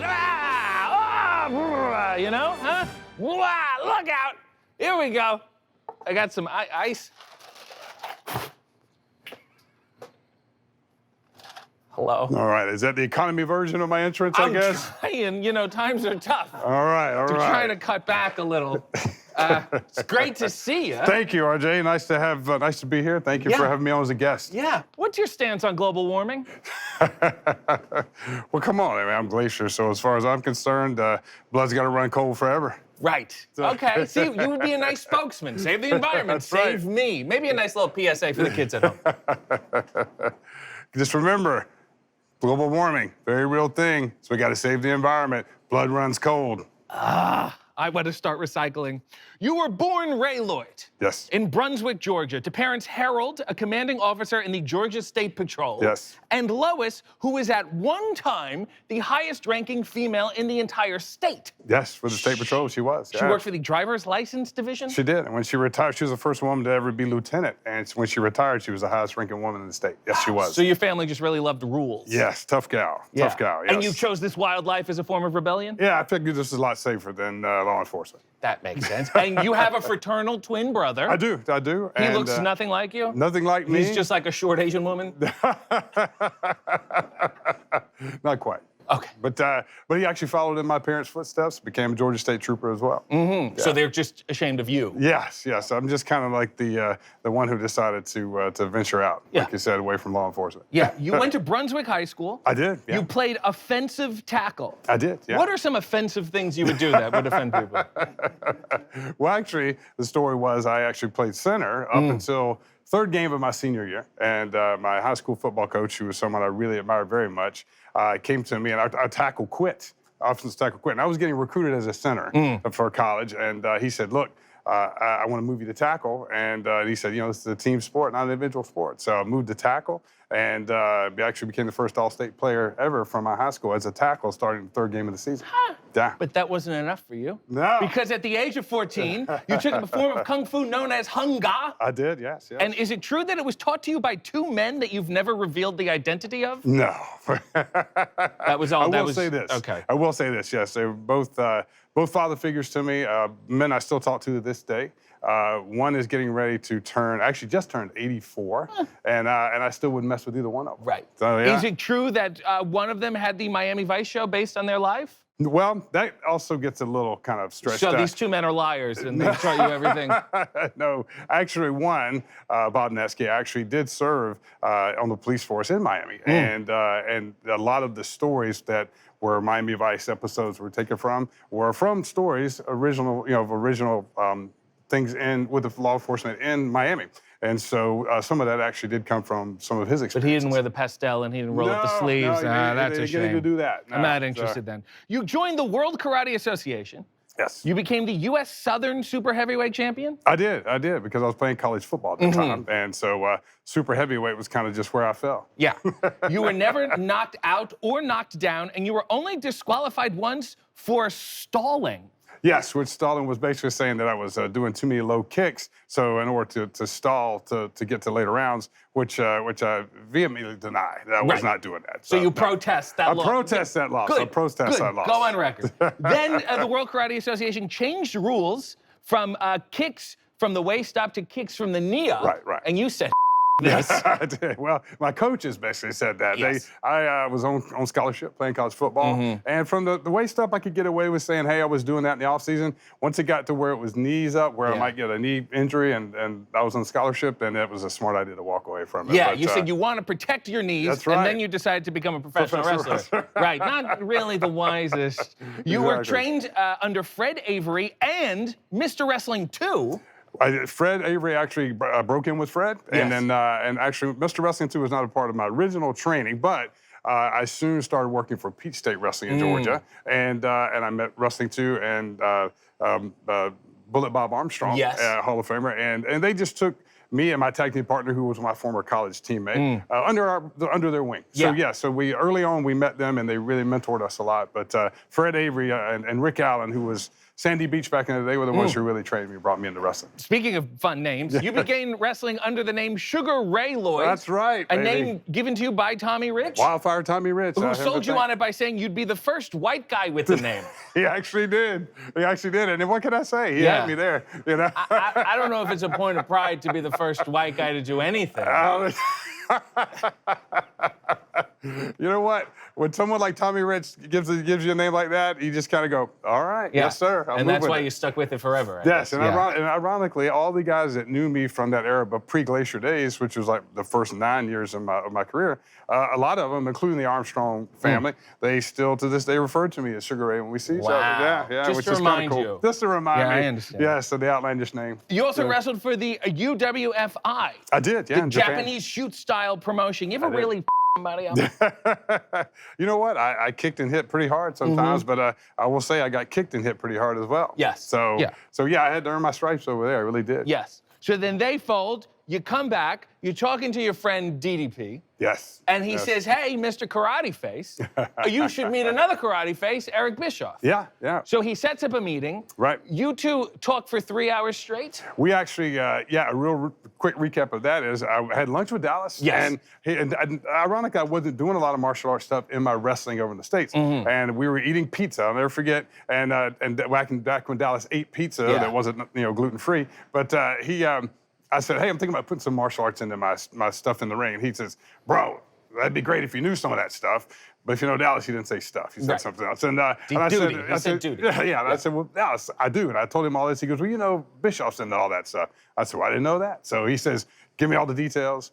He went back, told Bischoff. Bischoff said, all right after the holidays, I'll meet him for dinner and we'll talk. And yes, it ended up being what I remember, close to a 3-hour meeting. And it didn't start off that way. It was just a casual meeting. But at the end of that, at dinner, I pressed Eric, I guess, enough, and he said, I want to pay you to disappear off the independent scene and sign you to a deal with So he gave you money to just go off the grid, go into hiding. For just a very little bit, yes. And then he said, I got this idea for a character. He's a karate guy who likes ice. Yeah. And you said, all right, okay. Yeah, and in the very beginning, of course, we didn't really know where it was going to go. Right. And eventually, bit by bit, it formed into to Glacier, yeah. Confirm or deny, the Glacier gimmick was originally offered to Rob Van Dam before it was offered to you. Do you know anything about this? Rob told me that one time at a convention. I had never heard that, and I've seen an interview where Eric says that he doesn't remember that. But Rob Van Dam's a liar. You can say it. It's okay. It's fine. And all the like Eric explains it, and all the conversations probably early on. Yeah. That might have been where someone considered that Rob. I'm glad Rob decided if he was offered not to take it because very proud to be Glacier. Yes. Very proud to be. And Glacier's backstory was what exactly? That I was an American who had gone over to Japan to study with this master to further my study of martial arts, and I made a decision not to go into law enforcement like the rest of my family, and eventually I came back to the States and I took all the martial arts training and. For my love of pro wrestling, entered the world of pro wrestling and brought the two together. And you were cold. I was ice cold, baby. Really nice. So my understanding is there was potentially 150 names on a list. Yes. The cold names. Yes. And one of them was Stone Cold. Ironically, Andre Friedis with AFX Studios, who was brought in to basically bring this concept to life from drawing board to finished product. He gave me a commemorative notebook after the whole process of having everything complete and all the notes that had gone along the way. And actually, ironically, he gave me a final 10 list of the last 10 names that we had come down to. One was Glacier, one was Cryonic, and one happened to be Stone Cold, actually. Now, we all know that the right guy got the Stone Cold name. Let me just say that. No, you could have ruined Steve Austin's life. You could have changed the Monday Night War. The course of history was in your hands. I think a lot of people would have been mad at me if that would happen. So did they run these vignettes for you? Yeah, forever. Yes, forever, because you were supposed to debut at Bash at the Beach 1996. Yes. But the NWO was formed. Right. And they said, let's hold off on this for a second. This little thing called the NWO happened. And then you said, but what about me? Blood runs cold. Well, Bubba's got to run cold for a little bit longer before the audience got a chance to see it. So they kept airing these vignettes for 2 more months. Yes. And then you finally make your debut to one of the most expensive entrances ever. Yes. It cost $500,000 to create. Yes. It cost $10,000 every time you did it, including 3 special technicians. And your gear, which you are wearing today, was in the neighborhood of $35,000. Yes. And the entire $500,000 price tag was, as I understand, over a period of time. That's what it kind of came out to. But yes, as far as bringing in technicians that had never been done before, a traveling entrance like that. Yeah. And so it was a challenge. Why don't you just wear trunks and take the cash? Listen. I promise you, as a young up-and-coming wrestler, I would have. Yes. It was so expensive that it really only lasted for 3 shows. Before they were like, let's make some adjustments. Yes. Well, what happened was, actually, I looked so much like, Sub-Zero. Yes. That basically, I remember Eric calling me into his office and basically said, we got to make some changes. This is too similar. So they pulled me off TV for a little bit. We went more with the blue and silver, which I stayed with ever since. And we made some adjustments because I basically said, well, look, Eric, the armor and everything is not from that. Right. And our entrance is what it is. And so I think if I just make some adjustments to what I wear in the ring to wrestle, we can move forward, and that worked. Yes. So, yeah. Yes. And then when you wrestled in the early days, they kept your dark blue lighting on the ring while you wrestled. That must have been highly dangerous. It was, yeah. You know, but once again, it was a lot of this was stuff that had never been done before. So they but probably for good reason. Right. Yeah. And it sounded good in theory, some of it. Like, hey, let's keep this light over the ring during this match. And obviously, it got to where it was a little hard to see what was going on. So Now, yeah, we eventually got away from that. You did do something I've never seen before or since. Yeah. You would do a splits and stand up from the splits. Yeah. I've never seen it attempted since. When was the last time you did that? It's been a while, let's just say. But you know what? That was a move in one of the forms that I had been taught when I was a teenager. And it was a move that I thought was a really good move. Once again, it had never been seen in wrestling. So I said, but what made it so much of a challenge was doing it on a canvas that was, there was a lot of friction there. So yes, it was, I'm glad I was the one to do it, but it was extremely difficult to do. Now, your finishing move was a cryonic kick. Yes. It was a flying kick from the top rope, and then you changed it to a super kick. Right. And then, when you didn't want to do that anymore, you changed it to the ice pick. That's it was right. a thumb spike. How's your Yeah. thumb strength right now? My thumb strength is quite good. It's You want to very, thumb wrestle? very good. You want to give it a shot? Let's Hey, give it a are you shot. sure? Come on. No, I don't want to. Come on, let's do a no, I don't want to UWFI embarrass thumb. you. I don't want to embarrass you, RJ. I have very good thumb strength. Feel Very good thumb strength. Okay, all right, fair enough. You went on an undefeated streak that lasted for nearly a year, but your first loss was to Buff Bagwell. I'm so sorry. I know, darn it. And Buff and I kind of came up together. Yeah. So, that made it even a tougher loss. Yeah, I but no, but it was one quick little tidbit about the name Glacier was it really came down to two final names, which Eric Bischoff wanted Cryonic. And we all wanted Glacier. So the pitch was made to Eric, which he finally agreed with, is why don't we call the finishing move the Cryonic Kick?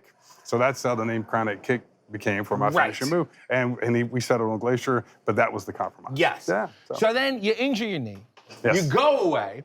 Who is Coach Buzz Stern? Coach Buzz Stern is a combination of so many of my teachers and coaches that I had over the years growing up and through college. And it was something that was, believe it or not, for a lot of reasons, I think because of all that previous experience, was something that I could snap into and snap out of very, very easily. It was just another layer of a personality that I actually had as a coach before, because sometimes when I was doing the independent scene forever, I was teaching school and coaching and then wrestling on the weekends and holidays and stuff. And so, it was just another layer of a personality that I felt like the world should see. Yeah, it Very didn't last entertaining. very long. No, it didn't. But that's it the was world of wrestling. memorable, Yeah. and I'll tell you why. Right. Because you had those tight blue shorts Yes, on. yes. Oh, my. Oh, you know my. what? And RJ, those shorts were so tight. Yes. I actually had to have the zipper stitched shut.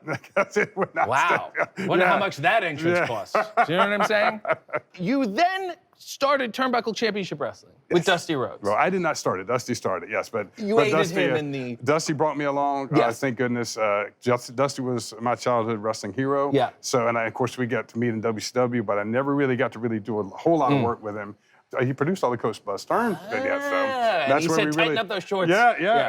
And so when he started TCW in 2000, I was still with WCW, but I was allowed to work with him in my off time, and it was the greatest experience of my life was those 3.5, 4 years with Dusty. Give me some sage Dusty Rhodes advice.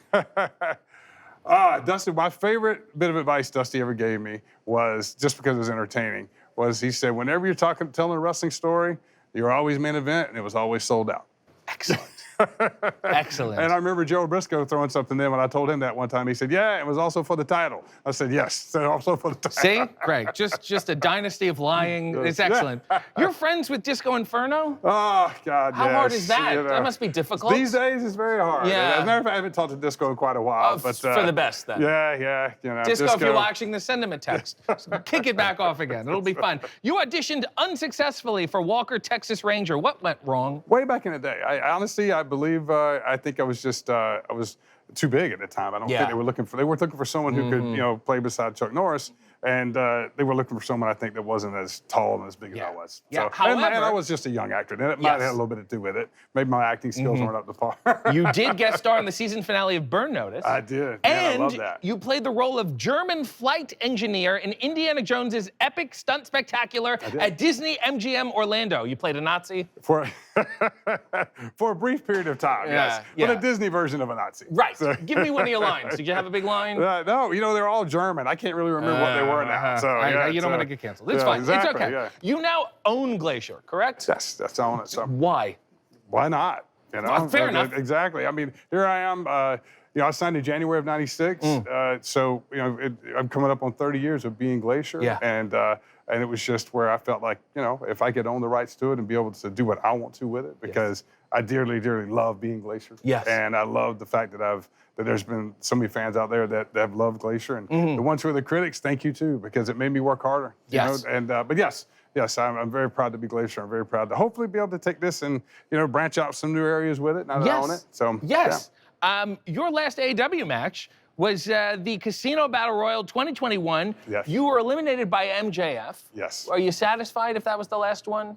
Will blood run cold once again? Well, I would never be satisfied knowing that MJF eliminated me from anything. Yeah. But that unfortunately did happen. But I was very, very honored to be a part of that Battle Royal, that first big show. But you know what? I'm going to just say this right now. Never say never, RJ. Mm-hmm. It was good because it was the main event, and it was sold out, and it was for the title, which I think is great. All right, plug this movie, will you please?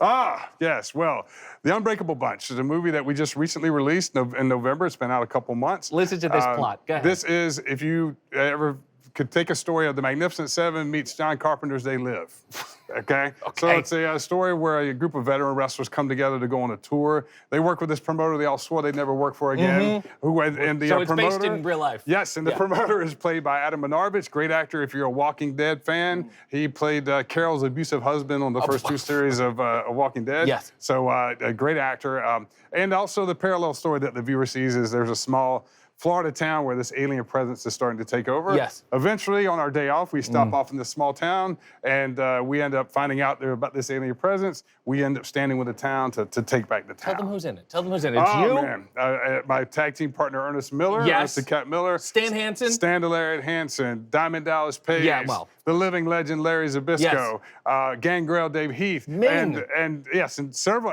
Anna Jay makes a great appearance in it. Who cares about Anna Jay? Ming is in the movie. Ming is beating up aliens. Ming is the one in the movie that is he is the I'd like to say star of the show. Yeah. And you get to see him do some great wrestling stuff. Yes. But you also get to see him pick up a couple guns and shoot some aliens, which is really cool. Don't give everything away. Yeah. Okay. Now, baby, it's cold inside. But if you were melting and you had to say one more thing before you turned into a puddle of water, you know what I'm saying? What would it be? Oh my gosh, RJ.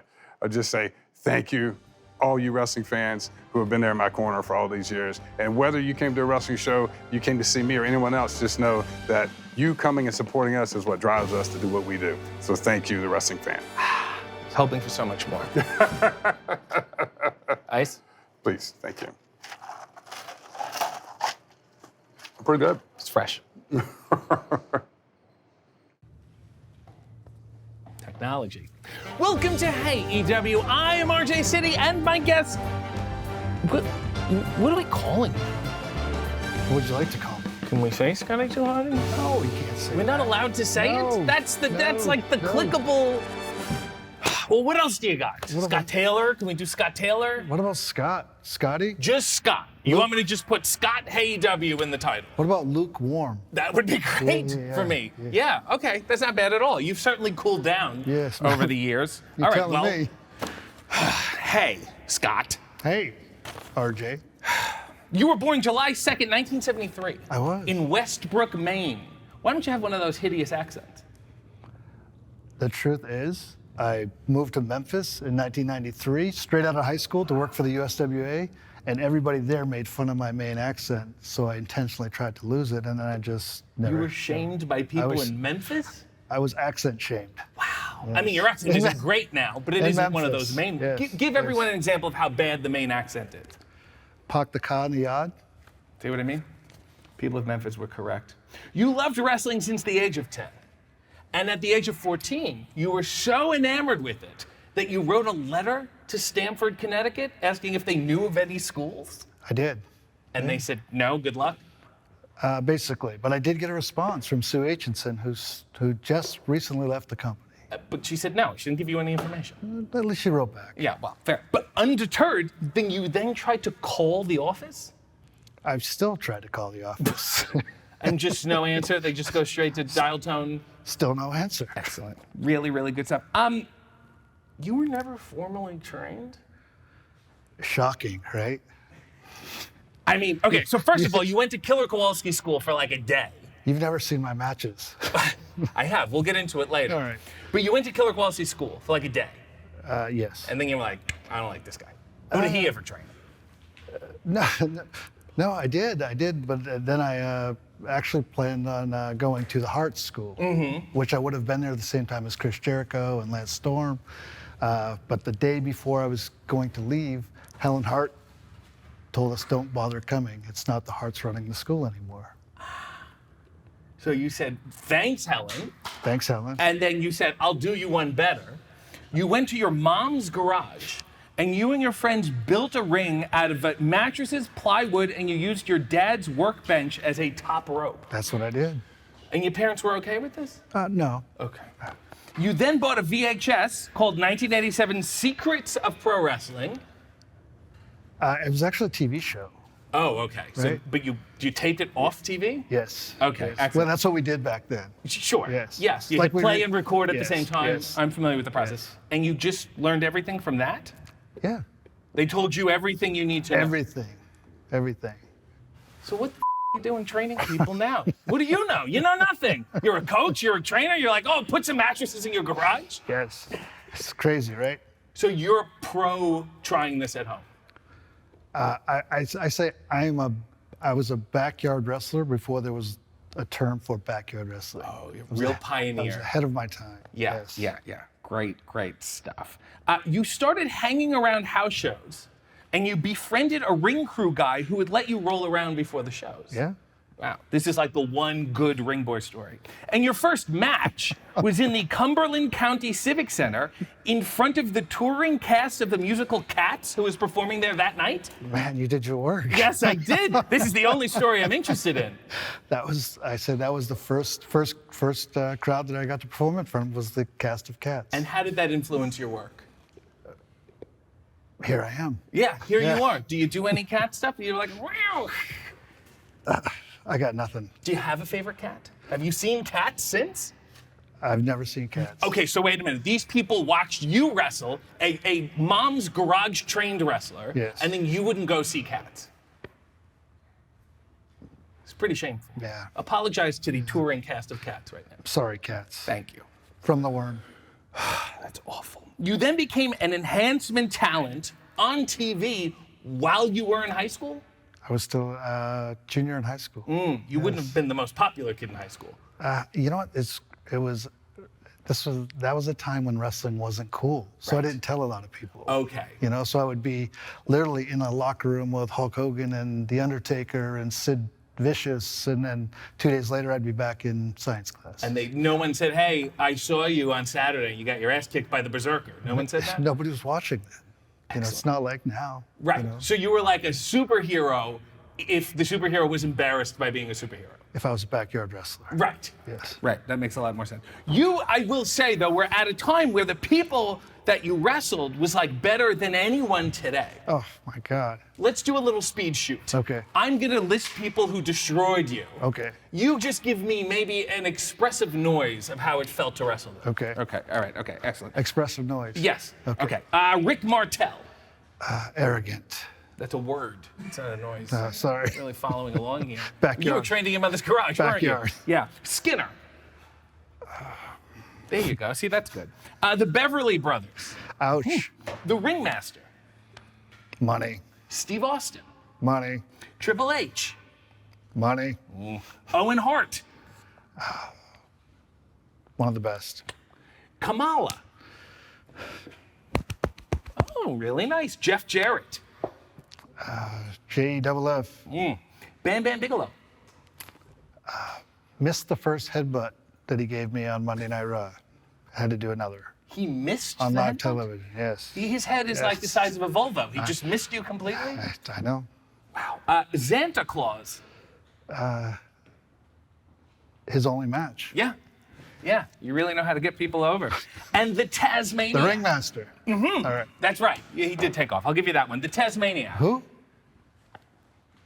It was Taz, but he had the furry thing. Oh, and he with had the bare feet. Yes. Makeup. Yes. Oh, yeah, yeah. Is Taz nicer to you because you knew him before Taz, or is he just always like that? Taz is nicer to me. That's amazing. He must say, like, hello. Sorry to kill his gimmick. Yeah, kill this. It's fine. Yeah. It's fine. He's a real lovable guy. I can't wait to get to the office and snuggle him. While taking dangerous bumps without any guaranteed money, you worked as a manager for Spencer's Gifts. I did. Yeah. Yeah. Do you have a favorite novelty item? We didn't have those novelty items when I worked there. It was like a legit gift store? It was a legit gift store. This yes. was before they were selling weed stickers? Yes, yes. It was a different time. What Very is different it? time. Greeting cards? Yeah, greeting cards, fart machines. Oh, okay. Were you selling fart machines? Yeah, legitimate items like so fart I'm an machines. expert in fart machines if Yeah. you need any advice. I Yeah. appreciate it. Give me one. Give me a good, what's a good fart? Give me a good one. Just use your mouth. It's okay. I got nothing.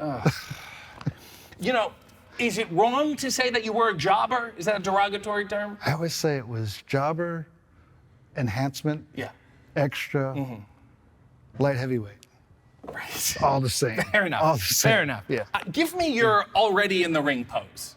I'm gonna introduce you. Give me your little sad look into the camera where you know you're gonna get killed. You right? You ready? All right. Let me introduce you. Already in the ring, Scott. Great stuff. Great stuff. That guy has no chance. You did that for 6 years before they signed you. I did, but you get look. I look back. I was in high school and I was wrestling Shawn Michaels, Owen Hart. Yes. You know. Well, my like question is, Rick why did they Martel, sign Kurt you? Hennig. Why didn't they? Yeah. No, why did they eventually? It was the light heavyweight division. So they said, we just need people who don't weigh that much. Yes. Yes. And you said, I've been not weighing that much for 6 years Yes, now. yes. I think I can do this. And then, in catering, you come up to a legally unnameable executive. Yes. And you said, hey. Hey. You got this Brian Christopher here. Yes. He's too sexy. Yes. I used to wrestle as too hot. Maybe we could be too something. Is that what you said? Too something? Yes. And then the next week we were too much. Yes. Yeah, it's really that simple. So if you were too hot, who's a guy who's like a base level hotness? Who's a guy who's just attractive enough? I got nothing. So you're doing too much. And at what point does someone say, you know can what? never do too much. No. Yeah. I guess, especially in this business. Right. They just Right. drive it into the ground. Right. But at what point does someone say, you know what? Let's completely appropriate hip hop culture? 1999. Spring of 1999. And you just dove right in.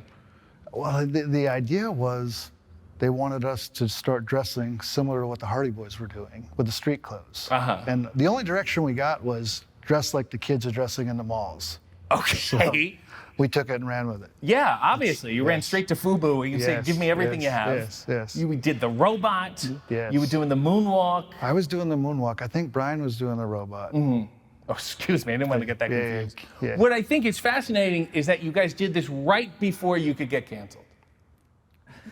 You just missed the cutoff. You know what I I'm think saying? looking back on it now, we might be able to still get canceled. Absolutely. Yes, I mean, yes. you're here, you're saying, who wants to see my worm? Right. You got another guy who's putting his ass in people's faces. Right. You're wearing Rockaware. Right. You really got lucky. It's going to happen sooner or later. Somebody's going to dig it up and say, Yeah, we had dreads. Yeah, dreads. Don't say that. Yeah. Don't say that, please. That's terrible. The worm is one of the most popular moves in the history of wrestling. Really? What do you think that says about society? History? Yeah. I don't know if that's says a lot about society. No. And when did you become sick of the worm? I'm still not sick of it. Really? How many do you think I you've have done? one dance move. Yeah. And that's it. You know. That's all you and do. people spell it out. Walk me through it right now. Imagine if I called it the caterpillar. Imagine. Or the centipede. Walk me through it. Walk me through it. Let's get up here. Let's right. get this on our feet. All okay? right. Okay. All right. Go ahead. Left arm out. Left arm. Always work the left. Is that what that means? Always the left. You've right, watched your VHSs. Right? Yes. Go ahead. Right. Yeah. And you got to run in place. How many steps? You got to feel RJ, you got to feel the audience. Seriously? Yeah, Okay. yeah. It's very magical. That's what I coach. Right. Run in place. Yeah. Now you got to go to your left and hop 4 times. W, O, R, M. And now you lay down and you do the worm. And how do you do it? How do you start? Did you always know how to do it? I would do it, but you see how tight these jeans are? I understand. Okay. And then when you come up, you have to hit the karate. Who? It should really be whom. No, it's who, because I was gassed. I was blown up. So I wasn't intentionally You were just doing it. breathing. I was going, and then you dropped an atomic chop across the chest. Yeah. Do you ever wonder why you were over? Yes. You said that your career peaked at the peak of pro wrestling. I think I had a connection with the audience that's hard to explain. Yeah. Right? I think it's easy to explain. That guy's appropriating. It's. I think it's quite clear. I think it's a connection with the audience. That's what it was. I think they went, gee, this guy had as much formal training as I did, and that's why they related to you. Yeah, and I think they also, my backstory of being an extra for all that time and all that work that went into it, they appreciated that by the time things finally turned for me.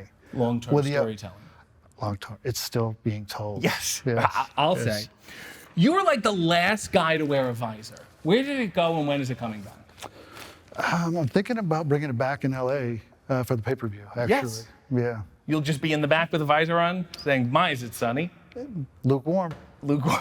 And you used to stick your hair up, you used to spike it up. Tell everybody about the long-term damage that does to your hair.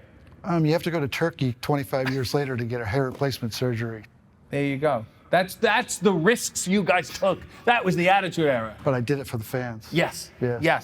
CTE, damaged hair follicles. Yes. It was a rough time. Screws on my neck, back surgery. Right. And hair replacement surgery. So what advice do you possibly give to anyone now? Don't spike your hair. Don't spike your hair. Yes. Yeah. But you guys just did like the stupidest shit imaginable, and it got massively over. It was a connection with the audience. Okay. So you tell people now, gee, you should have wrestled 30 years earlier. Yes. Would be a lot easier. Yes. You are embedded in popular culture.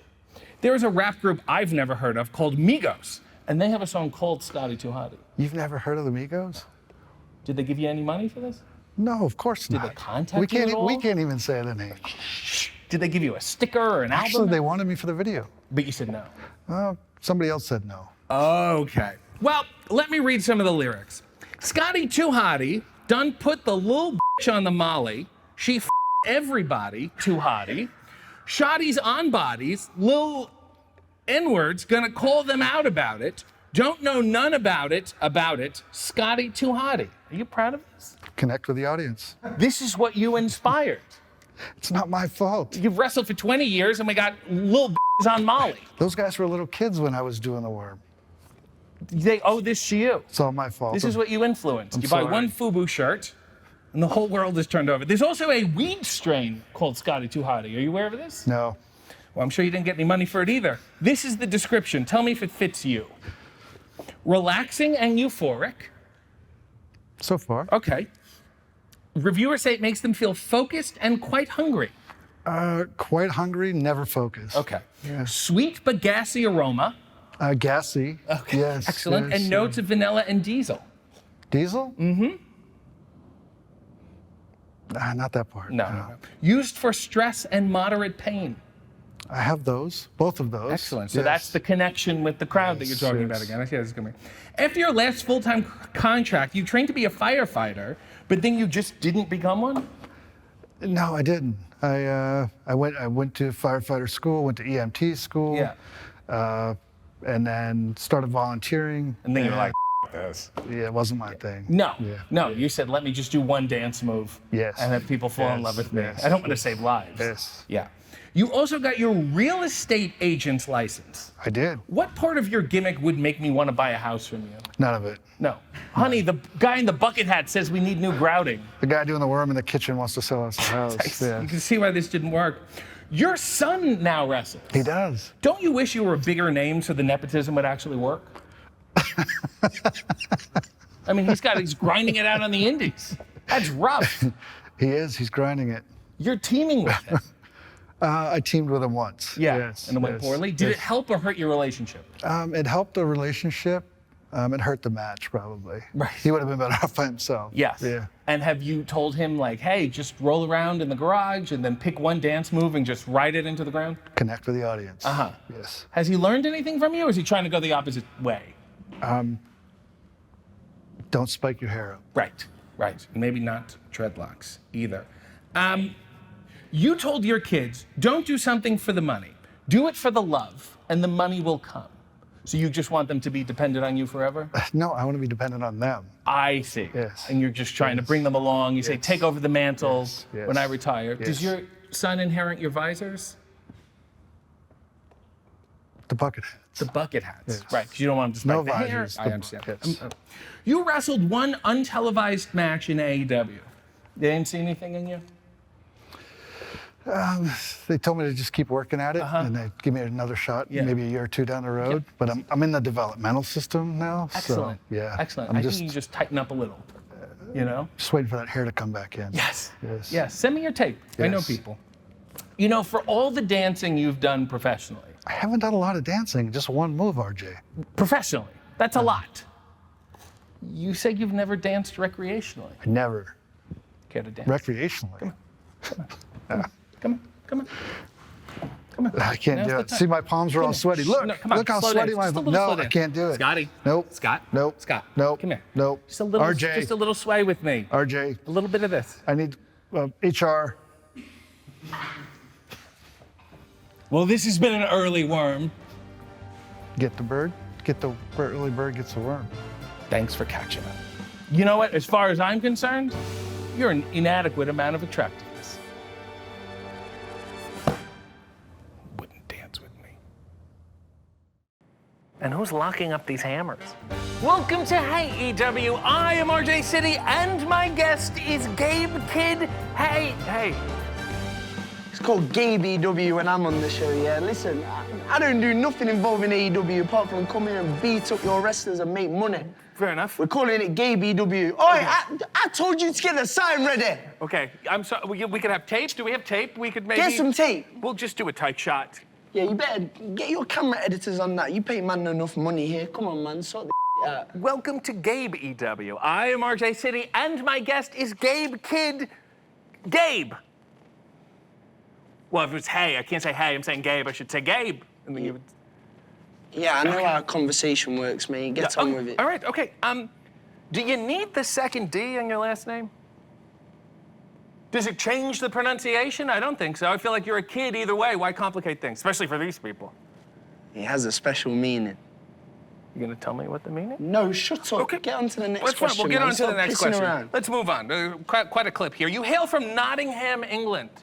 Do you think Robin Hood was an asshole? 100%. 100%. That's why I admire him so much. What are you talking about? Yeah. Robin Hood was 100%. Actually, no, he wasn't. That's a typical American thing to do. That is painting the Brit as the bad guy. You mad? No, I'm not. I'm saying he steals from the rich and gives to the poor. So does everybody. That's a good guy. Yeah, exactly. Well, who's gonna steal That's from the called poor? tax fraud. Okay. And I like that. You like it? Okay. And don't post. We can cut that out. Yeah, we'll cut that out. maybe. That's fine. That's fine. Was your childhood as rough as your personality implies it was? 100%. You know, Nottingham. Even the pigeons have tattoos there. That's a real place. We're in San Diego. I seen all them, what do you call them, cholo gangsters. Yeah. Okay. Yeah. Listen, Nottingham, the pigeons look like that. It's real. And then we cook them and eat them for chicken and chips, but that's a different story. We're not getting into that. No, we don't need Nottingham, to. No. greatest city in the world. Sure. Top of the line. Greatest city in England. 100%. Yeah. I agree with you. You're on family holiday in 2008. You're a little boy. You're a kid, Gabe Kidd. Pack up the van with the fam. You stop at a magazine stand, right? You get out. You're thumbing through things. You pick up Fighting Spirit magazine. And on the back of it, it has an ad for a wrestling school, and you say... Is this guy Nardwar or something? How'd you know about all my life, bro? I did research. I talked to people. I'm involved in the community. I talked to a few pigeons. I don't know what he said. It was nearly 20 years ago. What are you talking about? Okay. All right. It's just like, I think you're pretty lucky because in the wrestling magazines I read, in the back of them would be like apartment wrestling. It would be like bold 40-year-old man dominated by Amazon. So I think it's, you know, fortunate in your case that there was a school in the back.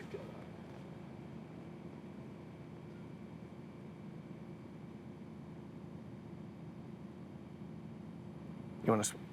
No. Okay. Absolutely You don't not. wanna? Okay. That wasn't even a question. Okay, that's fine.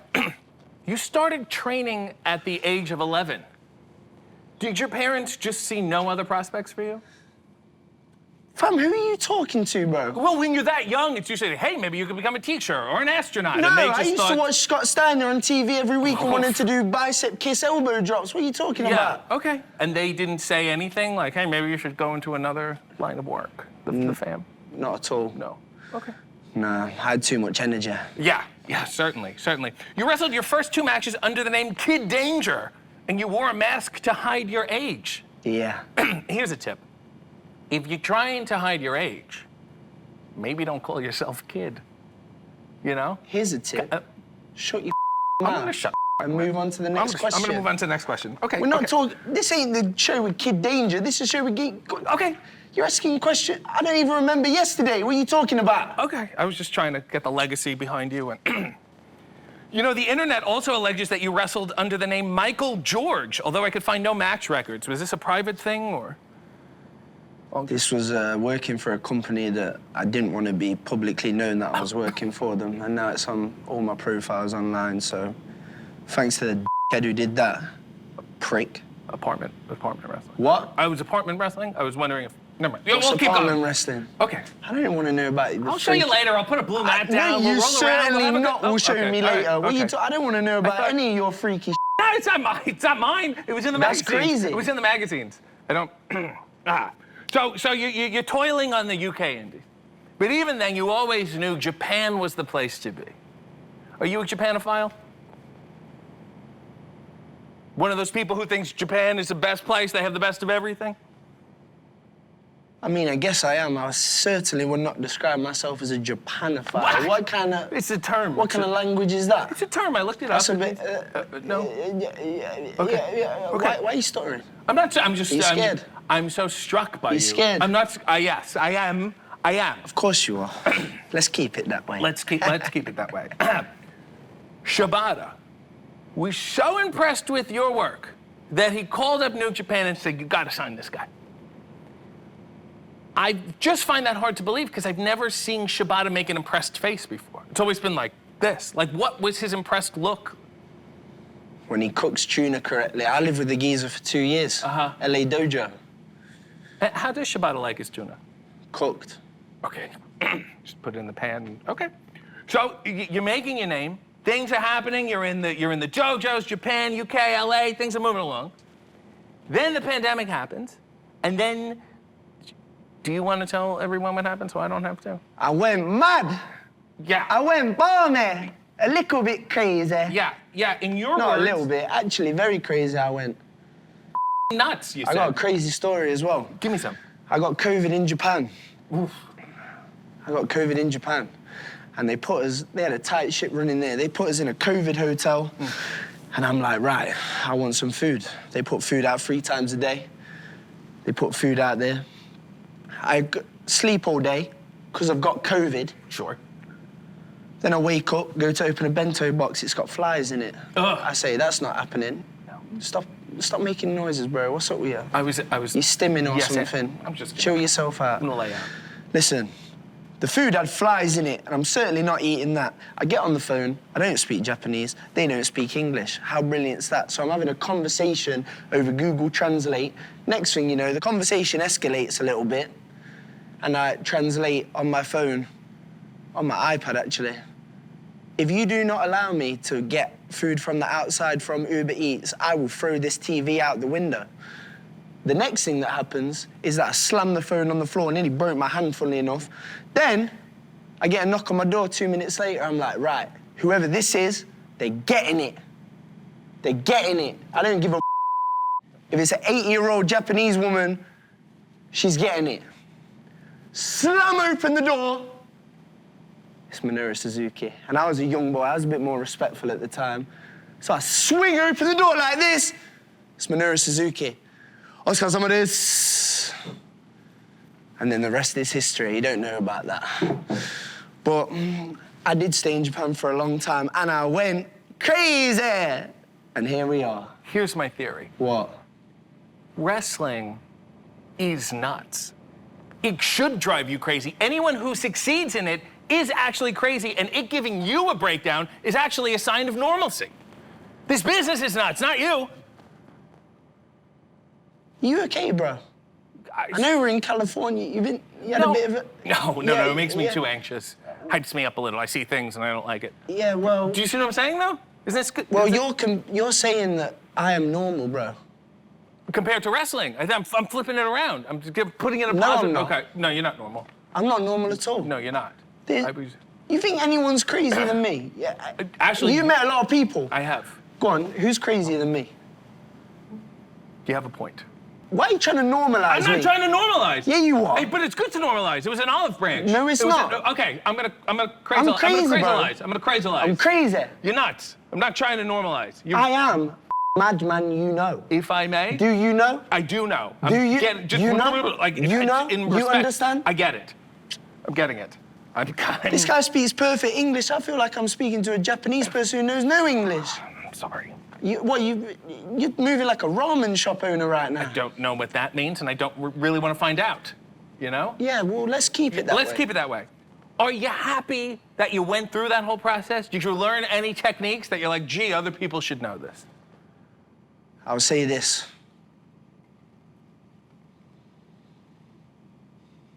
Being in a psychiatric hospital, you learn a lot of lessons about life. You know the biggest one? Don't drink your own piss, it will drive you crazy. I seen that. That was wild. I seen a man drinking his own piss. I seen some crazy Jamaican geezer fighting the whole staff team. And then I was putting people in wrist locks, honestly. It was a nice little vacation, honestly. It was a very nice little vacation. Just go in there, have a few fights, have a few arguments. They weren't with my mum, that was nice. You don't want to argue with your mum. No. Shout out to all the mums out there. Yeah. Not your mum. Not my mom. Or your mum. No. Or your mum. No. Shout out my mum. Do you keep in touch? Shout out. I was talking, bro. That's fine. Yeah, Fair watch your mouth. Shout out my mum. I love you, mum. Mum, I made it! Not to this, though. This ain't making it.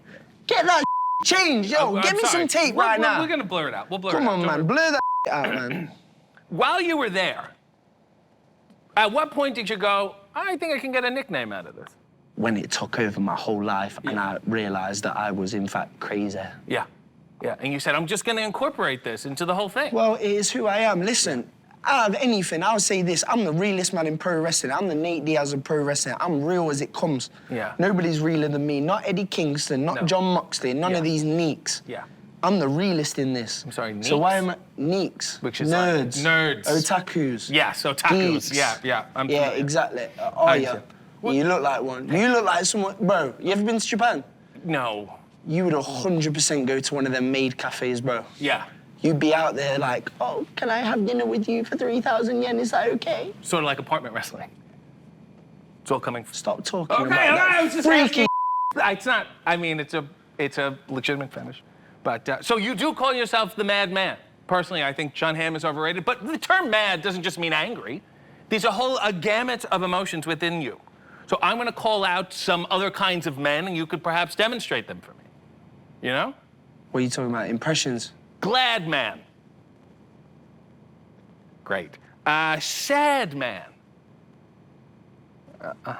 Rad man. Really nice. I don't even need to do nothing. I'm too...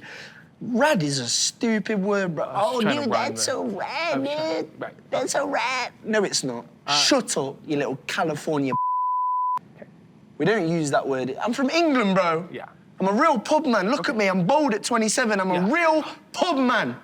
Get me a pint. There's a bar right there. Why have you not got me a pint? I don't think we're allowed to use it. Someone go and get me a pint of Stella. Josh Gadman. He played Olaf in Frozen. He's on Broadway. You taking the piss, bro? No, you're not a fan of. You've never seen. Do you think I watch Broadway? I sometimes. Okay. Andrew Lloyd Webber. Meet halfway. No. Okay. Fair enough. Actually, Joseph and the Technicolor I mean, Dreamcoat. this guy. Yeah. Are we meeting somewhere? Stop smiling at me. Donny Osmond. He's not English. No. Fair enough. Donny Osmond. Donny Osborne. You said. All the Osbornes. Not Ozzy, though. Shout out Ozzy and Sharon. The kids are a bit weird, but shout out them, man, there. You say a lot of things. I say a lot of things. In interviews, online, you make a lot of controversial statements. Online when I'm drunk. Okay, excellent. I want to bring up a few now to show people that you don't hide behind a keyboard, you don't waver, you stand behind what you say. I'll say it. Yo, bring any of your employees, your co-workers here right now. I'll say it to any of these. Okay, so let's start off with the first quote here. You've said, quote, if you're a fat nerd who's never talked to girls, go watch AEW. And you've described people in AEW as, quote, egotistical nerds who never got any I mean, and? You know, why is that so bad? What do you mean, and? Well, what do you mean, and? What are they saving themselves? Are they being celibate on purpose? Who the saving themselves from sex if you are not a loser? Right. I mean, you know, maybe from marriage. They're saving themselves from marriage. It's kind of a noble thing. Listen, God does not care if you get your chings wet. God's not going to judge you for getting your chings wet. I'm sorry, for getting your chings wet? Your chings, bro. Okay. Chings. Your chings. My chings? Do we both have chings? We're chings? not talking about your chings. Why don't you talk about my chings? We're talking about chings. In general. A plural, colloquial. We're talking about. If you have chings, then why are you not having sex? Listen, you got chings, you got Okay. You gotta use them. Yep, you gotta use them. These are made to be used. Look, listen, look at this. Don't sign. Please don't sign. If we could not, if you could, okay. All my chings all over AEW, just like it is metaphorically and physically. That sign as well. Quote, I don't want anything to do with AEW, unquote. And yet... Yeah, and then you get a poster with the logo in the back. Yeah. I don't want anything to... Listen, I mean, that is... I'm a bipolar bad man. Okay. Let's get that clear. I understand. I am a bipolar bad man. Yes. I contradict myself sometimes. Sometimes. It's natural. Right. It comes in waves. Yes. You know, sometimes it's a bit up and down. So when you're... It's a bit up! It's up. Then I bring it down. Mm-hmm. Like a Josh Gad man. He's got an emotional range. Shut the up that's fine. about Broadway actors. Okay. I'm a real scrapping, certified censure, bro. I understand. When you're talking AEW, and rightfully so, do you think to yourself, hey, I might end up there one day? Someone's getting fired in the morning. Let's leave it. You used to be friends with Eddie Kingston. Used to be like this, right? And then you had a falling out. And then you wrestled him, you put him on the shelf. Is there any chance of a reconciliation? What is Eddie Kingston gonna do to me? I broke his leg and I broke his soul. Yeah. His soul is gone. Yeah. You wanna talk about Tokon, fighting spirit? Eddie is a cosplay of what I am. Everyone wants to talk about Eddie being real. Nah, I'm the realist. I'm the one up in here. So he can come back. Good for you. You know, I don't wish anyone to be sitting at home eating Chick-fil-A for a year. That's probably not good for your health. But your health and you too. Him. Mm-hmm. He can try and do what he wants. You can't touch me. No. No one in this company can touch me. No. Especially not you. No. Oh, but I can't touch. Don't do a thing. Off. Exactly. I'm so far off. Thank you. You know, I think it's good that you and Eddie aren't friends anymore. I think you two in a movie theater would just be like game over. Too many similar energies, you know? How you doing, boss man? Let me get a bacon, egg, and cheese. Put a little bit of poop on there. That's the Eddie Kingston diet right there. He asked for He asked for bacon, egg, and cheese and right, yeah, of course. Look at the state of his body. Fair enough. Looks like a little Buddha statue. He does. He does have a eating grin. Have you ever apologized for anything? Yeah, I made my mum cry a few times. And I'm not on that. No. Shout out all the mums. Actually, nah, fuck all your mums, but shout out my mum. Okay. Shout out my mum. You gave her a good apology? I gave her a very good apology. Okay. I flew her to the Tokyo Dome this year. As an apology? No. Oh. But as a bonus. Maybe if she brings some up, I'll tell her that was the reason. Excellent. Maybe. You've also given Twitter advice to 50-year-old wrestlers. Quote. And they're not taking it, so they need to read that again. Get a girlfriend. Get a girlfriend, bro. Yeah, most of them have wives and girlfriends. It's very interesting. Join a golf club. You like to golf? You like to hit a few to the front fringe? No. Okay. I like to go out and drink. Yeah. Yeah. Of course I don't like going out playing golf. Do I look 50? No. No, you don't look 50. You look... Do I look 50? You look like a rugged 27-year-old. I look like a pub man is what I look like. Where the is my pint? I mean, what? We can't have access to those taps. I'm Well, sorry. get someone to go and get some buzz balls then. Let's get some buzz balls. Get some buzz balls, pina colada flavor. You've also said that the 50-year-old wrestlers walk like they're trying to hold a fart in. Man, Can you give me a throwing demonstration? punches like this. Yeah. Yeah, sort of like Charlie Chaplin. Yeah. They should maybe do more mobility work. They should come and do a Gabe Kidd seminar is what they should do. And Yes. Then pull out a retirement fund and get your pension, because step aside, because I'm here now. So I'll beat up any 50-year-old. Will you still be wrestling when you're 50? I'm not going to be wrestling at 50. Listen, I'm going to be sat at home with my wife and kids. I'm going to be living a good life. I'm going to be on holiday in Bali. Okay. You're gonna be on holiday and at home. So good I named it twice. Yeah. Bali. Yeah. So good I named it thrice. You get me? Kind of. I'm not going to be wrestling. Yeah. I'm going to be fat as bro. Okay. Sort of on like a beach somewhere in Speedos, flexing on them. Yeah. Flexing on them. This is like a Marlon Brando kind of thing. Get an island. I don't know who the Marlon Brando is.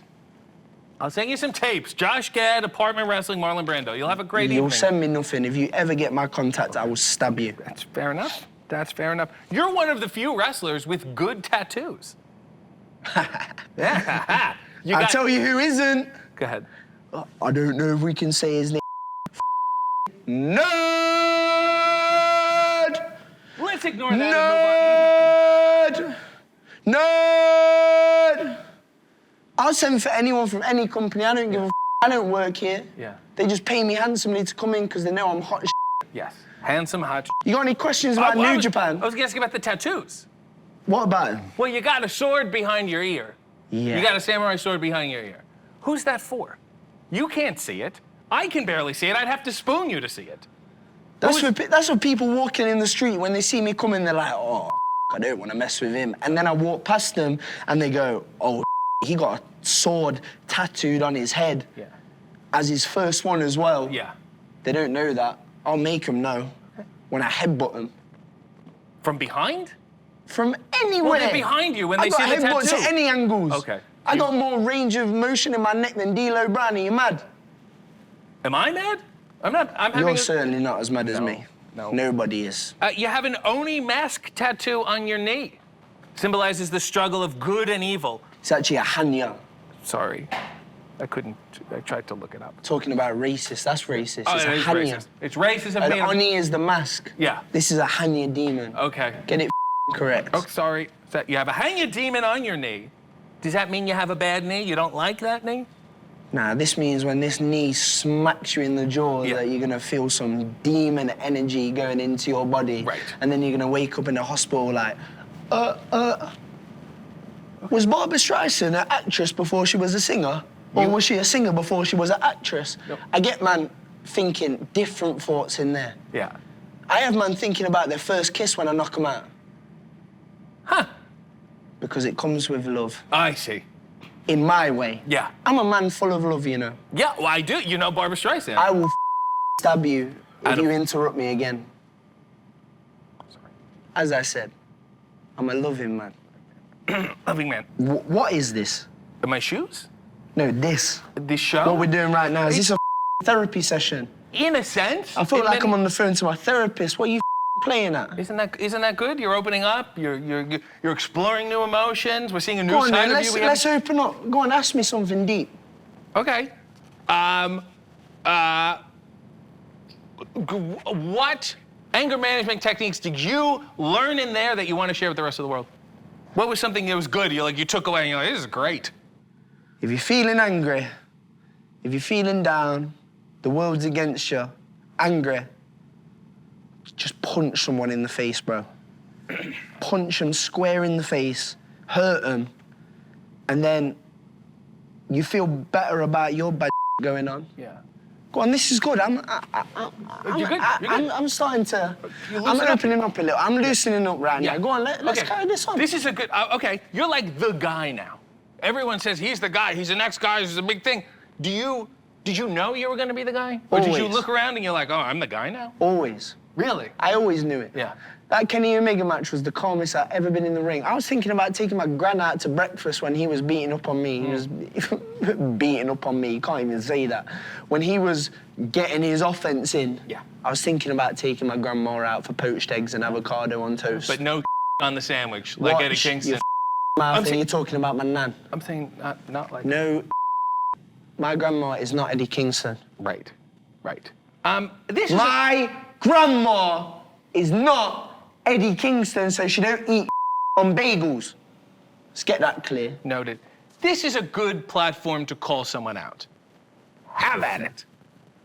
Man, any wrestler who think they can step in the ring with me, anybody. No, let's get outside the box. Someone not in wrestling. Who else bothers you? Get outside, let's get creative. You're all opened up, loosened up. Donny Osmond, Barbara Streisand. Barbara Streisand. But yeah, in fact, yeah, Barbara Streisand. Oh, no. Barbara Streisand. Dizzy Rascal for making that song about Barbara Streisand. No. Is it just everybody, or is there an list? Nah, there's levels of it. Yeah. There's definitely levels of it. It's everyone, that's the base level. Yeah. But some people, it's more than the others. Like, who's a good example? You know, Adam Cole. Okay. You know, he was on the base. He was on the base level. Yeah. He was on the base level. But now it's like, you are a nerd, bro. So on the next level. Right. On the next level. Graduated. Well, I've been and this has been a PR disaster. And I don't think you're a Josh Gad man or a Rad man. I think you're a lad man. And I challenge you to say one neutral statement about AEW.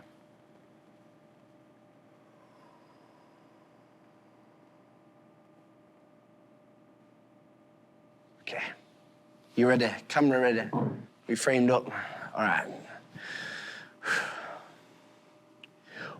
AEW, everyone who works here, the staff backstage, people who set up the stage, catering staff, the makeup girls, and the makeup guy as well. I think there's one geezer on the makeup. There is one makeup He did gentleman, my hair yes. one time. Yeah, okay. How's it looking? It looks great. The rest of you. Any wrestler on this platform, New Japan Pro Wrestling is the best wrestling in the world. You talk about, my man wants to talk about, oh, this way, the best wrestle. It didn't look like that last week when I ran through one of the longest roster members the whole time, even in from the beginning. And I treated him like a little kid who was sat in the aeroplane in front of me, kicking my seat, moving back, giving me funny faces and that. And I slapped the out of him. I slapped the out of him, do a little Chings. Watch your Try to help. Okay, sorry, I'm sorry. Thank you for coming on. You. Maybe we should just burn the tape. I heard Rampage is coming back as an animated series. Welcome to Hey EW. I am RJ City, and my guest is Mark Davis. Hey. G'day. Okay, we're going that route. You call yourself Dunkzilla. Correct. I don't get it. We're starting strong here. To be honest, I didn't even come up with this name. It was bequeathed to you? It was given to you? I earned it. Yeah, one sunny, gloomy afternoon on a train ride in the UK. And you were dunking donuts in your coffee? Yeah, just being a menace in the carriage, Yeah. smashing cups, disrupting children. Just how it goes, you know. Okay. And the Zilla part is because you hate Japanese people? I don't think you can say that. No, we can't. And Yeah. we won't. Okay. Yeah. Just Yoshihashi. Yeah. Just that. Oh, yeah. Okay. Hate that bitch. That's fine. Everybody else is cool. It's good to go on record. So define Dunkzilla for me. Oh, God, dude. If I had known there was going to be questions along this line, I would... About your never have come nickname? in. Yeah. Yeah. I would have just stayed home. You're from Queensland, Australia. Yeah, that is correct. Isn't it all the Queensland? Well, I think there's a king now, so I don't know if you'd change that. Right. Technically, but I guess you could say that it is all the Queensland, but Yeah. just specifically Queensland. Yeah. No, I understand. Do you have any residual guilt for how awful colonial Australians were to Aboriginals and slaves? You can let it out. It's okay. I'm Canadian. We did the same. It's bad. It's bad, right? You're a little uncomfortable with it. Dude. You walk around, you go to the convenience store, you get a drink, and you're like, gee, we were for hundreds of years. You gonna put this on the internet? Just watch. Apologize for it, and then it's okay. Yes, I feel awful. I'm sorry. Thank you. That's all I wanted. Are you sick of Australians in AEW? Don't we have too many? I think we need more. Really? Yeah, I could go with 1 or 2 more Kiwis. Okay, so they're pretty funny. Name someone. Let's get someone hired. Name an Australian who should come to AEW. No, I'm not trying to do charity for anyone. Okay. Are Dunkaroos racist? I think that they're culturally significant and they honor our beautiful heritage of kangaroos and sweet biscuit treats. Is that the dunk in Dunkzilla? It could be. You don't know, or you're not telling me? Like I said, it's. I feel like I knew once upon a time, but I don't know that I know anymore. Right. So I feel like it's a little bit more open to interpretation now than it's ever been. Do you eat Dunkaroos? I did have a packet of them sitting in my kitchen pantry for the last 6 months, and I did just get through them. So I would say yes. I'm pro Dunkaroo. You started wrestling in Australia, then you quickly realized it's a talentless cesspool. So you moved to England to train and wrestle there. Why is the Australian scene so terrible? I don't know if quickly is the definition that I'd use of my career path, but I think there's a deep talent pool in Australia. I just think that nobody that goes to shows really cares. I think they just want to make fun jokes and there's not a big wrestling scene. Yes. So you get these really great professional wrestlers who are just kind of hanging out, wasting their time. Yeah, I just didn't want to work a real job, really. I just wanted to be a pro wrestler, man. So it was enough for me to just abandon all my friends and family and move overseas on a whim. I also heard in Australia the rings are very small. Like noticeably small, and people are really angry about it. I've heard this. I've heard a lot about this, to be honest. Yeah, honestly, it wouldn't even clear top 20 worst rings I've wrestled in. I'm gonna be very, very sincere in the ways that I say this. So then in England, they sort of stereotype you by putting you together with Kyle Fletcher. You come all this way to just to match up with another Australian. You're like, well, what is this? That's racist. Right? That is racist. Is racist. Yeah. Yes. Dungarees are okay, but... Yes. And you first called yourselves Aussie Assault. How long did you have that name before you realized you were going to get canceled? The name lasted 1 match. Really? Yeah, it's a sort of name that comes with like a notes app apology. Yeah, it was like the first time we teamed together, that was what we used. And then it changed very quickly. Yeah. And then you changed, of course, to Aussie Open. Why have you never gotten sued by the tennis tournament? I'm honestly kind of surprised too. I think they just fear us, or we got clout or something. But, yeah. Good. Yeah. Tennis people. I feel like to push you around. There's also an Australian Open golf tournament. Okay. If you're understanding So maybe this they'll too. sue you from this. Let's go. Bring it Excellent. on. No, don't. Is Aussie Open closed now? I'd say it's for renovations. Yeah. Maybe, when your favorite restaurant just kind of disappears and Yes. there's like a little white A4 piece of printed paper, or like a note on the door saying, yeah, we'll be reopened in like 3 more months. Yeah, Maybe- just give us some patience. Aussie Ajar. Yeah, Ajar. I mean, Ajar is still open, isn't it? It's a crack. Yeah, sure. Well, you're not Aussie closed. You know what I'm saying? You wear armbands in the ring. Sure. Who died? The fuck do I answer this? Well, I'm saying you wear black armbands on both arms. And you're paying tribute to no one. When was the last time you watched one of my matches? What you have seen them? I've seen them on.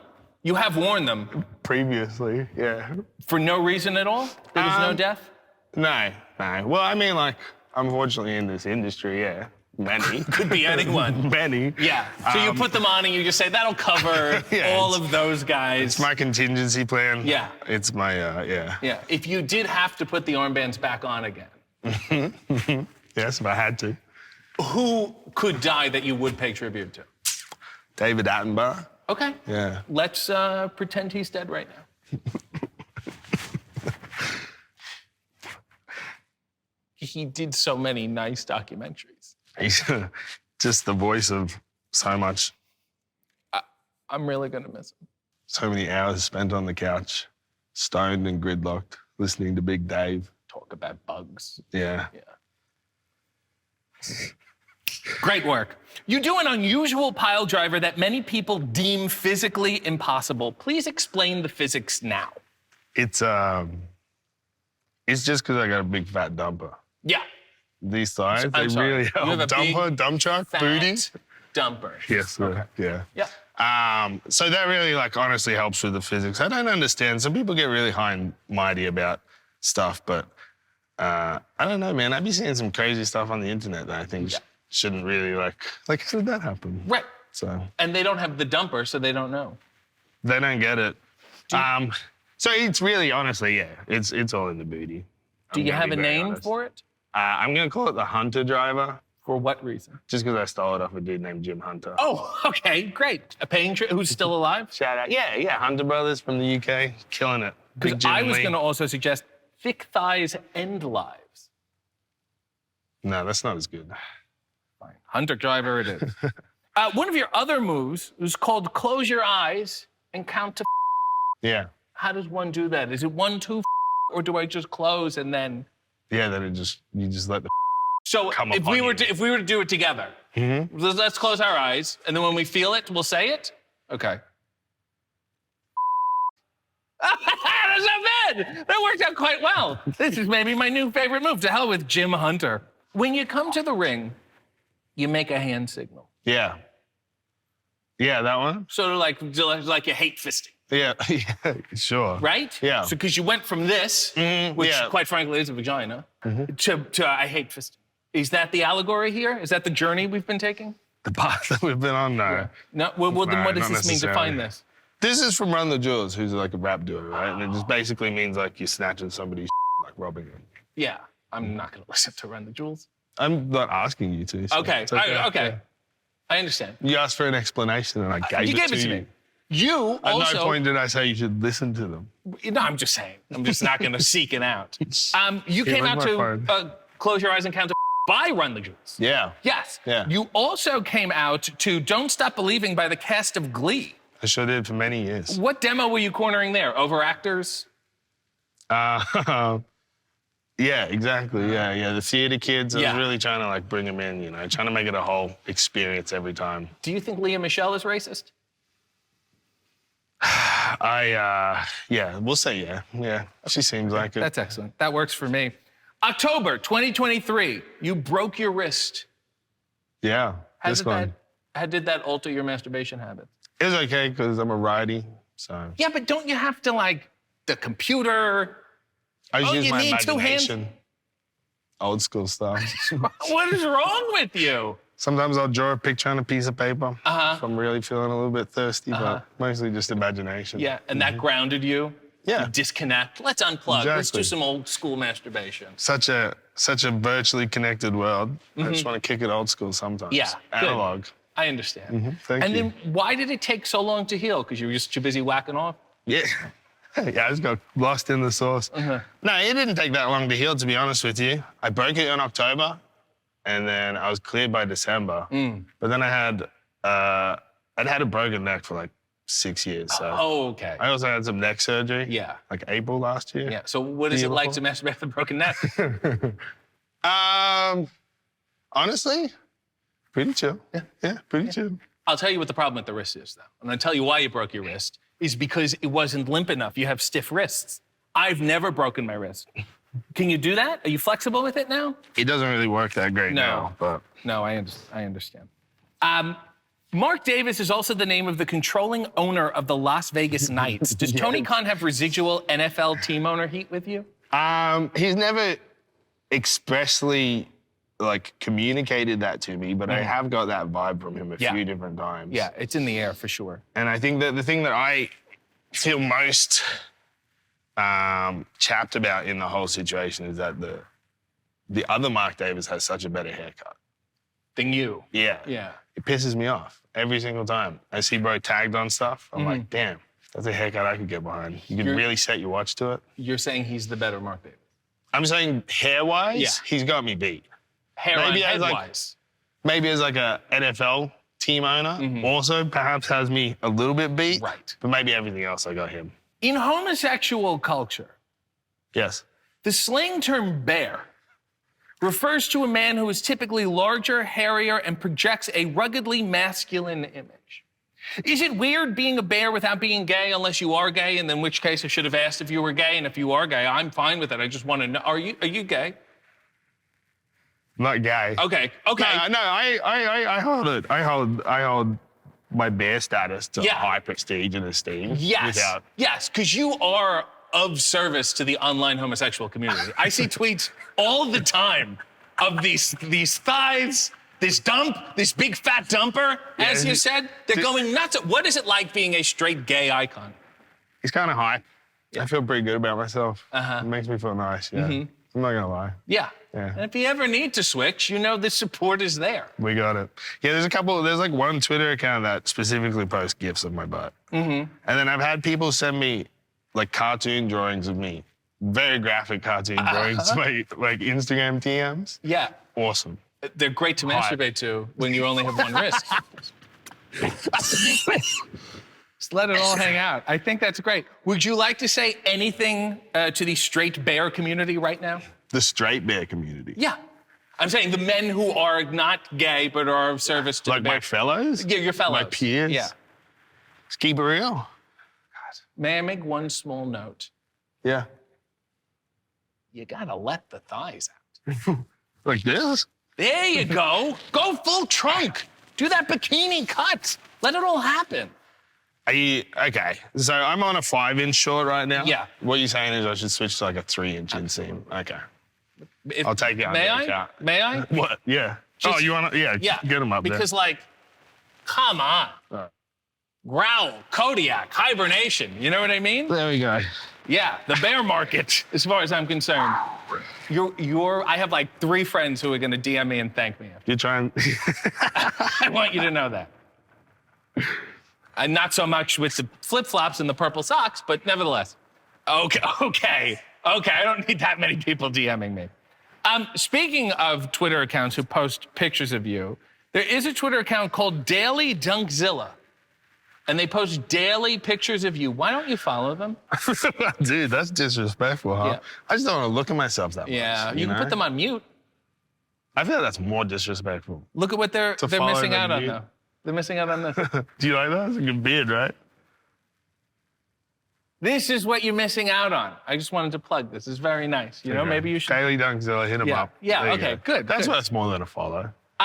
You are one of the most adorable yet dangerous men I've ever met in my life. I'll accept that. Yeah. Thank How you. do you balance the two? Just a lot of smoking weed, I think. Yeah, It just takes the dangers off Yeah. until when you need it. Yeah, that's it. You Yeah, know? you just gotta keep the bear sedated. Yeah. No, honestly, I just like to keep it real. Yeah. I don't think that there's any need to be a rude human being at any real level, but sometimes there is. Can I snuggle you? Right now? Yeah. Where? Right. You don't have to move. I'll come to you. You gonna get on this chair? Yeah. Let's. Who's Big Spoon? Who's Little I don't know. Spoon? I can sit on your lap. What works for you? Okay. Yeah, you can get in here. We can finish this. All like right. this. Well, this will age poorly. And 20 years from now, we will look back on this and say, he tickled when he kissed me.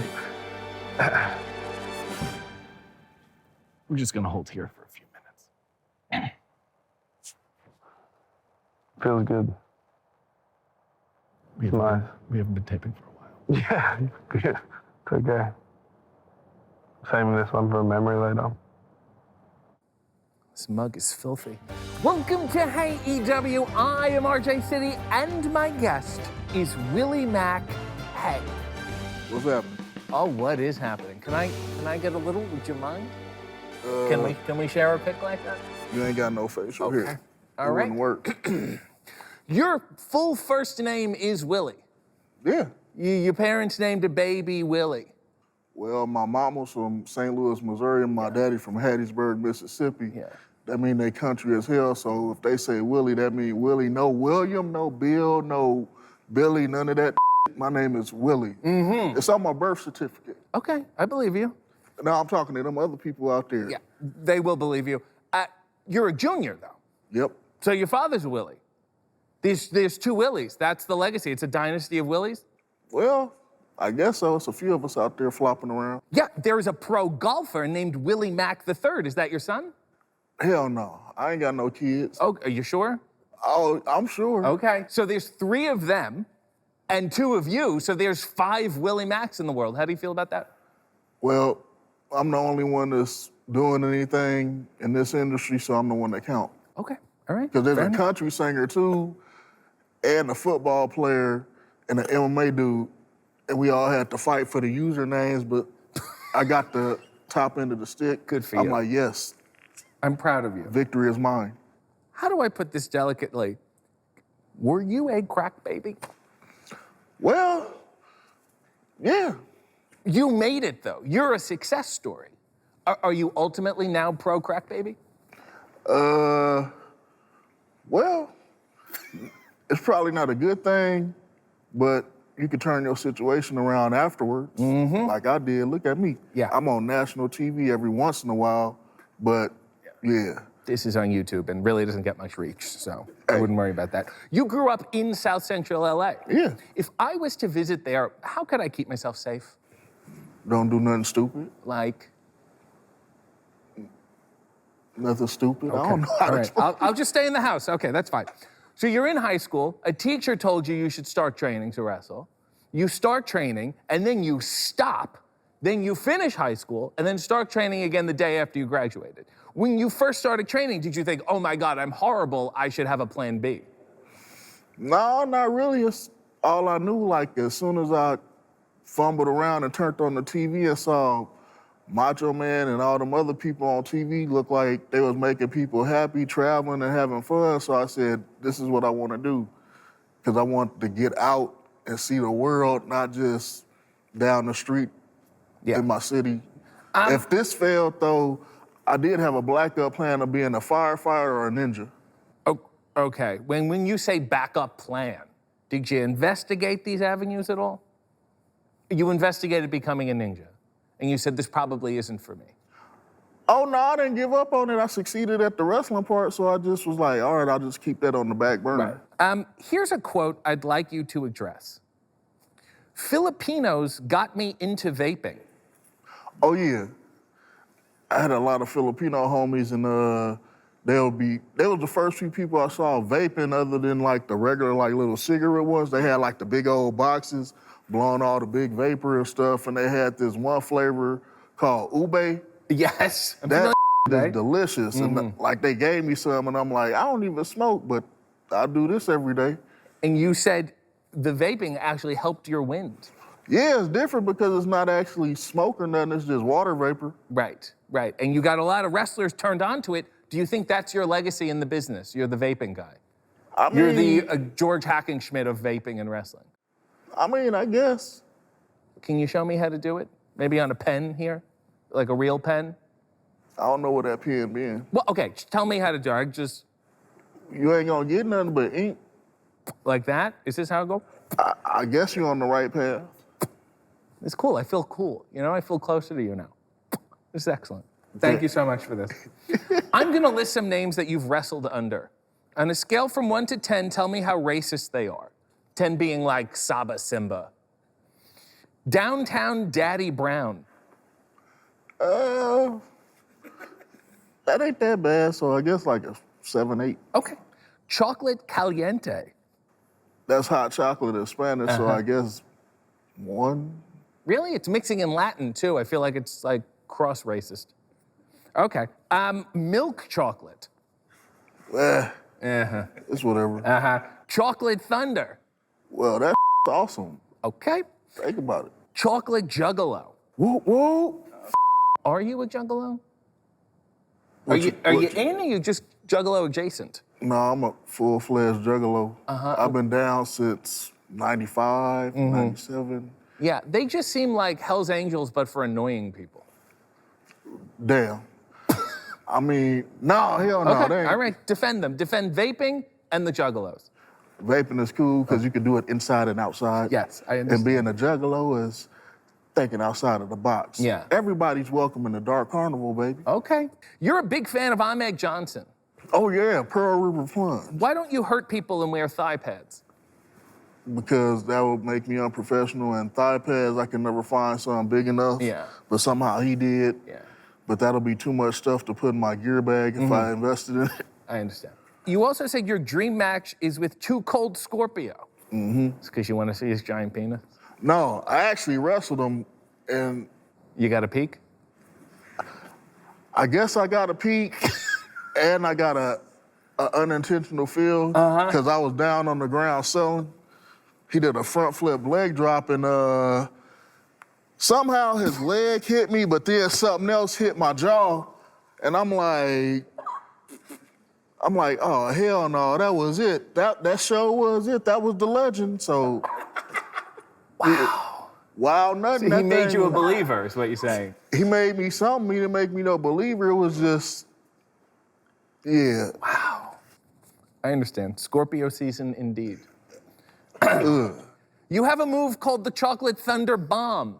If I did that move, what would it be called? The RJ City Bomb? I don't know. I was trying to set you up for some little, you could have zinged me with something. You kept it.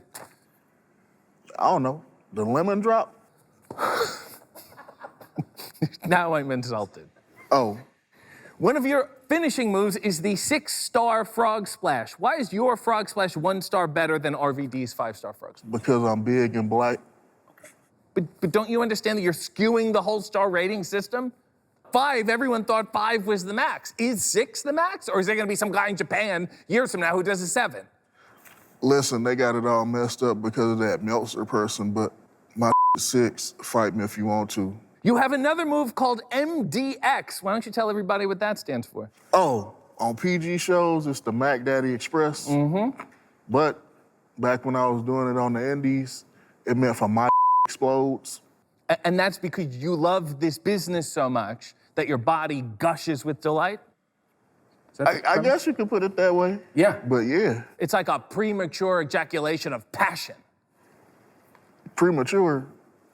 I don't think premature ejaculation is a bad thing. Oh. I think it's because you really like something. I think it's an honor.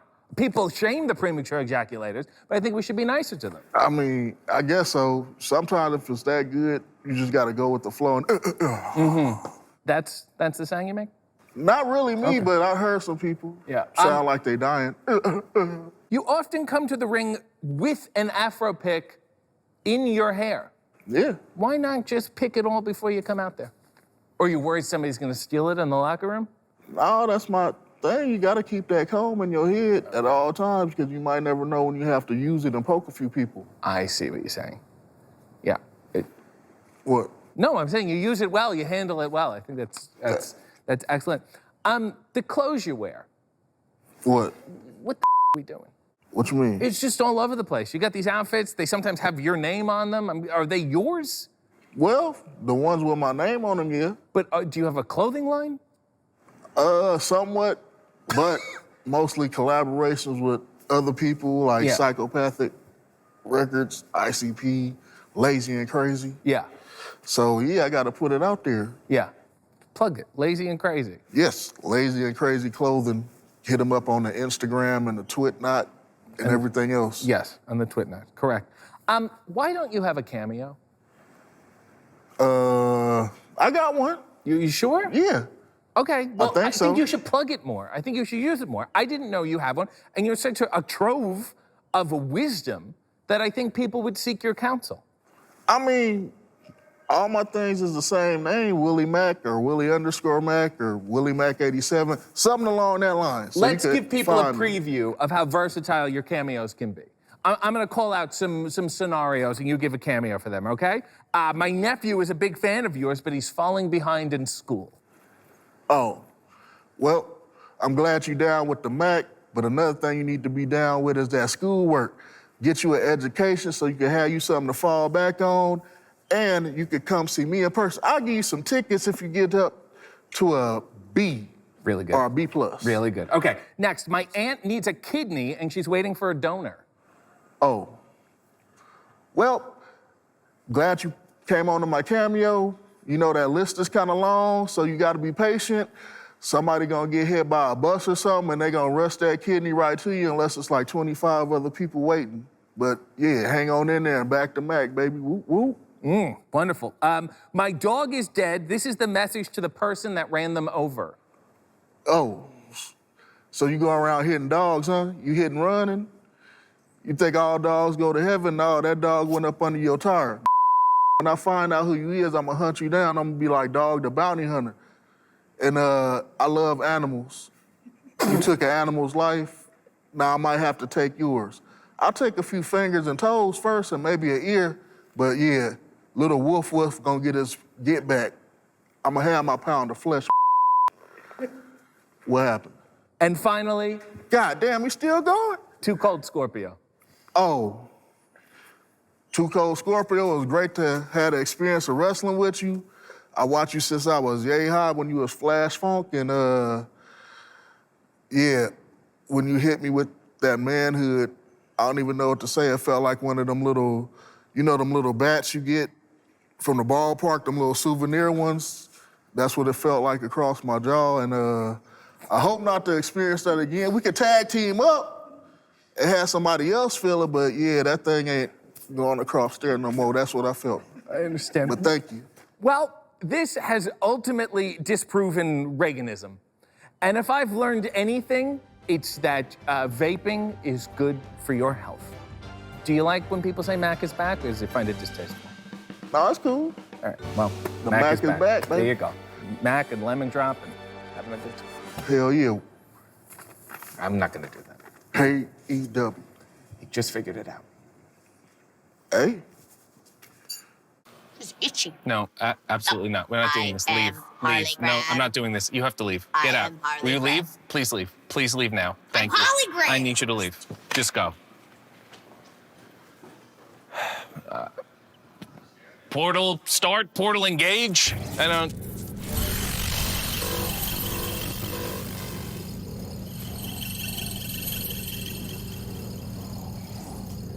Can you close the portal? It's a little traffic.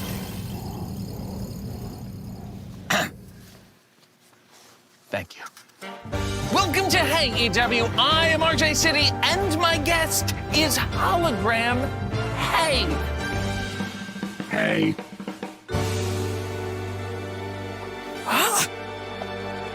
Great. This is going to be great. The definition of hologram is a three-dimensional image formed by the interference of light beams from a laser or coherent light source.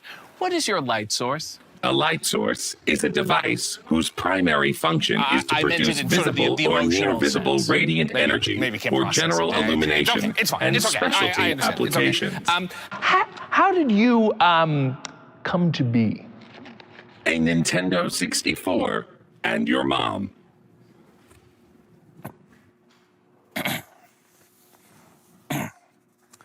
Talk about blowing on a cartridge.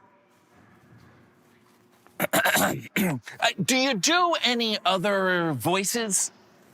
No, RJ. I don't do any other voices. All right, never mind then. That's fine. Hologram, can you set my alarm for 3:30 p.m.? Racism alert. Racism alert. Racism Okay, alert. I don't think it was racist. I just thought I was a little... Should AI book a wrestling show? No. Wrestling shows do not need logic. Should robots be referees? I mean, I think we can admit that the human referees are, you know, they're sort of flawed. You know, maybe the robots could be the referees. They call it straight down the middle. And if there's any interference and someone hits a ref, it's like you break it, you bought it. And then nobody's going to hit the ref because you're going to be stuck with like a $2,000 referee robot. Bryce Remsburg is one, and it is not going well. Yeah. You know, since coming to a wrestling show is exhausting, I had sort of this futuristic idea. The fans are just video screens, and people can zoom in and just watch it from home. And we'll put their faces on a video wall. We'll call it like the lightning box or something. I will not infringe on copyright. Okay, that's fair. What will the future be like? Like this, but later. Who gets your data? It gets downloaded to a server and then will be streaming on Max. I understand. You delete the cookies. I get it. How do you feel about cyberbullying? You have not experienced it enough. Whoa, whoa. Wow. Somebody's been on Reddit. I understand. What about sex robots? Is that wrong? Yeah, I mean, it's not a bad thing. I mean, I've certainly used machines before. I think we've all had, but I'm trying to evolve the process here. Like, if you had sex with a sex robot, or you are one, in a sense, maybe it's not that bad. I don't think it's that bad. I think it's a good thing. Is it different? Is it more ethical when you do it than if I do it? I didn't mean to. Okay. Pervert alert. Pervert alert. Pervert alert. Pervert But if you alert. do it, maybe it's not so bad. You know what? No. Why would that be bad? I think it's a nice thing. There's worse things you can do. No. I didn't mean to insult you. I just thought we're bridging a gap here. I mean, I've certainly used some machines before, but this would be a different kind of. Sorry. I'll stand down. I apologize. Will machines take over the world? Man created machine to make life easier, to progress beyond natural ability. But humans cannot become complacent. Humans cannot become distracted, or the world as we know it will end. Can I go through the portal? Yeah, come on and take a shot. I won't take that long. Please, I want to, though. I need to know. I want to know. Please, please. Okay.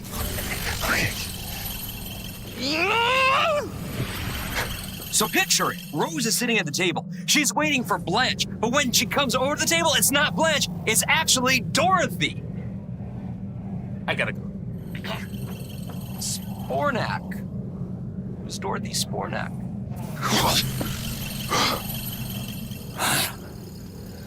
That was bad. Well, this has been a malfunction, and quite frankly, we've learned absolutely nothing. But the people still love you. Do you have a message you want to send the hologram maniacs watching at home?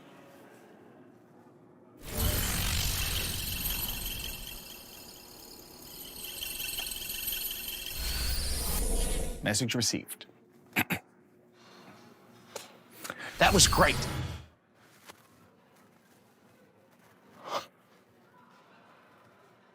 Of all the holograms I've met in my interviews, his was the most human. I'm still here. Shh. I'm still here. Send